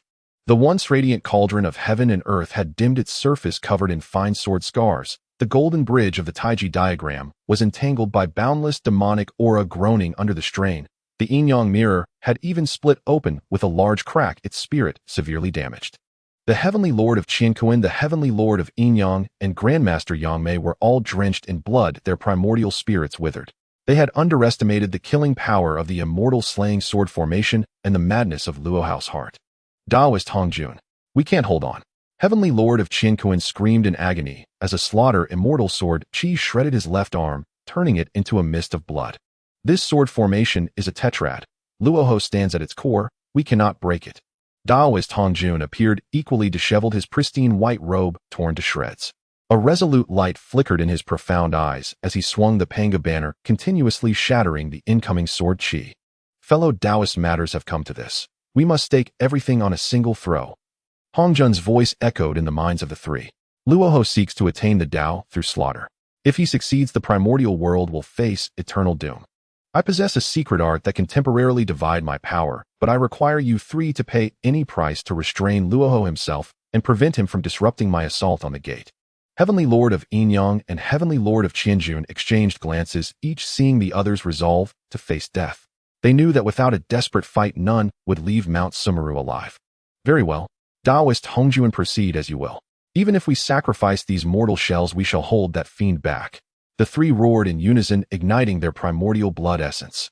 In an instant, three terrifying waves erupted within the sword formation. The cauldron of heaven and earth expanded into a colossal vessel, and the yin-yang mirror emitted a divine light of annihilation. Grandmaster Yangmei manifested his billion-zhang hollow willow true form, countless branches like chains of order wildly entangling toward Luoho at the formation's core. Luoho stood at the heart of the immortal slaying sword formation, his black hair whipping wildly, the god-slaying spear in hand, his demeanor frenzied. "Huh, you want to fight to the death? Too late. Within this immortal slaying sword formation, I am the heavens. I am the Tao. You decadent remnants of chaos, become my nourishment." Luoho swept his spear, each strike unleashing devastating demonic might as he clashed madly with the three who charged at him. At that moment, Taoist Hongjun moved. He took a deep breath, and above his head emerged a hazy fragment of the jade dye of creation, shrouded in the divine radiance of the heavenly Tao. Good self, evil self, self-self. With Hongjun's low chants, three illusory, yet solid figures leaped from his crown: the good self, the evil self, and the self-self he had severed. Each of these three avatars possessed combat power close to the original and shared a unified mind. Fellow Taoists, follow me to break the formation. Hongjun's main body charged toward the immortal slaying gate ahead, wielding the Panga banner. The good self, bearing the celestial celebration cloud, rushed toward the slaughter immortal gate. The evil self, shrouded in boundless killing intent, lunged at the trap immortal gate, and the self-self, raising a tattered Tao scripture, attacked the absolute immortal gate. In that moment, earth-shattering roars erupted simultaneously from the four directions of the immortal slaying sword formation. Luoho sensed Hongjun's intent, and his face twisted in fury. "Hongjun, are you mad? Daring to divide your primordial spirit to force the sword gates? Do you not fear the annihilation of your spirit?" He tried to turn back, but was firmly entangled by the three of Qiankuan, Yin-yang, and Yangmei.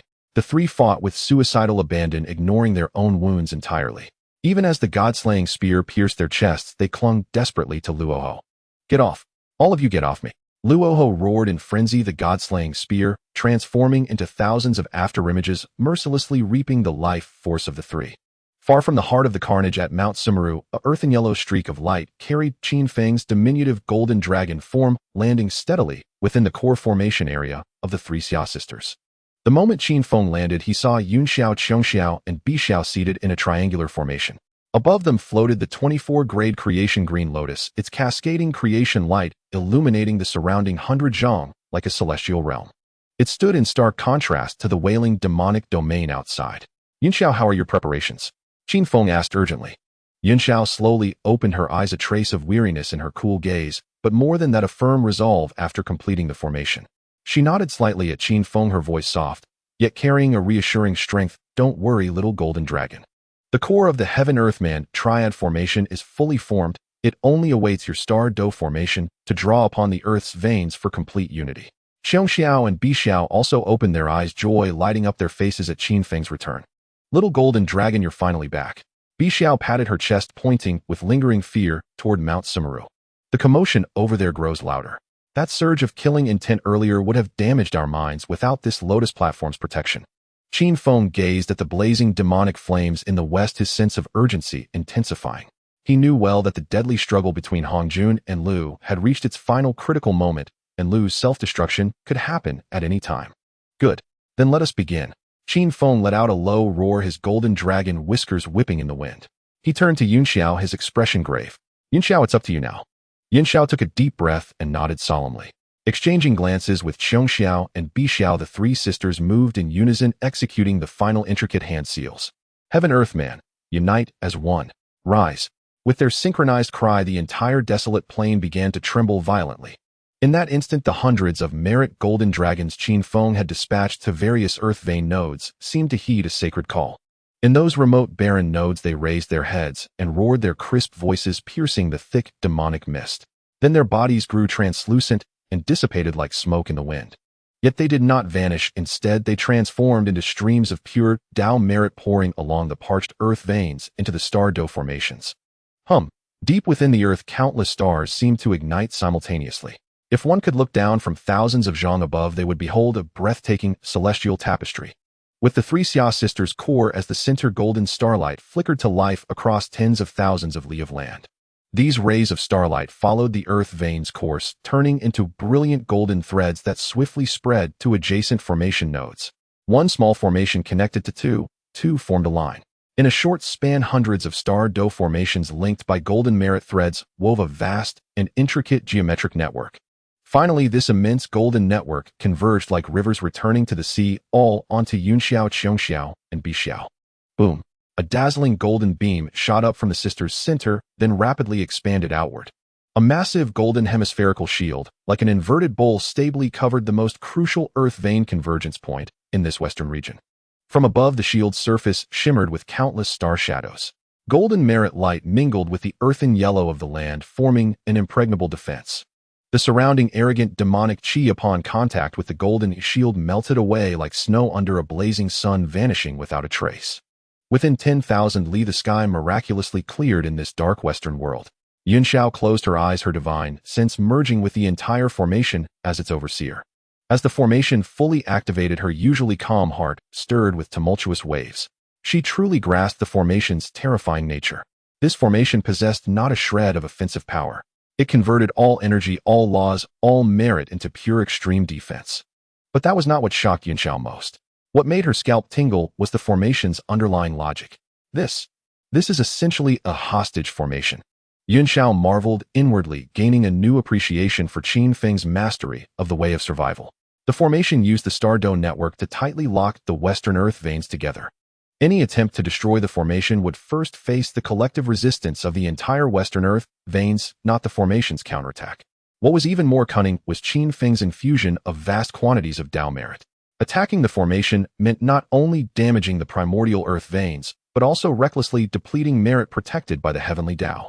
Even a Daoyuo golden immortal upon striking this formation would instantly face a karmic backlash so immense it could cast them from the clouds to the mortal realm, or even summon heavenly punishment thunder. Who would dare strike? Who would be willing?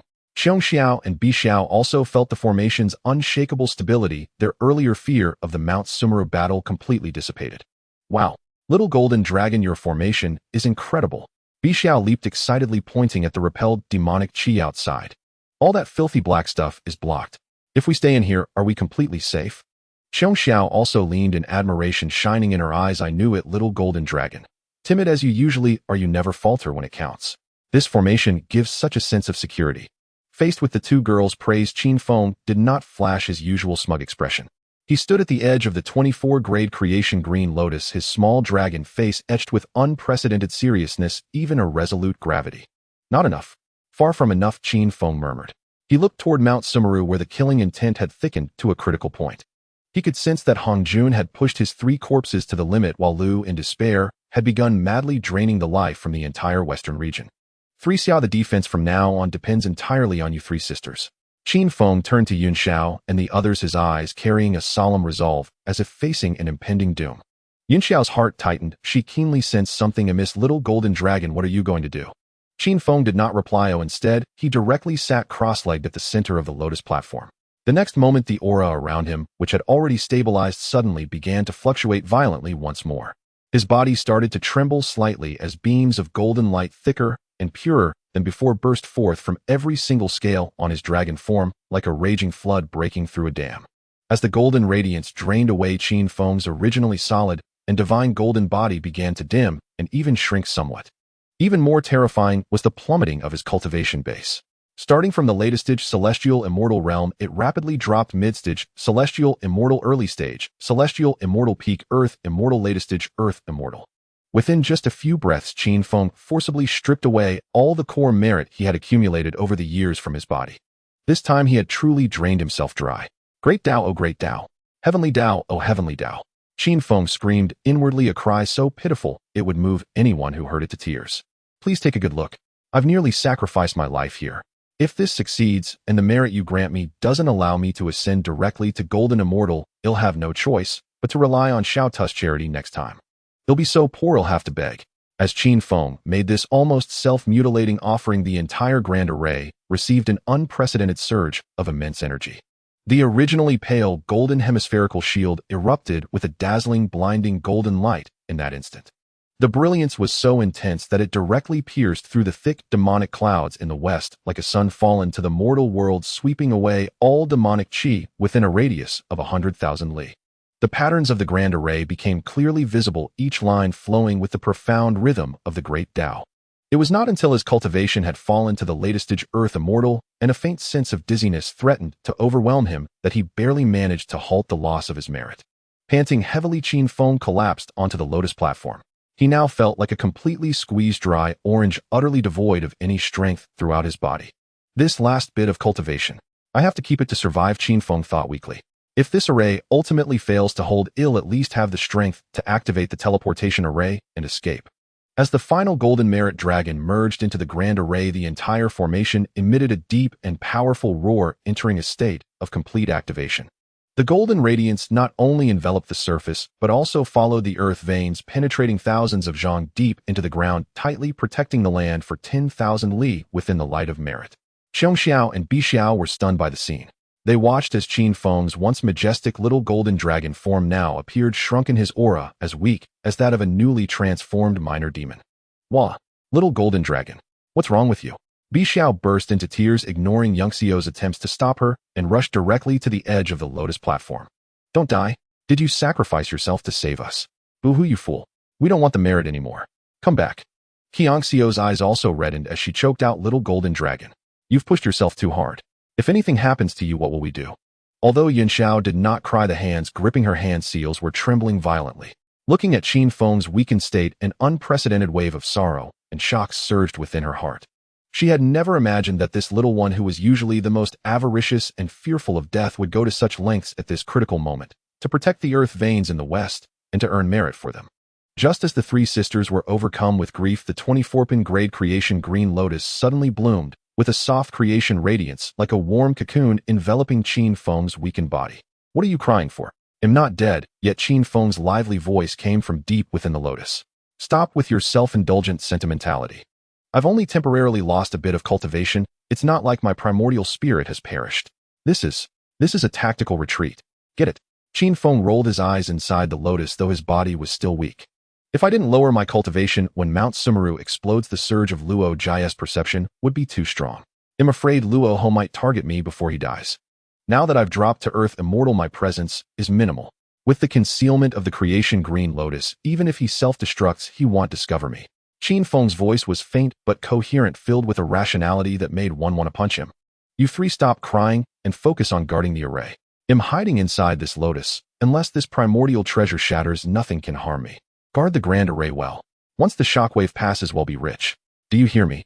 Hearing this familiar voice, the expressions on the three sisters' faces instantly froze.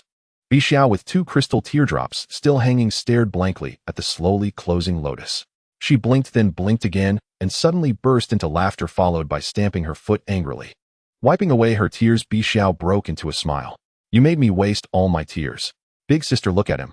Even at a time like this, he still remembers to hide. Yinxiao let out a long sigh of relief, her previously suspended heart finally settling back into place. She gazed at the green lotus, now radiating the pure light of creation, and firmly settled at the core of the grand array, a gentle smile tugging at the corners of her lips.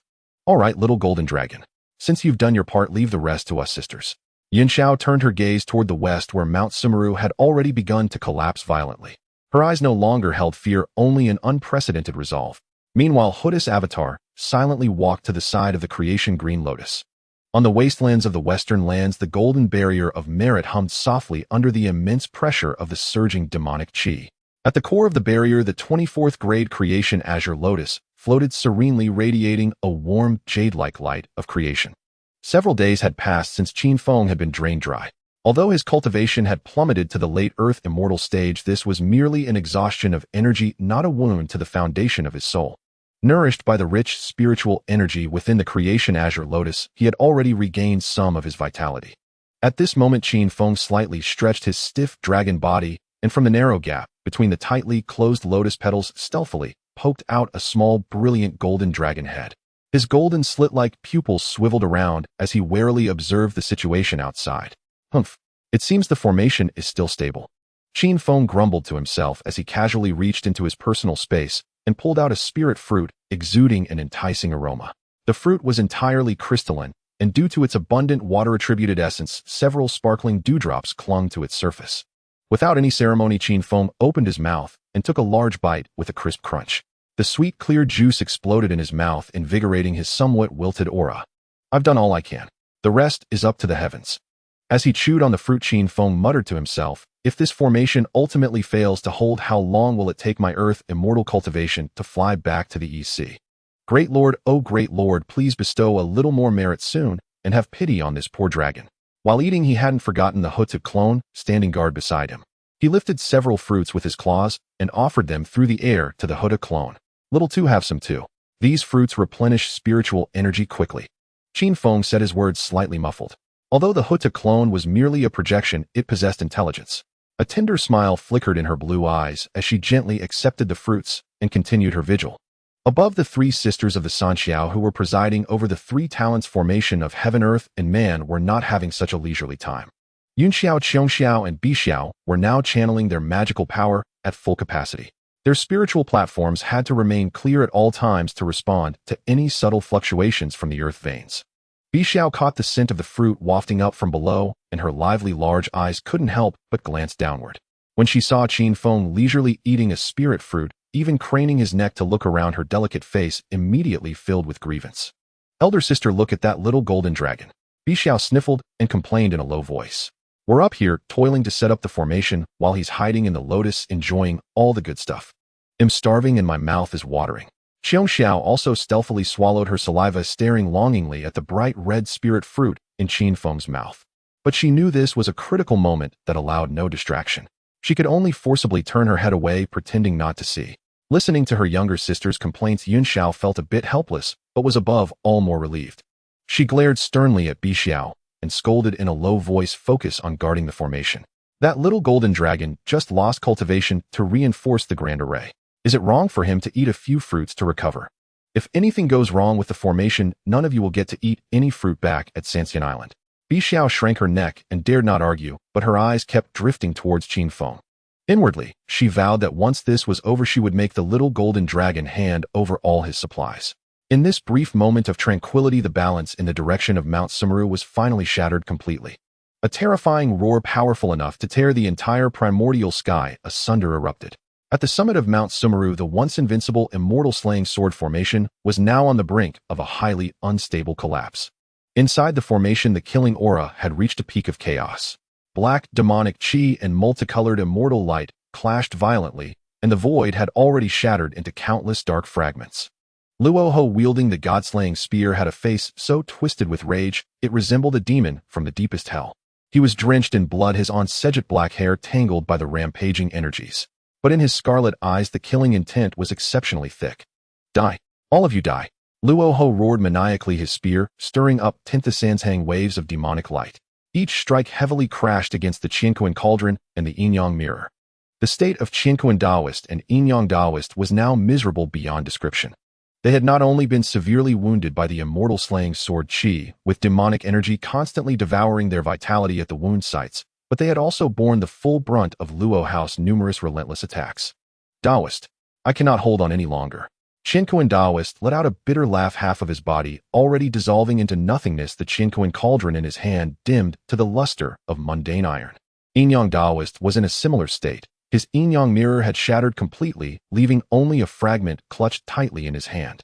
He glanced at Qianquan Taoist beside him, then looked toward Honghuang, who was executing the severing the three corpses technique in the distance, and Yang Mei the Great Immortal, who was struggling to endure. If this demon succeeds, the primordial world will surely be doomed. Yin-Yang Taoist's voice, though faint, carried an unwavering resolve. Taoist Qianquan, we were once mere wanderers in the chaos. Today, let us give our last for this primordial world. Upon hearing this, a fierce glint flashed in Qianquan Taoist's eyes, then transformed into a transcendent calm. Well said. The two exchanged a glance, and in that instant the aura around them began to swell wildly. Their already fading vitality blazed into the most fervent and brilliant flames. It was the burning of their primordial spirits, the self-immolation of their very essence. Luohu, take our final strike. Two earth-shaking roars erupted as Qianquan Taoist and Yin-Yang Taoist transformed into two streaks of light. Enveloped in destructive energy, they charged recklessly toward Luo. Seeing this, Luo's pupils contracted sharply, a look of terror spreading across his face. You two madmen. Dare to burn your primordial spirits, seeking mutual destruction with me. He tried to evade, but the laws of Tao unleashed by Qianquan and Yin-Yang in their final moments had sealed that space completely.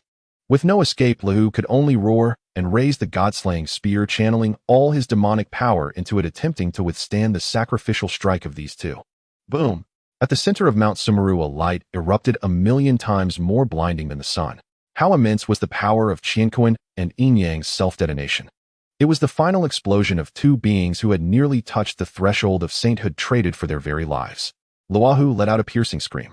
Even with the protection of the god-slaying spear and the immortal slaying sword formation, his formidable demonic body was blown to pieces in an instant. His left shoulder and entire arm were blasted away, a massive hole opened in his chest, and demon blood drenched the sky.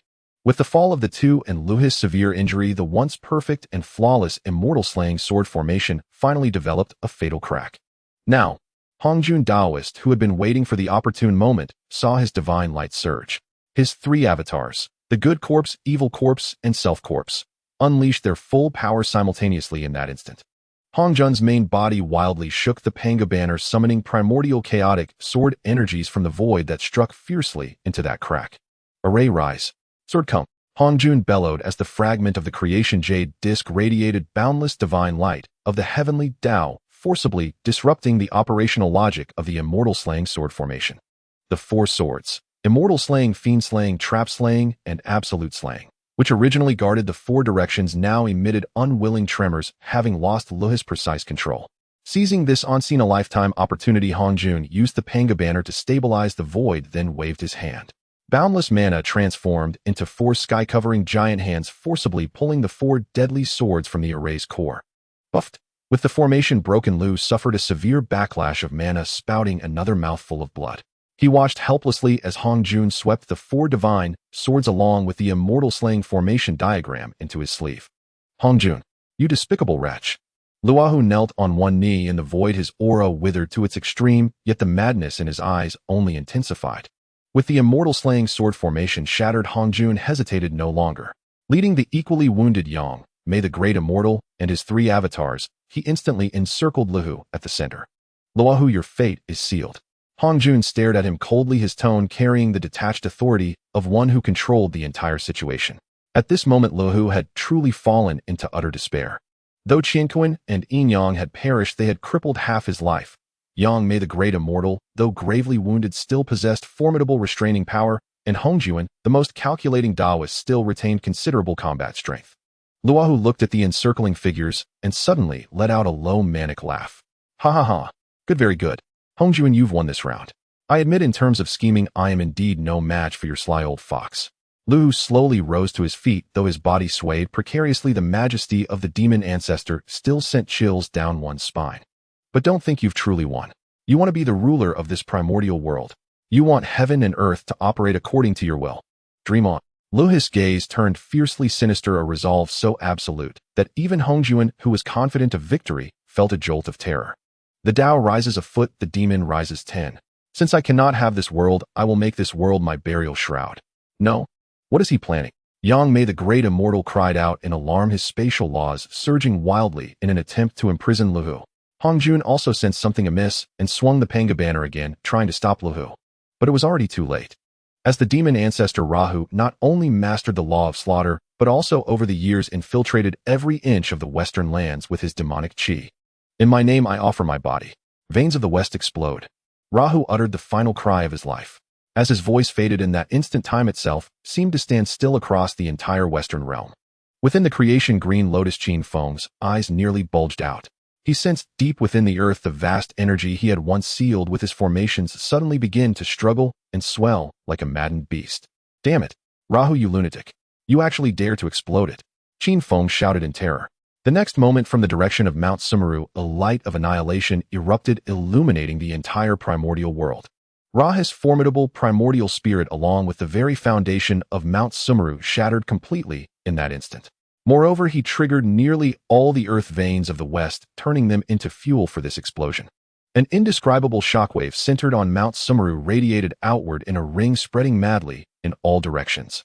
Wherever it passed, mountains turned to dust, rivers evaporated in an instant, and the void shattered into countless black holes. The entire western realm in that moment seemed to be devoured by an endless, boundless light. Hongju and Yang Mei and the others bore the brunt of it. Even with their supreme treasures protecting them, they were instantly flung millions of miles away by this destructive force. The sky of the western lands shattered completely in that instant. The original dark red heavens were entirely replaced by a blinding, ghastly white light.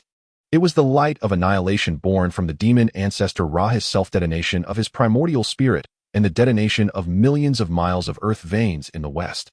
A violent energy capable of returning heaven and earth to primordial chaos. Before that world-destroying light could consume everything, a ring of pitch-black spatial fractures visible to the naked eye swept wildly in all directions from Mount Sumeru, accompanied by a thunderous roar. Here it comes. Steady. Young Xiao's voice, though somewhat thin in the howling storm, carried an unyielding resolve.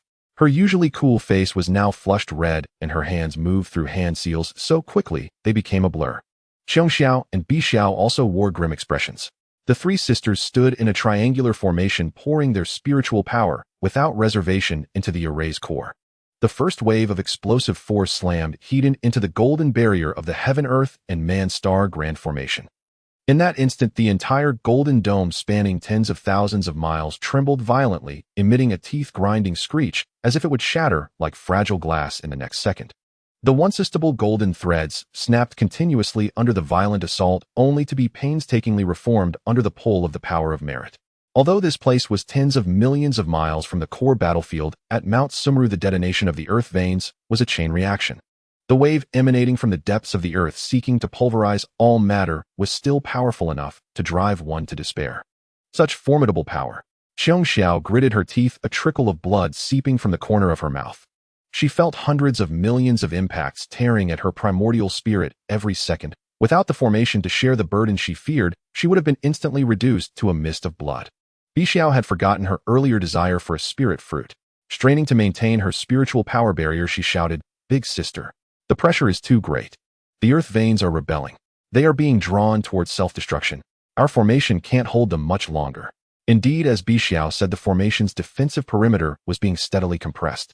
The golden light shield, once spanning millions of miles, began to cave inwards under the assault of the ghastly white light, shrinking from 1,000,000 miles to 800,000, then 500,000. Inside the 24th grade creation green lotus, Qin Feng watched this apocalyptic scene through a crack, his face filled with terror. Holy crap, this is just too insane. Qin Feng couldn't help but curse. The spirit fruit he had been gnawing on fell to the ground forgotten. This lunatic Rahu, is he trying to blast the entire West back into chaos? I've spent years building up my wealth. If this plan doesn't work, he'll be in the red big time. He watched the formation teetering on the brink of collapse, his heart filled with extreme anxiety. For him, if this formation failed, not only would he fail to gain merit, but the merit he had painstakingly accumulated by repairing the earth veins would also turn negative. I'm really risking it all this time. Next time, I swear I won't leave home unless I have a 99% success rate. Qin Feng gritted his teeth, a fierce glint flashing in his golden dragon eyes.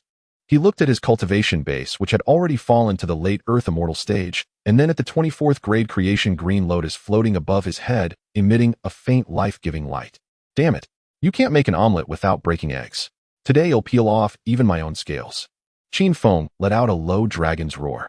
He ceased to hold back even the last vestiges of his protective merit. His already somewhat dim golden dragon body began to turn transparent, a sign that he was offering up even the core source of merit from the depths of his soul. Creation green lotus, grow bigger for me. Block it. With Qin Feng's almost frenzied shout, his internal energy collapsed once more. Late Earth Immortal. Mid-Earth Immortal. Early Earth Immortal. When his cultivation barely lingered at the early stage of Earth Immortal, even maintaining his transformation had become exceedingly difficult. The 24th grade creation green lotus, nourished by this vast and overwhelming flood of merit, suddenly swelled and grew with the wind. The lotus platform, originally only a few zhang in size, expanded in an instant to 10,000 zhang, its entire body radiating a dazzling and resplendent light of creation. Like a cyan divine shield descending from chaos, it directly bypassed the inner circle of the three talents grand array, shielding the entire formation along with the three Xiao sisters firmly beneath its layered lotus petals. Little golden dragon.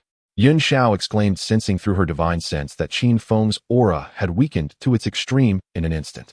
The feeling of weakness was like a flickering lamp on the verge of being extinguished in a raging storm.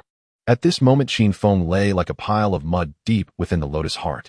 He lacked even the strength to lift a finger, his entire dragon form resembling a salted fish utterly drained of moisture, his scales losing their luster and turning a dull gray. Damn, feels like my boat has been hollowed out. Qin Feng groaned, his consciousness growing hazy. Little Earth, if this still doesn't work, I'll really have to rely on you to support me from now on. Although the creation green lotus was a supreme innate treasure, it endured unimaginable pressure against the earth vein cataclysm sweeping across the entire western lands. The ghastly white light of destruction continuously wore away at the clear light of creation on the lotus platform, each petal trembling violently. Even fine cracks appeared, and the originally spirited supreme treasure now seemed somewhat dim and lifeless. However, the creation green lotus' desperate resistance bought the most precious breathing space for the three Xiao sisters. Yun Xiao looked at the little golden dragon, now weak from protecting them, and then at the green lotus, its spiritual light diminished from withstanding the aftershocks. A surge of unprecedented bitterness and anger welled up in her heart. Second sister, third sister. The little golden dragon has given us everything, we must not let him down. Yun Xiao's voice carried a resolute hoarseness as she suddenly spat out a mouthful of essence blood, sprinkling it upon the formation's eye. Burn the essence blood. Reforge the three talents. Xiong Xiao, and Bai Xiao, their faces streaked with tears, looked at Qin Feng's pitiable state, their hearts filled with both pain and self-reproach. Hearing their elder sisters call, the two did not hesitate for a moment. They simultaneously struck their chests and spat out their precious origin essence blood. Empowered by the essence blood of three experts at the Tai Golden Immortal level, the shrinking Heaven-Earth and Man Myriad Star Grand Array erupted with an unprecedented, dazzling golden light.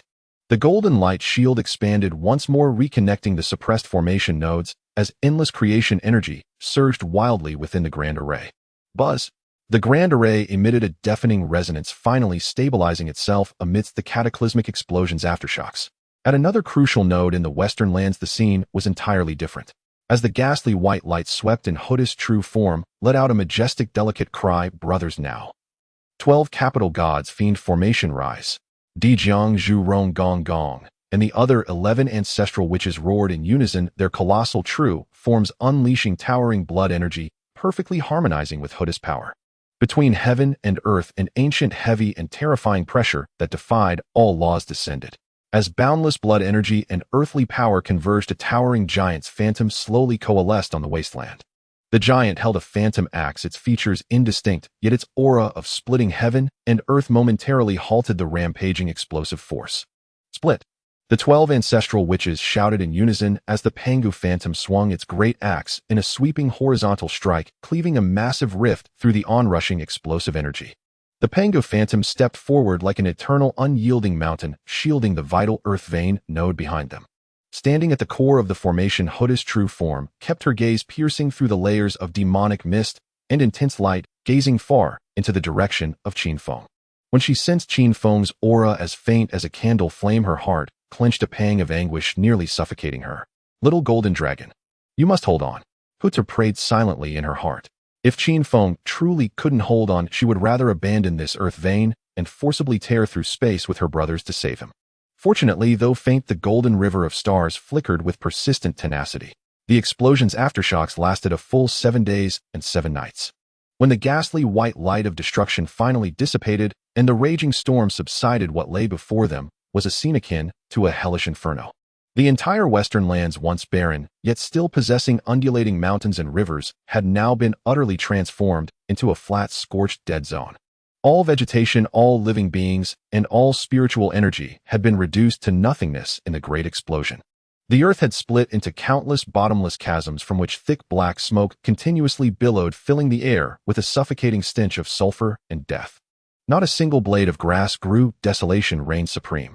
Yet amidst this silent black ruin, 2 places stood out with extraordinary brilliance like twin pearls in the abyss of darkness. One was the area guarded by the 12 ancestral witches.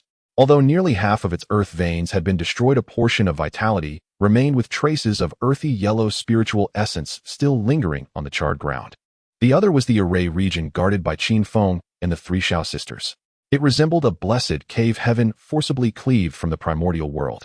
Within the golden shield, the earth retained its original earthy yellow hue, and thanks to the nourishment of the creation green lotus, the soil appeared even more fertile and spirited. Not a single inch of land within the Array's range was damaged.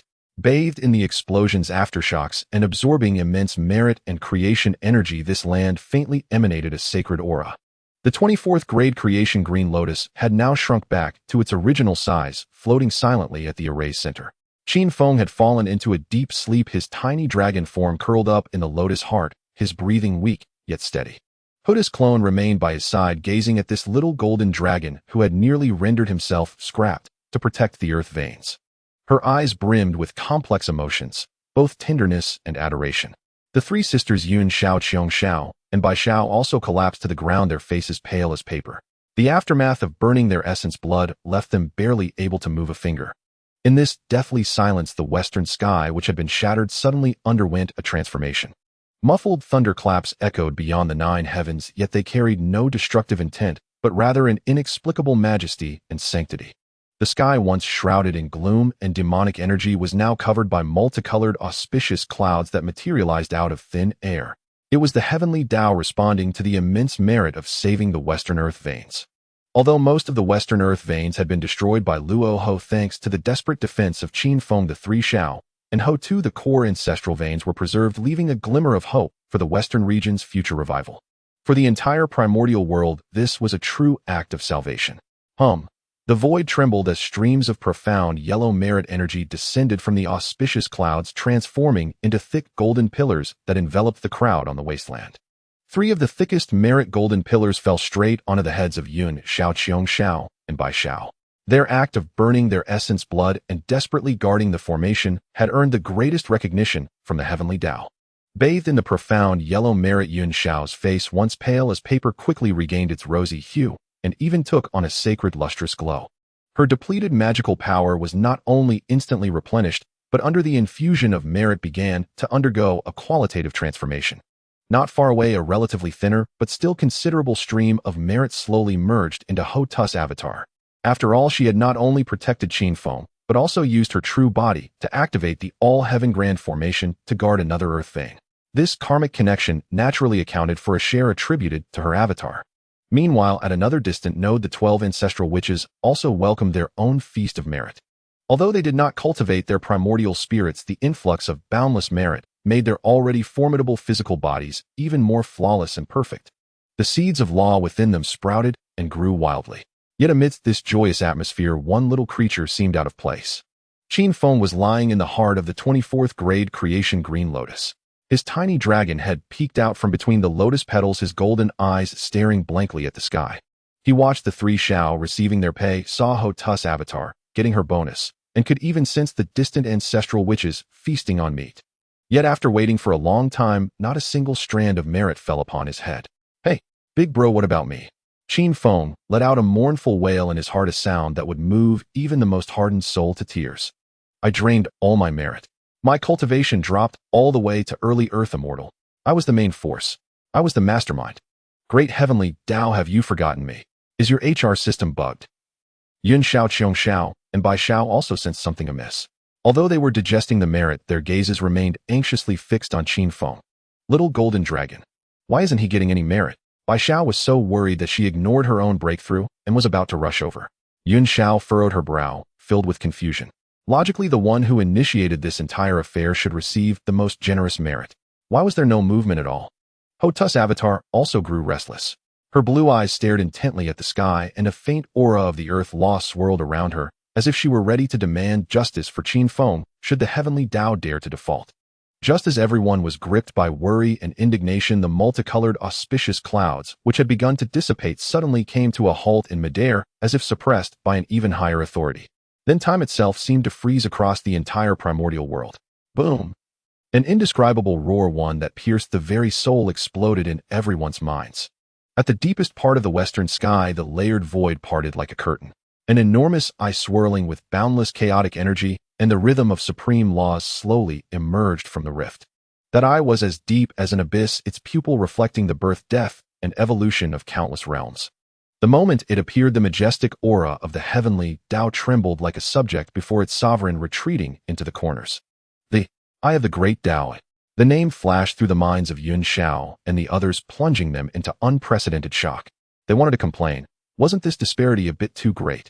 They had exerted themselves so much only to attract the attention of the heavenly Tao. Yet for this little golden dragon, the elusive great Tao itself had been stirred.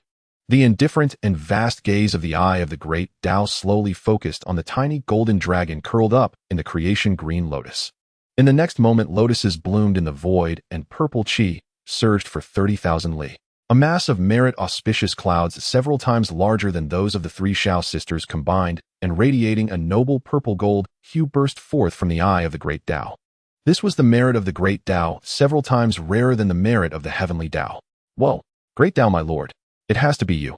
You are the one who loves me the most." Seeing the purple gold auspicious clouds, Qin Feng's previously limp dragon body shot up as if injected with adrenaline. His two dragon claws waved wildly in the air, his miserly expression too embarrassing to behold.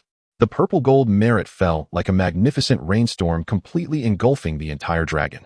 For a full 500 years, this wasteland entered a sacred and tranquil state of seclusion. When the last wisp of merit energy was completely absorbed and the golden radiance that had shrouded the vast expanse for 10,000 li gradually receded, a series of immensely formidable auras began to erupt in succession across this desolate land. With a resonant hum, Yun Xiao was the first to open her eyes. The fluctuations of her mana surged and swelled like the tides, turbulent and powerful.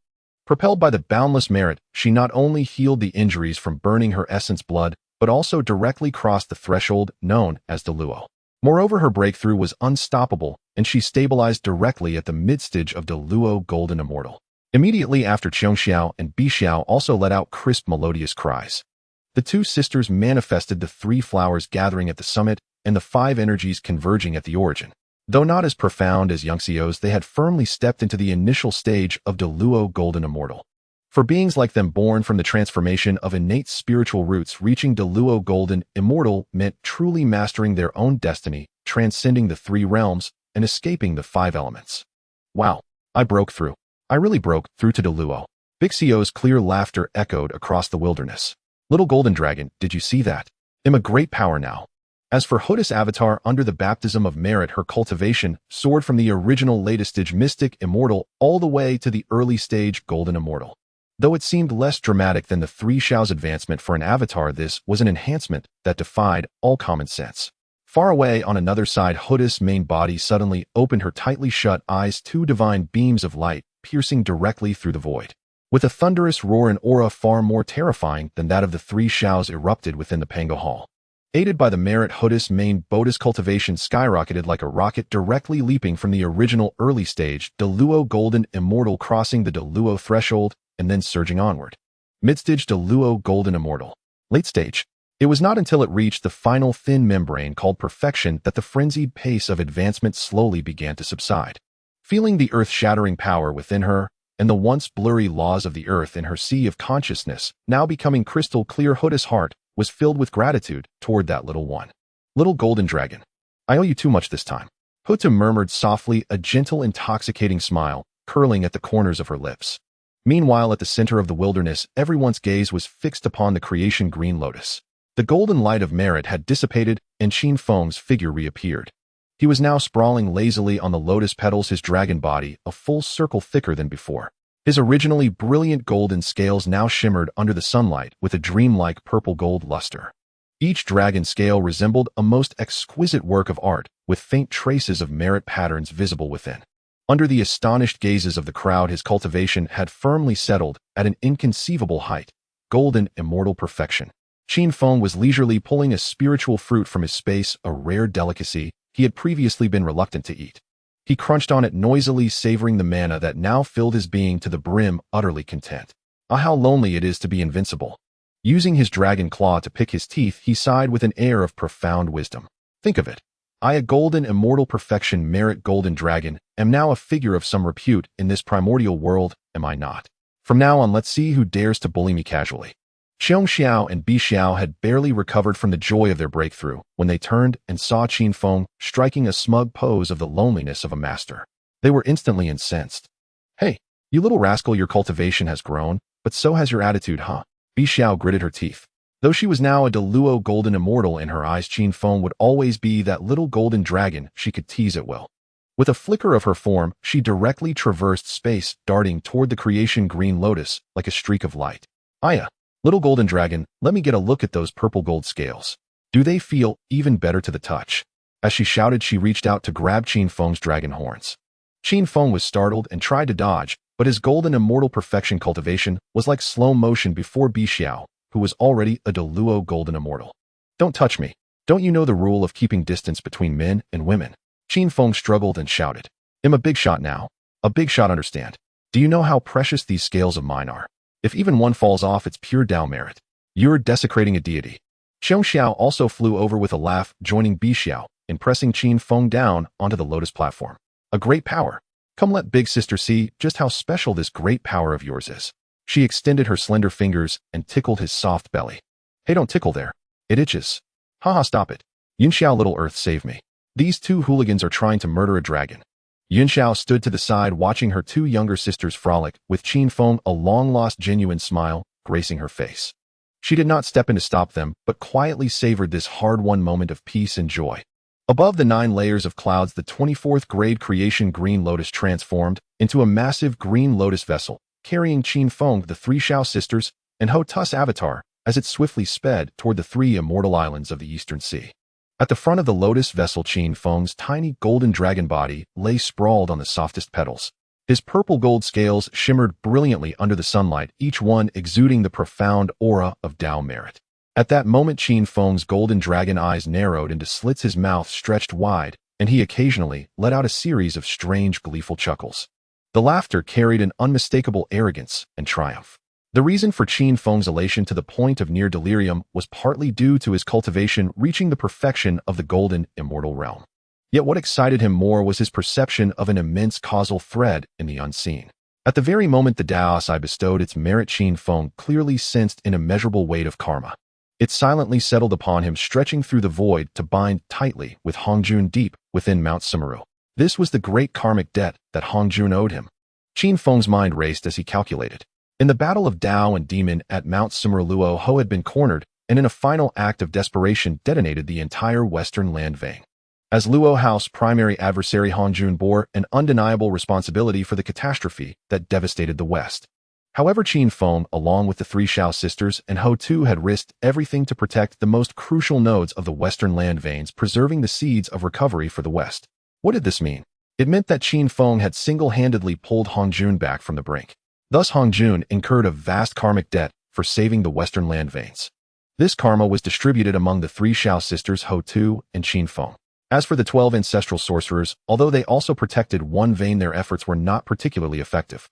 Thus, Hongjun's karmic entanglement with the 12 ancestral sorcerers was not especially significant. As for Qin Feng, as the mastermind behind the entire formation and the core provider of the protective array, and even sacrificing all his resources to hold the line, he alone bore the lion's share of this karmic debt. I've struck it rich, truly struck it rich this time. Qin Feng rolled over on the lotus platform, covering his mouth with a dragon claw as he trembled with laughter. He knew full well that Hongjun was the future Dao ancestor, the first saint of the way in the primordial world. With such a massive karmic debt in his grasp, once Hongjun merged with the Dao, who would dare to provoke Qin Feng? A scene even played out in Qin Feng's mind. One day in the future, if some arrogant great power dared to trouble him, he wouldn't need to lift a finger or waste his precious merit to strike them down. He would simply stand still and shout at the top of his lungs, "Ancestor Hongjun, save me." And if Hongjun pretended to be deaf and ignored him, Qin Feng let out a cold laugh. Then he wouldn't be polite. He would set up an incense altar and swear to heaven, calling upon the Dao to bear witness. By the Dao above, Hongjun of the purple firmament owes me a karmic debt and refuses to repay. He still wants to become a saint. Strike him. Smite him ruthlessly with the chaos divine thunder. A saint who owed a great karmic debt for saving their path would surely face celestial punishment. The more Qin Feng thought about it, the more he felt that this talisman of protection was even more useful than a primordial supreme treasure. He now felt that even if he passed by a forest and saw a tree, he had an urge to arrogantly kick it twice. Aside from this immense karmic debt, another reason that made Qin Feng rub his dragon claws with excitement was that he could finally take human form. Perfection of the golden immortal. For an anomaly like him with extraordinary origins and bearing the merit of the Dao, he had finally crossed the threshold for transformation. He had already conceived countless plans for his transformation. Should he create a peerless swordsman with sharp brows and a white robe, or a gentle, refined, and dashing young master? I must hurry back to the three immortal islands for a good seclusion. I need to meticulously sculpt this face. It must be the most handsome one in the entire primordial world. Qin Feng mused blissfully. However, he was unaware that his smug demeanor had already been noticed by the three Shao sisters behind him. Bai Shao and Xiong Shao stood arm in arm at the rear of the lotus vessel, watching the little purple gold dragon writhing and laughing incessantly ahead. Both sisters' foreheads were covered with dark lines. Bai Shao leaned close to Xiong Shao's ear and whispered through gritted teeth, "Second sister, look at that little golden dragon. What on earth is he laughing at? Laughing so arrogantly with his little tail wagging. I feel a strong urge to rush up and give him a good beating." Xiong Shao nodded in deep agreement, a glint of mischief flashing in her beautiful eyes as she echoed, Exactly. Look at his face. It's just like a miser who finally struck gold. He must have hidden plenty of good things when he broke through to the perfection of the golden immortal realm just now." Bixio's eyes darted and she lowered her voice to propose, "When we get back to the island, he's definitely going to go into seclusion for his transformation. Let's sneak into his cave dwelling while he's in closed-door cultivation. Let's steal all his spirit fruits and split them. Who told him to be so smug just now and not even let me touch him? Great idea. Count me in." Xiong Xiao immediately clapped in agreement, and the two sisters exchanged a knowing smile, letting out a whisper of laughter like sly little foxes. Yin Xiao stood to the side, having overheard her younger sister's entire conspiracy. She shook her head helplessly, extending her slender fingers to rub her brow. Nearby, the avatar of Houtu, witnessing this heartwarming yet boisterous scene, also curled her lips into a tender smile. She felt that this journey to the west was far more interesting than sitting idly in the Panga Hall. Meanwhile, at the foot of Buzhou Mountain in the heart of the primordial continent, the 12 ancestral witches were making their way back to the Panga Hall. Unlike their hasty departure, each of the 12 ancestral witches now exuded a formidable and awe-inspiring aura of vitality, with rich golden light of merit flowing over their bronze-like skin. This journey to the west had been immensely rewarding for the ancestral witches. Though they only guarded a vital vein of Earth's energy, the heavenly Taoist bestowal of merit had elevated each of them by at least one or two minor realms. D Jang, the ancestral witch of space, walked at the forefront of the procession. Feeling the surging power within him, he was in excellent spirits. He turned to look at Houtu, who walked in the middle of the group, and a look of approval spread across his rugged face. "Little sister, the friend you've made is truly remarkable." D Jang's voice boomed like a great bell, filled with emotion. We brothers and sisters have rampaged across the primordial continent for so many years, yet we've never done such an easy deal. Just standing there exerting a little effort to withstand the aftershocks of the explosion, and we get to share in so much merit. Zhu Rong, the ancestral witch of fire, was impatient.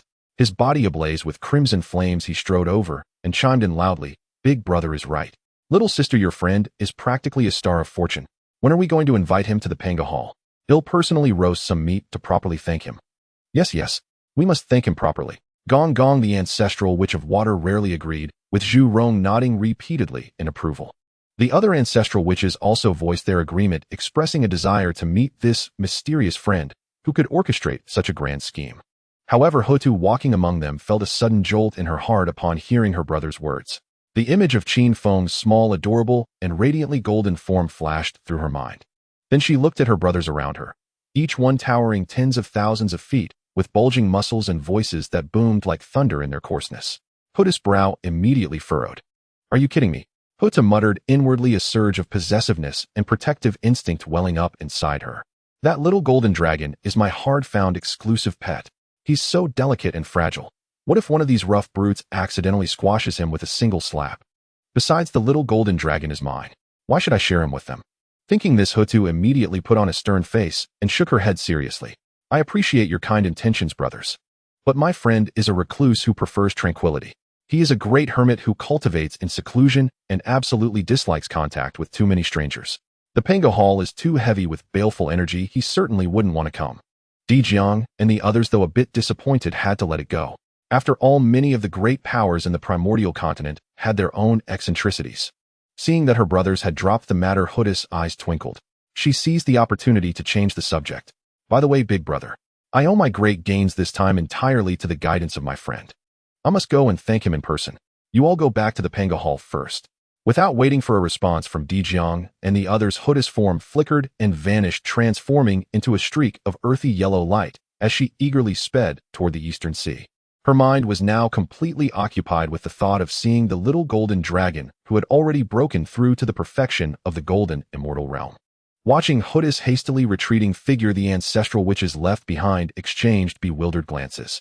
Only after Houtu's aura had completely disappeared over the horizon did Zhu Rong dare to lower his thunderous voice, cautiously sidling up to D Jang, a blaze of gossipy curiosity burning within him. "Big brother, don't you think little sister is acting a bit strange?" Zhu Rong rubbed his massive hands together. "Who exactly is this friend? He seems so mysterious. Little sister is hiding him so tightly, she won't even let us mention him." Gong Gong also drew near, nodding in agreement. "Your little sister has never been so attentive to anyone before. Big brother, how about we secretly follow her and take a look? Just one look, I promise we won't cause any trouble."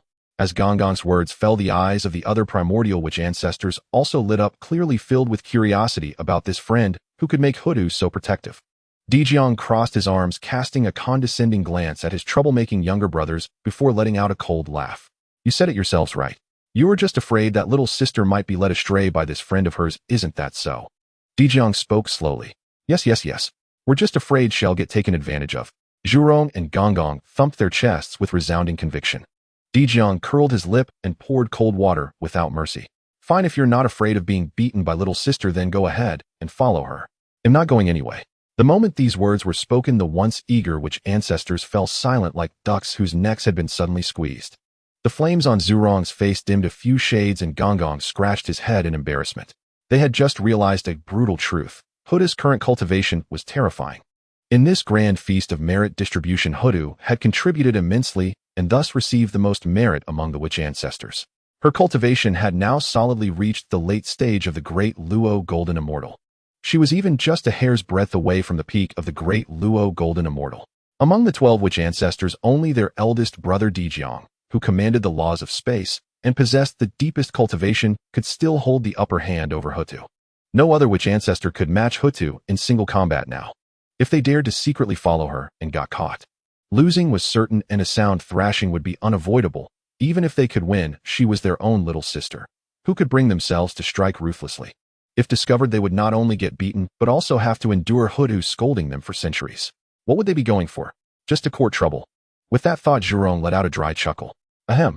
Well, on second thought, little sister has grown up, and it's normal for her to have her own social circle. As elder brothers, we shouldn't interfere too much. Right. Zhurong speaks wisely. Let's go back to Panga Hall for a drink. Gonggong quickly seized the opportunity to back down. The witch ancestors tacitly fell silent, and no one mentioned trailing her again. One by one, they obediently strode away, their heads hung low, trudging toward Panga Hall on Mount Buzhou. Deep within the western lands, beneath the scorched and ravaged ruins left by Luohao's self-destruction, lay a hidden secret barrier. Outside the barrier raged residual demonic energy and violent void storms, but within it was a sacred and tranquil sanctuary. Hongjun Daoren sat cross-legged in the center of this pure land. He wore a simple gray Taoist robe, and around him swirled an aura of profound Tao resonance. At that moment, the celestial merit descending from the 9 heavens transformed into resplendent golden waterfalls pouring endlessly into his body. Above his head, the fragmented jade disk of creation rotated slowly, emitting the light of the 3,000 great Daos, casting the surrounding space into an ethereal dreamscape. Though this battle of Tao versus demon was a Pyrrhic victory for Hongjuan, it earned him the greatest favor from the heavenly Tao. He was now harnessing this immense celestial merit and the aid of the jade disk of creation to cross the supreme threshold that had thwarted countless beings aiming to attain sagehood. Just as Hongjun was completely immersing himself in the ocean of laws, greedily absorbing the gifts of the heavenly Tao, a sudden change occurred. From the void, a thick, dark golden causal thread emerged without warning. This causal thread ignored the barrier's defenses and even bypassed the jade disk of creation's shielding, directly and brutally latching on a Hongjun's primordial spirit. Hongjun's tightly shut eyes flew open, a flicker of barely concealed astonishment flashing in his deep abyss-like gaze. He could clearly sense that this karmic bond was of an appalling magnitude, its origin pointing directly to this western land that had just undergone devastation. This was not ordinary karmic entanglement, but a weighty debt of life-saving grace. Someone amid this catastrophe had forcibly preserved the last thread of life in the western earth veins, thereby averting an irreparable loss for him, one of the culprits. Such a powerful karmic connection. Hongjun mused inwardly, his brow furrowing slightly. He instinctively wanted to calculate the origin of this karma, using the laws of the heavenly Tao. But just as he was about to stir the celestial mechanisms, he stopped. The jade disk of creation above him emitted clear hums, its law light continuously washing over his primordial spirit, pushing him toward the coveted realm. Hongjun took a deep breath, his gaze returning to its usual calm indifference. This was the most critical moment of his breakthrough. Any distraction could undo all his progress. Though this karma was vast, since it was a favor rather than a grudge, it posed no immediate threat. Forget it. First I will stabilize my cultivation. Once I have broken through, I will settle this worldly karma, Hongjun murmured to himself, then slowly closed his eyes again. As his breathing steadied, the absorption of celestial merit accelerated once more. At his current pace, it would take another 30,000 years for him to complete this transformation. Meanwhile, in the east, billions of miles away from the west, the Kunlun Mountains, a land of exquisite beauty and ethereal immortal aura, presented a completely different scene. Kunlun Mountain was a renowned, blessed land of the primordial era. Deep within the eastern Kunlun, inside an ancient and solemn cave dwelling, 3 figures distinct in form, yet all emanating awe-inspiring auras, were awakening from their prolonged cultivation. These 3 were the 3 pure ones, Laozi, Yuanshi, and Tongtian, manifested from Panga's primordial spirit. However, these future titans destined to shake the primordial world now wore pallid, even gloomy expressions. Tongtian, appearing as a sharp-edged young man with sword-like brows and starry eyes, had his fierce gaze filled with impatience. Yuanshi, bearing the visage of a middle-aged man with a dignified countenance who valued face and decorum above all, had his brows tightly knit. Seated in the center, Laozi, with his white hair and youthful complexion, the epitome of serene old age, could not conceal the urgency in his eyes. The reason for their agitation was simple: a destined supreme opportunity had vanished without a trace. As the saying goes, red blossoms, white lotus, green lotus leaves. The 3 teachings are originally one, referring to the 24th grade creation green lotus. It was fated to split into 3 after the calamity, transforming into their enlightenment treasures. Before the Dragonhan calamity erupted, they had already sensed in the profound depths of fate that this opportunity had been seized by another. But during the calamity, with baleful energy shrouding the world and heavenly mechanisms thoroughly obscured, they could not descend the mountain to seek it. Now, with the Tao Demon War concluded, the baleful energy of the calamity gradually dissipated and the heavenly mechanisms regained clarity. Elder brother, Tongtian could no longer contain himself. He abruptly stood up. Our opportunity is lost. That great opportunity concerns our future path to enlightenment. Which audacious thief dares to snatch food from the jaws of the orthodox descendants of Pangu? Yuanshi, his face dark, spoke with an unassailable dignity. Third brother speaks truly. We are the orthodox lineage of Pangu, blessed with profound fortune. That supreme treasure was destined for us three brothers, yet someone has intercepted it midway. If we do not get to the bottom of this, where will the face of us three pure ones be placed? Laozi, listening to his brother's urgings, understood the gravity of the matter. He nodded slightly, his silver hair stirring without wind. Second brother, third brother, do not fret. The calamity has passed, and the heavenly mechanisms are clear. I shall now perform divination to see which reckless little thief can evade my calculations. Though Laozi's voice carried an aged timbre, it exuded immense confidence. After all, his cultivation had reached the mid-stage of the great Luo golden immortal, making him a formidable figure even across the primordial world. With the obstruction of the calamity's baleful energy gone, he was confident that few things in this world could elude his deduction. Tong Tian and Yuanshi, upon hearing this, perked up and looked at Laozi with unwavering faith. They had absolute trust in their elder brother's divination skills. Laozi formed hand seals and closed his eyes as a profound, mysterious light of Tai Ching immortal radiance emanated from his body. His primordial spirit instantly plunged into the river of fate, tracing the severed causal thread upstream, frantically searching for clues. Laozi's deduction was swift. The mists of the river of fate were peeled away layer by layer. Suddenly, deep within his mind, amidst the originally chaotic heavenly vision, a dazzling burst of light flashed. Within that radiance, Laozi vaguely saw the image of a small golden dragon, its scales shimmering with purple golden light. The little dragon seemed to be reclining leisurely atop a treasure radiating the pure light of creation. The dragon clan. A little golden dragon. Laozi's heart stirred and his brows slightly arched. He never expected that the one who had intercepted their great opportunity was an insignificant junior of the dragon clan. Just as Laozi concentrated all his primordial power to fully discern the little golden dragon's origin and location, Qin Feng, lying on the creation green lotus billions of miles away in the East Sea, suddenly sensed something. Qin Feng was lounging with his legs crossed, munching on a spiritual fruit, when a chill suddenly ran down his spine, as if invisible eyes were spying on him from the darkness. Puzzled, he raised his tiny dragon head, his golden vertical pupils scanning the surroundings. All he saw was an endless sea of clouds. Yunxiao, Qiongxiao, Bixiao, and Houtu's avatar sensed Qin Feng's unease and stopped their activities, gathering around him with concern. Little golden dragon, what's wrong? Are you unwell? Yunxiao inquired softly, her eyes brimming with worry. Qin Feng shook his little head, swallowed the pulp of the fruit, and waved his hand dismissively. No worries, no worries. It's probably some fool with nothing better to do trying to deduce my origins. As he spoke, he couldn't help but chuckle inwardly, silently mocking the clueless deducer. How utterly ignorant of the world. I am now a being blessed with the merit of the great Tao, and even the heavenly Tao grants me some face. Dare to deduce me? That's pure suicide. Qin Feng gloated in his mind. If you dare to strike me, at most the heavenly Tao would send down a few bolts of purple firmament divine thunder to smite you. But if you dare to pry into my destiny's trajectory, then just wait for the great Tao itself to descend and have a good look at you. Qin Feng's guess was spot on. Just as Laozi attempted to see further, catching a glimpse of the small golden dragon, a sudden and drastic change befell the skies above Kunlun Mountain. The once ethereal and auspicious Kunlun Mountain was abruptly plunged into absolute dead silence. Time, space, and even the spiritual energy flowing through the air seemed to be completely frozen at that moment. Tong Tian and Yuanshi were watching Laozi with eager anticipation when they suddenly felt their bodies stiffen, unable even to blink. A terror originating from the depths of their souls instantly overwhelmed them. What's happening? The three pure ones were simultaneously seized by an indescribable dread. The next moment, the void above Kunlun Mountain shattered silently like a fragile mirror.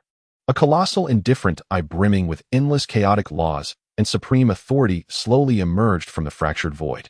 It was the eye of the great Tao that had appeared over the western lands. The gaze of the eye pierced directly through Kunlun Mountain's protective array, through the dome of the three pure ones' hall, and locked unwaveringly onto Laozi, who was in the midst of his deduction. The instant he was locked by the eye of the great Tao, Laozi felt an indescribable and utterly irresistible, terrifying pressure. Like billions of ancient divine mountains, it slammed heavily onto his primordial spirit. Before he could even let out a cry of agony, Laozi's face turned ashen, and he violently spat out a large mouthful of golden vital essence blood. His originally stable cultivation at the mid-stage of Grand Luo Golden Immortal was like a candle flame in a gale before this pressure, instantly becoming withered and feeble. Elder brother, Tong Tian and Yuanshi's eyes nearly split with fury, their hearts filled with immense anxiety. Enduring the terror that made their souls tremble, they instinctively tried to step forward to support Laozi and help him withstand the invisible pressure. However, they had greatly overestimated themselves and underestimated the horror of the eye of the great Tao. The moment they attempted to circulate their mana and take a step, the residual might of the eye merely brushed past their bodies. Bam! Bam! Tong Tian and Yuanshi were struck as if by lightning, their bodies jolting violently as they too sprayed out large mouthfuls of blood. That pressure directly pinned them to the spot, not even allowing them to move a finger, forcing them to watch helplessly as the mana within their bodies fell into utter chaos. Fortunately, the eye of the great Tao seemed not to intend total annihilation. Its descent was merely to deliver a slight punishment to this being who dared to pry into the great Tao's creatures. After the three pure ones were severely wounded and spat blood, the cold gaze of the eye of the great Tao slowly withdrew. The shattered void healed instantly, and the terrifying pressure that had frozen all of Kunlun Mountain vanished without a trace. Huff! Huff! With the pressure gone, Tong Tian and Yuanshi gasped for air, their bodies drenched in cold sweat. Ignoring his own injuries, Tong Tian scrambled to Laozi's side and helped his limp elder brother up. Elder brother, are you all right? What in the world was that thing? Tongshin's voice trembled with undisguised fear. Yuanshi also struggled over, his face pale, his eyes filled with terror and lingering fear. Elder brother, during your deduction, who exactly did you see? Why did it attract such a terrifying entity? Leaning against Tong Tian, Laozi extended a trembling, blood-covered hand to wipe the blood from the corner of his mouth. His usually calm and unfathomable eyes were now filled with deep fear and reverence. Recalling the small golden dragon that had flashed through his mind, and then the eye of the great Tao that could annihilate them, the three pure ones, with just a single glance, he couldn't help but shudder involuntarily. Facing the anxious inquiries of his two younger brothers, Laozi shook his head like a rattledrum, his voice hoarse and weak. I cannot say. I absolutely cannot say. That person is not someone we can afford to provoke now. Tong Tian and Yuanshi gasped in shock. Looking at their elder brother's terrified and secretive expression, they understood completely. The thief who had stolen their opportunity of the creation green lotus actually had the backing of a supreme being whose mere sight could summon the great Tao's descent. Faced with such a figure, let alone seeking to reclaim their fortune, they would probably have to go out of their way to avoid him, even if they ever crossed paths. An oppressive silence fell within the hall of the three pure ones. These three great beings, destined to become saints in the future, could only silently sit cross-legged, burying the frustration and resentment of their lost opportunity deep within their hearts. In the Eastern Sea, at the three immortal islands. If it were before given Qin Feng's miserly nature that would rather split a coin in two than spend it. Having just survived a great calamity, he would have rushed off to various corners of the primordial wilderness without a moment's pause, seeking out those damaged earth veins to continue his arduous road-repairing enterprise. After all, mending earth veins was his sole stable source of earning heavenly Tao merits. But now the situation was entirely different. Qin Feng lay sprawled on a cloud bed carved from 10th of sand-year-old warm jade in his cave, dwelling, legs crossed. Humming a cheerful unknown tune, he toyed with his own purple-gold dragon whiskers. Sensing the surging, almost overflowing golden immortal perfection mana within him, and glancing at his scales shimmering with the luster of grand Tao merits, his heart swelled with immense pride. Mend earth veins. Mend my foot. Qin Feng grumbled inwardly with glee. He had done the math. Before he would toil from dawn till dusk repairing a small earth vein, exhausting himself half to death. And the heavenly Tao would only stingily bestow a sliver of merit. But this trip to the west, he had directly scooped up a vast ocean of grand Tao merits, and his cultivation base had skyrocketed from early earth immortal to golden immortal perfection. If he still had to rely on that old brick-carrying method to accumulate merits and break through to Tai golden immortal, Qin Feng estimated that even if he worked non-stop day and night without rest mending earth veins, he would need at least a few million years. A few million years. With that time, wouldn't it be better to just lie on the creation green lotus and sleep? Simply put, Qin Feng had forgotten his roots. He was now like a nouveau riche who had won a billion-dollar lottery, no longer able to stomach the days of picking up trash to save coins. Anyway, I have enough merits now, and my karma is substantial enough. It's time to do something serious. Qin Feng rolled over, a glint of excitement flashing in his golden vertical pupils. For a demon or any non-human creature, what was the most serious matter? Transformation, of course. A golden immortal perfection cultivation base fully met the conditions for transformation. Qin Feng's mind was now entirely occupied with planning what awe-inspiring, earth-shattering, handsome appearance he should create for himself. Sword-like eyebrows and starry eyes were a must, a straight high nose bridge and thin lips to appear aloof. As for hair, how about a flowing silver mane? No too conspicuous, easily attracting the attention of those old monsters. Black hair was better understated luxury with connotation.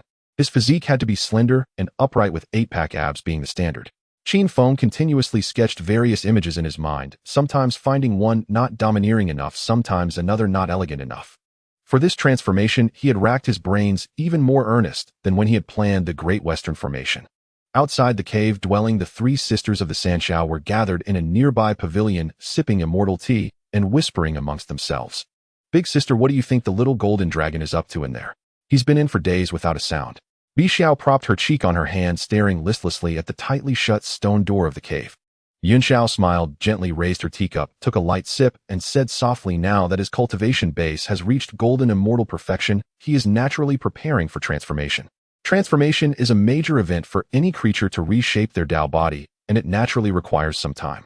Xiong Xiao covered her mouth and chuckled with his miserly and cocky nature. I bet he's in there racking his brains right now, trying to figure out how to make himself look more imposing. Maybe when he comes out, he'll have a flashy nouveau riche getup. However, in stark contrast to the laughter and cheerfulness of the Eastern Sea, the distant Western continent. At this moment, the West was shrouded in endless desolation and deathly silence. Luo House self-destruction had turned this already barren land into a massive Azura burial ground. The sky still bore traces of gray demonic chi, while the earth was filled with bottomless ravines and charred pits. A fierce wind howled, sweeping up clouds of ash, producing wails like the cries of ghosts and wolves. In this ruined wasteland, seemingly abandoned by heaven and earth, two figures in tattered, ash-covered clothes trudged with difficulty, taking unsteady steps. These two were none other than the future luminaries destined to shine brilliantly in this land, the Daos of Jane and Xuanti. But for now, these future Western patriarchs looked even more miserable than mortal beggars. Jane, Daoist originally with a sorrowful countenance, now had his brows tightly knitted, his face so bitter it seemed it could drip with the essence of gold thread. His Daoist robe was torn into countless shreds, his once neatly combed topknot was disheveled and covered in black ash. Xuanti Daoist walked beside him, leaning on a half-broken branch he had picked up somewhere as a staff, sighing with every step. Elder brother, this life is unbearable. Xuanti stopped, looked at the endless expanse of charred wasteland around them, and finally couldn't help but wail. Jane turned his head, looked at his junior brother's pitiful state, and felt like crying himself. Who could understand the grievance in their hearts? Not long ago, the two fellow disciples were still peacefully cultivating in seclusion within their hidden paradise, guarding the Bodhi tree and the 8 treasures merit pond. What had they done to deserve this? And yet, with a thunderous, indescribable roar, the entire western land was upheaved, as if flipped over by an invisible giant hand. Violent, destructive energy swept through everything in an instant. If not for their swift reactions and the full exertion of their magical power, and even their desperate summoning of innate spiritual treasures to withstand the aftershock, they would have been utterly annihilated on the spot. When they finally crawled out from the depths of the earth and opened their eyes, they were stunned. Their home was gone. The cave dwelling they had painstakingly managed for so long had been blasted into a bottomless abyss. All the spiritual roots and herbs they cherished, along with the precious primordial materials they had painstakingly gathered, had turned to ashes in that explosion. Our home is gone just from a nap. Can you believe it? Jane roared in his heart, but he could only force a smile more bitter than tears onto his face as he patted Xuanti on the shoulder. Junior brother, do not fret, do not panic. When heaven is about to bestow a great responsibility upon a man, it must first torment his heart and exhaust his body. Perhaps this is a trial from the Tao. Jane offered a dry consolation. As long as the green hills remain, one need not worry about firewood. As long as we brothers are here, there will always be a way. If all else fails, when the storm passes, let us venture to the east. That land is vast and bountiful. We can always beg for alms. Ahem, we can always seek some opportunities. Xuanti sighed, knowing that complaints were useless, and resignedly trudged forward. The two aimlessly wandered through the ruins, trying to find any celestial treasures that might have survived the explosion. But they had scoured nearly the entire core region of the West, and all they saw was destruction and death. Not a single intact spiritual herb could be found. Just as they were growing desperate and preparing to abandon the search to head east, a sudden anomaly occurred. Jane, walking ahead, abruptly halted, his once dim eyes widening in shock. Junior brother, do you sense it? Jiayan's voice stammered with overwhelming excitement. Xuanti also froze, closing his eyes to carefully perceive the space ahead. After a moment, he snapped his eyes open, a fervent light blazing within them. Spiritual energy. An incredibly pure spiritual energy. And even a faint, fragrant hint of creation chi. Xuanti trembled with excitement, even dropping the half-broken branch in his hand. In this utterly devastated wasteland of the West where all spiritual energy had been severed, suddenly sensing such rich qi was like a traveler dying of thirst in the desert suddenly glimpsing a clear oasis. Let's go. The two exchanged a glance, needing no further words, and instantly squeezed out the last dregs of their magical power. Transforming into two streaks of light, they shot towards the source of the spiritual energy at an unprecedented speed. Before long, a strange and unforgettable sight appeared before their eyes. In the center of the scorched earth stood a colossal hemispherical light barrier spanning 10,000 li.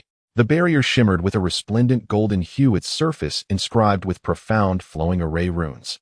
Through the translucent golden shield, they could clearly see a world within utterly different from the wasteland outside. Inside, the grass was lush, and the spiritual energy was so dense it had nearly condensed into tangible mist. Even more astonishingly, they could sense an intact earth vein beneath that land churning slowly, more vigorous and robust than ever before.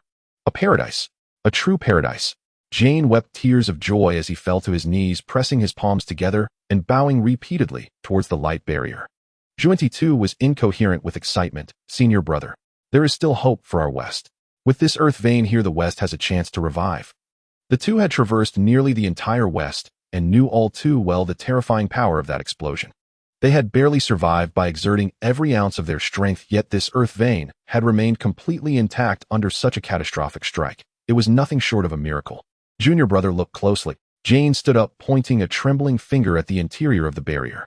Not only is there spiritual energy and an earth vein inside, but it's also filled with thick golden light of merit and creation qi. What does that mean? Zunti's eyes darted as realization dawned, and he exclaimed with ecstasy, "It means that an unimaginable celestial treasure is gestating here. Perhaps it's even a primordial supreme treasure that protected this earth vein." At this thought, their breathing grew heavy. A primordial supreme treasure. If they could obtain it, what was the loss of a mere sanctuary? Greed and ecstasy instantly clouded their minds. They eagerly released their divine sense, seeking to probe the reality within the light barrier and find a way to enter. However, the moment their divine sense touched the golden barrier, a deafening roar, abruptly rang out. The once calm golden barrier erupted with blinding light. A crushing wave of counterforce surged back along their divine sense. Bam! Bam! Jang and Zhuanti felt as if a heavy hammer had smashed into their minds. Both let out a muffled groan. Their bodies were sent flying like kites with broken strings. Ouch! My old back. Zhuanti clutched his head as he struggled to his feet, his face full of horror. Jang scrambled to his feet, covered in dust and dirt, ignoring the pain in his body. His gaze was fixed intently on the massive formation ahead, now fully revealed in its true form. In truth, this was the heaven-earth and all-encompassing star formation jointly laid out by Qin Feng, the three Xiao, and Houtu. Why had Qin Feng not taken this formation away when he left? The reason was simple. In the process of withstanding Lu He's self-destruction, in order to preserve this vein of the earth, Qin Feng had infused a vast amount of merit power into the formation. The foundation of the formation had grown completely intertwined with this last remnant vein of the western lands. If Qin Feng wanted to forcibly retrieve the formation, he would have to extract that merit power. But that was like trying to gather spilt water. How could the merit now fused with the earth vein ever be reclaimed? If he forcibly extracted it, not only would the formation collapse, but this hard-won vein would be destroyed as well. If Qin Feng truly possessed the ability to suck back the merit that had merged with heaven and earth, he would have long been invincible. He could simply find a few merit-based treasures and drain their power dry. Thus, after weighing the pros and cons, Qin Feng chose to abandon it without hesitation. After all, he had more merit than he could use, and leaving the formation here would not only continue to protect this vein, it would also conveniently create a favor, placing the karmic debt upon the beings of the West. But at this moment, Jang and Zhuanti were clearly unaware of the intricacies behind it all. A formation? This is actually a formation.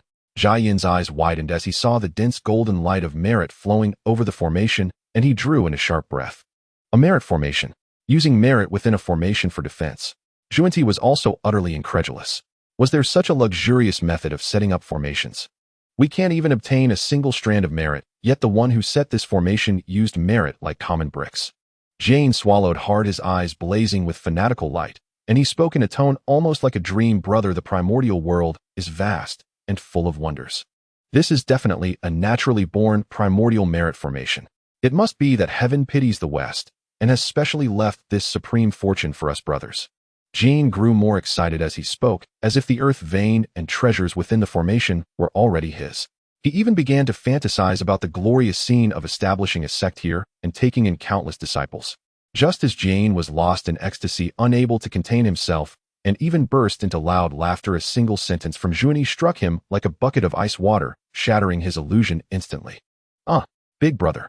Junyi weakly raised his hand, pointing at the golden barrier that exuded a terrifying pressure, and asked a soul-searching question. This formation looks so formidable it just shattered our divine senses. How do we get in? Air. Jiayan's laughter cut off abruptly, as if an invisible hand had choked his throat. The two stared at each other dumbfounded, standing blankly outside the formation. Yes, how to get in. They had only probed with their divine senses, and were already blasted away. Now the formation was fully activated, and the dense golden light of merit on it was like the spines of a hedgehog. Break the formation. They wouldn't dare, even if they had 100 times the courage. That was a merit formation. Who would dare to forcibly attack a formation imbued with such immense merit? Heaven would surely immediately send down a divine punishment, reducing the one who broke the formation to ashes. Jiayan's bitter face grew even more sour. He stared at the formation for a long time, then finally forced himself to save face, clearing his throat to cover his embarrassment. Ahem. Brother, such a primordial formation must be sentient. It is now in a closed state, meaning the time for its emergence has not yet come. When the time is right, it should. Probably. Perhaps. Close itself. Jane said guiltily. Junyi sighed, looking at this vast treasure trove that could only be seen but not touched, his heart full of reluctance, but helpless. Enough, since we can't get in, guarding it is pointless. Junyi shook his head. Brother, let's go check the other places in the west first. Maybe there are still some fragments of artifacts left behind. This place is protected by the formation, so it will surely be safe. We can come back for it another time. Jane took one last reluctant look at the blessed land, gritted his teeth, and nodded. All right. Let's go. Two pitiful figures turned into streaks of light, once more carrying a heart full of helplessness and regret, flying toward the distant wastelands to continue their miserable journey of scavenging. At the center of the primordial continent, the majestic Buzhou mountain, which supported heaven and earth like a heavenly pillar, was perpetually shrouded in dense primordial spiritual energy and the pressure of Pangus might. At this moment, outside a secluded cave halfway up Buzhou mountain, a peerless beauty, draped in a five-colored rainbow robe, with an exquisite face marked by a hint of annoyance, sat on a blue stone. Her fair jade-like slender hands were ruthlessly tormenting a pitiful low-grade spirit fruit tree beside her. This beauty was none other than Nuwa, who would one day mold clay to create humans and mend the heavens to save the world. He's dead. He ran away. He's dead. He ran away. Nuwa muttered to herself, each word accompanied by her fiercely plucking a lush green leaf from the spirit fruit tree and tossing it to the ground. The once leafy spirit fruit tree was now left with only a bare trunk shivering in the wind. Nuwa felt deeply frustrated. Ever since the catastrophe ended, the baleful energy in the world dissipated, and the heavenly laws became clear again, she had excitedly rushed down Buzhou mountain. She wanted to find the little golden dragon that the beings near Buzhou mountain spoke of, one who was a swindler, utterly shameless, and without any bottom line. In the descriptions of those beings, that little dragon not only possessed uncanny skill in formations, but also had a way of acting that was a rare eccentricity in the primordial world. Nuwa was naturally lively and curious about new things. Hearing their tales, her interest in that little golden dragon soared to the highest point. But when she turned the area at the foot of Buzhou mountain and the surrounding millions of miles upside down, even interrogating countless birds and beasts, the results left her deeply disappointed. Those beings either shook their heads and said that the little golden dragon had packed up and fled thousands of years ago, or they confidently speculated that the low cultivation little dragon had surely perished in the terrifying baleful energy of the Dragon Han catastrophe. Finally meeting such an interesting creature, yet I couldn't even lay eyes on him. Nuwa crushed the last handful of leaves in her hand in frustration, her exquisite face etched with reluctance. I refuse to believe you can simply vanish from the primordial world. When you next show yourself, we'll catch you and keep you as a pet for a few days.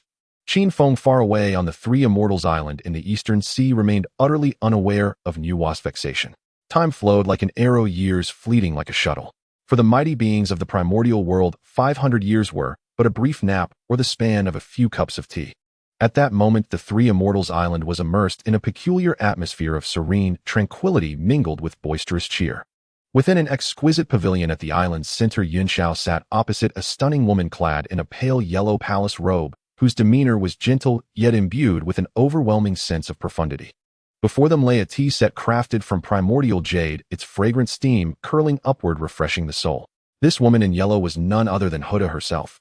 Shortly after the group returned to the Three Immortals Island, Houtu had silently recalled her incarnation through her divine powers. Over these 5 centuries, Xiao and Houtu often sat together savoring tea and discussing the Tao. Both had amassed vast quantities of merit from the great Tao and heavenly Tao. Xiao had directly advanced to the mid-stage of the golden immortal realm, while Houtu had reached the late stage. Such tremendous leaps in cultivation required them to spend considerable time settling their minds and solidifying their foundations. Needing to slowly digest the merit, Xiao abandoned her usual strict supervision of her sister's cultivation completely, letting Xiao and Bixiao roam free. This delighted the 2 girls immensely. "Oh, little golden dragon, don't run. Hand over that purple-striped peach. Spit out what's already in my mouth. Catch me if you can." In a nearby sea of flowers, Bixiao and Xiao were flanking Feng, who had transformed into a streak of purple-gold light. The trio leaped and darted among the blossoms, their laughter and shouts startling countless immortal cranes into flight.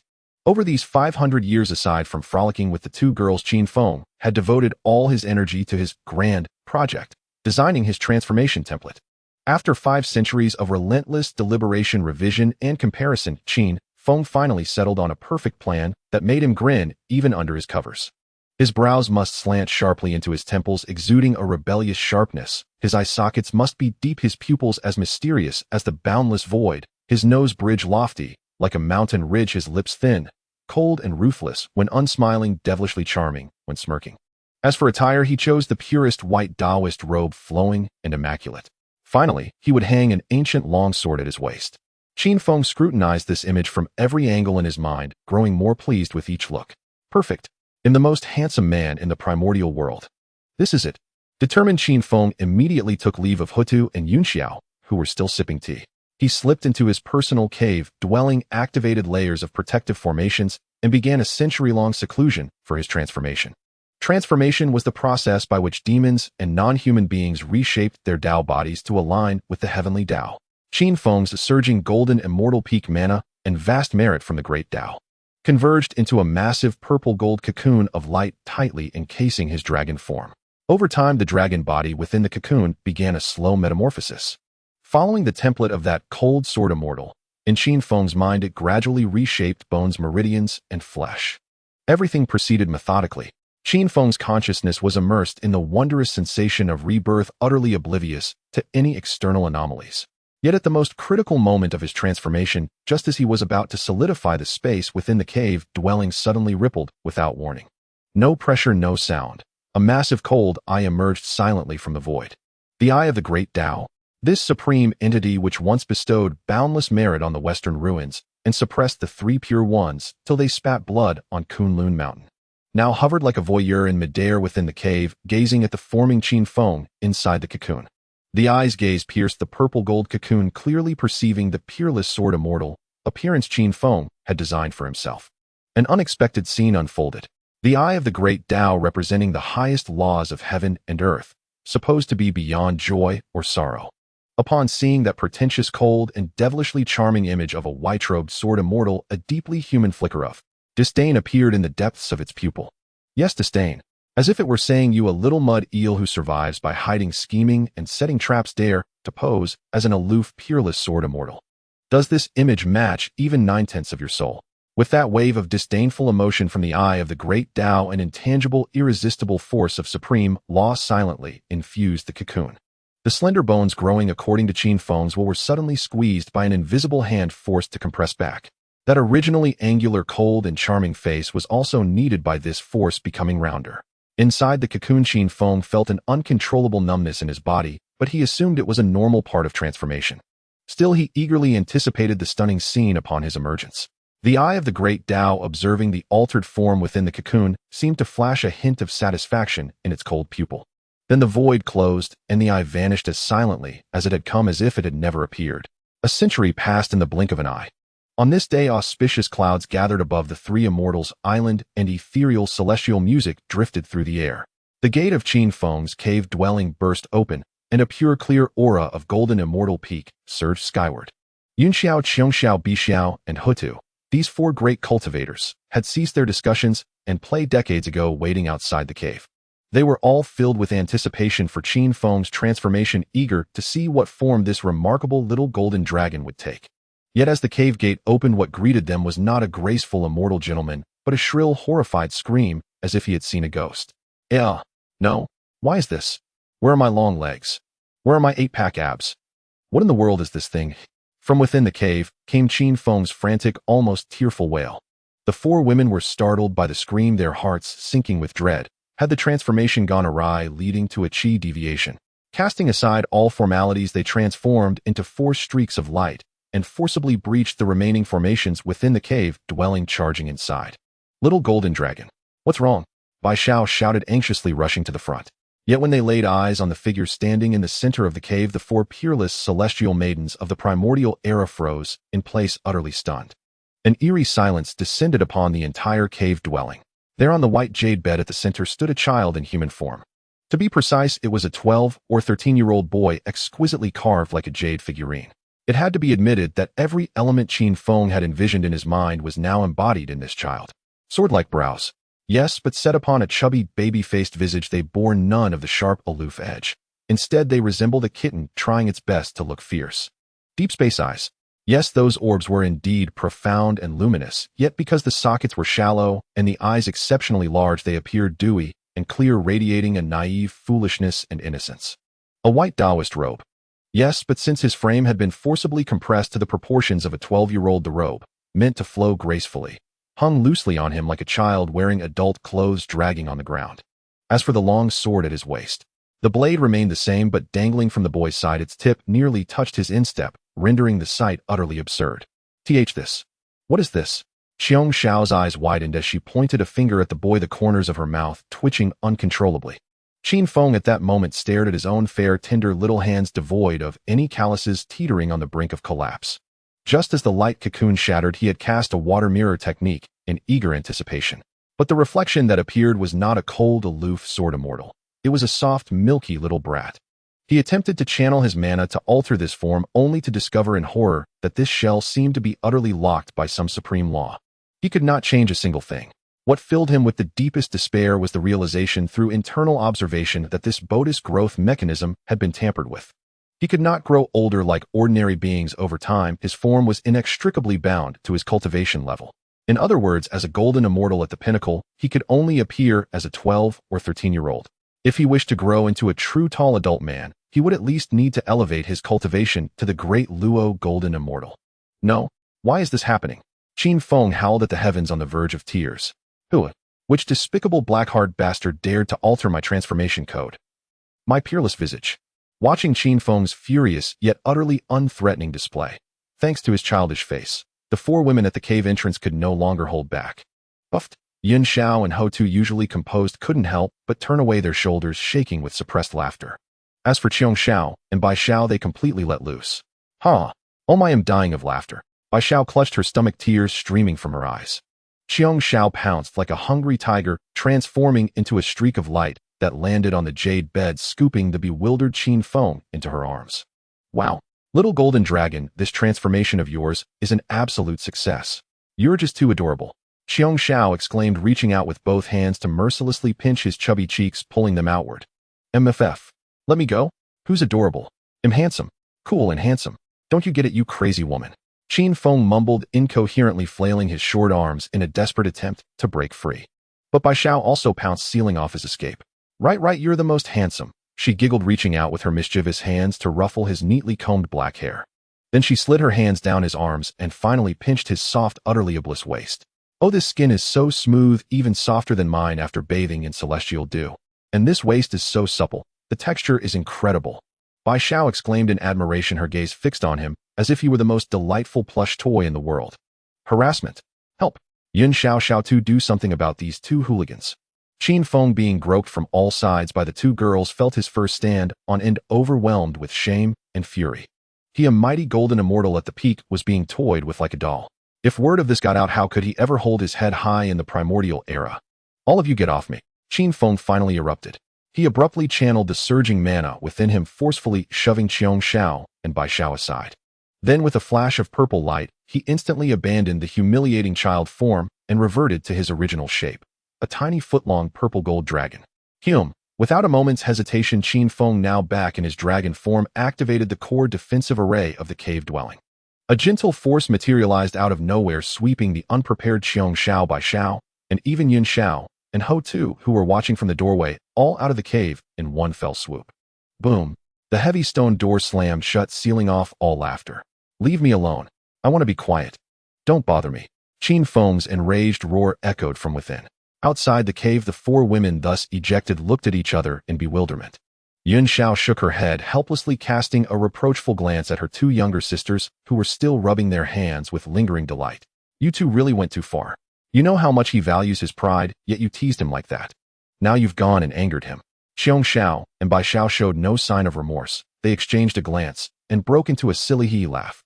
"Big sister, don't you think little golden dragon looked just too adorable in that form? So much more fun than his dragon shape." Bai Xiao gestured excitedly. Houtu, standing nearby, maintained a dignified and gentle smile on the surface, but a flicker of deep regret passed through her eyes. "Oh, a missed opportunity." Houtu sighed inwardly with chagrin. "I was too busy laughing earlier. If only I'd known how good the texture would be, I should have rushed in first. Not getting a prime spot. What a loss." Time fled like a white colt passing through a crevice, the years of the primordial continent slipping away imperceptibly. Nearly 3 millennia had passed since that cataclysmic war between the Tao and the demons. On the 3 immortal islands of the eastern sea, Qin Feng had long since concluded that agonizing seclusion and sauntered out of his cave dwelling. Yet when he emerged, he was still in the form of a little dragon barely over a foot long, its body covered in gleaming purple gold scales. Ever since that day in his cave when he saw his forcibly altered form, a 12 or 13-year-old boy, under the gaze of the Taoist, Qin Feng had sworn a venomous oath he would never use that transformation again until his cultivation broke through to the great Luo golden immortal realm and he could fully change his physique. He would rather die. He would rather leap from the cliffs of the 3 immortal islands.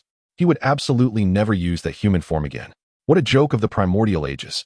He, a grand cultivator bearing boundless merit, someone to whom even the heavenly Tao showed a modicum of respect, was supposed to swagger around with a chubby childish face. That would be the greatest stain on his entire life, an inerasable black mark. Yet the female immortals on the 3 immortal islands clearly did not share his sentiment. Ever since Bai Xiao and Xiong Xiao had witnessed that adorable jade-like little boy, their maternal instincts and playful urges had overflowed. For 2,000 years they had tried every trick to coax Qin Feng into transforming again. "Little golden dragon, look at this primordial water spirit fruit. It's big and sweet. Just change back into that cute little form and let me pinch your cheek, and this fruit is yours. What do you say?" Bai Xiao waved a celestial fruit radiating enticing spiritual energy right under Qin Feng's dragon nose. Xiong Xiao meanwhile put on a pitiful act. "Little golden dragon, just transform once. Just once, okay? We promise we won't mess with your belly anymore." However, Qin Feng was utterly immune to these sweet-coated bullets and soft pleas. He shook his head vigorously, his 2 golden dragon whiskers sticking up high, refusing to budge no matter what. Even the usually dignified and composed Houtu secretly joined the ranks of tempters. She utilized her mastery of the earth laws, transforming gentle, thick pulses of terrestrial energy into invisible hands, giving Qin Feng a full-body, deep-level, top-tier spiritual massage. Qin Feng, soothed by this earth law massage, went limp and boneless, sprawling comfortably on the white jade table, a contented purr rumbling from his throat. But when Houtu leaned close to his ear and asked in a seductive whisper if he could transform for her, to see Qin Feng jolted awake in an instant. He flipped over, stood up, and refused with righteous indignation. Seeing Qin Feng so impervious to all their tactics, Houtu sighed inwardly, her face full of regret. She chided herself more than once. If only she had known this little one would be so stubborn, she should have pounced on him and given him a good squeeze right when he first emerged from seclusion in that form. Yun Xiao, sipping tea nearby, watched the scene with a slight upturn of her lips. In truth, she harbored the same thought. That little boy form was just too adorable, far more interesting than this slippery little golden dragon. While resisting the temptation to transform, Qin Feng hadn't been idle for the past 2 millennia. He had poured most of his energy into refining the unexpected treasure he had obtained, the 24th grade creation green lotus. As his cultivation stabilized at the peak of the golden immortal realm, he finally had enough magical power to touch the core of this primordial treasure. Through the erosion of long years, he succeeded in refining several of the creation green lotus' innate restrictions. Only now could he finally unleash 1/5 of this treasure's true might. And this mere 1/5 of its power had already opened Qin Feng's eyes wide. The 24th grade creation green lotus was finally revealing its true prowess. Before, in the hands of the little golden dragon, or when Qin Feng's cultivation was low, this green lotus could only passively emit a purifying light for defense. If the creation green lotus had developed sentience back, then it would have felt immensely stifled. After all, a supreme treasure reduced to being a mere turtle shell was a disgrace to its reputation. But things were different now. Qin Feng discovered that the creation green lotus was not only astonishingly defensive, but the endless stream of creation's spiritual energy it emitted was also an unparalleled treasure for aiding cultivation. Simply sitting on the lotus platform could rapidly restore expended cultivation and calm the mind, minimizing the risk of qi deviation. What surprised Qin Feng even more was that the creation green lotus offensive power was equally formidable. Each of its 24 petals contained the creation law capable of tearing the void itself. If fully activated, it could easily obliterate any enemy of the same realm. Yet compared to those flashy magical attacks, Qin Feng still preferred the most primal, most violent method of use. Take this. On the back mountain of the three immortal islands, Qin Feng gripped the stem of the creation green lotus tightly with his small dragon claws. He swung the massive green lotus through the air like a giant meteor hammer, whistling loudly before smashing it fiercely into a barren mountain ahead. Boom! A deafening roar echoed. The 10th Sanzang tall barren mountain was pulverized into dust by the creation green lotus. The terrifying creation force even shattered the surrounding space, leaving jagged dark fissures. Bai Xiao and Xiong Xiao, watching from a distance, were dumbfounded. Then they couldn't help but shout in exasperation, "Little golden dragon, have you lost your mind? That's the 24th grade creation green lotus, a supreme treasure for comprehending the Tao and defense. And you're using it like a brick to hit people. What a waste of a divine object." Qin Feng retrieved the lotus, patted the dust off its platform with his claw, and curled his lip dismissively, shouting back, "What do you know? A magic tool is meant to be used. As long as it can knock the enemy flat, who cares if it's a green lotus or a brick? Whatever works." This 24th grade creation green lotus could now be perfectly called the 24th grade merit green lotus. Because during the refining process, the green lotus revealed a terrifying appetite, frantically absorbing the Tao merit within Qin Feng's body. The scene back then had nearly scared the soul out of Qin Feng. In one go, the green lotus devoured nearly half of his peak golden immortal merit. This caused a violent upheaval in his magical power, and his realm teetered on the brink, almost falling from the peak of golden immortal back to the late golden immortal stage. Fortunately, Qin Feng's foundation was deep. He desperately steadied his mind and forcibly severed the lotus absorption. Gazing at his hard-earned merits now shriveled to a fraction of their former glory, Qin Feng's heart ached with a sharp, searing pain. It nearly scared him into shouldering his hoe and rushing back to the primordial continent to resume his old profession of mending the earth's veins. Besides refining artifacts on the three immortals' island and evading the wandering hands of the female immortals, Qin Feng had over the past 2 millennia frequently slipped away from the eastern sea to journey to Buzhou Mountain at the heart of the primordial land. His purpose for visiting Buzhou Mountain was singular: to seek treasures. As a transmigrator, he clearly remembered that the mountain nurtured a legendary primordial gourd vine. Calculating the time, the 7 primordial gourds were nearing ripeness.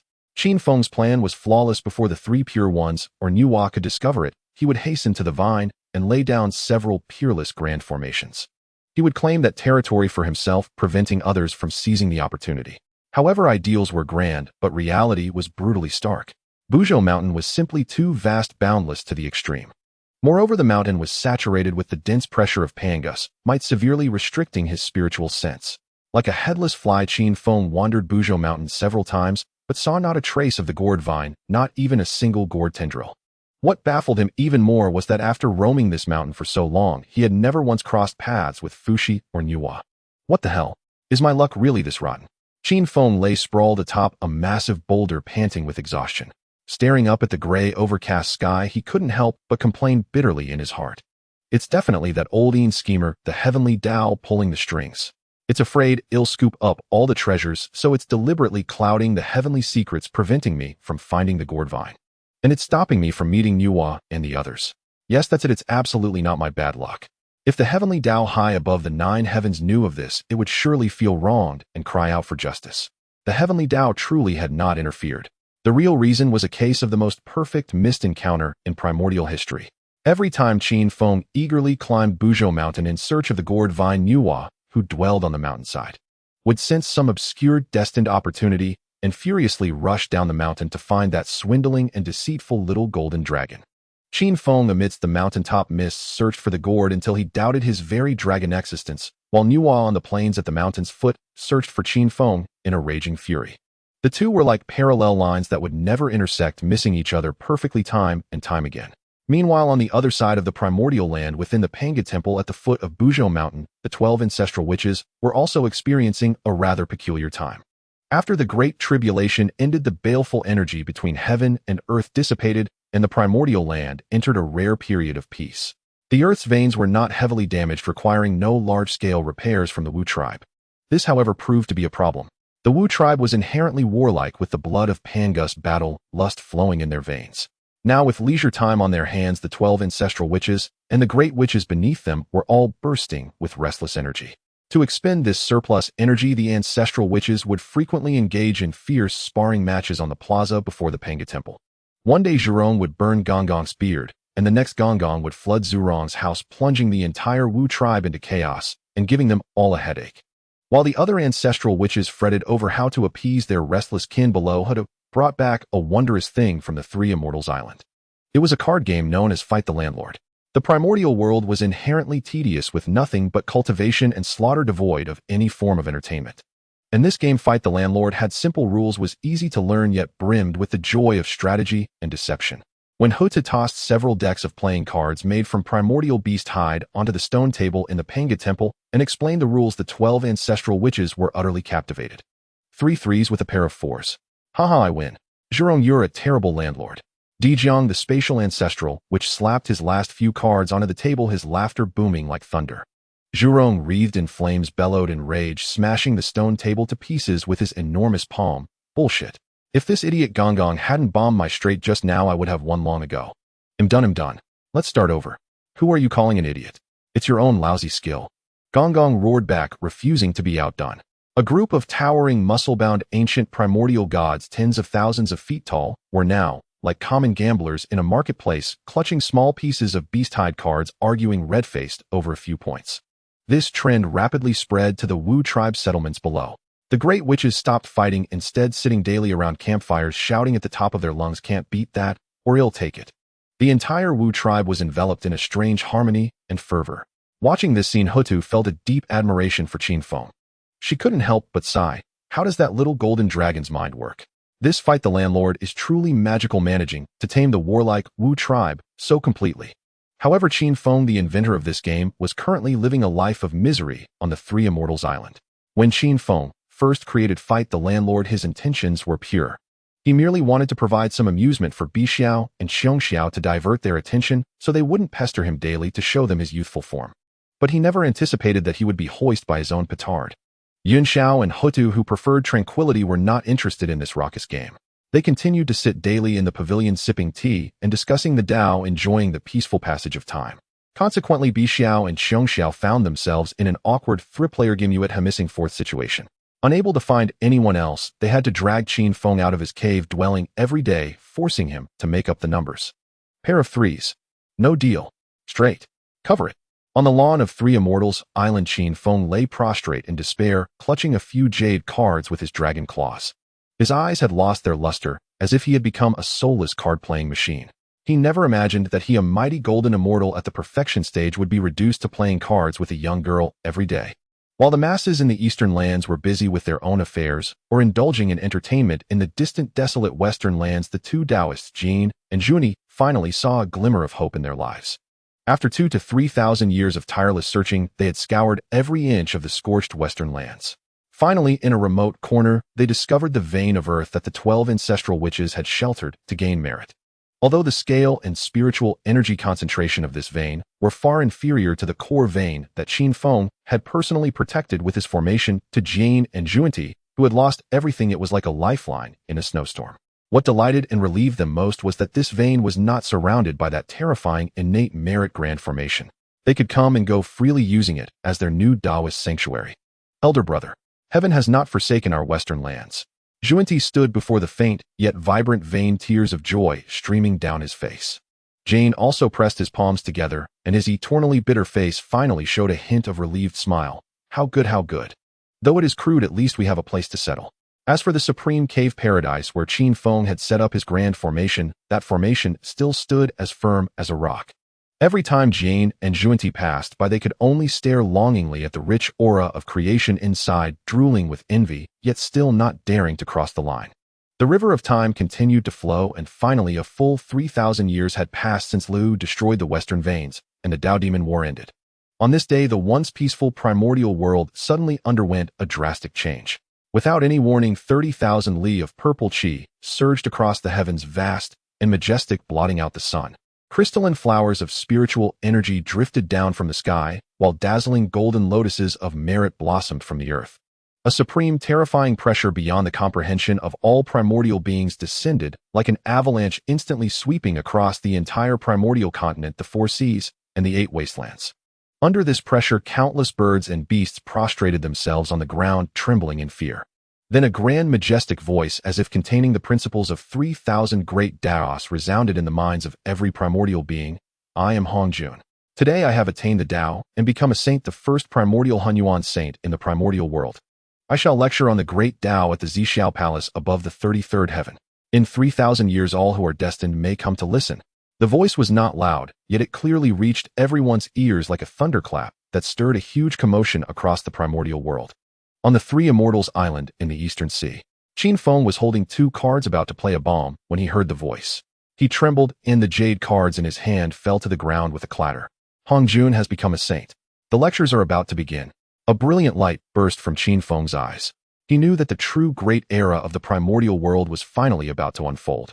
Bi Xiao and Xiong Xiao, sitting across from him, were also stunned, not even noticing that Qin Feng had secretly glimpsed their cards. In the pavilion, Yun Xiao and Houtu, who were drinking tea, both paused their movements. Houtu's dignified face showed an expression of utter shock. A Honghuang saint?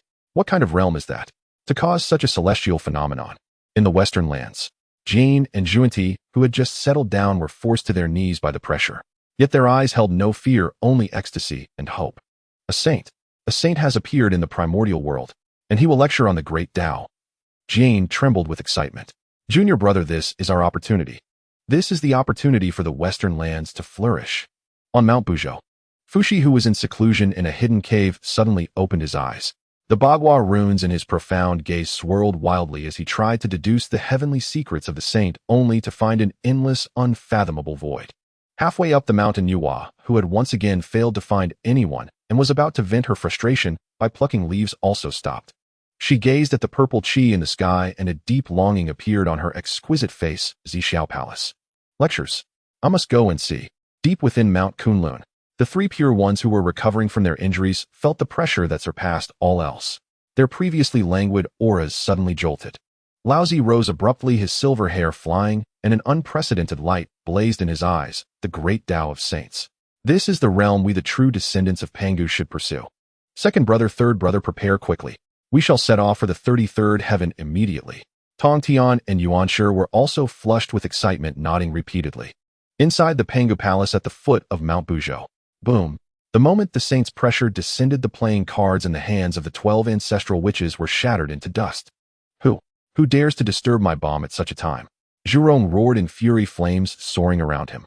D Jang, however, grabbed him and looked solemnly towards the 33rd heaven. Shut up. This aura, a Honghuang saint. The heavens of the primordial world are about to change. Hongzhun's attainment of sainthood and the lectures at Ziao Palace set the gears of fate for the entire primordial world spinning wildly from this moment. As if by agreement, the top primordial experts hidden in famous mountains, rivers, and cave paradises all broke out of their seclusion. From Mount Kunlun, the 3 pure ones transformed into 3 streams of pure qi and shot into the sky.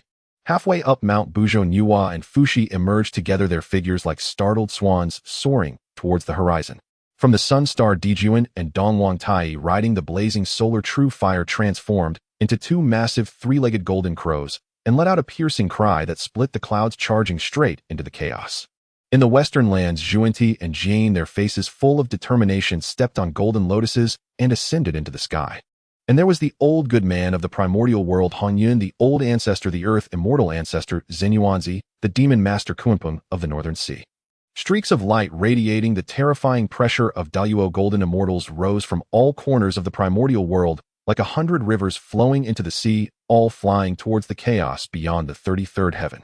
As Hongzhen's grand voice, seemingly containing the ultimate principles of the great Tao, gradually faded, the atmosphere on the Three Immortals Island in the Eastern Sea fell into a brief silence. Inside the pavilion, those who had been playing cards and sipping tea all halted their actions.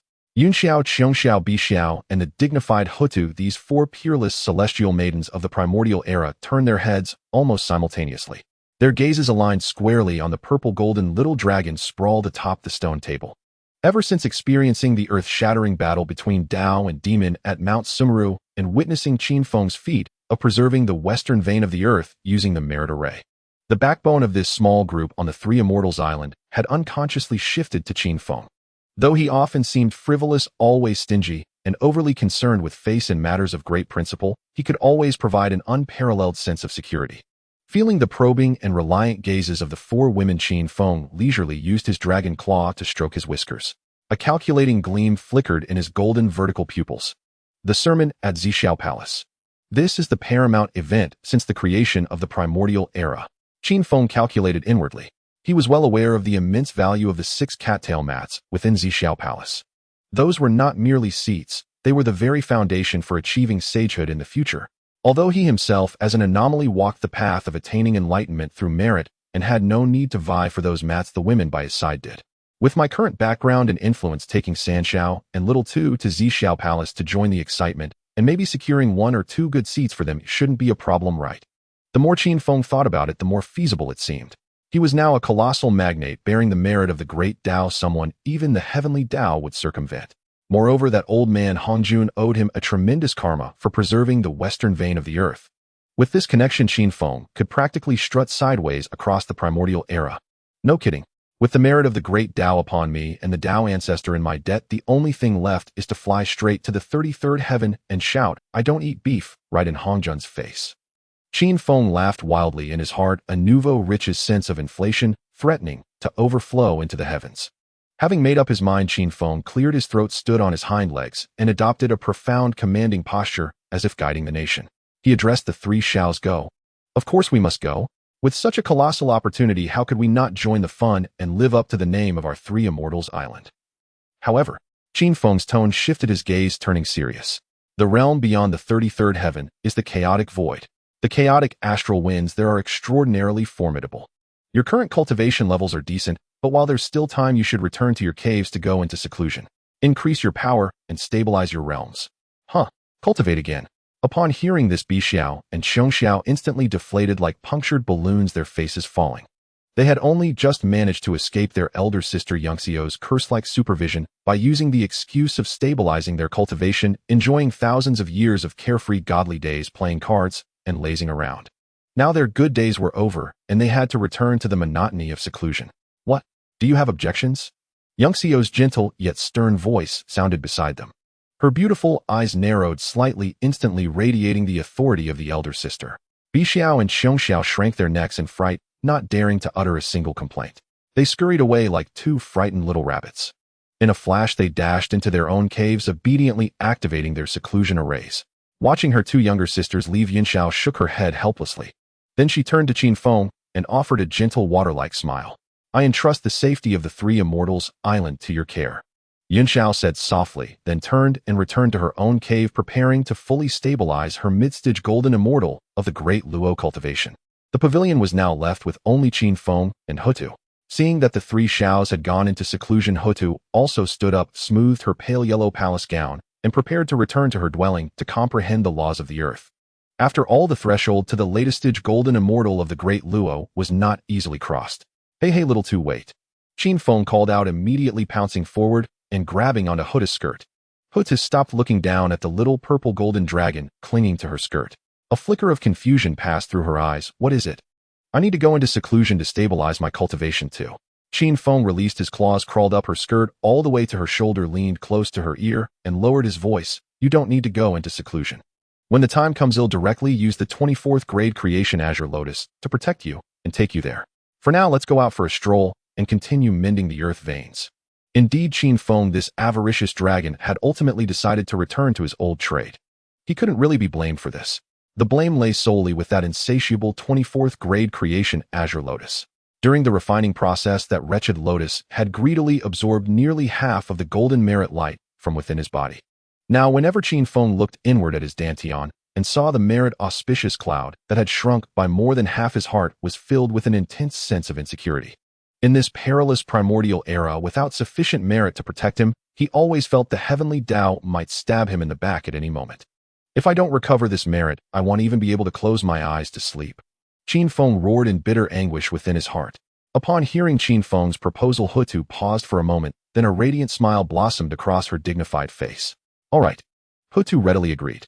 She also found Qin Feng's reasoning sound. After all, breaking through to the great Luo golden immortal realm required more of an understanding of the laws of heaven and earth, as well as fateful opportunities. Staying cooped up in seclusion was indeed not as good as traveling and experiencing the world. Moreover, journeying together with the little golden dragon across the primordial land would be far more interesting than cultivating alone in a cave dwelling.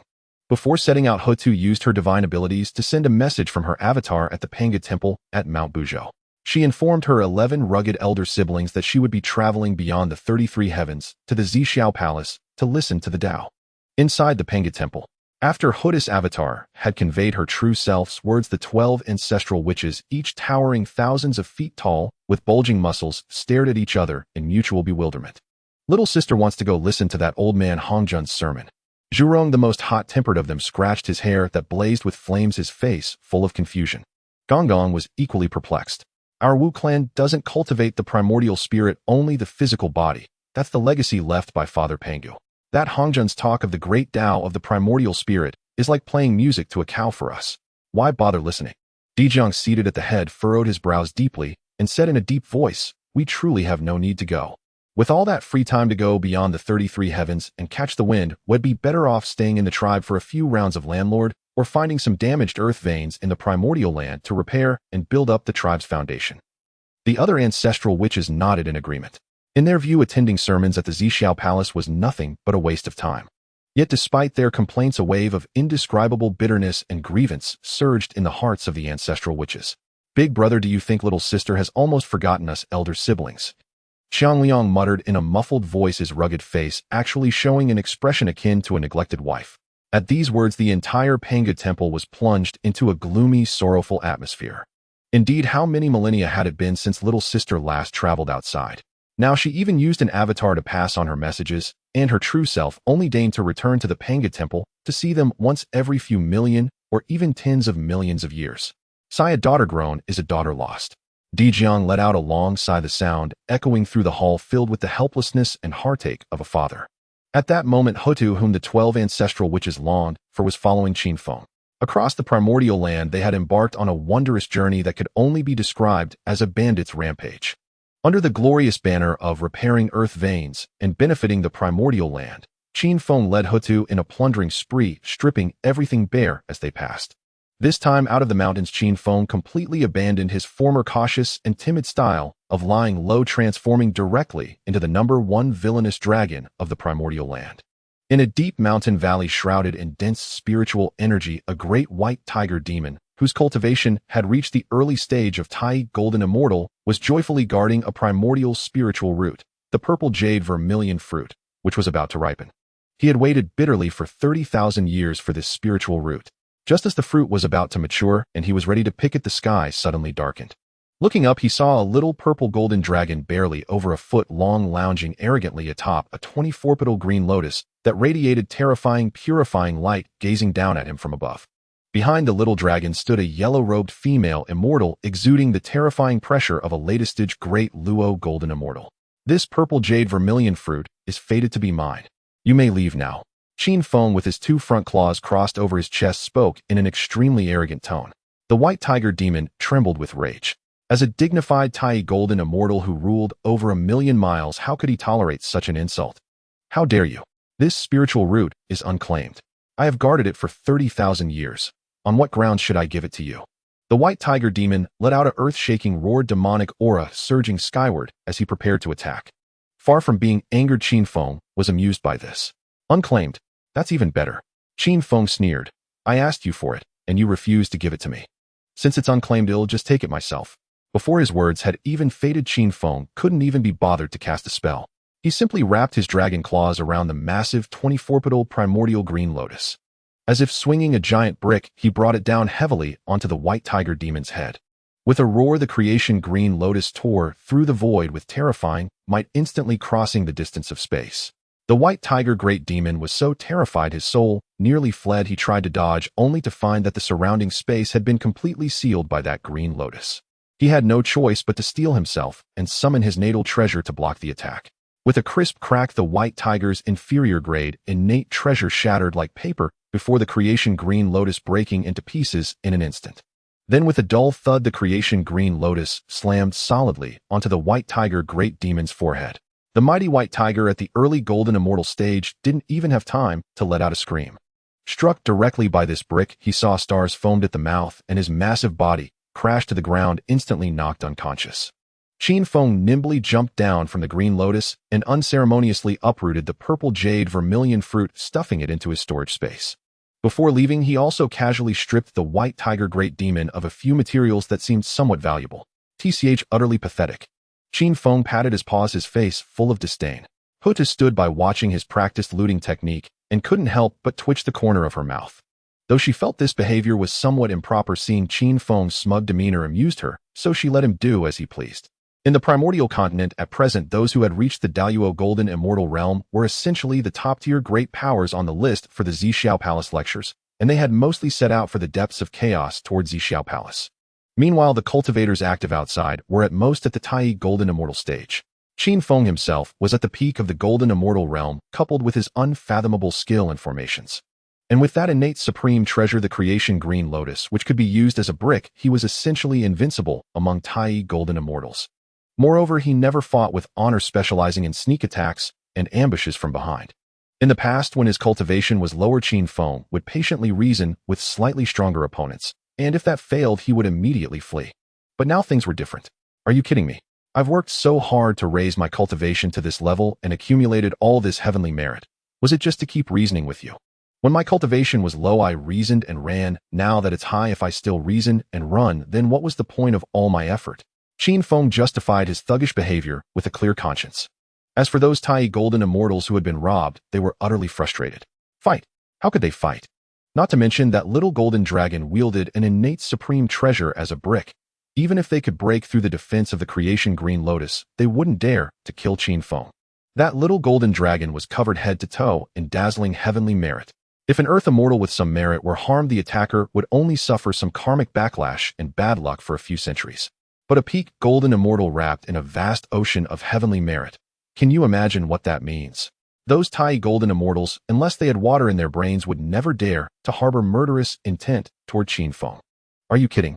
Even if they just injured him, let alone killed him, the karmic backlash and purple firmament divine thunder from the heavenly Tao would obliterate them body and soul in 2 moves, barring them even from reincarnation. Unable to fight, losing every argument, and having their treasures used as bricks. Those demon kings and rogue cultivators who encountered Qin Feng could only watch helplessly as their precious celestial treasures, guarded for countless years, were plundered by this bully dragon, then weep and question their existence. During this period, after Honghuang announced his lecture, in 3,000 years the entire primordial continent should have been a scene of peace and tranquility. All Daluo true immortals had mostly departed for the depths of chaos to hear the doctrine, while the remaining beings, having just survived the great tribulation, were recuperating. Except for the little golden dragon, who was running rampant across the primordial continent. Yet it was precisely the appearance of this bully little golden dragon Qin Feng that shattered this tranquility. Over these 3,000 years, any great demon or rogue cultivator who hadn't gone into seclusion had either heard of or personally experienced the tragic tale of being ambushed and robbed of their treasures by a purple gold little dragon. Qin Feng's name among the lower and middle-tier cultivators of the primordial continent had become a terror capable of stopping children from crying at night. Have you heard? The black bear spirit on that eastern mountain was knocked out yesterday by a little golden dragon carrying a green lotus, and even the stone table in his cave was taken. That's nothing. The old flood dragon in the southern deep pool, who had guarded the water spirit pearl for 100,000 years, was tricked out of it by that bully dragon with a series of formations, and he's still crying at the bottom of the pool. While the beings of the primordial continent were frenziedly preparing for the Ziao Palace lecture, Qin Feng took Houtu with him. While repairing scattered broken earth veins to earn merit, he also rampaged across the primordial continent. 1,000 years on this vast and boundless land was but a drop in the ocean. But for the lower and middle-tier cultivators of the primordial continent, this millennium was a prolonged nightmare.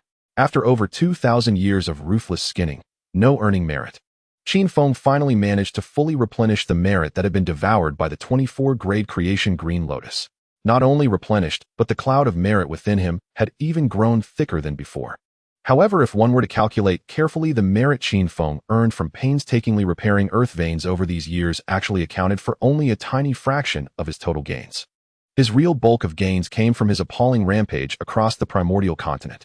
Of course, Qin Feng himself absolutely refused to admit this was a rampage. He euphemistically called this behavior benevolent, giving and helping others.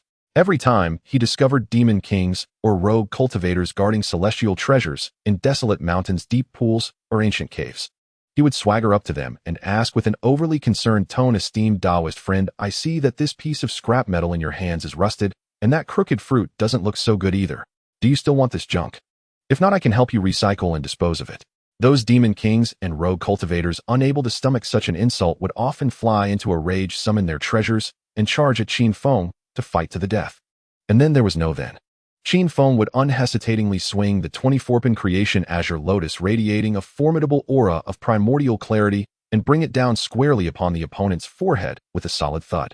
A single strike from the azure lotus would cause the opponent's eyes to roll back, ushering them into a serene slumber. If the adversary possessed a slightly higher cultivation level, a second blow would guarantee they collapsed into an unshakable sleep, immune to any disturbance. Once the foe had fallen unconscious, Qin Feng would calmly plunder their treasures and spiritual fruits, shaking his head with a sigh of feigned humility. Indeed, the primordial world is filled with benevolent souls.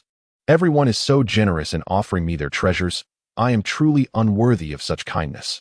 At this moment, Qin Feng was immensely wealthy. He had completely shed his former penny-pinching poverty, evolving into a spendthrift nouveau riche who squandered resources without a second thought. Ordinary acquired spiritual treasures were now discarded by him without a care. Over this millennium, through such deceitful and underhanded methods, Qin Feng had amassed a total of 6 superior-grade innate spiritual roots. Although most of these 6 superior-grade roots were still mere saplings, just breaking through the soil, requiring endless ages and spiritual energy to nurture, Qin Feng was still overjoyed, grinning from ear to ear. These were superior-grade innate spiritual roots. Any single one would incite fierce competition among the mightiest golden immortals. As for medium-grade spiritual roots, Qin Feng's storage space held hundreds of them casually discarded in a corner like common cabbages. As for lower-grade roots, he had long since forgotten his origins. He declared that as a great being of boundless merit wielding a primordial treasure, he looked down upon such inferior roots, lacking even the desire to stoop and pick them up. With only 2,000 years remaining until the Tao ancestor Honghuang's sermon at the Purple Firmament Palace, Qin Feng calculated the time and deemed it fit to return. After all, traversing from the primordial continent to the chaotic void beyond the 33 heavens, and locating the exact position of the Purple Firmament Palace within the boundless chaos would require considerable time.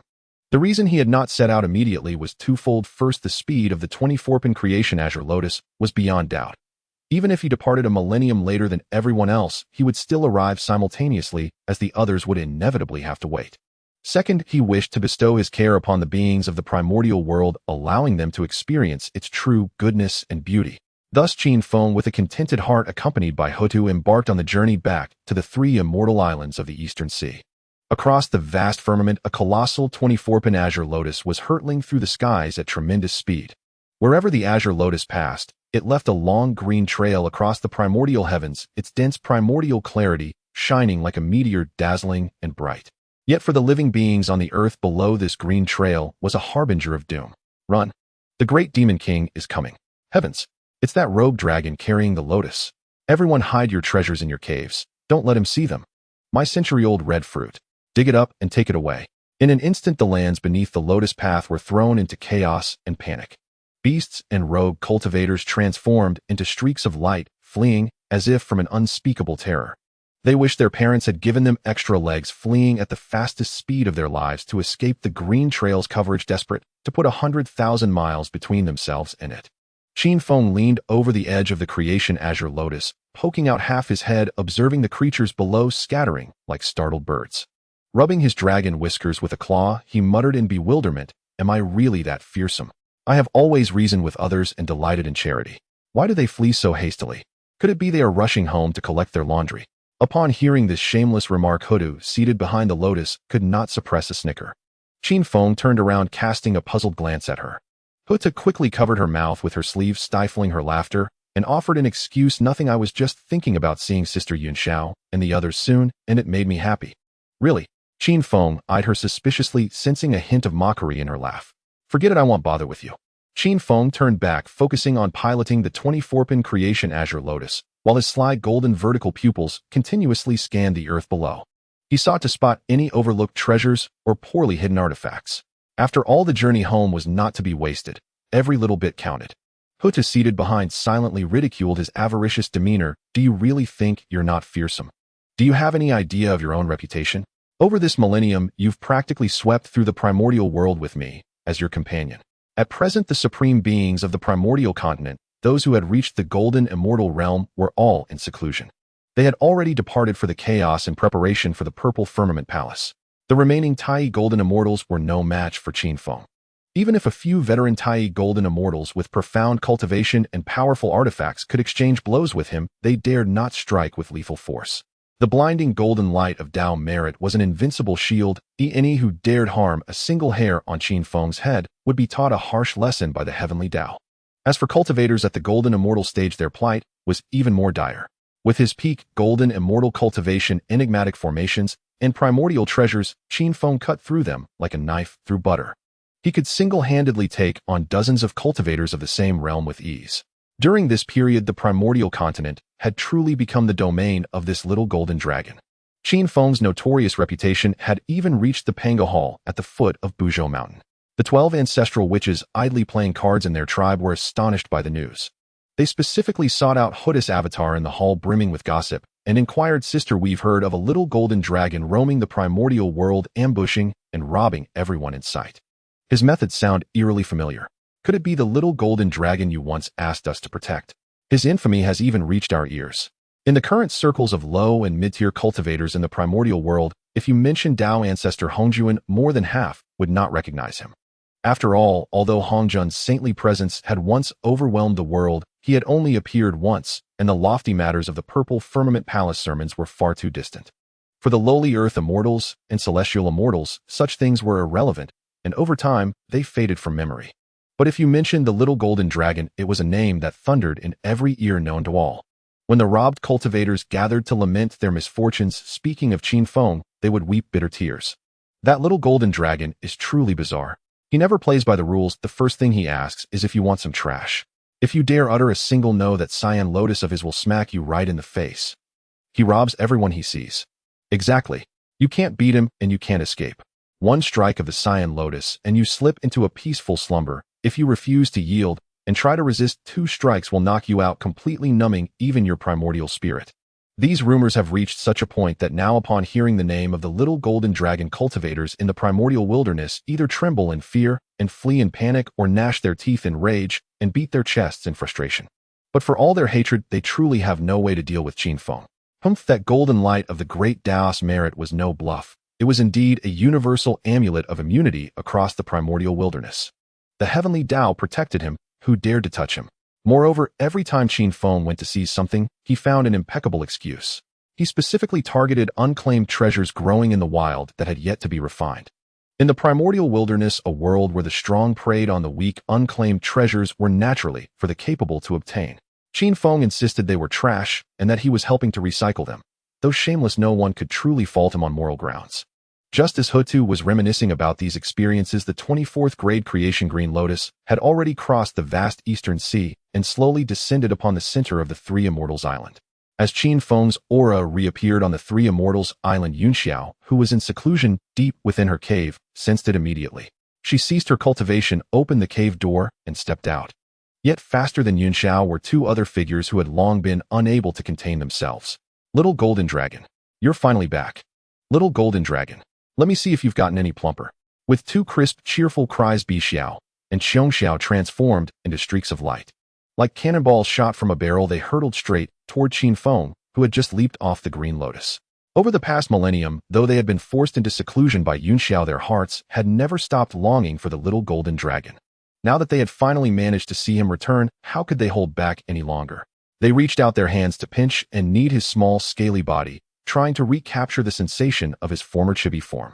Seeing those two fair tender paws about to land on him, Qin Feng snorted coldly and reacted with astonishing speed.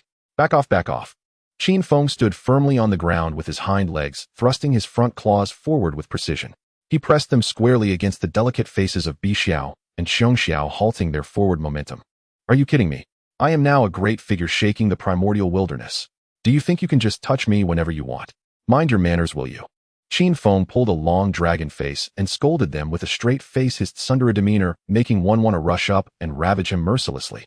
With their faces pushed back, Bi Xiao and Xiong Xiao flailed their arms in the air, unable to reach Qin Feng, stamping their feet in frustration. Just then Yang Xiao's gentle voice rang out at the perfect moment. All right, you two, stop messing around. The little golden dragon has just returned from a long journey and must be tired. What kind of behavior is this? Hearing their elder sister's words, Xiong Xiao and Bi Xiao reluctantly gave up their struggle. They withdrew their hands, imagining the infuriating look Qin Feng would have when he grew up, pouted sulkily, and then obediently retreated to stand on either side of Yan Xiao. Seeing the two women calm down, Qin Feng nodded with satisfaction and patted his claws.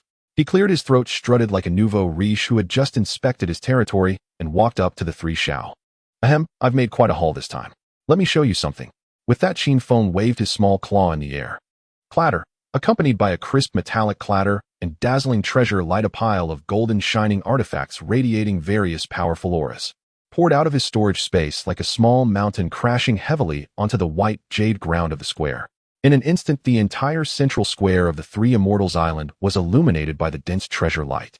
Yun Xiao, Xiong Xiao, and Bi Xiao stared at the mountain of artifacts before them, utterly stunned, their mouths agape wide enough to fit a spirit fruit. Holy crap! Little golden dragon, did you loot the treasure vault of some great power? Where did you get so many spiritual treasures? Bi Xiao stammered, her eyes nearly dazzled by the treasure light. Among this mountain of artifacts, most were formidable post-heaven spiritual treasures, at least 100 by rough count.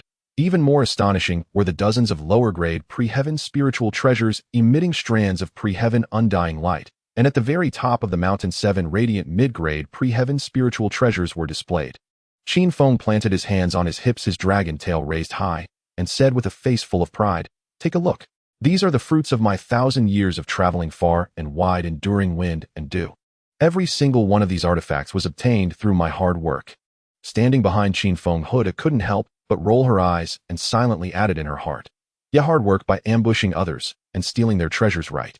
That creation green lotus of yours is almost corrupted by you." Xiong Xiao and Bi Xiao were now completely captivated by the artifacts before them.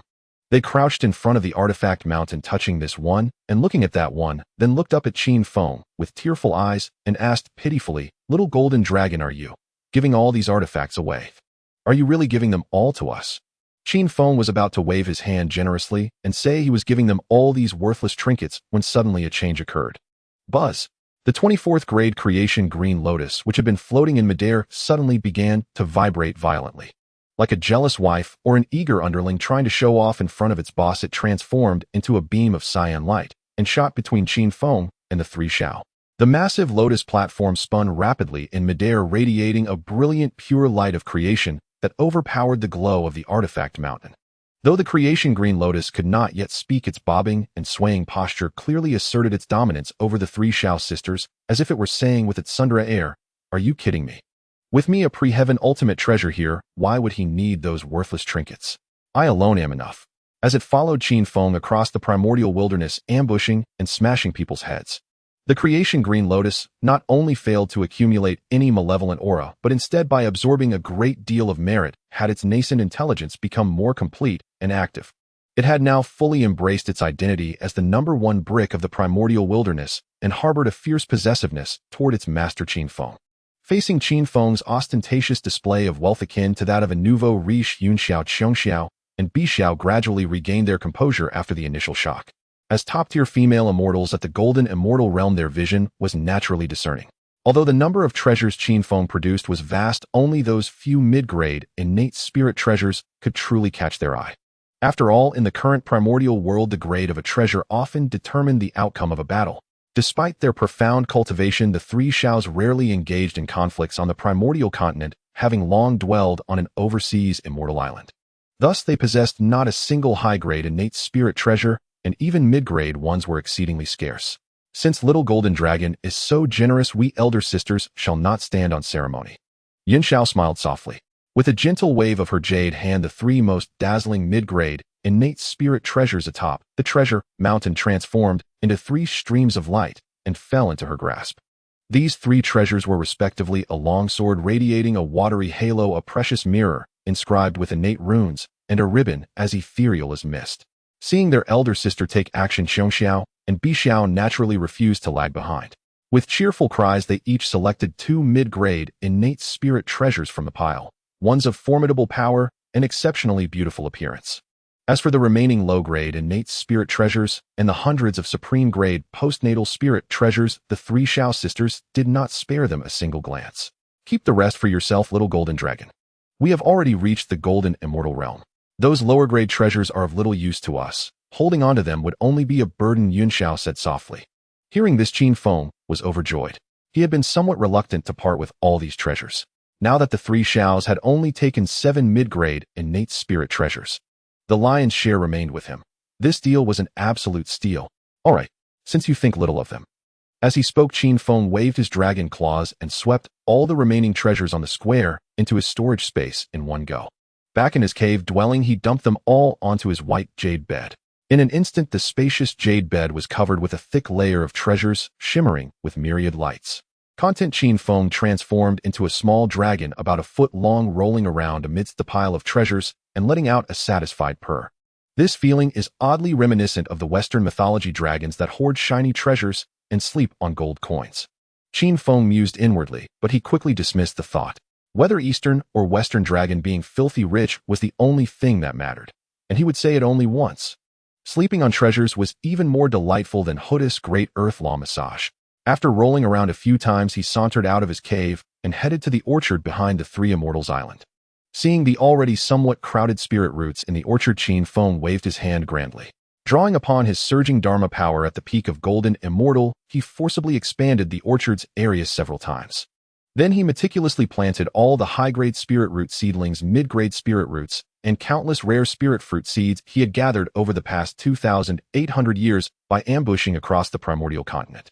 In no time, the previously barren new orchard was filled with the radiance of various spirit roots exuding dense spiritual energy. Although most were postnatal spirit roots, the cluster of innate spirit root seedlings radiating the light of innate indestructibility elevated the entire orchard's foundation to an unimaginable level. Just as Qin Feng was busy watering the newly planted spirit roots with 3 light divine water, the 3 Xiao sisters and Houtu also arrived at the orchard. Gazing at the vibrant treasure light-filled scene in the orchard, the 3 Xiao sisters were once again astounded. Heaven's little golden dragon, where on earth did you get so many spirit roots? This is simply too incredible.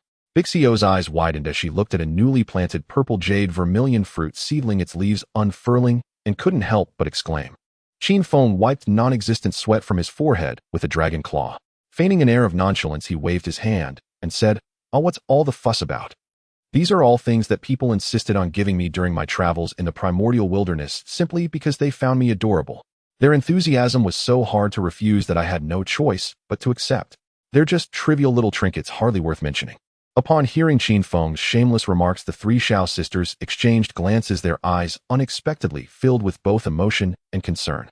They gazed at the thick, almost tangible golden light of Dao merit emanating from Qin Feng's body, silently speculating. With so much merit on the little golden dragon, he must have performed countless benevolent deeds for the world in the primordial wilderness. Those cultivators gave him spiritual roots and treasures as repayment for his kindness. The little golden dragon is truly too kind-hearted. Xiong Xiao looked at Qin Feng with deep sympathy, but the hearts of people in the primordial wilderness are treacherous. The little golden dragon is so innocent he accepts whatever others give him. What if he encounters malicious scoundrels who deceive him with fake spiritual roots? Yes, from now on we must keep a close watch and not let the innocent little golden dragon be cheated by those villains of the primordial wilderness.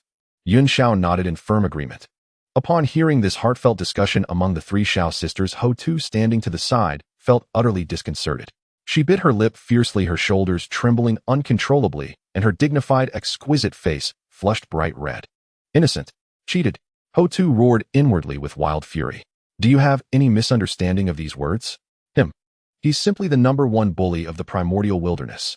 You haven't seen how brutally he smashes people's heads with the creation green lotus. Those tiny golden immortals he robbed of everything would probably drop dead from rage if they heard your words. Houtu exerted all her strength to forcibly suppress the urge to burst into laughter. She thought that for the sake of preserving Qin Feng's good image on the Three Immortals Island, it was better not to reveal those bloody truths. As the time for Hongjun to lecture on the great Tao at the Ziao Palace drew near, Qin Feng put away his playful demeanor. He leaped out of the orchard, flickered his form, and landed in the central square. With a crisp, resonant hum, the 24th grade creation green lotus flew out from his body. It swelled instantly in the wind, transforming into a colossal lotus platform hundreds of zhang in size, silently hovering in midair. All right, time is running out.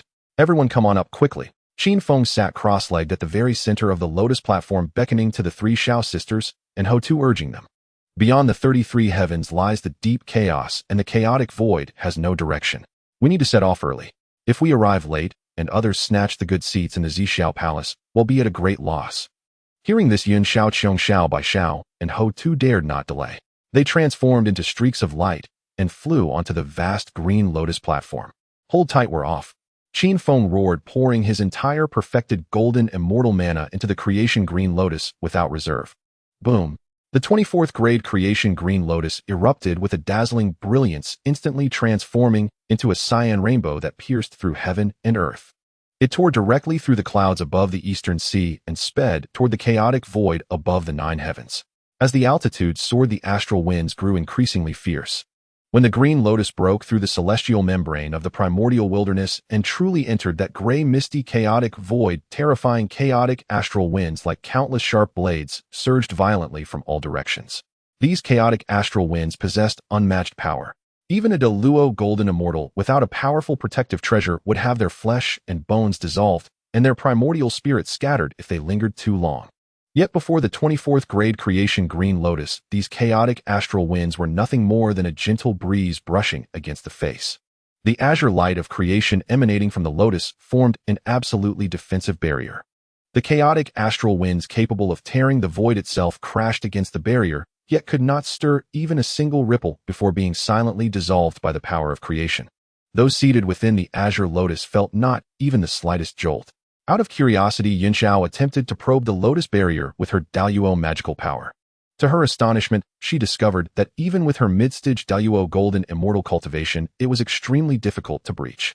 As expected of a primordial supreme treasure, such defensive power is simply unheard of. Yunxiao exclaimed in sincere admiration. Since there was no need to worry about the threat of the chaotic astral winds, the atmosphere inside the azure lotus immediately became relaxed and cheerful. On one side of the lotus platform, Yunxiao and Houtu set out a set of tea utensils. As they sipped the immortal tea, they exchanged insights on the laws of heaven and earth. Their voices were gentle and melodious, adding a touch of celestial elegance to the gray, chaotic void. On the other side of the lotus platform, however, the scene was entirely different. Qin Feng, Bixiao, and Xiongxiao, these three restless souls, directly spread out a beast hide on the lotus platform and enthusiastically began playing a game of Fight the Landlord. Pair of threes. Bixiao declared triumphantly, slapping down 2 jade cards and looking smugly at Qin Feng. Qin Feng gave a cold laugh, his 2 small dragon claws fiercely smacking his remaining cards onto the beast hide, and roared bomb. Bixiao and Xiongxiao were both stunned. Hey, little golden dragon, have you lost your mind? Bixio's eyes widened and she shouted in disbelief. I only played a pair of threes and you immediately throw down a bomb. How are you supposed to play your cards like that? Qin Feng carelessly lifted his chin and tossed the few remaining cards in his hand all at once for 2s with 2 pairs. A chain. I'm out. Ha ha ha, you 2 lost hand over the spirit fruits. At this, Bixiao and Xiongxiao finally came to their senses. You wretched little golden dragon, how are your cards so perfectly arranged? Did you secretly use your divine sense to cheat? Bixiao pounced on him in exasperation. Exactly. Who plays a bomb on a pair of threes? You definitely peeked at our cards. Give us back our spirit fruits. Xiongxiao also lunged at Qin Feng, flailing wildly. For a moment, the lotus platform echoed with Qin Feng's yelps and the 2 girls scolding as they tumbled about in a playful brawl.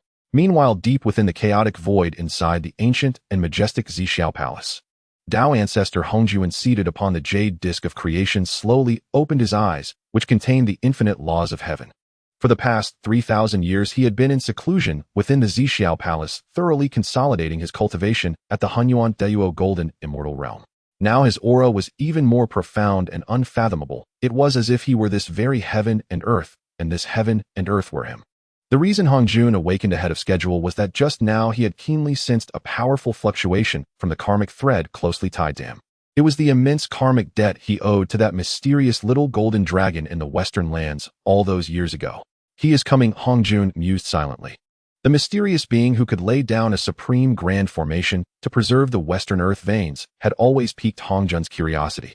Following the invisible thread of karma, Hongjun projected his gaze outward. As the first saint in the primordial world, his gaze instantly pierced through the endless chaotic void, ignoring all spatial distance, and directly locked onto the 24-petaled azure creation lotus speeding through the chaos. Though the lotus' internal defenses were formidable, they could not block a saint's gaze. Hongjun's vision penetrated the lotus barrier, clearly seeing the scene within the lotus platform. He saw Yunxiao and Houtu sipping tea, and also saw the three others in their boisterous tussle.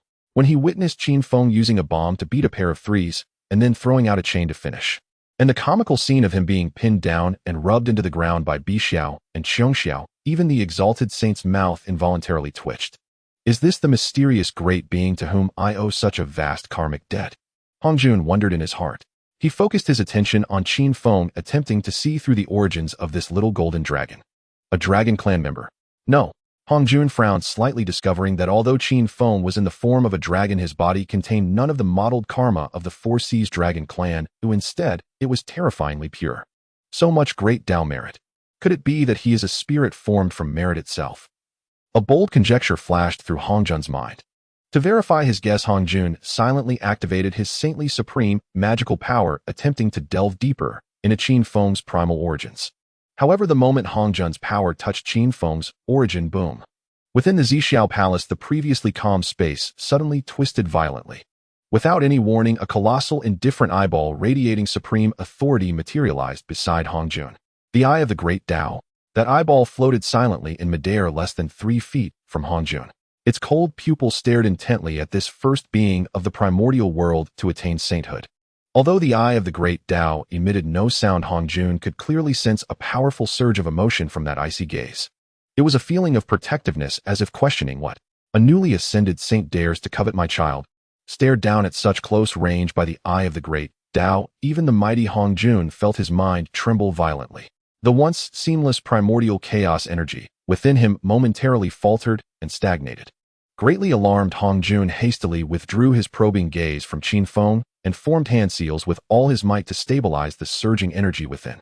Seeing Hongjun retreat, a trace of human-like satisfaction flickered in the cold pupils of the eye of the great Tao. Then the twisted space around them calmed, and the massive eyeball vanished as silently as it had appeared. After all, Hongjun bore immense merit and followed the path of the heavenly Tao. The eye of the great Tao had only manifested to protect its own, issuing a minor warning and admonishment with no intention of meting out actual punishment. Yet even so, within the Ziao Palace, Hongjun was utterly shaken. He gasped for air, a fine sheen of cold sweat beading on his forehead. How is this possible? Hongjun's eyes were filled with disbelief. I am already a primordial chaos golden immortal. I merely wished to glimpse the origins of that little dragon, and it directly summoned a warning from the eye of the great Tao. Having lived through countless eons and witnessed myriad wonders of the primordial world, what happened today completely overturned Hongjun's understanding. That little golden dragon who seemed so frivolous, playing cards and cheating with 2 young girls, was backed by the supreme great Tao itself. Unprovocable, unprovocable. Hongjun silently warned himself. He took a deep breath, forcibly suppressing the shock and turmoil within. Oh well, that dragon will soon come to Ziao Palace to hear the teachings. I shall see him then. Hongjun closed his eyes, sinking back into deep cultivation, quietly awaiting the arrival of the beings from the primordial world. Over 2,000 years was but a brief seclusion for the mighty beings of the primordial world. At that moment, outside the ancient majestic Ziao Palace, which radiated endless essence of the great Tao and stood beyond the 33 heavens, a vast assembly of powerful beings had already gathered. The 3 pure ones, D Jang Dongwang, Tai Nuwa Fushi Kuanping Hongyun Zinyuanzi. These supreme powerhouses whose mere stomp could shake heaven and earth. In fact, they had arrived outside Ziao Palace gradually over the past few centuries. Yet the 2 purple gold doors of the palace, engraved with mysterious runes, remained tightly shut, showing no sign of opening. Although everyone present possessed earth-shattering abilities, standing before the dojo of the first primordial chaos saint of the primordial world, none dared to act rashly. They could only suppress their inner restlessness and excitement, silently sitting cross-legged in the square outside, patiently waiting. Flanking the main gate of Ziao Palace stood two exquisite young attendants, a boy and a girl, Houtu and Yaoqi. Though these two attendants were not highly cultivated, they were the personal servants of the saint, representing the saint's dignity. The assembled primordial powerhouses, being astute individuals, naturally refrained from offending these seemingly insignificant attendants. Some even nodded politely as they passed, showing due respect. As time trickled by, the atmosphere in the square grew increasingly tense and oppressive. Everyone covertly observed their competitors, their eyes gleaming with vigilance and wariness. When only 2 or 3 years remained before the 3,000-year deadline, set by Dao ancestor Honghuang, a grand ethereal voice, as if descending from the highest heavens, resounded throughout Ziao Palace. "Open the gates. The hour is near." Hearing this voice, the meditating primordial powerhouses jolted, their eyes snapping open with unprecedented brilliance. The two attendants, Houtu and Yaoqi, respectfully bowed toward the interior of Ziao Palace, then turned and slowly pushed open the heavy purple gold doors, one on each side. Creak. Accompanied by a long resounding boom, the interior of Ziao Palace was finally revealed in its entirety before the crowd. The great hall was filled with swirling immortal mist and natural Dao resonance. However, everyone's gaze was immediately and irresistibly drawn to the 6 ancient purple cushions placed before the high platform at the front of the hall. Everyone present possessed extraordinary insight. A single glance at the arrangement and the profound Dao resonance flowing around the 6 cushions was enough. A flash of inspiration struck their minds, and they instantly understood. These were no ordinary seats. At a place where a saint expounds the Dao, the cushions placed alone at the very front must hold immense fortune. No thought was needed, nor any exchange of words the moment they saw the meditation cushions. In that instant, dozens of mighty cultivators at the forefront suddenly sprang into action, transforming into streaks of multicolored light. They charged madly toward the 6 cushions like a horde of frenzied beasts. Leading the charge were none other than the 3 pure ones of Kunlun Mountain. At this moment, the 3 pure ones were utterly destitute. According to the celestial decree, the 24-pin creation green lotus nurtured on Kunlun Mountain was meant to split into 3 parts, transforming into Laozi's dragon-head crutch, Yuanqi's 3 treasures, Rui, and Tongshin's green lotus sword. But now that complete creation green lotus lay securely in Qin Feng's hands, serving as his personal mount and the #1 brick of the primordial era. Deprived of their suitable innate spiritual treasures, the 3 pure ones could only rely on their own terrifyingly profound cultivation bases to forcefully seize the cushions in this battle for seats. "Move aside." Laozi's hair and beard bristled as he abandoned his usual demeanor of non-action. He took a mighty stride forward, unleashing the terrifying pressure of a mid-stage primordial golden immortal. This pressure, like a tangible mountain, bore down heavily on the surrounding competitors, forcibly carving a path through the crowded throng. Yuanshi and Tongtian followed closely behind, releasing their own formidable early-stage primordial golden immortal cultivation without reservation. Their auras intertwined, forming an unstoppable torrent that instantly seized the 3 leftmost cushions. Laozi settled firmly on the first cushion, while Yuanshi and Tongtian took the second and third cushions respectively. Once seated, Laozi swept his lightning-like gaze over the mighty primordial beings behind him, who still sought to rush forward, and bellowed, "We 3 pure ones are the incarnations of Pangu's primordial spirit, the true orthodox lineage of Pangu. We brothers have claimed these first 3 seats. Does anyone object?" Feeling the combined fearsome cultivation of the 3 pure ones, especially Laozi's absolute dominance as a mid-stage primordial golden immortal, the mighty cultivators behind, who had intended to advance, all changed expression and forcibly halted their steps, swallowing their resentment. While the 3 pure ones seized the first 3 cushions, Fushi, along with his sister Nuwa, carved a bloody path through the chaos. Fux's hands moved in a frenzy, forming seals as the phantom of the 8 trigrams swirled around him, neutralizing all attacks and pressure. He shielded Nuwa, charging like an arrow to the 4th cushion. "Sister, sit down quickly." Fushi pushed Nuwa onto the 4th cushion and stood before her like a war god. He too erupted with the formidable cultivation of an early-stage primordial golden immortal, his sharp eyes scanning the covetous crowd as he declared, "Fellow Taoists, this 4th seat belongs to my sister Nuwa. I ask you all to grant me, Fushi, this face and not harm our harmony." Nuwa, seated on the cushion, also radiated the aura of an early-stage primordial golden immortal, resonating with Fux's presence. Faced with these 2 top-tier mighty cultivators, both at the early-stage primordial golden immortal realm, and united as siblings. The crowd weighed the pros and cons. Deeming it unwise to clash with two primordial golden immortals over a single seat, they turned their attention to the last two cushions. The struggle for the remaining two cushions grew exceptionally fierce. Though Honghuang Laozu was usually amiable, his speed was among the best in the primordial era. He transformed into a cloud of red mist, darting through the gaps in the crowd, and finally beat everyone to it, plopping down on the fifth cushion. Thank you for yielding," Honghuang said with a chuckle, cupping his hands to those around him. Zinyuanzi, standing behind him, immediately activated the Earth Book, releasing a thick, earthy, yellow defensive barrier. He encased Honghuang, securely blocking the dark hands that sought to pull him off. As for the last seat, it was seized by the overlord of the North Sea, Kuanping Laozu. Kuanping, a master of wind laws with unmatched speed, transformed into a black lightning bolt, arriving at the sixth cushion before D Jang and Dongwang Tai. Once seated, Kunping's cold, sinister eyes swept over the surrounding beings, their faces full of unwillingness. He snorted coldly, unabashedly unleashing his own formidable early-stage primordial golden immortal cultivation, repelling all the rogue cultivators who tried to approach. Thus, the six foremost cushions in the Ziao Palace found their owners. Looking around, these six individuals seated on the cushions, including Nuwa, protected by Fushi, and others, were all without exception at the primordial golden immortal realm, not a single weakling among them. Though the other primordial beings were filled with endless regret and frustration, they glanced at the formidable cultivations of those on the cushions and remembered this was the holy land of a saint. If they resorted to violence and angered Dao ancestor Honghuang, the consequences would be unimaginable. Helpless, they abandoned the idea of vying for the cushions and found empty spaces at the back of the Ziao Palace Hall, sitting cross-legged to begin silent cultivation, patiently awaiting the start of the sermon. Time passed slowly in the stillness of cultivation. When there was less than a month left until Dao ancestor Honghuang's sermon, suddenly the hurried and weary footsteps of two people echoed from outside the gates of Ziao Palace. Everyone turned to look, seeing two Taoists in tattered, filthy robes supporting each other as they stumbled, gasping for breath, through the palace gates. These two were Zhuanti and Jane, who had traveled from the distant western continent, enduring countless hardships and crossing mountains and rivers to arrive. The moment they stepped into the grand hall, their gazes instinctively fell upon the foremost area. There they saw the six meditation cushions radiating profound and mystical Tao rhythms, already fully occupied. Zhuanti and Jane exchanged a glance, a flicker of anxiety and cunning flashing in both their eyes. They knew full well that these cushions represented a tremendous fortune. Missing this opportunity would make the hope of reviving the western lands even more distant.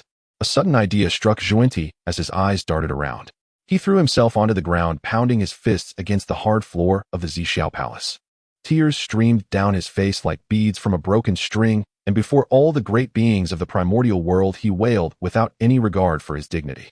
"Elder brother, the western lands are barren, its spiritual veins destroyed, its people suffering. We too have traveled thousands of miles, braving countless perils to reach this Ziao Palace, just to seek a sliver of hope for all living beings in the west." Zhuanti wept hoarsely and bitterly, his pitiful appearance enough to break any heart. Yet now in this very Ziao Palace, there isn't even a place for us two brothers to rest. How can we ever face the billions of beings in the West again? Perhaps I should just dash my head against this pillar of the Ziao Palace and atone for my failures with death. As he spoke, Zhuanti actually made a move as if to hurl himself against a thick purple-golden pillar nearby. Jane quickly grabbed hold of Zhuanti, his perpetually mournful face now streaked with aged tears, and cried out in sorrow, "Junior brother, you must not. If you die, the western lands will be completely finished."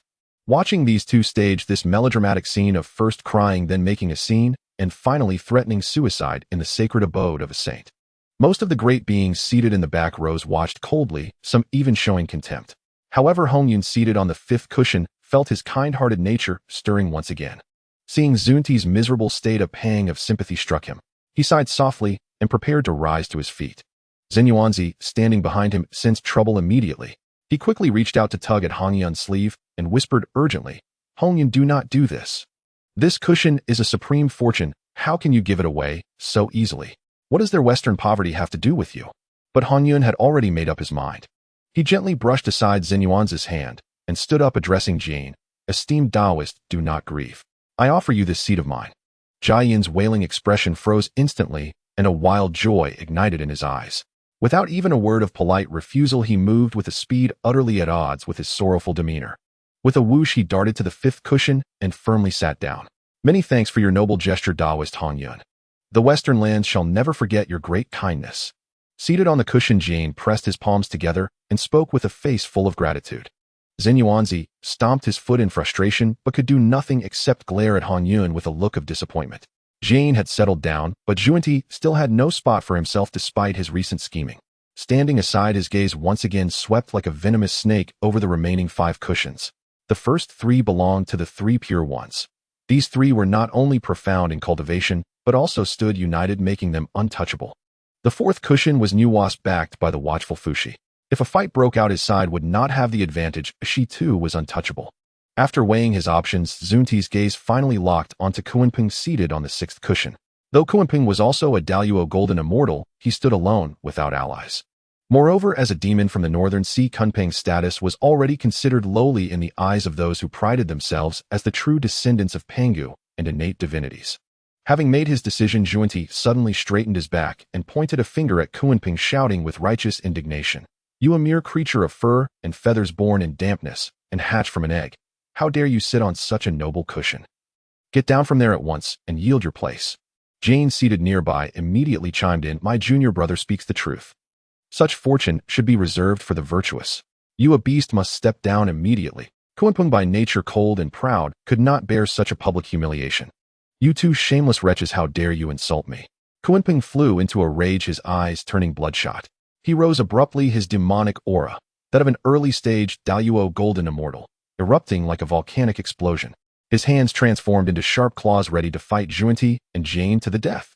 Yet, just as Kunpeng prepared to strike, Yuanshi, Tianzuan, seated on the 2nd cushion, let out a cold snort.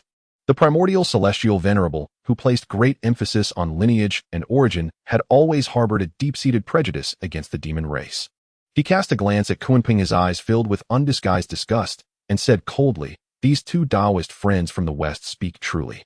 You, a creature of fur and feathers, born of moisture and eggs, are indeed unworthy to sit among us, the orthodox descendants of Pangu. Get down." Before his words faded, the primordial celestial venerable struck without warning. He raised his hand and waved, and a vast jade pure immortal light coalesced into a giant palm. With the terrifying might of an early golden immortal, it slammed fiercely toward Kunpeng. Jane and Zhuanti, witnessing this, their eyes brightened. This was a golden opportunity not to be missed. The 2 acted in perfect unison, channeling their full magical power. From left and right, in coordination with the primordial celestial venerable's strike, they ruthlessly slammed into Kunpeng. Bang! A dull thud echoed through the Ziao palace. Though Kunpeng was formidable, he could not withstand the combined assault of 3 great powers of the same realm. Before he could even fully deploy his defensive spells, the immense force blasted him off his cushion. He crashed heavily into the crowd at the back of the hall, a trickle of blood seeping from the corner of his mouth. Seeing this, Zhuanti unceremoniously flashed over and firmly seated himself on the 6th cushion. Meanwhile, in the rear hall of the Ziao palace, the Dao ancestor Hongjuan silently watched everything unfold in the main hall. As Kunpeng was sent flying and Zhuanti seized the seat, Hongjuan's eyes showed not a flicker of emotion. He knew well that when Luoho had detonated the western earth veins, though he had attained sainthood, he had incurred a vast karmic debt to the heaven and earth of the West. The struggle for the cushions today was the heavenly Dao's compensation to the West in the unseen workings of fate. Therefore, Hongjuan chose to stand by and allow Jane and Zhuanti to have their way. Kunpeng, knocked from his cushion, struggled to his feet. Wiping the blood from his lips, his cold face twisted to an extreme degree, his eyes brimming with boundless venom and murderous intent. He fixed his gaze on Jane and Zhuanti seated on the cushions, then glanced at Hongyan the meddler, who had caused him to lose his seat. Finally, his stare settled on the arrogant primordial celestial venerable. "I, Kunpeng, will remember this humiliation. If ever the chance arises, I will make you all pay with blood." Kunpeng roared inwardly, but he knew this was not the time for action. Suppressing his shame, he walked to a corner of the hall and sat cross-legged, exuding an icy aura that warned all to stay away. Tongtian, seated on the 3rd cushion, watched the scene with a slight frown. The doctrine of his GS sect, which he had comprehended, was teaching without discrimination. All beings deserved a chance at life. In his heart, Tongtian deeply disagreed with his second brother's discriminatory remarks, always speaking of creatures of fur and feathers born of moisture and eggs. Yet looking at his stern second brother, and then at his eldest brother Laozi, who sat with eyes closed in meditation, Tongtian ultimately sighed and swallowed the words on the tip of his tongue. After all, the 3 pure ones were still one family, united in spirit and inseparable. To argue with his own brother over an outsider and damage their fraternal bond was simply not worth it. Time passed slowly amid the varied thoughts of the assembly. Finally, the 3,000-year period came to an end. From the rear hall, the majestic voice of the Dao ancestor Honghuang resounded once more, echoing throughout the Ziao palace. The time has come. Houtu and Yaoqi closed the gates. Houtu and Yaoqi received the order and walked to the great doors of the Ziao palace. One on the left, one on the right, they grasped the heavy purple gold door rings, ready to pull the doors shut. The crowd in the hall composed themselves, sitting upright with faces full of excitement and anticipation, gazing at the high platform, awaiting the descent of the sage. Creak, creak. The thick purple gold doors slowly closed toward the center, gradually sealing off the chaotic currents outside. Just as the two doors were about to close completely, leaving only a gap, less than a foot wide, a sudden change occurred. Bang! A dragon claw covered in purple gold scales, small, yet brimming with terrifying power, thrust in from outside the crack, firmly bracing against the closing purple gold doors. Then a slightly complaining, breathless voice came from outside, jarringly out of place within the solemn Ziao palace. Damn! Almost didn't make it. It's all that broken green lotus fault for getting lost in the chaos. This sudden disruption instantly drew the attention of all the great powers within the Ziao palace. The three pure ones, Nuwa, Jianjuni. Even Kunping, nursing his resentment in the corner, couldn't help but turn his head toward the entrance. The dragon claw exerted force, prying the heavy purple gold doors open to a wide gap. Then a small dragon, barely over a foot long and shimmering with dazzling golden light of great Dao merit, swaggered across the threshold of the Ziao palace. Behind this little golden dragon followed four ethereally beautiful female immortals, each with a distinct aura: the gentle and dignified Yunxiao, the lively and playful Bixiao, and Xiongxiao, and Houtu, radiating the profound aura of the earthly Dao. The heavy purple gold gate of the Ziao palace was forcefully pushed open, creating a wide gap by a small dragon claw covered in purple gold scales. Qin Feng swaggered through the gate, his golden vertical pupils sweeping across the hall's interior. Then he turned to the two stunned attendants, Houtu and Yaoqi, standing by the door, and chided them in a world-weary tone. You two young ones, why are you so impatient in your actions? Can't you see not everyone has arrived yet? Why shut the door? Don't do this again, all right? You must learn to respect your elders and cherish the young, understand? As the personal attendants of Dao ancestor Honghuang, Houtu and Yaoqi were usually treated with utmost courtesy and smiles by even the most formidable beings of the primordial wilderness. When had they ever been ordered about by a mere foot-long golden dragon? The two attendants were momentarily stunned, their faces flushing crimson. Houtu was about to raise his head and invoke his master's name to retort, but the moment he looked up, he felt an intensely blinding light pierce his eyes. What light is this? So dazzling. Houtu and Yaoqi instinctively raised their arms to shield their eyes, tears streaming down from the harsh glare. Not only the two attendants, but all the great beings of the primordial wilderness within the Ziao palace were startled by this sudden turn of events. Yuanshi Tianzuan, seated on the second cushion, was already displeased from the earlier incident with Kunping. Seeing a small dragon dare to make a ruckus in a saint's dojo, his proud nature could no longer be restrained. How dare you? Yuanshi Tianzun's brows furrowed as he prepared to roar. Where does this fur-clad, egg-born creature come from to be so disrespectful and rowdy before a saint's gate? Yet just as his scathing words reached his throat, before a single syllable could escape, his gaze fell upon the light radiating unreservedly from Qin Feng. In that instant, Yuanshi Tianzuan felt as if someone had suddenly seized him by the throat. The words he was about to speak were forcibly swallowed back, and in his haste, he couldn't help but cough twice, his dignified face turning an ashen blue. By this time, Qin Feng had fully decided to abandon his low profile. Over the past 2,800 years, he had roamed the primordial wilderness, ambushing and seizing spiritual treasures. To smoothly execute his schemes, he had always deliberately concealed the vast golden light of merit that radiated from him. After all, engaging in such shady robberies required a low profile. If he went around ambushing people while bathed in dazzling golden light, he would scare them off from 1,000 miles away, wouldn't he? Besides, in desolate mountains and wilds, even if he released all his merit light, there were few discerning viewers to appreciate his grand display. But now things were different. Where was this? This was the Ziao palace beyond the 33 heavens, the domain of Honghuang Daozu, the first saint of the primordial wilderness. Seated here were also the most prominent and elite beings of the entire primordial wilderness. Are you kidding me? I'm in Hongzhen's territory now, with that old man Honghuang overseeing the place. Who would dare lay a hand on me here? Qin Feng calculated smugly in his mind. Besides, he owes me a great karmic debt for preserving the western earth veins. If he stands idly by while others attack me, he'll be waiting to be struck down by the heavenly Daos, Ziao, divine thunder. With such a perfect opportunity to show off, if I don't seize it, would I be betraying all the sweat I've shed over the years repairing the earth veins? Would I be betraying all the merit absorbed by the creation green lotus? Having made up his mind, Qin Feng unhesitatingly dispelled all his aura-concealing spells. Instantly, a dense, almost tangible purple-gold light erupted from Qin Feng's small body, sweeping through the entire Ziao palace like a nuclear explosion. The light was imbued with boundless peace, sanctity, and grandeur, the supreme aura of the great Daos merit and the heavenly Daos merit. Bathed in this dazzling golden radiance, Qin Feng held his head high, striding with an arrogant swagger, and slowly advanced toward the front of the hall, enveloped in a blaze of light. Behind him, the four exquisite female immortals, Yunxiao, Qiongxiao, Bixiao, and Houtu, followed with gentle smiles, unhurriedly matching his pace. The great beings of the primordial wilderness at the back of the hall had initially watched Qin Feng's audacious act of pushing open the gate and scolding the attendants, each silently cursing the little dragon for his recklessness, anticipating a spectacle of his punishment by the saints.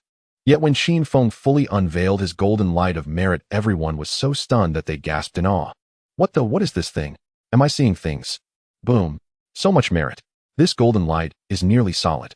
And besides the heavenly Daos merit, there's even the great Daos merit. What earth-shattering deed has this little dragon accomplished? Did he save the entire primordial wilderness? As they exclaimed inwardly in shock, they instinctively turned their gazes to the four female immortals trailing Qin Feng. A single glance revealed an even greater surprise. Among these four female immortals, aside from the one in the pale yellow palace robe, Houtu in disguise, who emanated an aura of only early golden immortal, the other three were all Duo golden immortals. The gentle-mannered woman Yunxiao was at the mid-Duo golden immortal stage, while the two lively, playful maidens Bixiao and Qiongxiao were also at the early Duo golden immortal stage. One must understand that in the primordial era, a great Luo golden immortal was an exceedingly rare existence, each one a sovereign in their own right. And now three great Luo golden immortals were willingly following behind a small golden dragon who had only reached the peak of the golden immortal realm. Those mighty beings who had initially intended to rebuke Qin Feng now all obediently fell silent. The small golden dragon leading the way, though only at the golden immortal peak, seemingly insignificant in the eyes of these great Luo golden immortals. But damn it, look at that layer of merit golden light on him, thick as a city wall. Which of the mighty ones present would dare to lay a finger on him? Not to mention touching him, even releasing the slightest hint of hostility toward him, or merely knocking off a single scale from his body. That immense karmic backlash would be enough to instantly summon the heavenly Daos purple firmament divine thunder, reducing the offender to nothing but ashes. Thus, when Qin Feng, adorned with that blinding golden light, swaggered into the crowd and casually waved his claw for them to make way, those primordial era mighty ones, usually so lofty and arrogant, indeed involuntarily stepped back on both sides, forcibly carving out a broad path for him in that cramped hall. Can't afford to provoke him, can't afford to provoke him. He's like a walking hedgehog. Who dares to touch him? If we can't provoke him, can't we just avoid him? Let him pass, let him pass. The mighty ones grumbled inwardly, their eyes filled with wariness. Thus, under the gaze of the crowd, Qin Feng advanced unimpeded to the very front of the hall beneath the high platform. He lifted his head, and his golden vertical pupils fixed upon the 6 purple gold cushions in the foremost row. Their lousy Yuanshi, Tongtian Yuhua Jane, and Junti were already seated firmly, leaving not a single gap. Qin Feng halted, a glimmer of cunning contemplation flashing in his golden eyes. He knew full well what those 6 cushions signified. They were the 6 divinely ordained seats of sainthood in the future. Though he himself had no need for a saintly seat, it would be splendid if Sanshao and Houtu behind him could secure one. Alas! Qin Feng suddenly let out a long, heavy sigh, its echo resounding through the hall, sounding exceptionally forlorn and aggrieved. He turned around, facing Sanshao and Houtu behind him, and declared in a voice brimming with bitterness, "I have traveled thousands of miles, enduring hardships to reach this Ziao palace, hoping to hear the great Tao of sages. Yet it turns out there isn't even a single seat for me to rest upon." As he spoke, Qin Feng deliberately wiped his eye with his claw, though no tears were there, and shook his head. Enough, enough. Since this Ziao palace does not welcome us, let us take our leave. If there's no place for me here, there will surely be one elsewhere. With these words, Qin Feng turned around and made as if to stride toward the grand gates of Ziao palace. Yunxiao, Qiongxiao, Bixiao, and Houtu, these 4 celestial maidens, though exceptionally intelligent, had no idea what scheme Qin Feng was concocting at that moment. Nevertheless, out of the absolute trust cultivated over more than 2 millennia, they did not utter a single superfluous question. They immediately and obediently turned around, following behind Qin Feng, ready to depart from this Ziao palace that countless beings of the primordial era dreamed of entering. The surrounding primordial era mighty ones, whether seated on the ground or standing in the back rows were all stunned by this scene. Soon a wave of mockery surged uncontrollably in their hearts. What is that little golden dragon thinking? Has he lost his mind?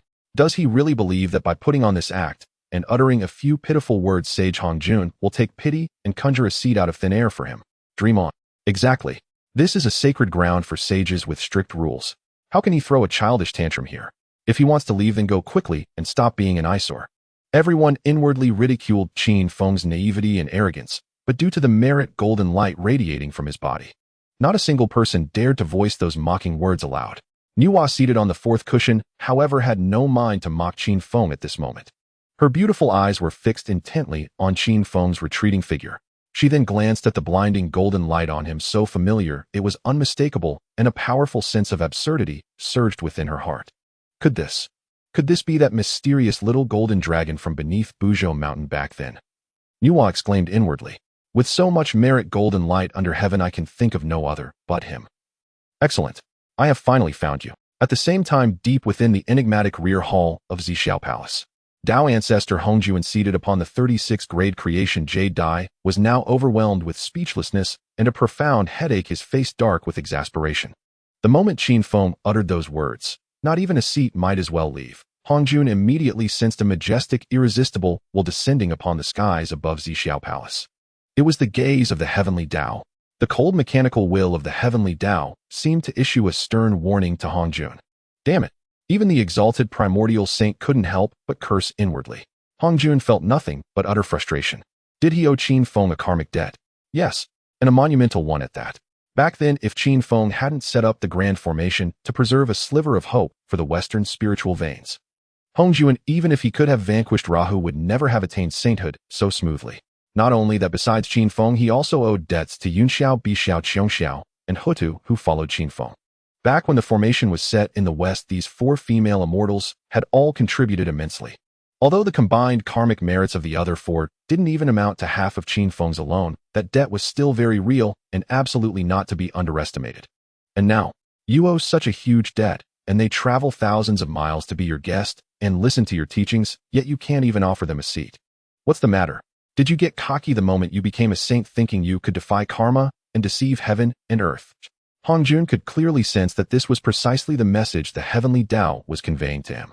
He even had a strong premonition that if he dared let Qin Feng and his four companions step even half a foot out of the Ziao Palace, the moment their feet crossed the threshold, the Ziao divine thunder would mercilessly strike him right on the forehead. Hongjuan felt utterly speechless and helpless. If it were any other being of the primordial wilderness, even a perfected golden immortal of the highest order, who dared to threaten him like this in the Ziao Palace, he would have unhesitatingly smote them into ashes with a single slap. Because no one else could attract such intense scrutiny and favoritism from the heavenly Dao. But Qin Feng was different. Damn it, just look at the dazzling, eye-searing, great Dao merit on that little golden dragon. What's worse, there was also a vast amount of heavenly Dao merit within it. It could be said that among all beings in the primordial wilderness, the one the heavenly Dao watched over and cherished the most was probably this little creature shimmering all over. Qin Feng was like the heavenly Dao's own son. Who would dare to make him suffer? Forget it. Aren't they just a few cattail mats? I'll give them to him. Hongjuan sighed deeply within his heart, consoling himself this way. After all, the 6 heaven-ordained saint thrones are already at the very front.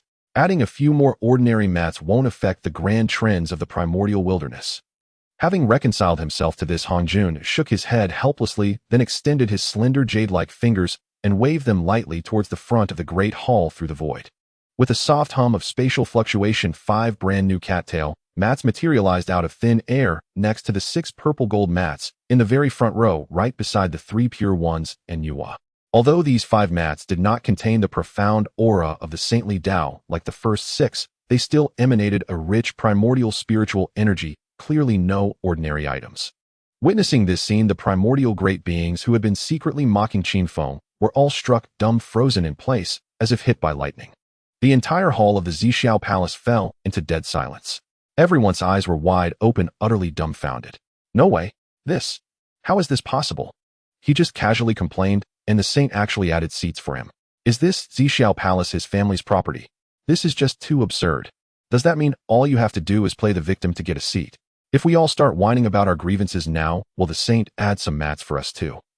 The great beings roared furiously in their minds, feeling their entire worldview crumbling. However, despite thinking this, not a single one dared to actually try it.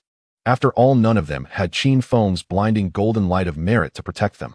They knew very well that if they were foolish enough to join in the ruckus at this moment, they would most certainly be ruthlessly expelled from the Ziao Palace by Saint Hongjun and stripped of their right to hear the Tao. At that moment, just as Qin Feng was about to cross the threshold, the corner of his eye caught sight of the 5 mats that had appeared out of nowhere. He stopped, turned around, and his little scale-covered face instantly bloomed into a brilliant smile, more radiant and cheerful than a sunflower in full bloom.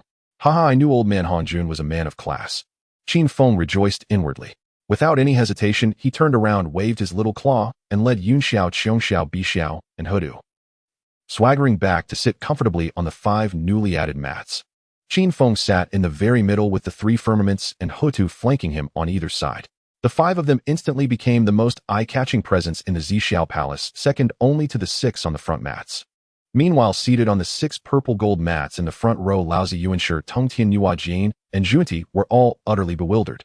They turned their heads to look at Qin Feng, who was sitting beside them, cheerfully chatting with the 4 female immortals, their minds filled with nothing but question marks. He actually gave them.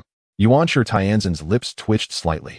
He felt as if the words he had swallowed earlier were now lodged in his chest like a stone, causing him immense discomfort. Jane and Junti exchanged glances.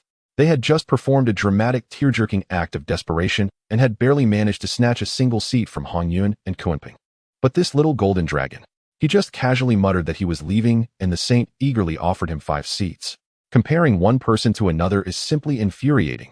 Within the grand hall of the Ziao Palace, the faint commotion stirred by Qin Feng and his party's ostentatious entrance vanished instantly as an overwhelming, boundless pressure descended. There was no sound of space tearing nor any play of light and shadow. Upon the high platform where the 36th grade creation jade disc had lain empty, a figure materialized without warning. It was an old man clad in a simple gray Taoist robe, his features gaunt, his expression devoid of joy or sorrow. He sat there in utter stillness, yet seemed to merge seamlessly with the entire primordial world. Around him, threads of the great Taoist laws flickered and intertwined, emanating a supreme aura that compelled reverence and worship. This was the first sage of the primordial world, the Tao ancestor Hongjun. After his manifestation, his deep abyss-like eyes slowly swept across the hall below. His gaze lingered briefly on the 6 purple golden cattail mats at the very front. Then, with an almost imperceptible glance toward Qin Feng and the others seated on the newly added mats, he finally spoke in a voice devoid of any ripple. For this sermon the seats are fixed. Mark my words, in all future sermons your positions shall remain thus, and no changes may be made.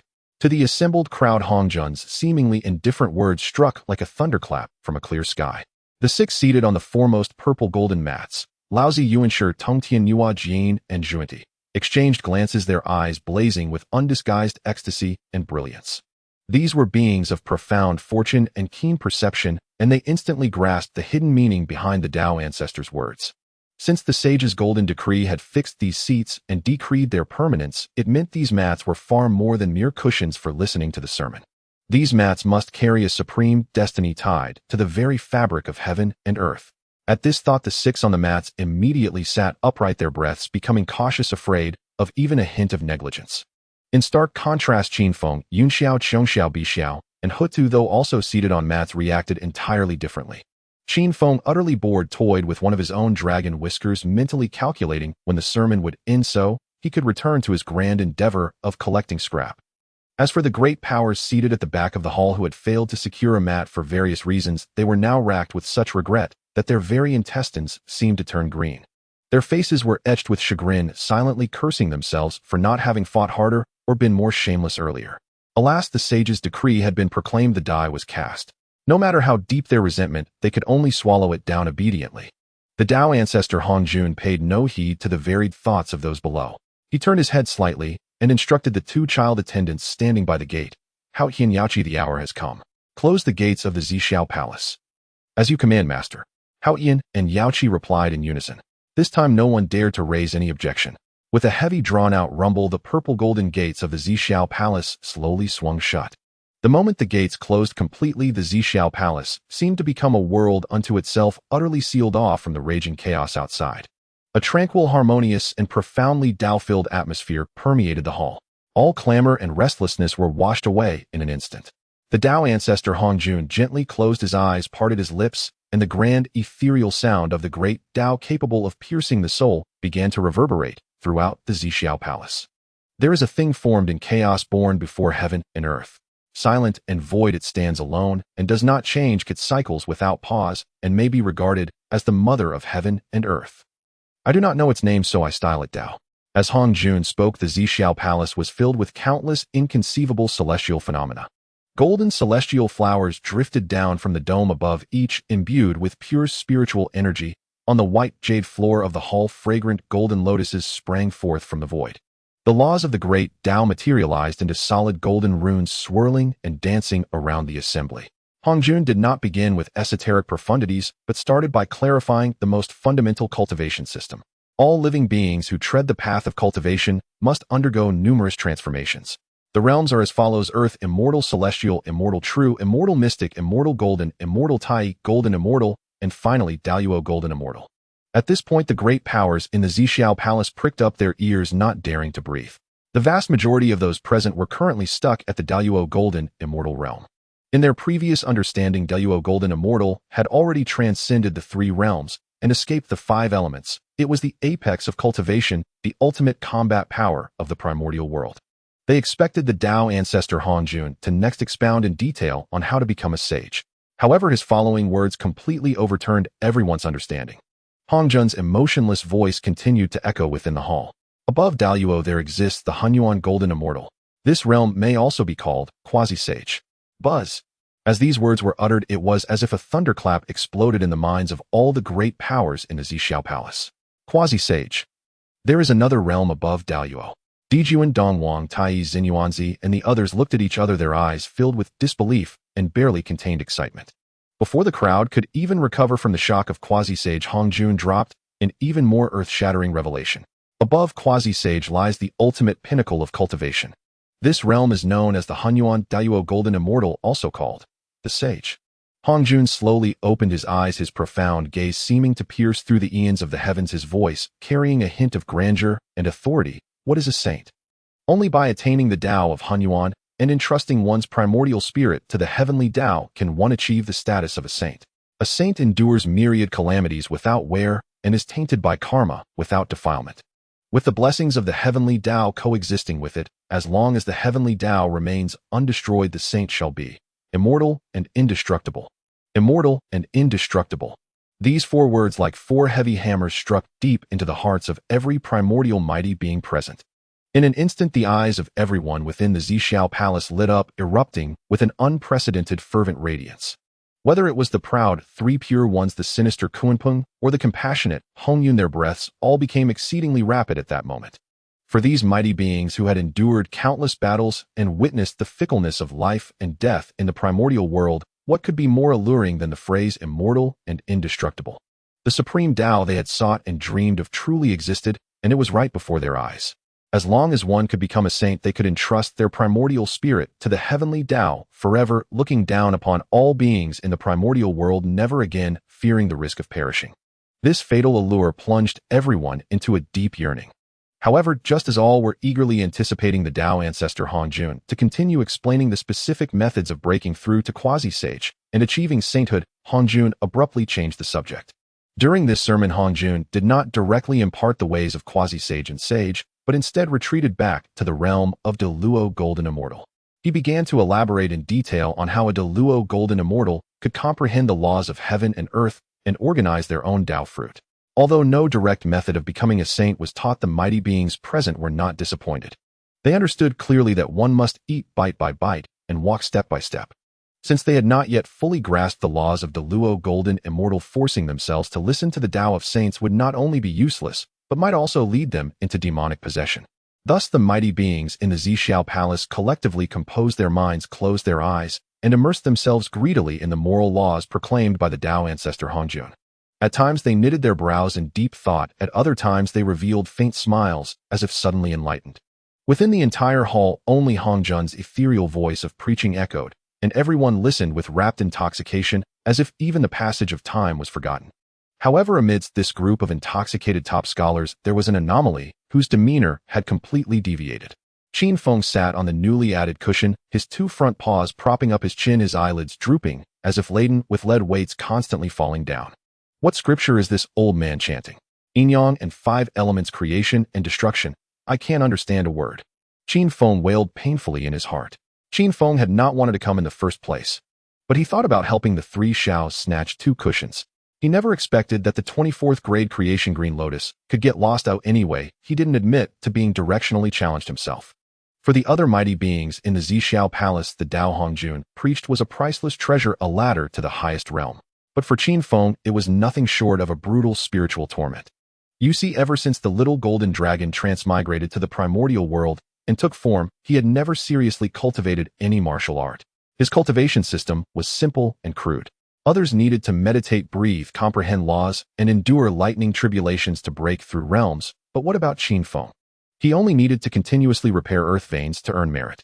As long as there was enough merit, his cultivation would skyrocket like a rocket without any issues of unstable mind or incomplete laws.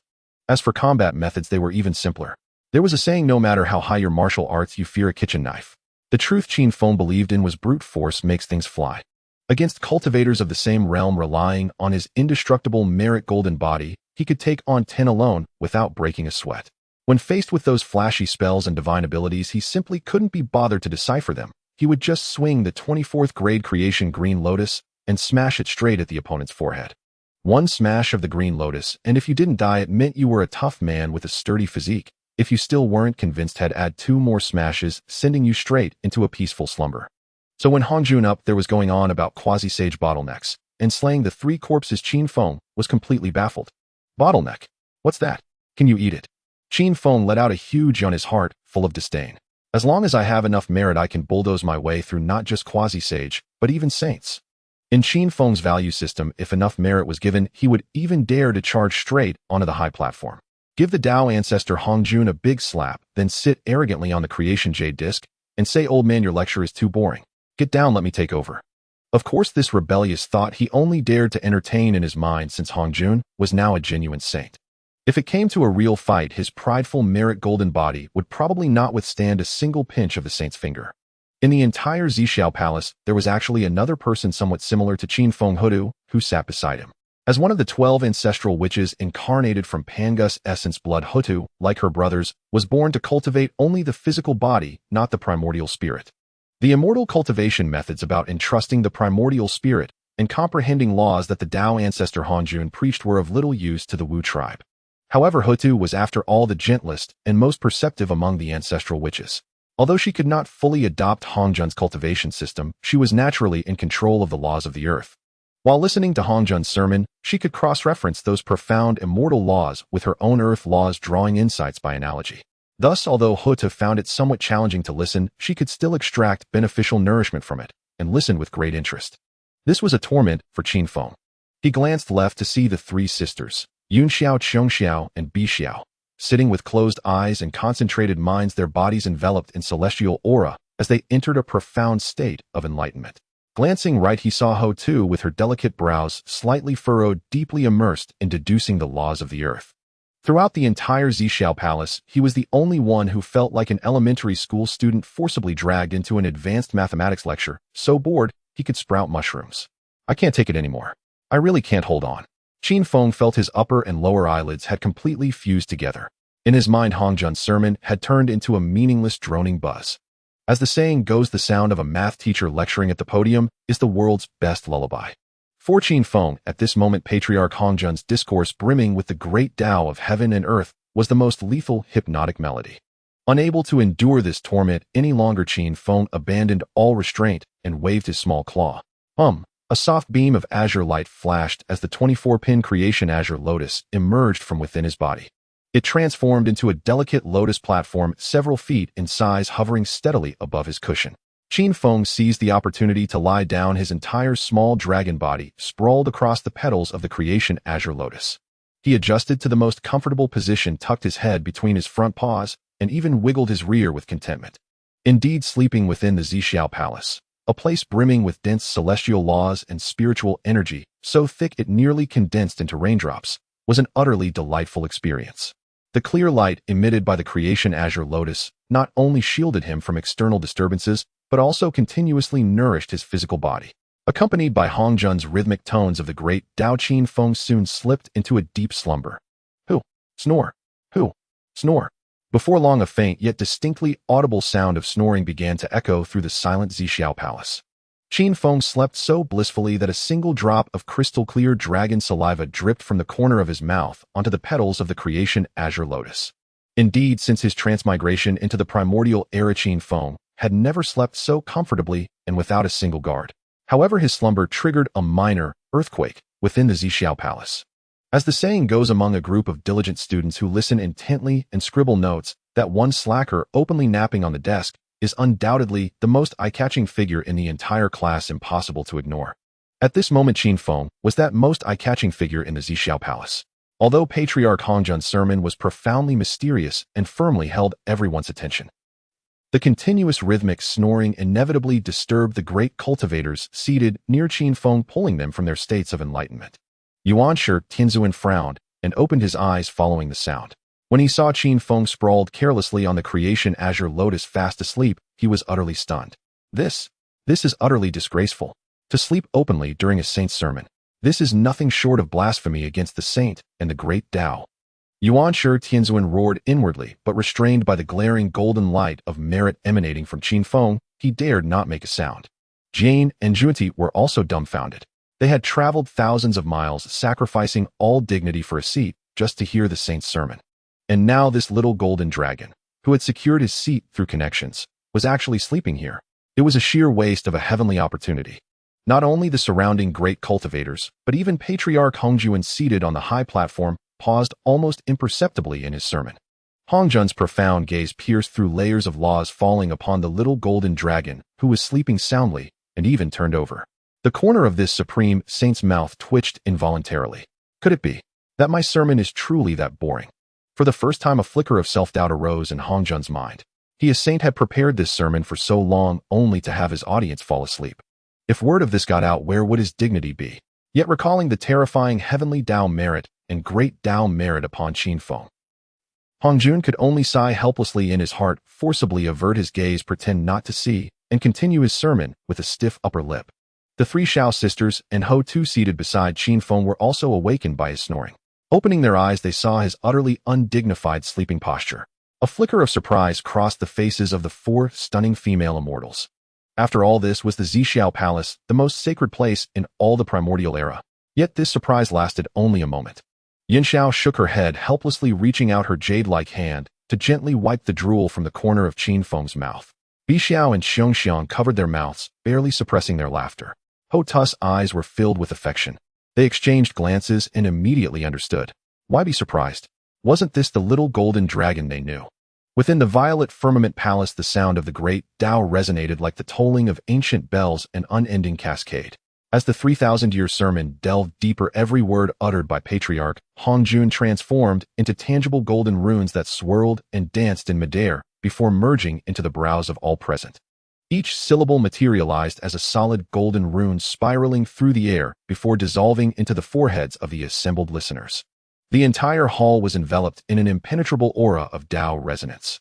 Golden lotuses sprouted from the ground, celestial blossoms rained down, and myriad wonders unfolded. Bathed in this supreme fortune, the 3,000 mortal guests within the violet firmament palace listened in rapt ecstasy, as if utterly immersed in a wondrous world woven from the very fabric of cosmic laws. Many great cultivators who had long been stalled at their bottlenecks seized the momentum of the sage's sermon and welcomed breakthroughs in their cultivation bases.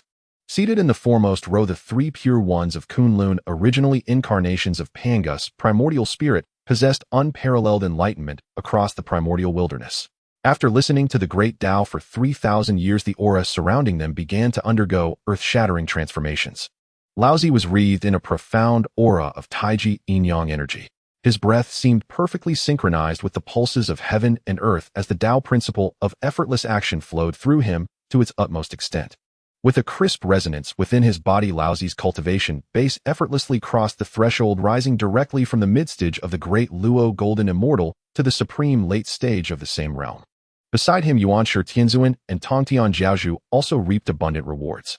Above Yuanshi Tianzhen's head auspicious clouds churned, and the radiance of jade purity immortal light dazzled brilliantly, his oppressive might ascending in harmony with the celestial order. Tongtian Jiazhu meanwhile was surrounded by soaring sword qi, the radiance of upper purity immortal light, imbued with the sharpness and decisiveness to seize a thread of life amidst destiny. Both of their cultivation bases broke through simultaneously stepping into the midstage of the great Luo golden immortal. At the same time, Nuwa seated on the fourth cushion and Fuxi standing behind her also saw breakthrough immortal light illuminate their forms.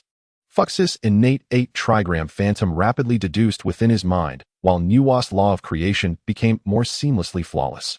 The sibling pair both steadily advanced into the midstage of the great Luo golden immortal. On the other side of the violet firmament palace, the area where Qin Feng and his companions gathered was equally majestic. The three sisters Yunxiao, Qiongxiao, and Bixiao had always possessed deep foundations. During these 3,000 years of listening to the Tao, although their cultivation levels did not undergo the qualitative leap seen in the three pure ones, they were greatly consolidated and elevated, leaving them only a thin membrane away from the midstage of the great Luo golden immortal. However, the one who truly stirred a great commotion was Houtu, seated beside Qin Feng. As one of the 12 ancestral witches, Houtu did not cultivate a primordial spirit, yet she possessed an unparalleled talent for mastering the law of earth. Suddenly, a steady, vast, and all-embracing aura of the earth law capable of bearing all creation erupted uncontrollably from Houtu's body. Though this momentum bore no aggression, it was so profound as to be suffocating.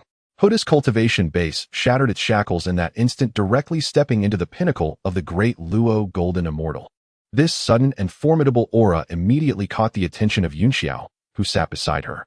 Yunxiao slowly opened her limpid eyes, glanced at Houtu enveloped in yellow earth law, and a glimmer of understanding flashed in her gaze. Surprisingly, Yunxiao showed no sign of astonishment. With her intellect, she had long suspected that the woman who had always accompanied Qin Feng in the guise of a yellow-robed female, immortal, was no ordinary figure. Over the past 2 millennia, Yunxiao and Houtu had often shared tea and discussed the Tao. In every exchange, no matter how esoteric the questions Yunxiao posed about the laws, Houtu always provided answers from a commanding and profound perspective. Her understanding of the Tao was in no way inferior to Yunxiao's as a great Luo golden immortal, and in some aspects, it was even more profound. Thus, seeing Houtu reveal her cultivation at the peak of the great Luo golden immortal, Yunxiao merely smiled faintly, without exposing her. Since this elder sister wishes to conceal her identity, she must have her reasons. As long as she harbors no ill will toward the little golden dragon, that is enough. Yunxiao mused silently to herself. She did not believe for a moment that Houtu would harm Qin Feng. After all, if Houtu had malicious intentions, she would have acted long ago. Why wait until now? Moreover, just look at that little golden dragon sprawled on the azure lotus of creation, sleeping with limbs splayed and drool streaming. The layers of Tao merit and heavenly Tao merit upon him were the most invincible talismans in all the primordial wilderness.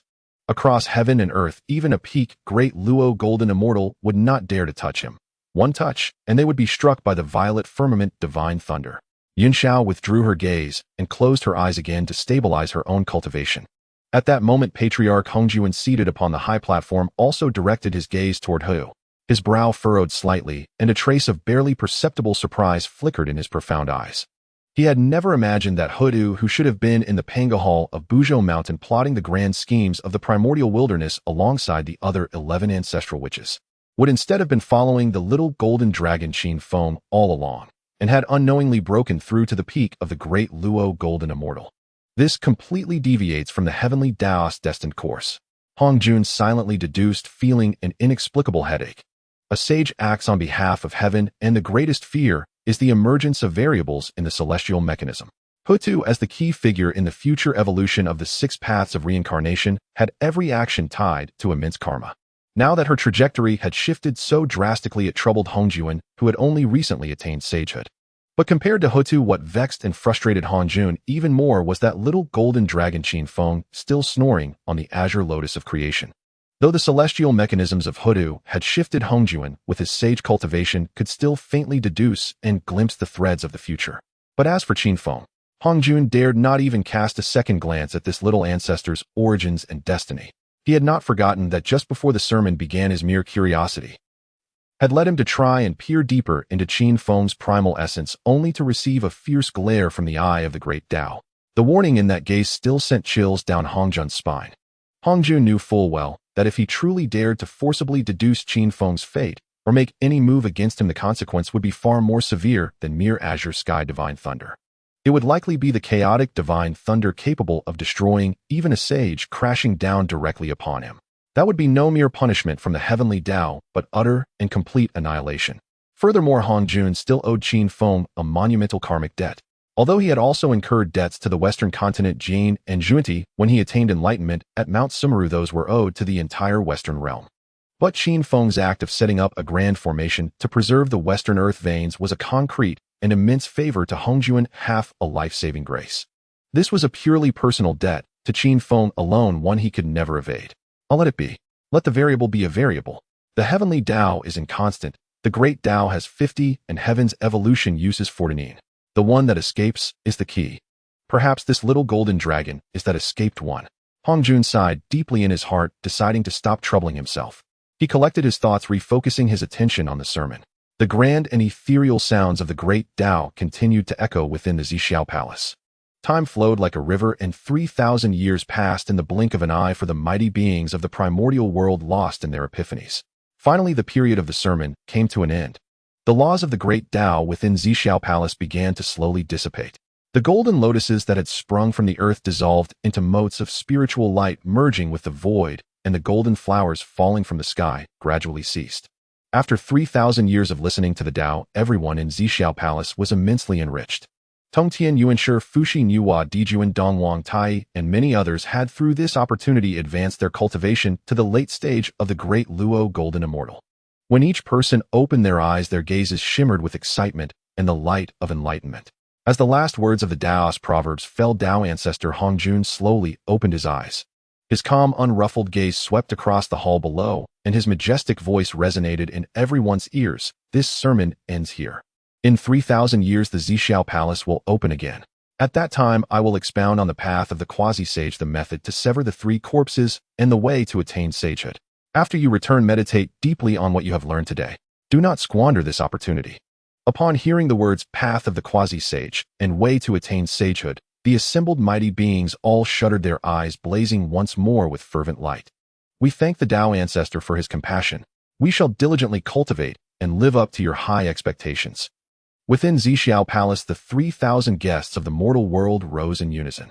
With utmost reverence and piety, they bowed deeply towards Tao ancestor Hongjun on the high platform. After the bow, the crowd dared not linger long in the sage's domain. Transforming into streaks of various colors, they eagerly flew towards the gates of Ziao Palace. They were all anxious to return to their own abodes, to go into seclusion and digest the immense gains of the past 3,000 years. When the crowd had mostly departed, Tao ancestor Hongjun finally turned his gaze to Qin Feng, who was still lying on the creation green lotus, sleeping soundly and obliviously. Looking at Qin Feng's utterly graceless posture, even smacking his lips, the supreme sage of the primordial world felt several dark lines descend across his forehead. This little golden dragon truly has a carefree heart. Hongjun shook his head in silent exasperation. Then his form blurred, dissolving into specks of pure light, vanishing directly from the creation jade dye and returning to the rear hall. In the main hall, Yunxiao looked at the now empty seats around her, then at Qin Feng, who was still snoring. She smiled helplessly. She extended her slender, fair jade hand, gently pushing Qin Feng's shoulder covered in purple gold scales, and called out softly, "Little golden dragon, wake up. The sermon is over. We should go back." Snore. Huh, what? Shaken by Yunxiao, Qin Feng groggily opened his golden vertical pupilled eyes. He rubbed his eyes with his two front paws, then stretched languidly. A series of crisp cracks sounded from his small dragon body as he stretched. Ah, is it over? Qin Feng let out a huge yawn, even sticking out his tongue to lick the drool at the corner of his mouth, sighing with immense satisfaction. Wow, that was the best sleep I've ever had. I feel so refreshed and comfortable all over. Qin Feng's exclamation came from the bottom of his heart. Ever since he had transmigrated to the primordial world, he had been toiling every single day to earn merits. He was constantly on guard against those treacherous and cunning mighty beings of the primordial era, never once having been able to let his guard down and sleep completely and utterly relaxed like he had today. And this sleep had lasted a full 3,000 years. Damn, 3,000 years. In my past life, my bones would have turned to dust by now. Qin Feng grumbled inwardly. I didn't understand a single word of that yin yang and five-element stuff the old man Hongjun was droning on about. But sleeping in a place full of laws and spiritual energy, with that sermon sounding like the ultimate lullaby, the effect was amazing. Watching Qin Feng's carefree and simple-minded demeanor, Bi Xiao and Xiong Xiao, who stood nearby, could no longer hold back. Bi Xiao placed her hands on her hips, leaned close to Qin Feng's face, and teased with a playful grin, "Little golden dragon, you truly are something else." In the Ziao Palace, where the sage preached the Tao to sleep soundly before all the mighty beings of the primordial world, you are undoubtedly the first since the dawn of creation. With this, you've made quite a name for yourself in this primordial world. Xiong Xiao also covered her mouth with a chuckle and chimed in, exactly. When Tao ancestor Hongjun left just now, the look he gave you was so helpless. The Tao ancestor in all his years has likely never seen a listener as eccentric as you. Hearing the two women's jests, Qin Feng, far from feeling any shame, proudly lifted his chin. He patted his chest with one claw, putting on a profound air like a reclusive sage, and spoke in an old-fashioned tone. "I'll keep a low profile, This humble one has never valued fame. These are merely basic moves not worth mentioning." "Oh, you're putting on airs, aren't you?" Seeing Qin Feng's insufferable demeanor, Bi Xiao and Xiong Xiao were suddenly seized by a mischievous spirit. With a cheer, the two women pounced on him, flailing their claws, reaching out with their fair hands to pinch his endearingly adorable little face. Stop. Don't you know the rule of no physical contact between men and women?" Seeing this, Qin Feng quickly waved his front paws vigorously, pushing away the two women's harassing hands, and let out a cold snort. "Are you kidding me? I am the dignified golden dragon of merit. How could I let you two little girls get the better of me so easily?" While Qin Feng and the Sanshao sisters were frolicking and playing within the great hall, two figures remained at the entrance of the Ziao Palace. Fuxi and Nuwa stood quietly by the door. Nuwa's beautiful eyes peering through the gaps in the hall were filled with curiosity and scrutiny as she watched Qin Feng still romping with the Sanshao. "Brother, that little golden dragon radiating golden light is definitely the one from beneath Buzhou Mountain back then." Nuwa lowered her voice and said to Fuxi beside her, "I must see what his origins are to possess such immense merit." Fuxi, with a solemn expression, nodded and was about to speak. However, at that moment, boom, an indescribably terrifying fluctuation suddenly traversed the boundless chaotic void and transmitted directly into the Ziao Palace. This fluctuation did not come from the Ziao Palace, but from the distant center of the primordial continent, Buzhou Mountain. In an instant, from the direction of Buzhou Mountain, chaotic rainbow light shot up into the sky, piercing through the chaotic currents beyond the 33 heavens. Within that multicolored radiance was an ancient, vast, and ultimate Tao resonance, as if coexisting with heaven and earth. The intensity of this Tao resonance was so great that even the primordial mighty beings who had just listened to the sage's sermon felt a tremor in their hearts and a shudder in their souls. The three pure ones who had just walked a short distance from the Ziao Palace instantly halted their steps. Laozi abruptly turned his head, an unprecedented sharp light bursting from his profound eyes as he exclaimed in shock, "Such an aura! Such Tao resonance! It is definitely no ordinary innate spirit treasure. This is the sign of an innate supreme treasure emerging." Yuanshi, Tianzuan, and Tongtian Jiaozhu were also filled with fervor. The three brothers had just been worrying about their lack of suitable artifacts. Now an innate supreme treasure was appearing. This was a heaven-sent opportunity. "Go. Head to Buzhou Mountain quickly." The three pure ones exchanged a glance, hesitated no further, and immediately pushed their Dharma power to the utmost. Transforming into three brilliant rainbows, they tore through the void at a speed that rent space itself, rushing madly toward Buzhou Mountain. Not only the three pure ones, but D Jang and Dongwang Tai on the other side also sensed this earth-shaking anomaly. "Brother, an innate supreme treasure. If we can obtain it, our demon race will surely dominate the primordial world." Dongwang Tai trembled with excitement, and the chaos bell above his head emitted a resonant hum in sympathy. "There's no time to lose. We must not let the three pure ones get ahead." D Jang, with a stern expression, immediately pulled Dongwang Tai along. They transformed into two enormous three-legged golden crows, rolling forth a sea of solar true fire as they flew wildly toward Buzhou Mountain. Nuwa and Fuxi, standing at the entrance of the Ziao Palace, naturally sensed this disturbance as well. Fux's face changed dramatically as he quickly grabbed Nuwa's wrist and urged urgently, "Sister, forget about that little golden dragon. An innate supreme treasure emerging is a supreme opportunity that could reshape the primordial landscape. We are close by. We must go at once and not miss this chance." Nuwa understood the gravity of the situation. She cast one last deep glance at Qin Feng inside the hall, then followed Fuxi, transforming into a streak of light as they rushed toward the primordial continent. Meanwhile, inside the great hall of the Ziao Palace, Qin Feng, who had been leaping about to evade the clutches of Bi Xiao and Xiong Xiao, felt the immense aura emanating from the direction of Buzhou Mountain and froze on the spot. This aura, this radiance. Holy crap. This is definitely the fluctuation of the chaos gourd vine. Qin Feng's golden vertical pupils widened instantly, the drowsiness and laziness within them swept away in that moment, replaced by a fervent gleam known as treasure mania. As the primordial world's foremost scrap collector, Qin Feng's craving for artifacts was etched into his very bones. Though he already possessed such a heaven-defying supreme treasure as the 24th grade creation green lotus, who would ever tire of having more treasures in hand? Strike it rich, strike it rich. Qin Feng hesitated no longer and immediately summoned the creation green lotus. Buzz! The 24th grade creation green lotus instantly radiated brilliant light, transforming into a colossal lotus platform spanning hundreds of feet, suspended in the center of the Ziao Palace Hall. Qin Feng executed a dragon's tail sweep, darting straight to the center of the lotus platform. He turned around and shouted at the still-stunned Yunxiao, Chongxiao, Bixiao, and Houtu, "What are you all standing there for? Can't you feel that fluctuation? A primordial supreme treasure has emerged. Hurry, hurry, hurry. Get on board. Charge, charge, charge." Watching Qin Feng's frantic demeanor, the four female immortals found it both amusing and exasperating, swiftly ascending onto the creation green lotus. "Hold tight. I'm accelerating." Qin Feng bellowed, channeling his golden immortal perfection mana without reservation into the creation green lotus. Boom. The creation green lotus erupted with blinding azure light, crashing through the chaotic currents outside Ziao Palace and transforming into a cyan lightning bolt that pierced heaven and earth. With a terrifying speed far surpassing that of the three pure ones D Jang and others, it madly shot toward Buzhou Mountain.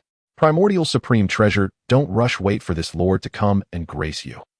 Qin Feng stood at the front of the lotus platform, roaring with excitement against the wind. Beyond the 33rd heaven, the chaotic void raged with turbulent currents like countless sharp gray blades frenziedly cutting through everything around. Yet on the broad and soft lotus platform, Qin Feng lay listlessly at the edge, his golden dragon tail flicking lazily from time to time. During the journey back to Buzhou Mountain, Qin Feng instinctively turned his head to glance at the four stunning female immortals seated beside him. At that glance, his heart felt as if stabbed by a sharp blade, a desolate sense of isolation surging within him.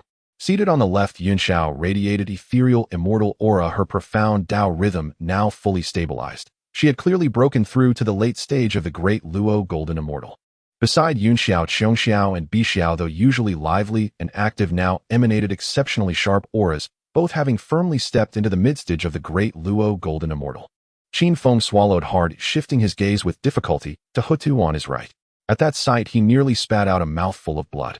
Houtu, normally unassuming, had skyrocketed in cultivation after attending the celestial lecture at Ziao Palace, like a wild horse breaking free.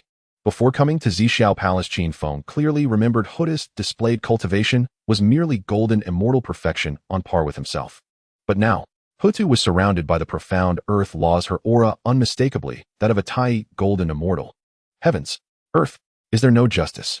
Qin Feng wailed inwardly, his small face covered in purple gold scales twisted into a bitter gourd. So after all this, the weakest in the team is still me. I, a dignified golden dragon of merit, have fallen to the bottom. Qin Feng buried his head in his front paws, feeling utterly aggrieved. Watching others rocket in cultivation while he stagnated was sheer torment for a dragon. Beside him, Houtu watched the little golden dragon's despairing look, and the corners of her mouth involuntarily lifted into a breathtaking smile. She secretly chuckled to herself, little golden dragon, already feeling defeated. If you knew that the Tai golden immortal cultivation I revealed was merely a facade. My true cultivation has actually reached the peak of the great Luo golden immortal, you'd probably burst into tears on the spot, wouldn't you? However, Houtu had no intention of exposing her disguise at that moment.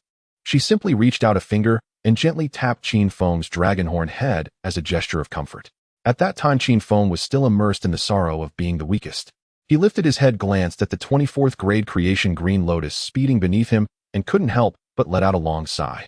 Damn, this lousy lotus is still too slow. Qin Feng irritably tapped the lotus petals with his claws, venting his frustration on the green lotus. He complained with a face full of disdain. If the 24th grade creation green lotus had sentience and could speak, you ungrateful, greedy master. Look at your cultivation.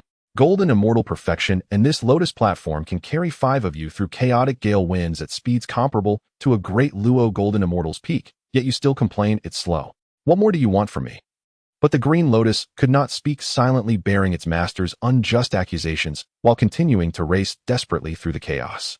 Although Qin Feng kept complaining about the slow speed, the celestial creation lotus was actually among the fastest in the primordial world. In less than a millennium, Mount Buzhou, which spanned heaven and earth and exuded boundless pangus, could already be seen in the distance. Halfway up Mount Buzhou, a valley originally concealed by a primordial formation had now been fully exposed to the world. Within the valley, myriad rays of light and countless auspicious colors swirled. The dense energy of primordial creation manifested as visible multicolored mists churning and rising in the air. At the center of the endless radiance, a primordial gourd vine entwined with profound runes of the Tao was rooted in a patch of divine soil that emitted a nine-colored glow. On the vine hung 7 primordial gourds, each of a different color and crystal clear. 6 of the gourds had already retracted their spiritual light, clearly fully matured. Only the smallest one, a chaotic-colored gourd, still had a faint dull sheen on its surface, indicating it was not yet ready to emerge.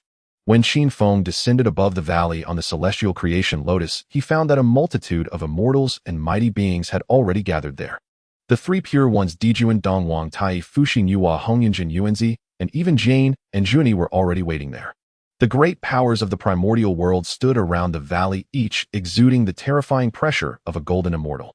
Sharp gazes collided in the air. Everyone was staring at each other warily, none daring to make the first move, afraid of becoming the target of all. However, the moment Qin Feng's 24-petal celestial creation lotus appeared in their sight, the tense, stalemated atmosphere within the valley instantly underwent a subtle shift. Almost simultaneously, all the mighty beings shifted their gaze from each other, locking it firmly onto Qin Feng and the 4 female immortals behind him. Every one of those present was a shrewd old fox. They knew perfectly well that in this treasure-grabbing game the greatest threat was not the 3 pure ones. Nor was it the twin sovereigns of the demon clan. It was this little golden dragon who appeared to have the lowest cultivation but radiated a glaring golden light of merit. Standing on the lotus platform, Qin Feng felt the gazes around him, filled with wariness, defensiveness, and even a hint of fear, and sighed inwardly. Damn, this situation is tricky. Qin Feng quickly calculated in his mind. His original plan was to use the speed of the celestial creation lotus to swoop down, take all the gourds, and flee. But now, looking at the formation before him, that plan was clearly unworkable. Although the mighty beings present, restrained by the terrifying Tao merit and heavenly merit on him, would never dare to kill him if he truly tried to monopolize all 7 gourds, these reedied powers would undoubtedly join forces to trap him. Then even if they didn't kill him, they could simply use their magic to imprison him and forcibly take the gourds, leaving him helpless. After all, one pair of hands cannot fight 4. Although Houtu and the 3 firmaments were extremely powerful in combat, facing a siege from over a dozen golden immortals of the same realm, they could never protect all the treasures. Because in this valley, Qin Feng's group had the strongest overall strength and posed the greatest threat. Once battle broke out, they would be the first to be focused by everyone. Since I can't have it all, I'll have to settle for the largest share. Qin Feng's eyes darted as he made a quick decision. Without any hesitation, he stepped off the celestial creation lotus, and braving the terrifying pressure of over a dozen golden immortals, swaggered directly to the front of the primordial gourd vine. Everyone's eyes followed Qin Feng's movements, their hearts in their throats. Qin Feng looked up at the 7 primordial gourds glowing with enticing treasure light, then slowly raised his right claw covered in purple golden scales and gently grasped the air. With a faint spatial fluctuation, Qin Feng's merit dharma power transformed into 2 invisible golden hands which directly probed into the primordial prohibition protecting the gourd vine. The 2 golden hands locked onto the gourds, emitting purple-black and purple-green auras. With a slight twist of his wrist, the 2 gourds, like ripe fruit, detached from the vine, turning into 2 streaks of light and landing steadily in Qin Feng's palms. After pocketing the purple-black and purple-green gourds, Qin Feng turned around, his golden vertical pupils sweeping across the surroundings.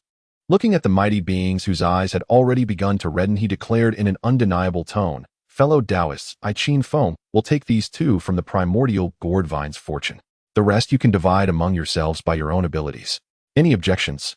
Hearing Qin Feng's almost declaratory words, the great powers of the primordial world all darkened their expressions, a surge of intense resentment and jealousy boiling within them. Those were primordial gourds of extreme grade spiritual treasures. Only 6 had matured, and this little golden dragon, without even a greeting, had arrogantly taken a full 1/3 of them. This was utterly outrageous. Yet despite their anger and envy, the mighty beings exchanged glances, and not a single one dared to utter a word of dissent. Why? Because they couldn't defeat Qin Feng's group. They had not forgotten the time when they listened to the Tao at the Ziao Palace. The yellow-robed woman Houtu, who had always been by Qin Feng's side and was now standing quietly on the azure lotus of creation, was a figure they remembered well. The aura she emanated was that of a peak golden immortal of the great Luo. That was the pinnacle of the golden immortal of the great Luo. Among all those present, the highest cultivators were the three pure ones and D Jang, but even they were merely at the late stage of the golden immortal of the great Luo. A peak golden immortal of the great Luo was more than enough to dominate this assembly. Moreover, besides that unfathomable yellow-robed woman Qin Feng, had Yun Xiao, a latest-stage golden immortal of the great Luo, and Bi Xiao and Xiong Xiao, two mid-stage golden immortals of the great Luo, as formidable combatants. Faced with such an overwhelming lineup, who would dare to provoke Qin Feng at this moment? Who would step forward to accuse him of taking too much? Unless all the great powers present immediately set aside their differences, form a blood oath, and unite against the enemy, any single faction that stepped up would only be delivering themselves to be crushed. Thus, in the face of Qin Feng's domineering actions, the entire valley fell into an eerie silence. Everyone chose to acquiesce, swallowing their grievances. Seeing no objections, Qin Feng nodded with satisfaction, then stepped aside, crossed his arms, and adopted a posture of watching the show. The moment Qin Feng withdrew, the remaining great powers, like a pack of starving wolves, fixed their gazes on the four remaining mature gourds on the vine. As the foremost of the three pure ones, Laozi naturally took the lead. A phantom of his Taiji diagram flickered. A gentle yet irresistible force of yin and yang surged forth directly, seizing the gourd radiating a purple golden light, the purple gold red gourd, into his hand. After claiming his treasure, Laozi took half a step back, closed his eyes, and entered a state of meditation, ceasing to participate in the ensuing contest. Yuanshi, Tianzuan, and Tongtian Jiaozhu, standing beside him, immediately channeled their magical power, preparing to step forward and each claim a gourd. However, just as they raised their hands, two sharp gusts of wind suddenly struck from the side, forcibly interrupting their movements. D Jang and Fushi stepped forward in unison, blocking the path of the three pure ones. D Jang, his eyes brimming with imperial authority, coldly fixed his gaze on Yuanshi, and Tongtian, speaking in a deep voice, "Two fellow Taoists, please hold your hands. There are only so many innate gourds in total, and you three pure ones have already taken one purple gold gourd. Do you think that is insufficient and wish to take three at once? Can the fortunes of the world truly be monopolized by your Kunlun mountain?" Fushi sneered in agreement from the side. D Jang speaks the truth. If the three pure ones insist on claiming the remaining gourds, we shall have no choice but to join hands and seek instruction from the orthodox lineage of Pangu. Hearing this unceremonious threat from D Jang and Fushi, the surrounding great powers such as Honghuang and Xinyuanzi also stepped forward, subtly forming an encirclement that trapped Yuanshi and Tongtian in the center. Yuanshi, Tianzuan, and Tongtian Jiaozhu exchanged glances, their faces turning livid. They were well aware that if they forcefully seized the gourds now, they would immediately face a united attack from all the great powers present. Though proud, the three pure ones were not so arrogant as to believe they could fight 3 against 10. Reluctantly, Yuanshi, Tianzuan suppressed his rage and withdrew his magical power in indignation. In that moment of withdrawal, Yuanshi, Tianzuan abruptly turned his head, fixing a gaze filled with venom and fury upon Qin Feng, who stood aside watching the spectacle. In Yuanshi Tianzan's view, had it not been for this damned little golden dragon, brazenly snatching 2 gourds from the start, drastically reducing the number left, the 3 pure ones would have each claimed 1 today. Naturally, he held Qin Feng accountable for this grievance. Qin Feng felt Yuanshi Tianzan's murderous glare, but merely shrugged nonchalantly, even raising an eyebrow in provocation, nearly driving Yuanshi Tianzuan to a berserk fury. Meanwhile, Jane and Zhuanti, standing at the periphery, were practically drooling over the tempting gourds. Yet they did not move an inch, nor did they have any intention of seizing them. They were as clear as a mirror. As visitors from the west, they were already marginalized in this eastern land. If they dared to snatch food from the tigers' mouths at this moment, those eastern great powers would not hesitate to turn their spears and blast these 2 outsiders to smithereens. Thus Jane and Zhuanti could only watch with longing eyes, silently weeping in their hearts. After the 3 pure ones withdrew, the remaining contest proceeded smoothly. Nuwa stepped forward, gently beckoning with her jade hand. The laws of creation transformed into a ribbon winding around the gourd that emitted a purple-blue radiance, the demon-summoning banner, and drawing it into her grasp. D Jang waved his hand imperiously, and the solar true fire formed a phantom golden crow, which swallowed the purple-white gourd, the immortal slaying flying blade, in one gulp before turning into a stream of light and vanishing into his sleeve. As for the ever-smiling patriarch Honghuang, he transformed into a cloud of red mist, and casually scooped the purpler gourd, the 9-9 red cloud, soul-dispersing gourd, into his embrace. Thus, all 6 mature gourds from the innate gourd vine were distributed. The moment the last purpler gourd was plucked, the chaotic-colored gourd hanging at the very end of the vine, still immature, suddenly erupted into a violent tremor. Whooshed!